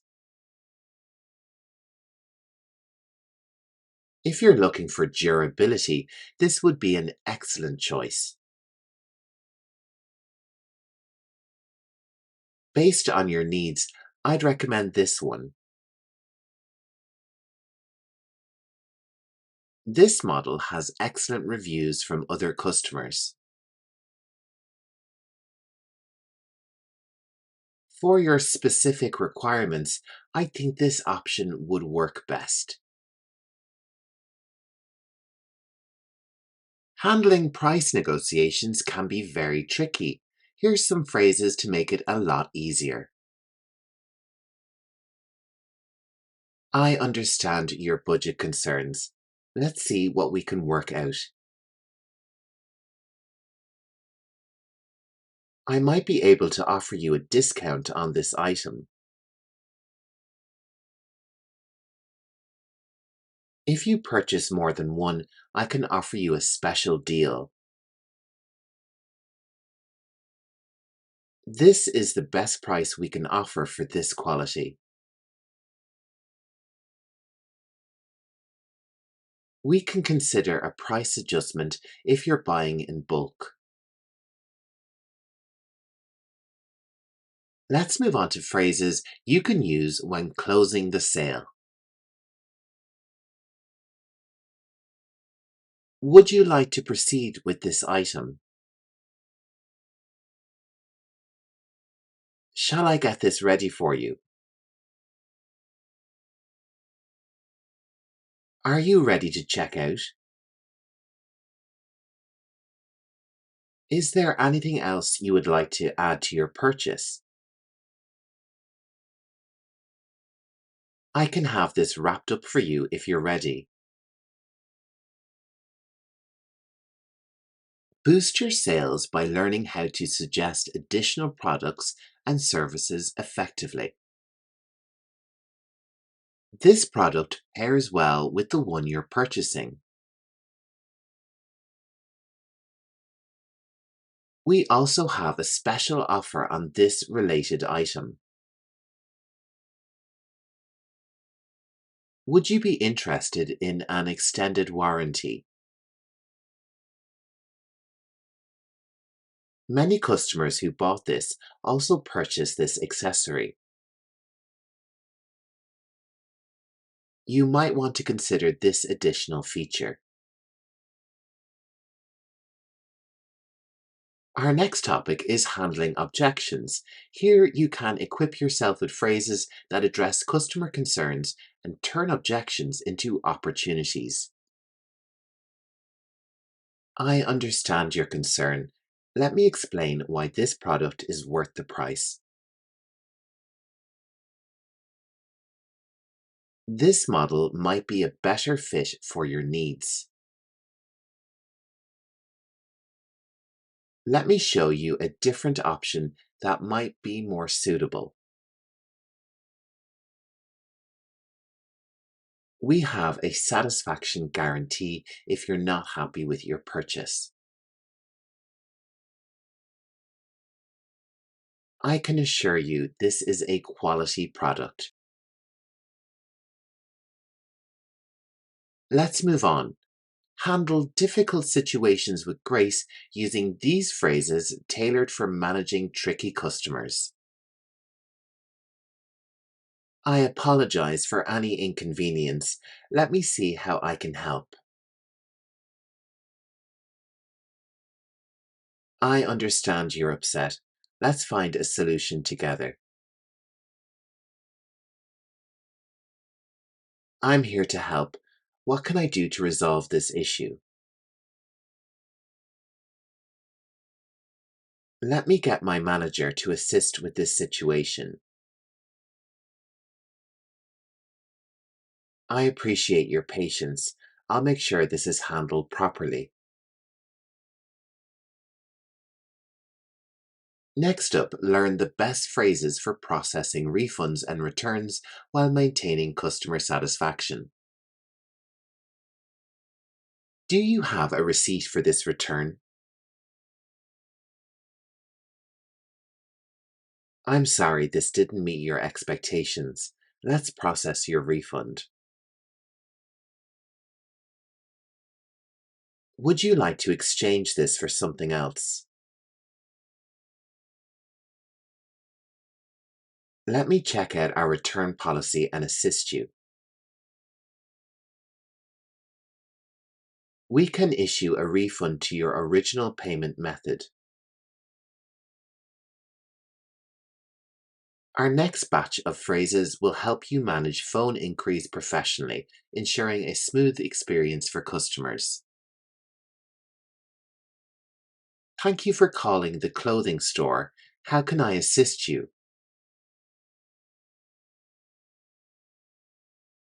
Let me check that information for you. Can you please hold for a moment? I can answer any questions you have about our products.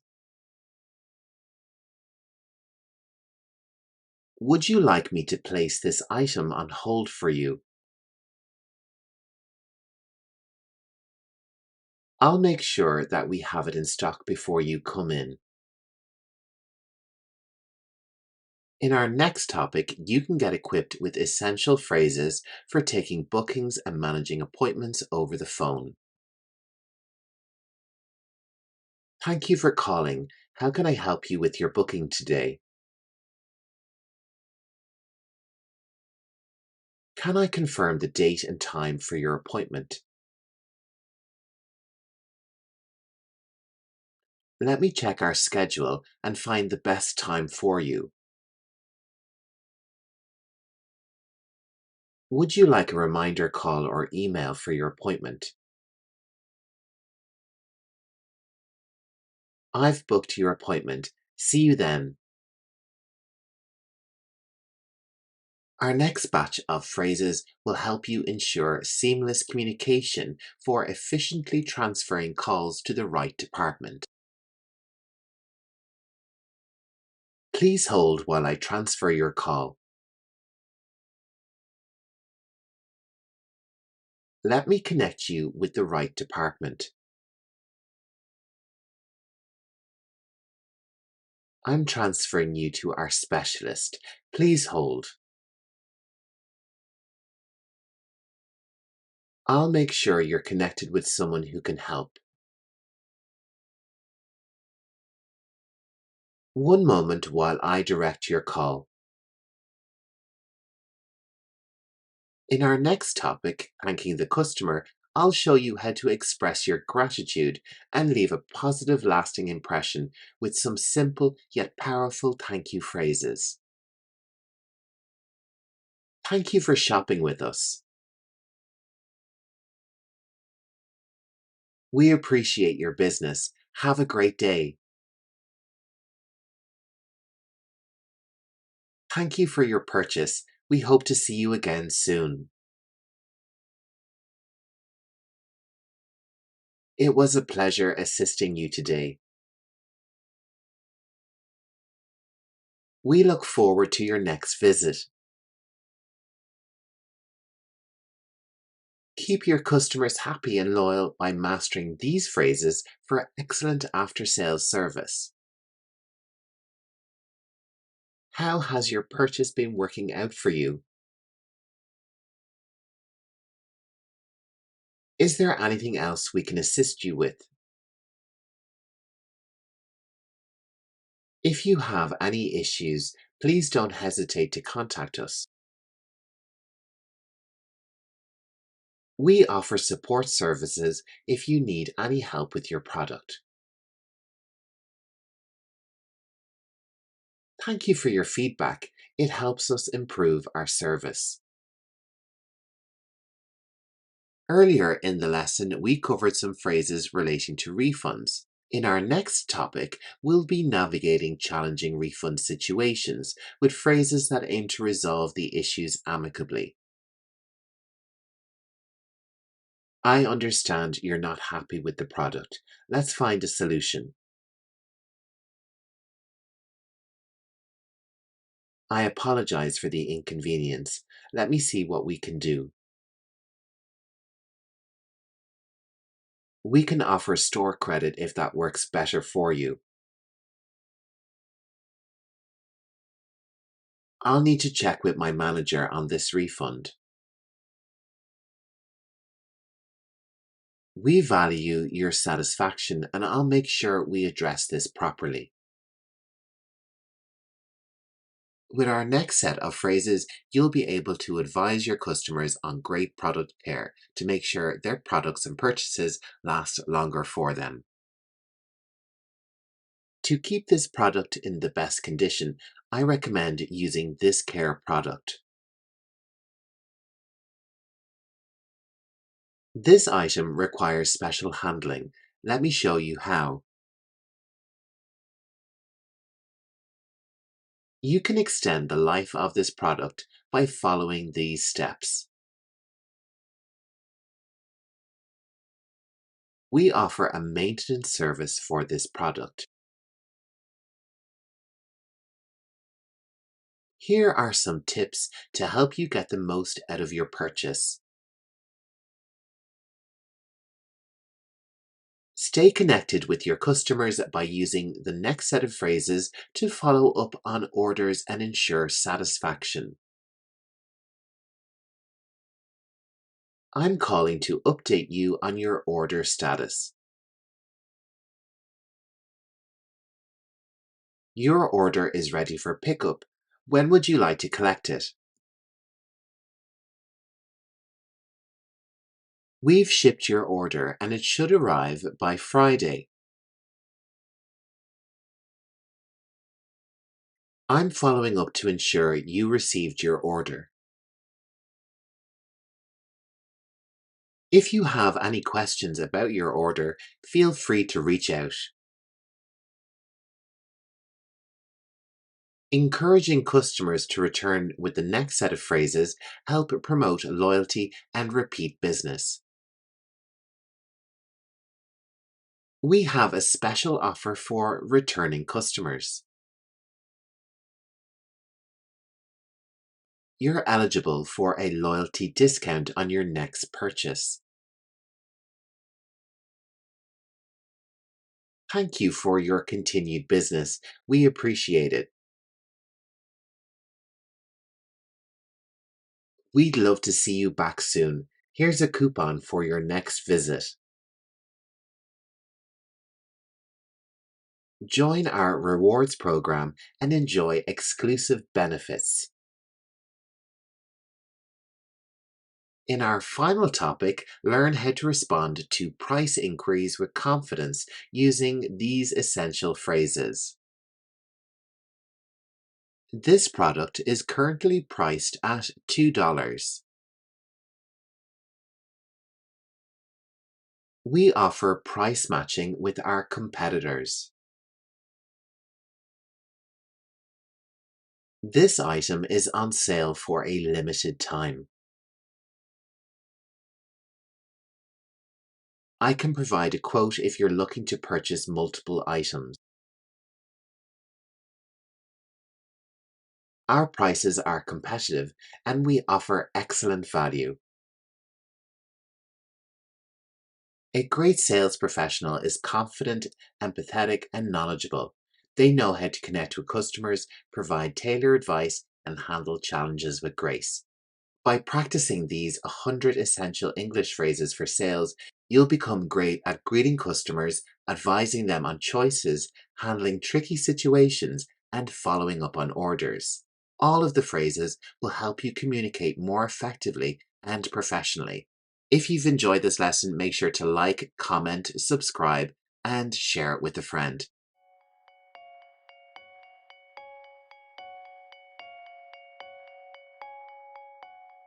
In this lesson, we'll be learning effective communication for call center agents. In today's fast-paced customer service environment, the ability to communicate clearly and efficiently is essential. Whether you're handling a customer's first inquiry, resolving a technical issue, or managing a complaint, the right words can make all the difference. In this lesson, we'll cover 100 essential phrases that every call center professional should have in their toolkit. These phrases are grouped into common topics and scenarios you'll encounter daily, from greeting customers to providing technical support and handling complaints. By mastering these phrases, you'll be better equipped to provide exceptional service, build strong customer relationships, and handle a wide range of situations with confidence and professionalism. Our first topic is greeting and introduction. Good morning. This is Jer from Learning English Pro.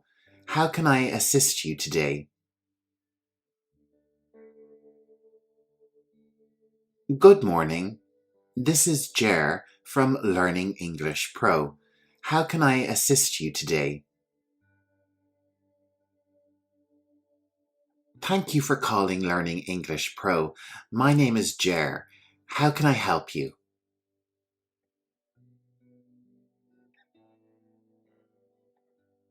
Thank you for calling Learning English Pro. My name is Jer. How can I help you?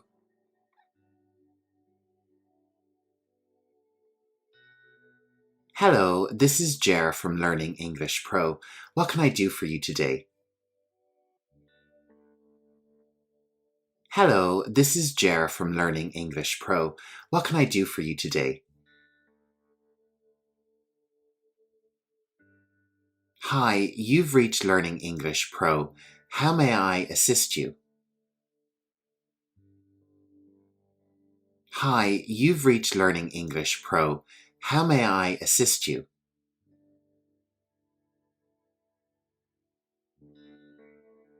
Welcome to Learning English Pro. My name is Jer. How can I assist you today? Welcome to Learning English Pro. My name is Jer. How can I assist you today? Thank you for calling Learning English Pro. How may I help you today? Thank you for calling Learning English Pro. How may I help you today? Hello, and thank you for calling Learning English Pro. This is Jer. How can I assist? Hello, and thank you for calling Learning English Pro. This is Jer. How can I assist? Good afternoon. Thank you for contacting Learning English Pro. How may I help you today? Good afternoon. Thank you for contacting Learning English Pro. How may I help you today? Thank you for calling Learning English Pro. My name is Jer. How can I assist you today? Thank you for calling Learning English Pro. My name is Jer. How can I assist you today? Hi, this is Jer from Learning English Pro. How can I be of service to you today? Hi, this is Jer from Learning English Pro. How can I be of service to you today? So lots of phrases there for greeting and introducing yourself and your company to a potential customer. Let's move on to phrases on how we can identify their customer and discover what their needs might be. Can I have your name and account number, please? Can I have your name and account number, please? May I know how I can assist you today? May I know how I can assist you today? What seems to be the problem you're experiencing? What seems to be the problem you're experiencing? Can you please provide more details about your issue? Can you please provide more details about your issue? How can I help resolve your issue today? How can I help resolve your issue today? Could you please describe the issue you're facing? Could you please describe the issue you're facing? Let's start with your name and the nature of your call. Let's start with your name and the nature of your call. How can I assist you with your account today? How can I assist you with your account today? Can you give me a bit more information about the problem? Can you give me a bit more information about the problem? What specific issue are you having with our service?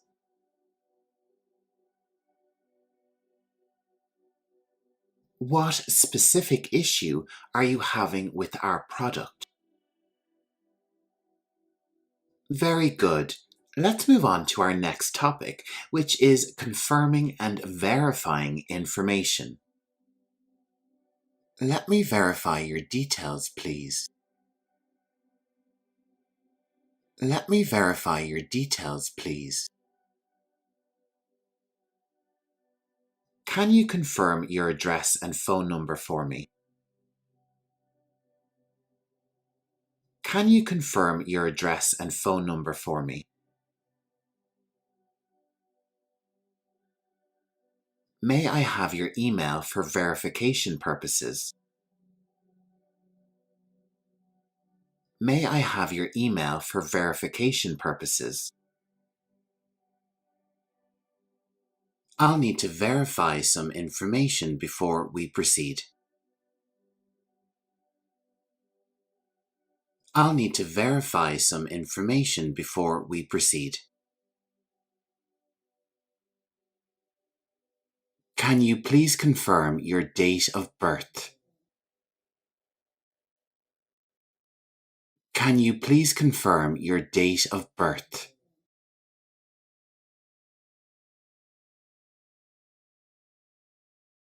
I need to verify your identity. Can you provide your account number? I need to verify your identity. Can you provide your account number? Please confirm the last 4 digits of your social security number. Please confirm the last 4 digits of your social security number. Could you spell your last name for me, please? Could you spell your last name for me, please? Can you confirm the last transaction on your account?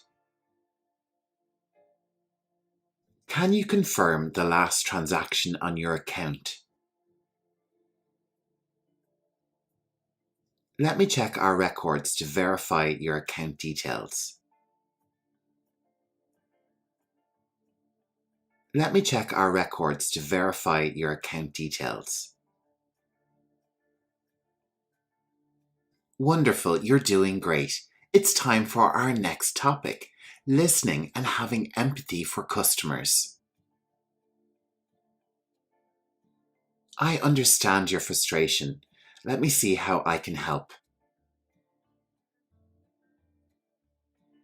I understand your frustration. Let me see how I can help. I'm sorry to hear that you're experiencing this issue. I'm sorry to hear that you're experiencing this issue.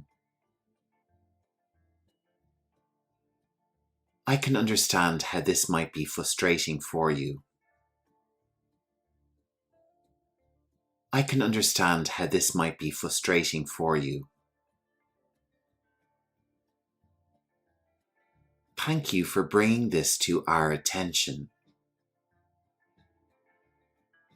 Thank you for bringing this to our attention. I apologize for any inconvenience this may have caused.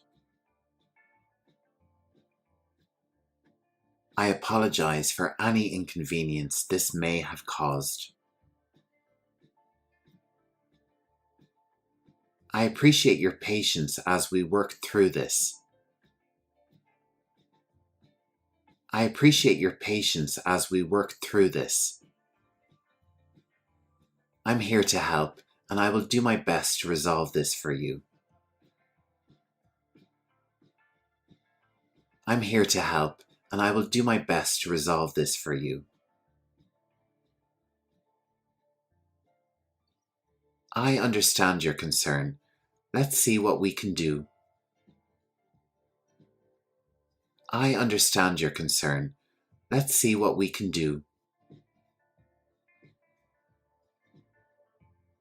I'm sorry that you're facing this issue. Let's work on fixing it. I'm sorry that you're facing this issue. Let's work on fixing it. Thank you for your understanding as we resolve this matter. Thank you for your understanding as we resolve this matter. So some very handy phrases there for dealing with people who are annoyed. For our next topic, let's look at phrases relating to providing solutions and assistance to customers. Here's what we can do to resolve your issue. Here's what we can do to resolve your issue. I can assist you with that right away. I can assist you with that right away. Let me walk you through the steps to fix this. Let me walk you through the steps to fix this. We can offer you a replacement or refund. We can offer you a replacement or refund. I will escalate this issue with our technical team. I will escalate this issue with our technical team. I'll make sure this gets resolved as soon as possible. I'll make sure this gets resolved as soon as possible. Let me guide you through the process to resolve this. Let me guide you through the process to resolve this. We can schedule a technician to visit your location. We can schedule a technician to visit your location. I will update your account with the necessary changes. I will update your account with the necessary changes.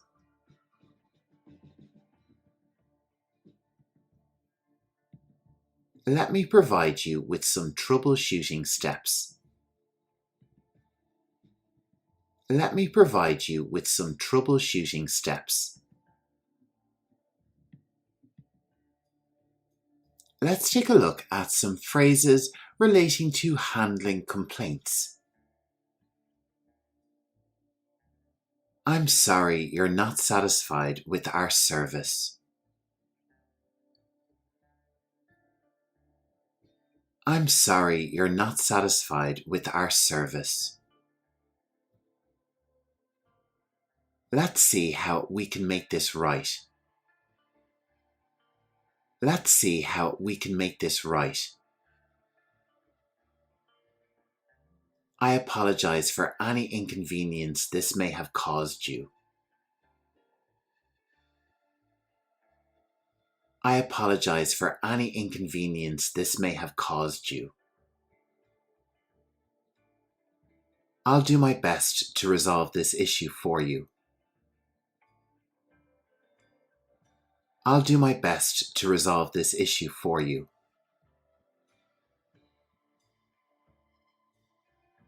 We value your feedback and will use it to improve our services. We value your feedback and will use it to improve our services.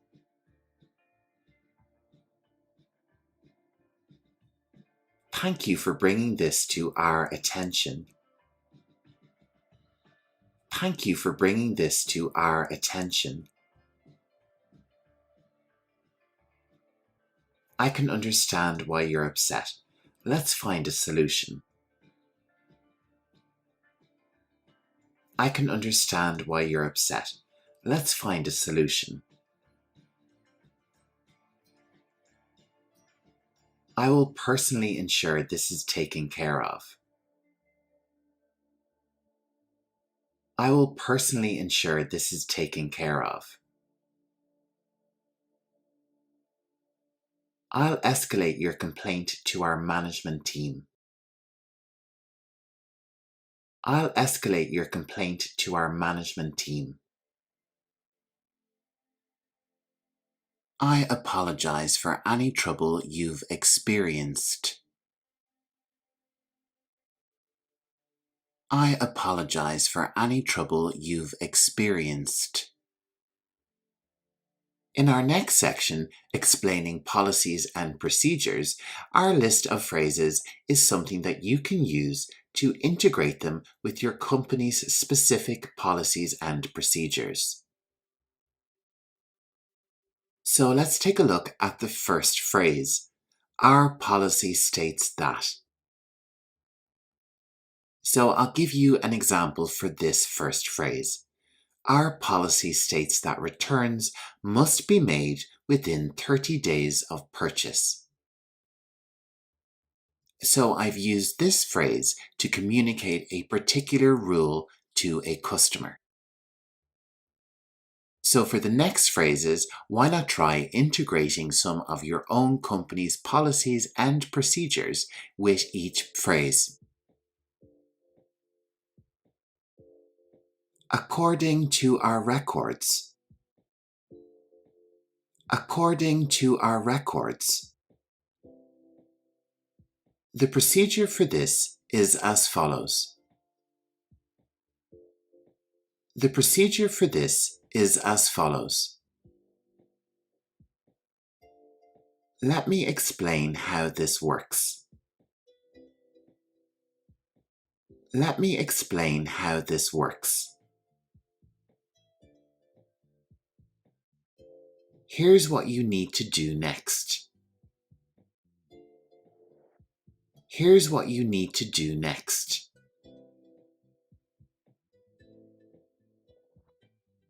Our guidelines require that. Our guidelines require that. This is the standard procedure for. This is the standard procedure for. I can clarify our policy on that for you.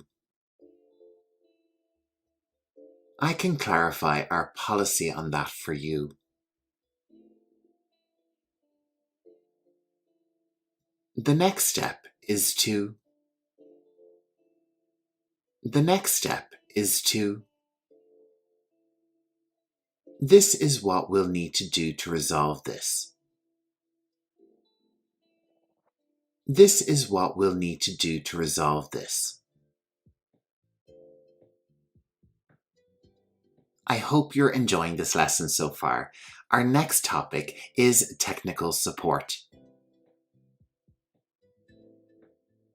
Have you tried restarting your device? Have you tried restarting your device? Can you describe the error message you're seeing? Can you describe the error message you're seeing? I'll guide you through the troubleshooting steps. I'll guide you through the troubleshooting steps.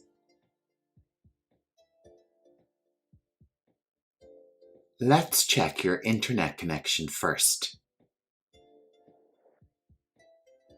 Let's check your internet connection first. Can you confirm if the device is plugged in? Can you confirm if the device is plugged in? Please follow these steps to resolve the issue. Please follow these steps to resolve the issue. Have you updated your software recently? Have you updated your software recently? I'll connect you with our technical support team. I'll connect you with our technical support team. Let's reset your device and try again. Let's reset your device and try again. Can you tell me more about the problem you're experiencing? Can you tell me more about the problem you're experiencing? We are already at our 9th topic, upselling and cross-selling. This is where you can use some of your sales expertise with our English phrases. I noticed you might benefit from our premium service. I noticed you might benefit from our premium service.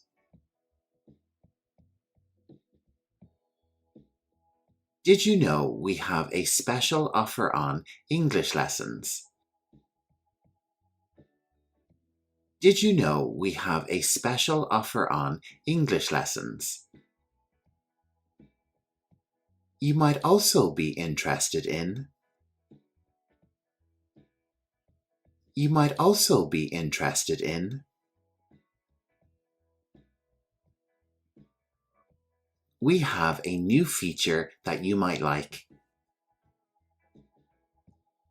We have a new feature that you might like. I'd recommend our English videos for your needs. I'd recommend our English videos for your needs. We have a bundle deal that could save you money. We have a bundle deal that could save you money. Would you like to upgrade to our premium package?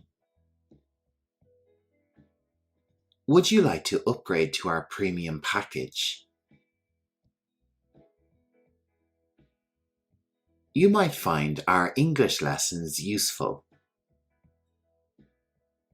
You might find our English lessons useful. Let me tell you about our latest promotion. Let me tell you about our latest promotion. Have you heard about our new English Masterclass? Have you heard about our new English Masterclass? Coming up is our final topic, end of call and follow-up. And coming up after that is my Masterclass in Business English, so make sure to stay tuned. Is there anything else I can assist you with today? Is there anything else I can assist you with today?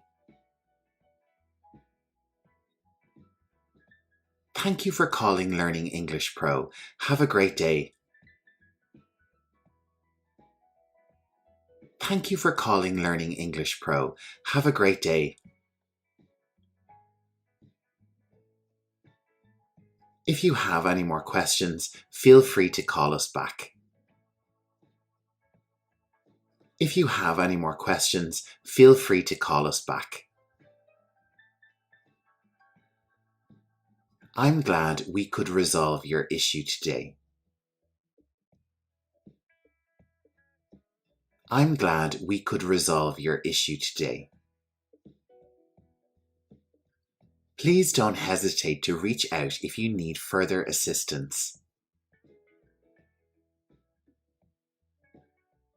Please don't hesitate to reach out if you need further assistance. Thank you for your patience and understanding. Thank you for your patience and understanding. Have a wonderful day and thank you for choosing Learning English Pro. Have a wonderful day and thank you for choosing Learning English Pro.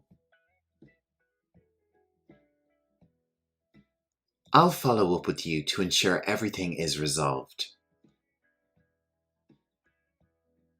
I'll follow up with you to ensure everything is resolved. We appreciate your business. Thank you. We appreciate your business. Thank you.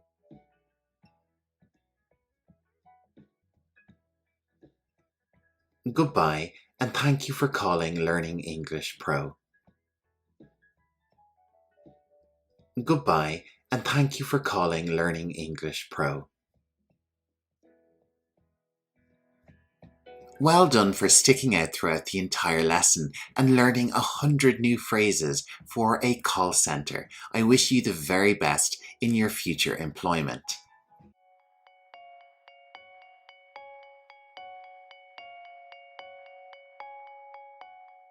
And today we're diving back into the world of business English and we'll cover 100 essential phrases specifically tailored for customer service professionals. Customer service can be incredibly challenging, especially when dealing with tricky situations like handling complaints, understanding angry customers, or even delivering bad news. This lesson is designed to equip you with the precise language and phrases you need to navigate these difficult scenarios confidently and professionally. In my comprehensive lesson, we'll cover difficult scenarios like cold calling, understanding an angry customer, apologizing for a big mistake, handling complaints and calming the situation. I'll even cover polite phrases for dealing with rude customers. And how about if you have to say no to a customer and deny them a product or service? There are lots of topics to cover and even more phrases, so get ready to really boost your English proficiency. Our first topic is cold calling and introducing yourself to customers. Cold calling is the term we use for reaching out to potential customers who haven't previously expressed interest in your product or service. Making a good first impression is crucial. Let's explore some key phrases to introduce yourself and your company effectively. Good morning, this is Jer from Learning English Pro. How are you today? Good morning, this is Jer from Learning English Pro. How are you today? Hello, I'm Jer, calling from Learning English Pro. Hello, I'm Jer, calling from Learning English Pro. Hi, this is Jer from Learning English Pro. Do you have a moment to talk? Hi, this is Jer from Learning English Pro. Do you have a moment to talk? Good afternoon. My name is Jer and I'm calling on behalf of Learning English Pro. Good afternoon. My name is Jer and I'm calling on behalf of Learning English Pro. Hello, this is Jer from Learning English Pro. How are you doing today? Hello, this is Jer from Learning English Pro. How are you doing today?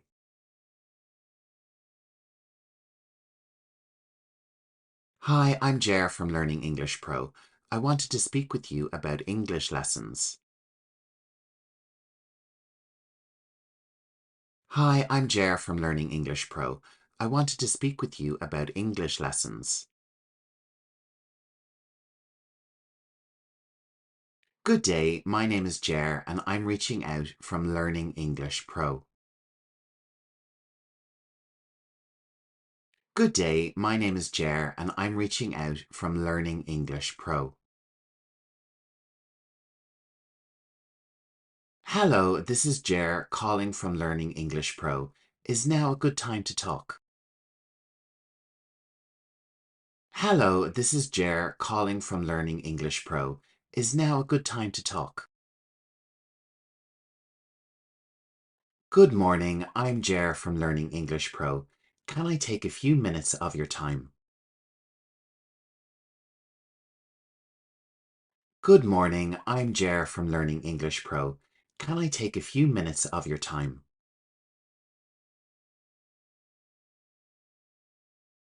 Hi, I'm Jer with Learning English Pro. I wanted to discuss how we can help your business. Hi, I'm Jer with Learning English Pro. I wanted to discuss how we can help your business. Let's move on to our next topic, which is understanding an angry customer. Dealing with angry customers requires empathy and patience. Here are some essential phrases to help you understand and calm things down. I understand you're upset, and I'm here to help. I understand you're upset, and I'm here to help. I can see why you're frustrated. I can see why you're frustrated. Your concern is completely valid. Your concern is completely valid. Let's see how we can resolve this issue. Let's see how we can resolve this issue. I apologize for any inconvenience caused. I apologize for any inconvenience caused. Could you tell me more about what happened?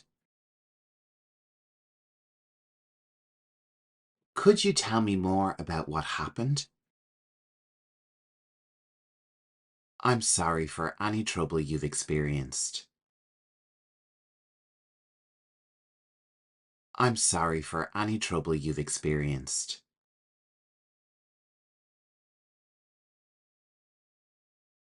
Please explain the issue so I can assist you better. Please explain the issue so I can assist you better.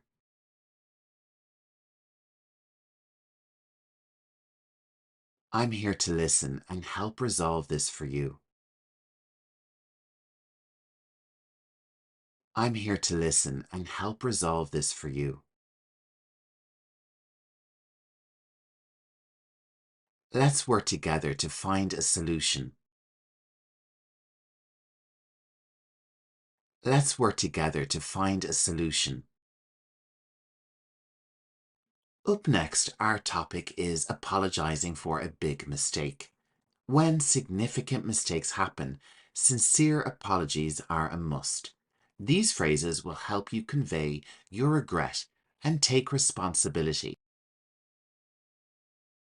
I deeply apologize for this mistake.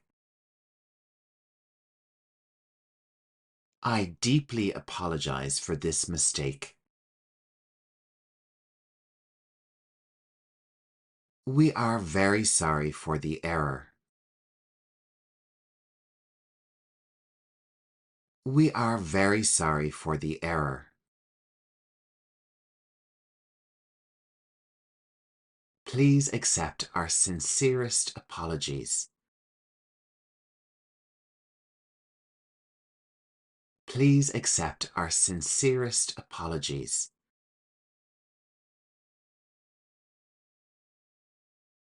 This was entirely our fault, and I'm very sorry.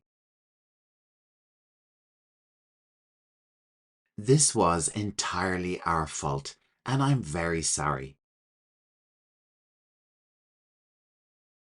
We regret the inconvenience this has caused. We regret the inconvenience this has caused.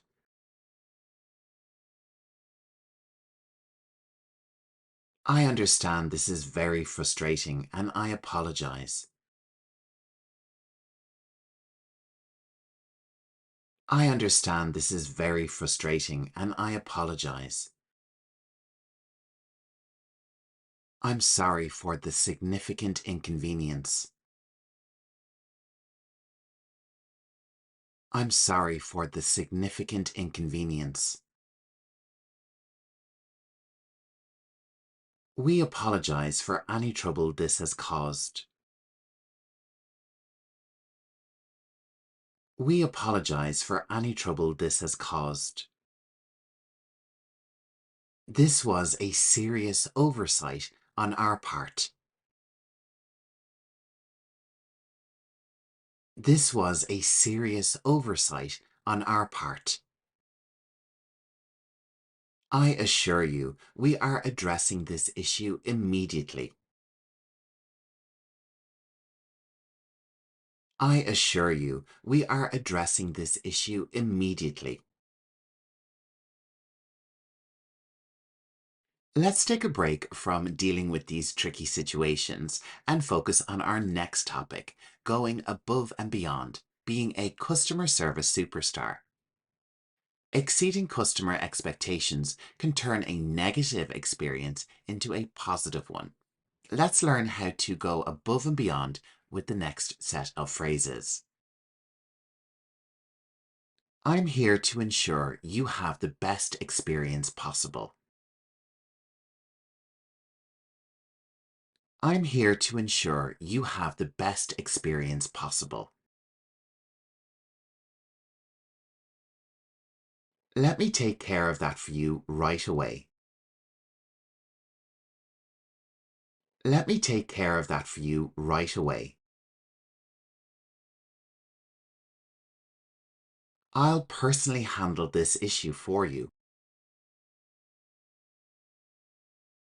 I'll personally handle this issue for you.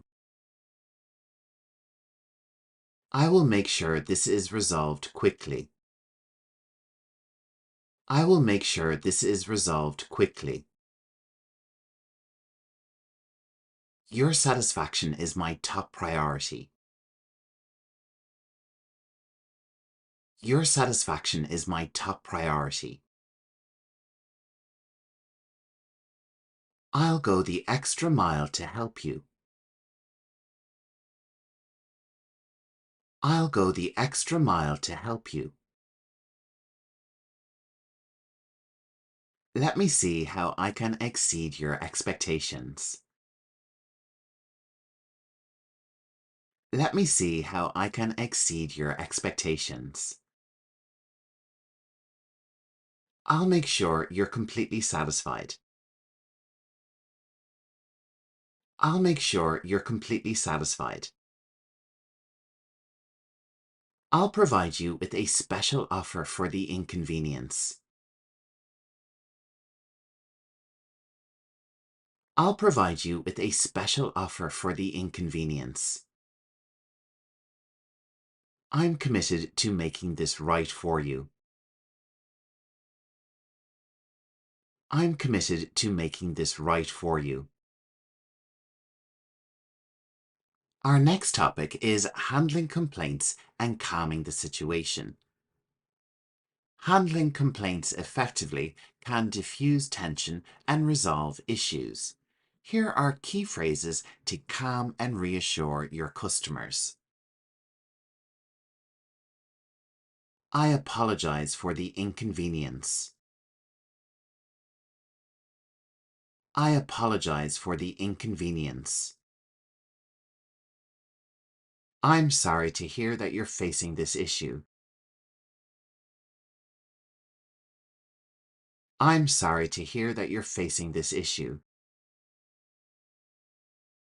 Let me see how I can make this right for you. Let me see how I can make this right for you. I understand your frustration and I apologize. I understand your frustration and I apologize. We are sorry for any inconvenience caused. We are sorry for any inconvenience caused. Please accept our apologies for this situation. Please accept our apologies for this situation. We apologize for the trouble you've experienced. We apologize for the trouble you've experienced. I'm here to help resolve this for you. I'm here to help resolve this for you. I'm very sorry for the inconvenience. I'm very sorry for the inconvenience. Let's see what we can do to solve this problem. Let's see what we can do to solve this problem. Maintaining professionalism with rude customers is essential. In our sixth topic, polite phrases for dealing with rude customers, we will use polite phrases to handle challenging interactions gracefully. I understand your frustration and I'm here to help. I understand your frustration and I'm here to help. Please allow me a moment to assist you. Please allow me a moment to assist you. I appreciate your patience as we work through this. I appreciate your patience as we work through this. Let's work together to resolve this issue. Let's work together to resolve this issue. I apologize if there has been any inconvenience. I apologize if there has been any inconvenience. I'm here to make things right for you. I'm here to make things right for you. Could you please explain the issue in detail? Could you please explain the issue in detail?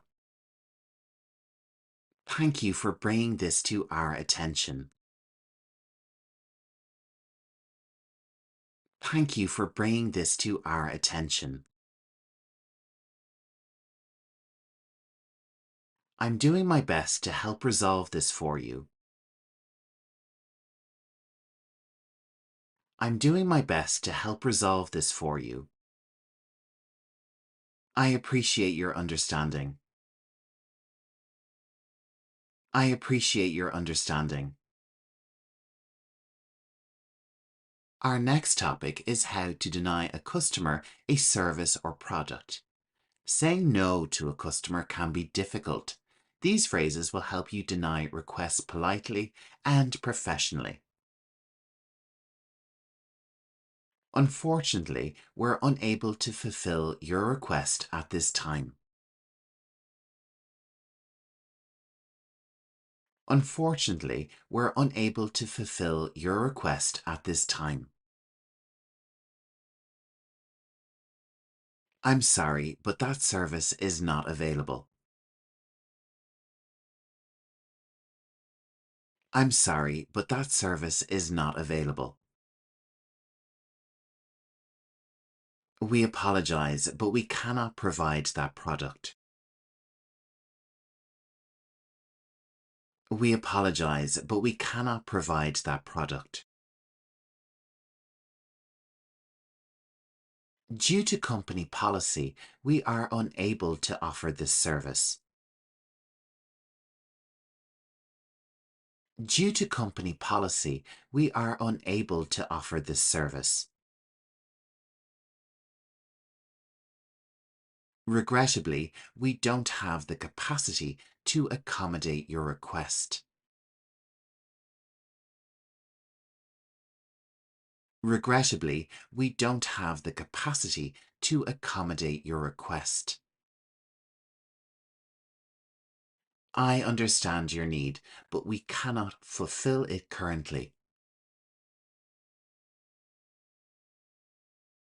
I understand your need, but we cannot fulfill it currently. I apologize, but this is not something we can do. I apologize, but this is not something we can do. I'm sorry, but we cannot provide this at the moment. I'm sorry, but we cannot provide this at the moment. Unfortunately, this request is outside of our policy. Unfortunately, this request is outside of our policy. We are unable to offer that product right now. We are unable to offer that service right now. Our next topic is explaining bad news to customers. Delivering bad news is never easy. But with our next set of phrases, you will be able to communicate unfortunate information with empathy and clarity. I regret to inform you that there has been an issue. I regret to inform you that there has been an issue. Unfortunately, we have encountered a problem. Unfortunately, we have encountered a problem. I'm sorry to say that there will be a delay. I'm sorry to say that there will be a delay. We regret to inform you that we cannot proceed as planned. We regret to inform you that we cannot proceed as planned. I apologize, but there has been an error. I apologize, but there has been an error. Unfortunately, we are unable to complete your request. Unfortunately, we are unable to complete your request. We have identified an issue and are working to resolve it. We have identified an issue and are working to resolve it. I'm afraid there has been a setback. I'm afraid there has been a setback. We apologize for any inconvenience caused by this news. We apologize for any inconvenience caused by this news. Unfortunately, we must inform you of this problem. Unfortunately, we must inform you of this problem.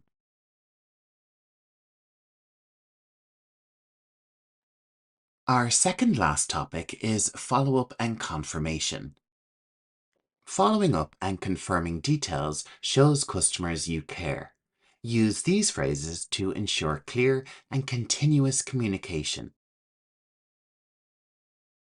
I'll follow up with you in a few days. I'll follow up with you in a few days. Can I confirm your details for follow-up? Can I confirm your details for follow-up? I'll send you a confirmation email shortly. I'll send you a confirmation email shortly. Please let us know if the issue persists. Please let us know if the issue persists. I'll check back with you to ensure everything is resolved. I'll check back with you to ensure everything is resolved.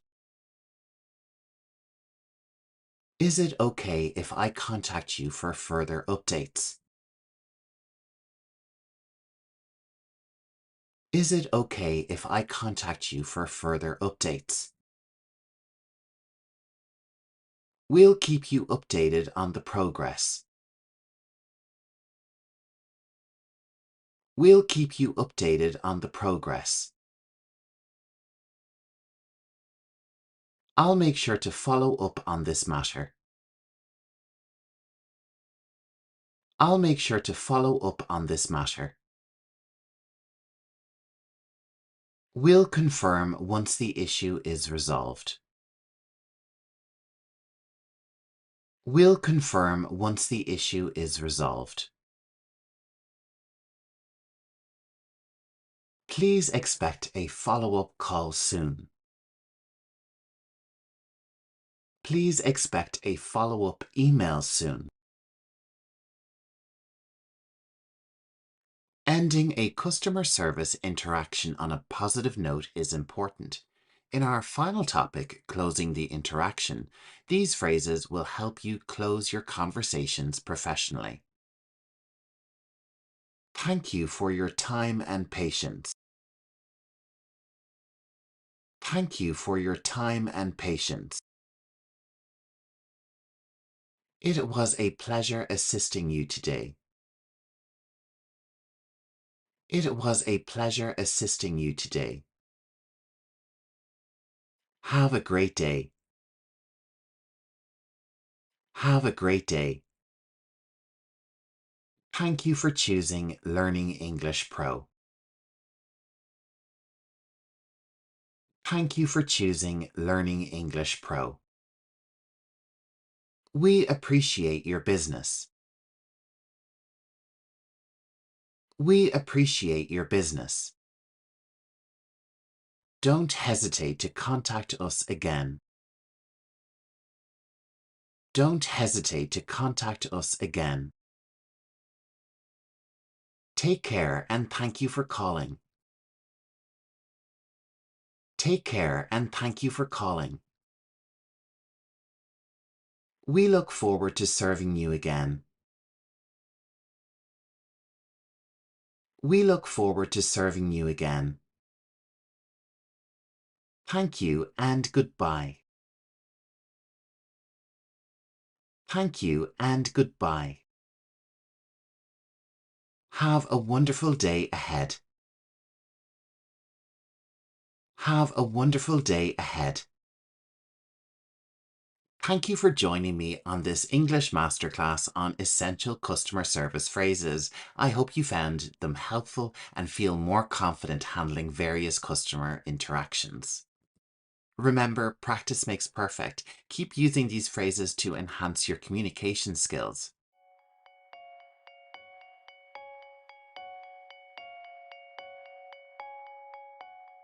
In today's lesson, we'll cover 100 essential English phrases for flight attendants.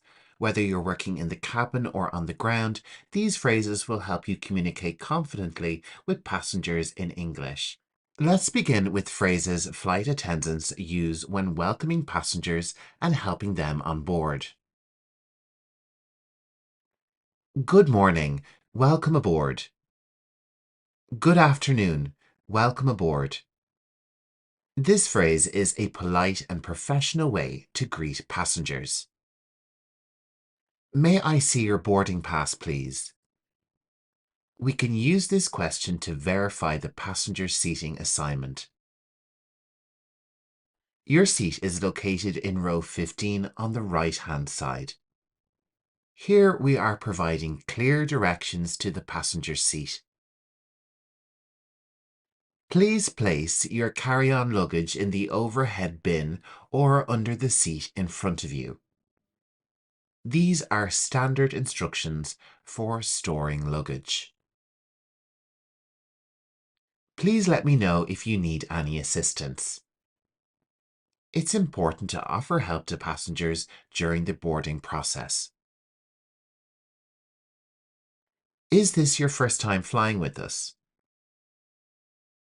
This question is a great conversation starter with passengers. I'll help you find your seat. You can use this statement to offer assistance to passengers who are struggling to find their seat. Please be careful when placing your bag in the overhead compartment. We can use this statement as a friendly reminder to prevent injury. Let me assist you with that. With this statement, you're offering to help a passenger struggling with luggage or seating. Enjoy your flight. This is a positive send-off once the passenger is seated. Next, let's move on to essential safety instructions that flight attendants give to passengers before takeoff. Please fasten your seatbelt and make sure it is securely tightened. Ensure that your seat is in the upright position. Please switch your electronic devices to airplane mode. In case of an emergency, oxygen masks will drop from the panel above you. Place the mask over your nose and mouth and breathe normally. Please review the safety information card located in the seat pocket in front of you. In the event of an evacuation, follow the floor lighting to the nearest exit. Life vests are located under your seat. Please stow your tray tables and return your seat back to the upright position. Thank you for your attention. Enjoy your flight. Once the flight is in the air, here are the key phrases you'll use during in-flight service. What would you like to drink? A simple question to offer beverage options. Would you prefer tea, coffee, or water? With this question, you're giving specific choices to passengers. We have snacks available for purchase. I'll be back with your drink shortly. With this statement, you're letting the passenger know their request is being handled. I'll bring you a blanket right away.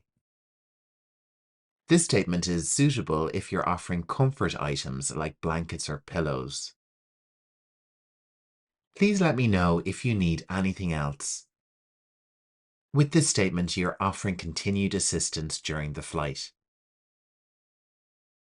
We'll be serving lunch in about 30 minutes. We'll be serving dinner in about 30 minutes. I'm sorry, we're out of that option. May I offer you something else? With this sentence, you're politely explaining that a selection is unavailable for the passenger. Is there anything else I can get for you? Would you like to purchase duty-free items? Flight attendants also play a key role in ensuring passenger comfort and safety throughout the flight. Here are some phrases for these situations. Please remain seated while the seatbelt sign is on. This is a polite way to remind passengers to stay seated. May I adjust your seat for you? With this question, you're offering assistance to a passenger who may be having trouble with their seat. Please keep your seatbelt fastened, even when the seatbelt sign is off. This is a crucial safety reminder for mid-flight. Can I help you with your seatbelt? With this question, you're offering assistance to passengers who may need help with their seatbelt. Please be careful when opening the overhead compartments, as items may have shifted during the flight. With this statement, you're warning about the possibility of items falling from the overhead compartments. I'll bring you an extra pillow to make you more comfortable. Would you like me to dim the lights for you? Please let me know if you are feeling unwell. We're experiencing a little turbulence. Please remain seated. We have medical equipment on board if you need any assistance. Flight attendants often need to address passenger concerns or problems. These phrases will help you handle such situations politely and professionally. I'm sorry for the inconvenience. Let me see how I can assist you. This is a polite way to acknowledge an issue and offer help. Could you please lower your voice? We have other passengers resting. Here we are asking passengers to keep noise levels down. We're currently experiencing a delay. We appreciate your patience. This is a nice way to inform passengers about delays. I understand your concern. Let me find a solution for you. Here we are acknowledging a passenger's problem and offering a solution. Would you like me to contact the ground crew for further assistance? With this question, you're offering to escalate the issue to the ground team. I apologize for the inconvenience. We're doing our best to resolve it. This is a good way to apologize when things don't go as planned. Please give me a moment and I'll check with the captain. If it's a serious issue, this could be a way to promise to find out more information for the passenger. I'm afraid we don't have that available, but let me offer you an alternative. This is a way of politely explaining that a request cannot be met. We're working on it right now. Thank you for your patience. Here we are keeping passengers updated on issues. Let me check the availability and I'll get back to you shortly. With this statement, we're letting passengers know you'll follow up with them soon. In-flight medical emergencies are rare but critical. These phrases will help you handle those situations with professionalism and care. Is there a doctor or medical professional on board? You can use this for calling for medical assistance from passengers. Please remain calm. We are getting help. This is a way to reassure an ill passenger during a medical emergency. Do you have any allergies to medications? This is an important question to ask before administering any medication to a passenger. We have medical equipment on board.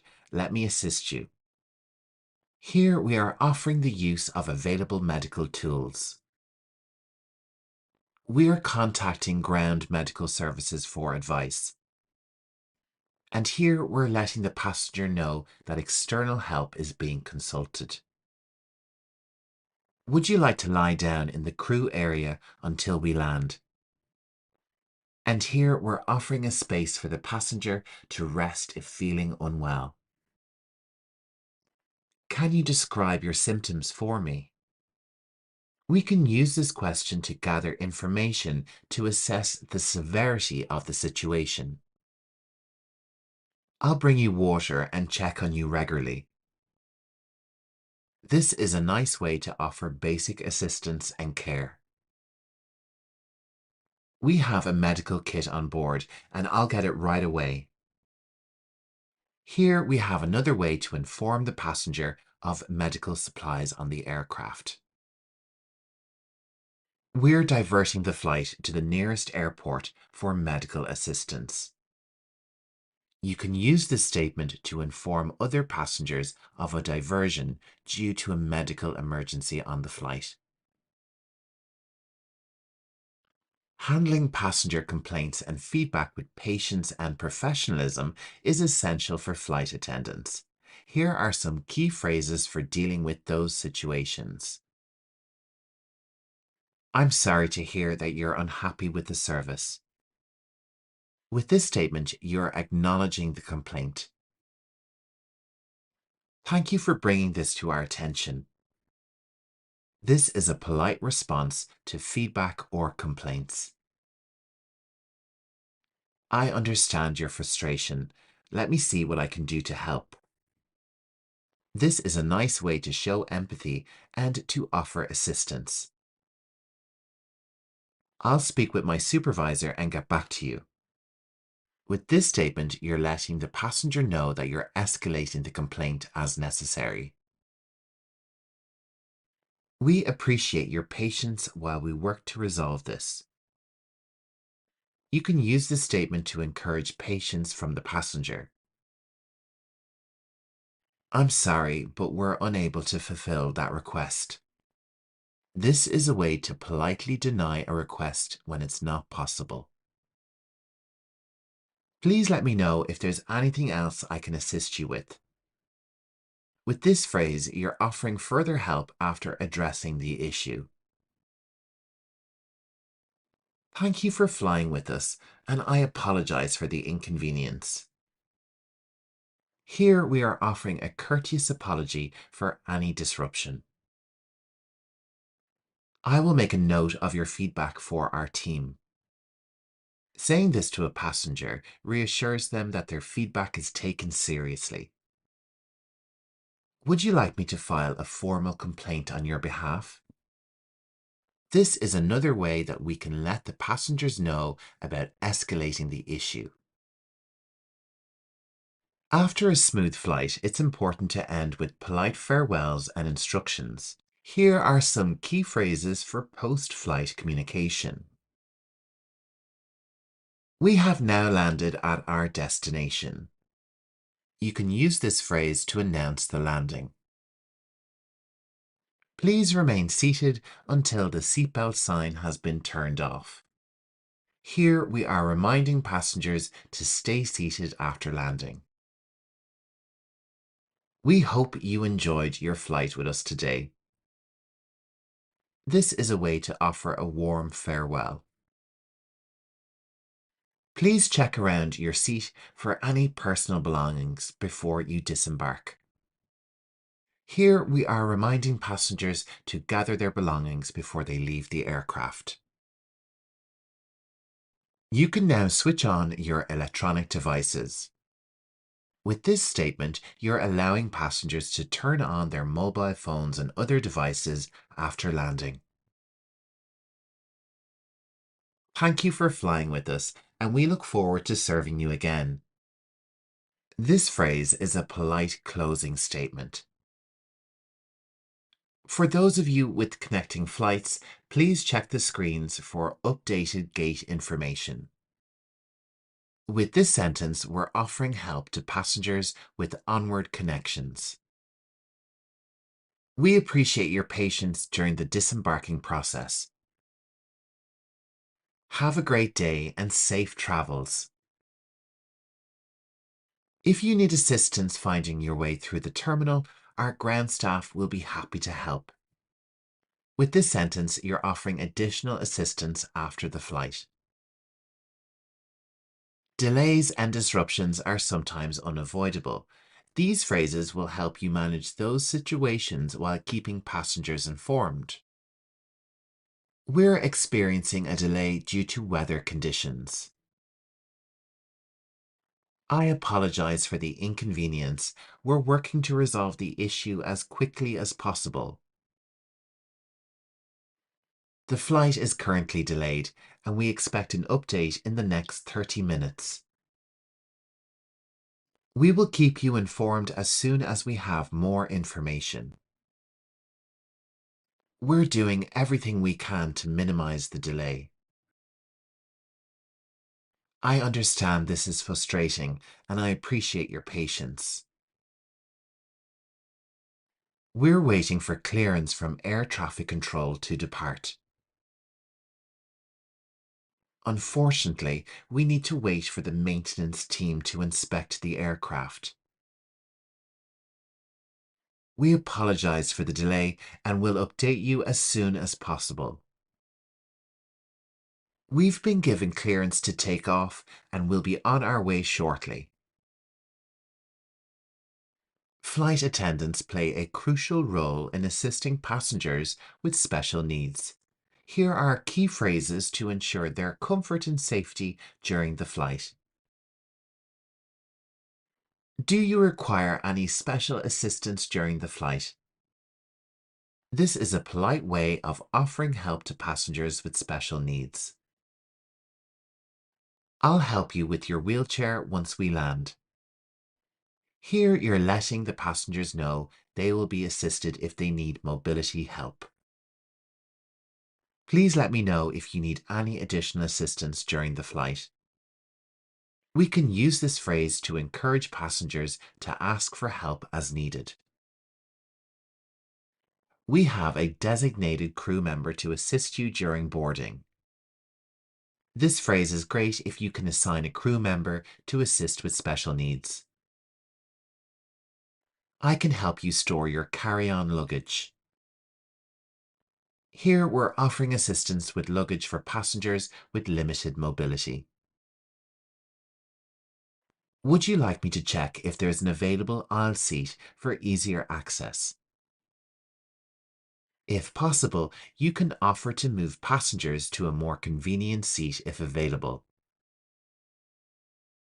We have onboard medical equipment if you need anything during the flight. With this statement, you can reassure passengers with medical needs. Can I get you anything else to make you more comfortable? Ensuring that passengers with special needs are comfortable is a top priority. I will assist you with disembarking once the plane has landed. Here we are offering help to exit the plane safely. If you need to use the restroom, I'll make sure there's clear access. With this sentence, you're offering assistance with restroom accessibility. And that's the end of our lesson on 100 English phrases for flight attendants. I hope these phrases help you communicate clearly and professionally with passengers throughout your flights. Mastering small talk in business English can open doors to stronger connections and smoother conversations. Join Vanessa and Jim as they explore interesting ways to improve your English skills. Student members, don't forget to download the exclusive PDF guide for this lesson. If you're not a member yet, check out the link in the description to join and enjoy exclusive benefits. New to the channel? Like, comment, and subscribe for more business English content. Now it's over to Vanessa and Jim. Hey everyone, and welcome to this deep dive. We're going to unlock the secrets of small talk. You know that thing everyone thinks is just casual chit-chat? Well, it can actually make or break your success in the business world. And that's what's so interesting, right? People underestimate it. They think it's just fluff, but small talk is how you build connections. It's about trust. And sometimes it can even lead to amazing opportunities you wouldn't expect. Absolutely. It's like a hidden superpower. And the best part, anyone can master it. We're going to share some practical tips to help you navigate any business scenario, from that first interview to after-work drinks with your colleagues. Think of it as learning a new language, the language of connection. I love that. So let's start with the interview. You know, that nerve-wracking moment that can make or break your career. How can we use small talk to our advantage in that situation? Well, first impressions are crucial. You want to come across as confident, competent, but also likable. You want them to think, hey, I could see myself working with this person. Exactly. And using the right language can make a huge difference. For example, when you're talking about your experience, try using the present simple tense. So instead of saying, I was managing a team of 10, you'd say, I manage a team of 10. Precisely. It sounds more powerful, more in control. Like you're owning it. Exactly. And watch out for those little grammar slip-ups that can happen when you're nervous, like forgetting the S on the third person singular. He managed the accounts instead of he manages the accounts. Small mistake, but it can make you seem less attentive to detail. Ouch. Those little things can really trip you up. Which is why practice is key. Before the interview, practice common interview questions and answers out loud. It'll help you feel more relaxed and confident when the pressure's on. So you've aced the interview, landed the job. It's day one, new environment, new people. How do you make a good first impression? This is where the present continuous tense comes in handy. Use it to talk about what you're doing right now, like I'm getting to know the team or I'm learning the ropes. Shows you're engaged and eager to jump in. Right, and don't be afraid to inject a little bit of personality. I'm still trying to figure out where the best coffee is around here. Something lighthearted to break the ice. Yeah, finding common ground. Now let's talk about meeting the boss. That can be a little intimidating. Any tips for navigating that first interaction? Modal verbs like could and would are your friends here. They soften your language, make you sound more polite and respectful. Can I schedule a meeting? Sounds a bit demanding, but would it be possible to schedule a meeting is much more approachable. It shows you're considerate. Exactly. And clarity is key when talking to the boss. Keep your sentences grammatically correct and to the point. You want to project an image of someone who is articulate and professional. No rambling. Okay, let's move on to your colleagues. Those everyday interactions, building relationships, that's so important for teamwork and collaboration.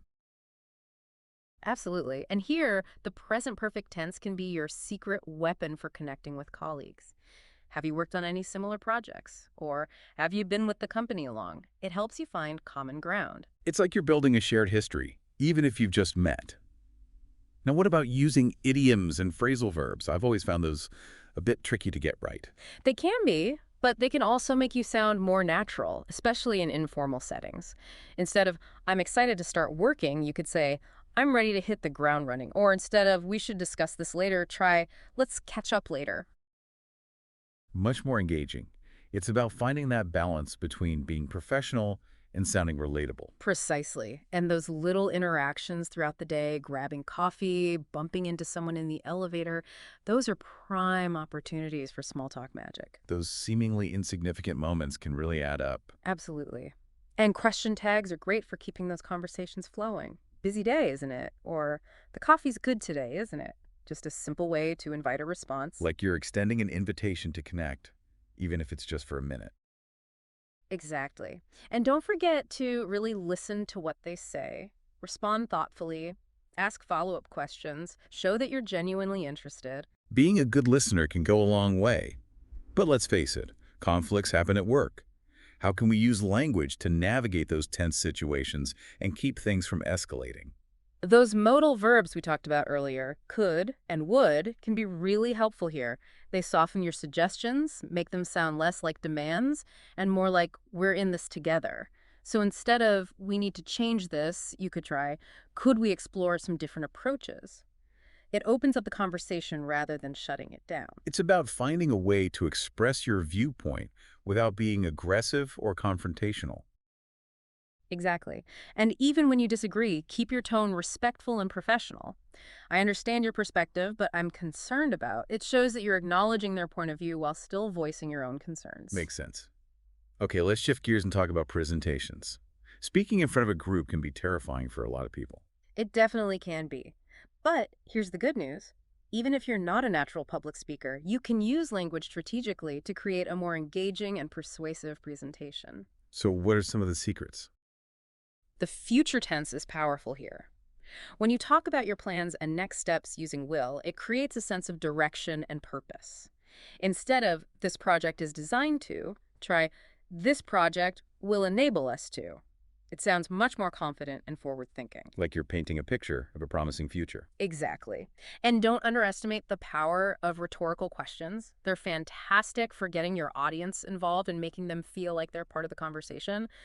What if we could double our productivity? Wouldn't it be incredible to achieve this goal? Those questions spark curiosity and get people leaning in. It's about making it interactive, getting them thinking. Now let's talk about a different kind of tricky situation, HR conversations. These can be sensitive, right? Absolutely. And choosing the right language is crucial here. Modal verbs like should and must can be helpful for clarifying policies and expectations, but in a clear, non-confrontational way. So instead of saying you can't do that, you could say employees should refrain from, or it's important that all staff members adhere to. It's about setting clear boundaries while maintaining a respectful and professional tone. Exactly. And in HR situations, it's especially important to use formal language. No slang or colloquialisms. You want to convey a sense of seriousness and professionalism. Okay, last but not least, socializing with colleagues outside of work. After-work drinks, team outings. These informal gatherings can be great for building relationships, but they can also be tricky to navigate. They can. And one way to keep those conversations flowing is by using conditional sentences. It's a great way to share your thoughts and opinions in a casual way.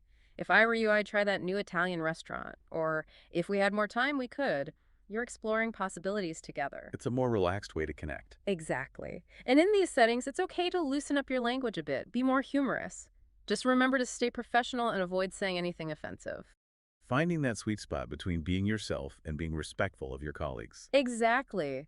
You know, it's funny how those casual settings with colleagues outside of work can be trickier than a formal meeting sometimes. Right, like you want to let loose and have fun, but you also don't want to completely forget that you're with people you work with. It is a delicate balance for sure. You're building relationships even when you're not technically on the clock. So any tips for making sure our language strikes the right note in those situations? Well, I think it helps to just be mindful of your tone and your choice of words. You know, it's fine to be more informal, but you don't want to slip into using slang or overly casual language that could be misconstrued or it might make you look unprofessional. Loose lips, sink ships. Exactly. Be engaging and approachable, yes, but also protect that professional image you've worked hard to build. Makes sense. Yeah. What about topics of conversation? Anything we should steer clear of? Well, you know, it's generally a good rule of thumb to stay away from those really controversial topics. Politics, religion, you know. Yeah, those can get heated. Exactly. Stick to lighter subjects like movies or travel, hobbies. Or use it as a chance to actually get to know your colleagues a little better on a personal level. Exactly. Find common ground. And hey, don't underestimate the power of humor either. Sharing a funny story or just making a witty observation can really help to break the ice. Right, always read the room. Right, make sure your humor is appropriate for the group. Of course, you want to get laughs, not make people uncomfortable. Speaking of uncomfortable, what about those times when you need to deal with a conflict or a disagreement with a colleague?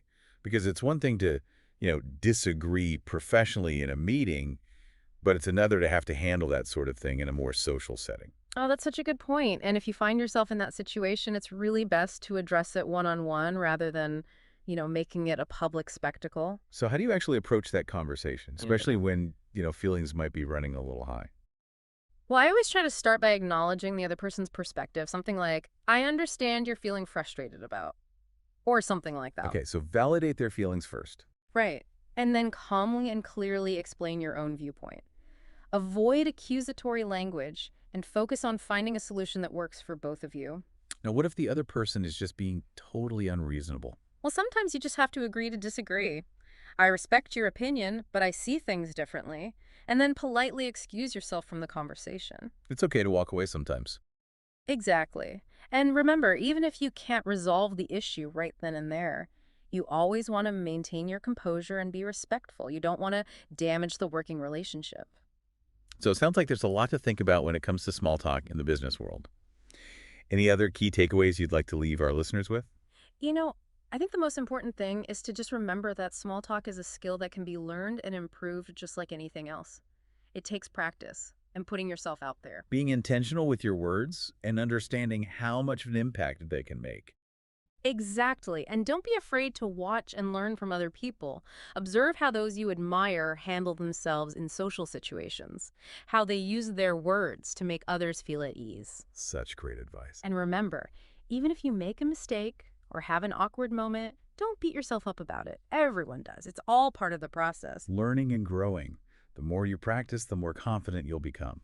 Exactly. And as you get better at it, you'll see how small talk can really open doors for you. Stronger relationships, new opportunities, and a real boost to your career. So we've talked about a lot of different scenarios, interviews, social events, even how to handle conflict. Let's bring it back to our listener for a moment and put all this into practice.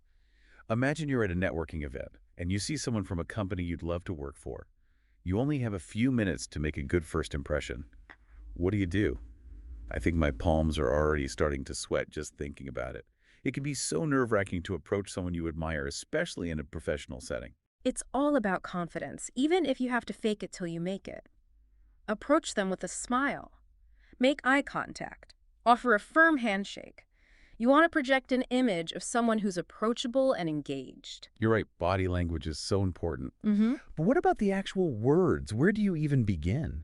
Well, instead of launching into your whole resume, start by finding some common ground. Something simple. Have you been to one of these events before? Or what brought you here today?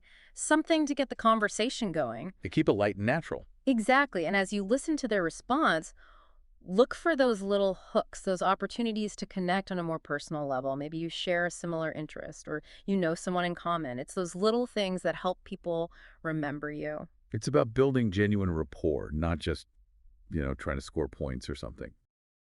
Right. You want to come across as authentic and interested in them as a person. Now, as you chat, look for ways to casually mention your skills and experience. But don't just blurt out, "I've been in marketing for 5 years." Try something like, "I work in marketing and I'm really passionate about helping businesses connect with their target audience." You're highlighting your expertise, but in a way that's more engaging. Showing, not telling. Exactly. And if the opportunity presents itself, you can always express your admiration for their company and, subtly hint that you might be interested in working there someday. Something like, "I've been following your company's work and I'm really impressed with your commitment to innovation." You're planting a seed without being too pushy. Subtly putting yourself on their radar. Right. And then before you wrap up, make sure to thank them for the conversation. It was great talking to you. I learned a lot about, and if it feels right, you can even ask for their contact information or suggest connecting on LinkedIn. Leave them with a positive impression so they remember you. Exactly. And even if this one interaction doesn't lead to a job right away, you've expanded your network, you've made a connection, and you never know where that might lead. It's all about building those relationships and seeing where they take you.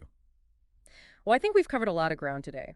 From those essential grammar tips to navigating some of those trickier social situations, we've explored how powerful language can be in the business world. It really can make all the difference. So keep those conversations flowing and watch as your business connections and your confidence start to soar. Absolutely. Thanks for joining us on this deep dive into the art of small talk for business success. We'll catch you next time. That was such a fascinating show from Vanessa and Jim. Repetition is key to mastering English. It helps reinforce what you've just learned and improves your understanding. Studies show that hearing the same material multiple times strengthens your memory and helps you use the language more naturally. That's why we're going to take another listen to the podcast right now. Pay attention to any words or phrases you missed the first time and see how much more you pick up. Hey everyone, and welcome to this deep dive. We're going to unlock the secrets of small talk. You know that thing everyone thinks is just casual chit-chat? Well, it can actually make or break your success in the business world. And that's what's so interesting, right? People underestimate it. They think it's just fluff, but small talk is how you build connections. It's about trust. And sometimes it can even lead to amazing opportunities you wouldn't expect. Absolutely. It's like a hidden superpower. And the best part, anyone can master it. We're going to share some practical tips to help you navigate any business scenario, from that first interview to after-work drinks with your colleagues. Think of it as learning a new language, the language of connection. I love that. So let's start with the interview. You know, that nerve-wracking moment that can make or break your career. How can we use small talk to our advantage in that situation? Well, first impressions are crucial. You want to come across as confident, competent, but also likable. You want them to think, hey, I could see myself working with this person. Exactly. And using the right language can make a huge difference. For example, when you're talking about your experience, try using the present simple tense. So instead of saying, I was managing a team of 10, you'd say, I manage a team of 10. Precisely. It sounds more powerful, more in control. Like you're owning it. Exactly. And watch out for those little grammar slip-ups that can happen when you're nervous, like forgetting the S on the third person singular. He managed the accounts instead of he manages the accounts. Small mistake, but it can make you seem less attentive to detail. Ouch. Those little things can really trip you up. Which is why practice is key. Before the interview, practice common interview questions and answers out loud. It'll help you feel more relaxed and confident when the pressure's on. So you've aced the interview, landed the job. It's day one, new environment, new people. How do you make a good first impression? This is where the present continuous tense comes in handy. Use it to talk about what you're doing right now, like I'm getting to know the team or I'm learning the ropes. Shows you're engaged and eager to jump in. Right, and don't be afraid to inject a little bit of personality. I'm still trying to figure out where the best coffee is around here. Something lighthearted to break the ice. Yeah, finding common ground. Now let's talk about meeting the boss. That can be a little intimidating. Any tips for navigating that first interaction? Modal verbs like could and would are your friends here. They soften your language, make you sound more polite and respectful. Can I schedule a meeting? Sounds a bit demanding, but would it be possible to schedule a meeting is much more approachable. It shows you're considerate. Exactly. And clarity is key when talking to the boss. Keep your sentences grammatically correct and to the point. You want to project an image of someone who is articulate and professional. No rambling. Okay, let's move on to your colleagues. Those everyday interactions, building relationships, that's so important for teamwork and collaboration. Absolutely. And here, the present perfect tense can be your secret weapon for connecting with colleagues. Have you worked on any similar projects? Or have you been with the company along? It helps you find common ground. It's like you're building a shared history, even if you've just met. Now, what about using idioms and phrasal verbs? I've always found those a bit tricky to get right. They can be, but they can also make you sound more natural, especially in informal settings. Instead of, I'm excited to start working, you could say, I'm ready to hit the ground running. Or instead of, we should discuss this later, try, let's catch up later. Much more engaging. It's about finding that balance between being professional and sounding relatable. Precisely. And those little interactions throughout the day, grabbing coffee, bumping into someone in the elevator, those are prime opportunities for small talk magic. Those seemingly insignificant moments can really add up. Absolutely. And question tags are great for keeping those conversations flowing. Busy day, isn't it? Or the coffee's good today, isn't it? Just a simple way to invite a response. Like you're extending an invitation to connect, even if it's just for a minute. Exactly. And don't forget to really listen to what they say, respond thoughtfully, ask follow-up questions, show that you're genuinely interested. Being a good listener can go a long way. But let's face it, conflicts happen at work. How can we use language to navigate those tense situations and keep things from escalating? Those modal verbs we talked about earlier, could and would, can be really helpful here. They soften your suggestions, make them sound less like demands, and more like, we're in this together. So instead of, we need to change this, you could try, could we explore some different approaches? It opens up the conversation rather than shutting it down. It's about finding a way to express your viewpoint without being aggressive or confrontational. Exactly. And even when you disagree, keep your tone respectful and professional. I understand your perspective, but I'm concerned about. It shows that you're acknowledging their point of view while still voicing your own concerns. Makes sense. Okay, let's shift gears and talk about presentations. Speaking in front of a group can be terrifying for a lot of people. It definitely can be. But here's the good news. Even if you're not a natural public speaker, you can use language strategically to create a more engaging and persuasive presentation. So what are some of the secrets? The future tense is powerful here.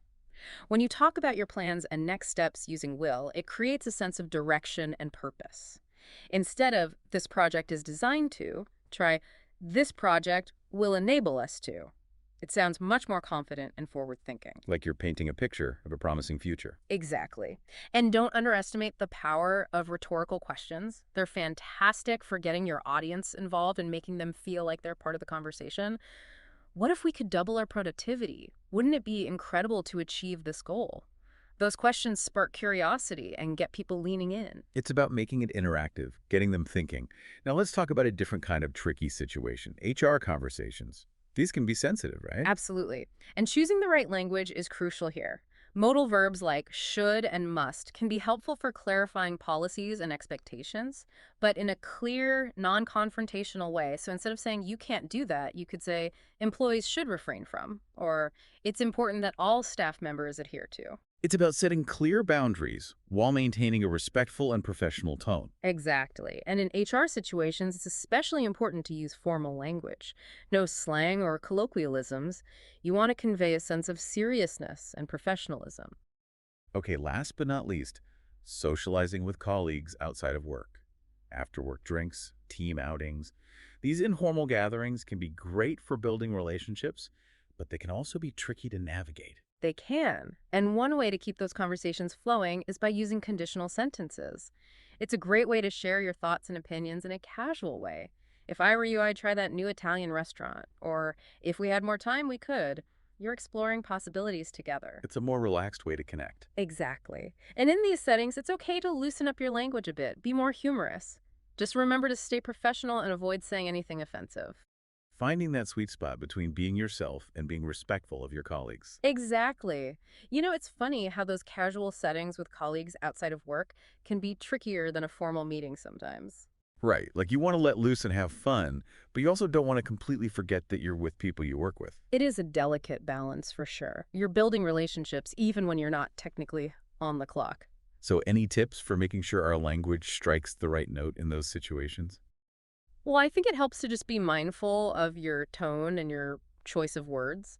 You know, it's fine to be more informal, but you don't want to slip into using slang or overly casual language that could be misconstrued or it might make you look unprofessional. Loose lips, sink ships. Exactly. Be engaging and approachable, yes, but also protect that professional image you've worked hard to build.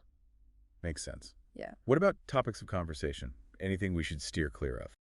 Well, you know, it's generally a good rule of thumb to stay away from those really controversial topics. Politics, religion, you know. Yeah, those can get heated. Exactly. Stick to lighter subjects like movies or travel, hobbies. Or use it as a chance to actually get to know your colleagues a little better on a personal level. Exactly. Find common ground.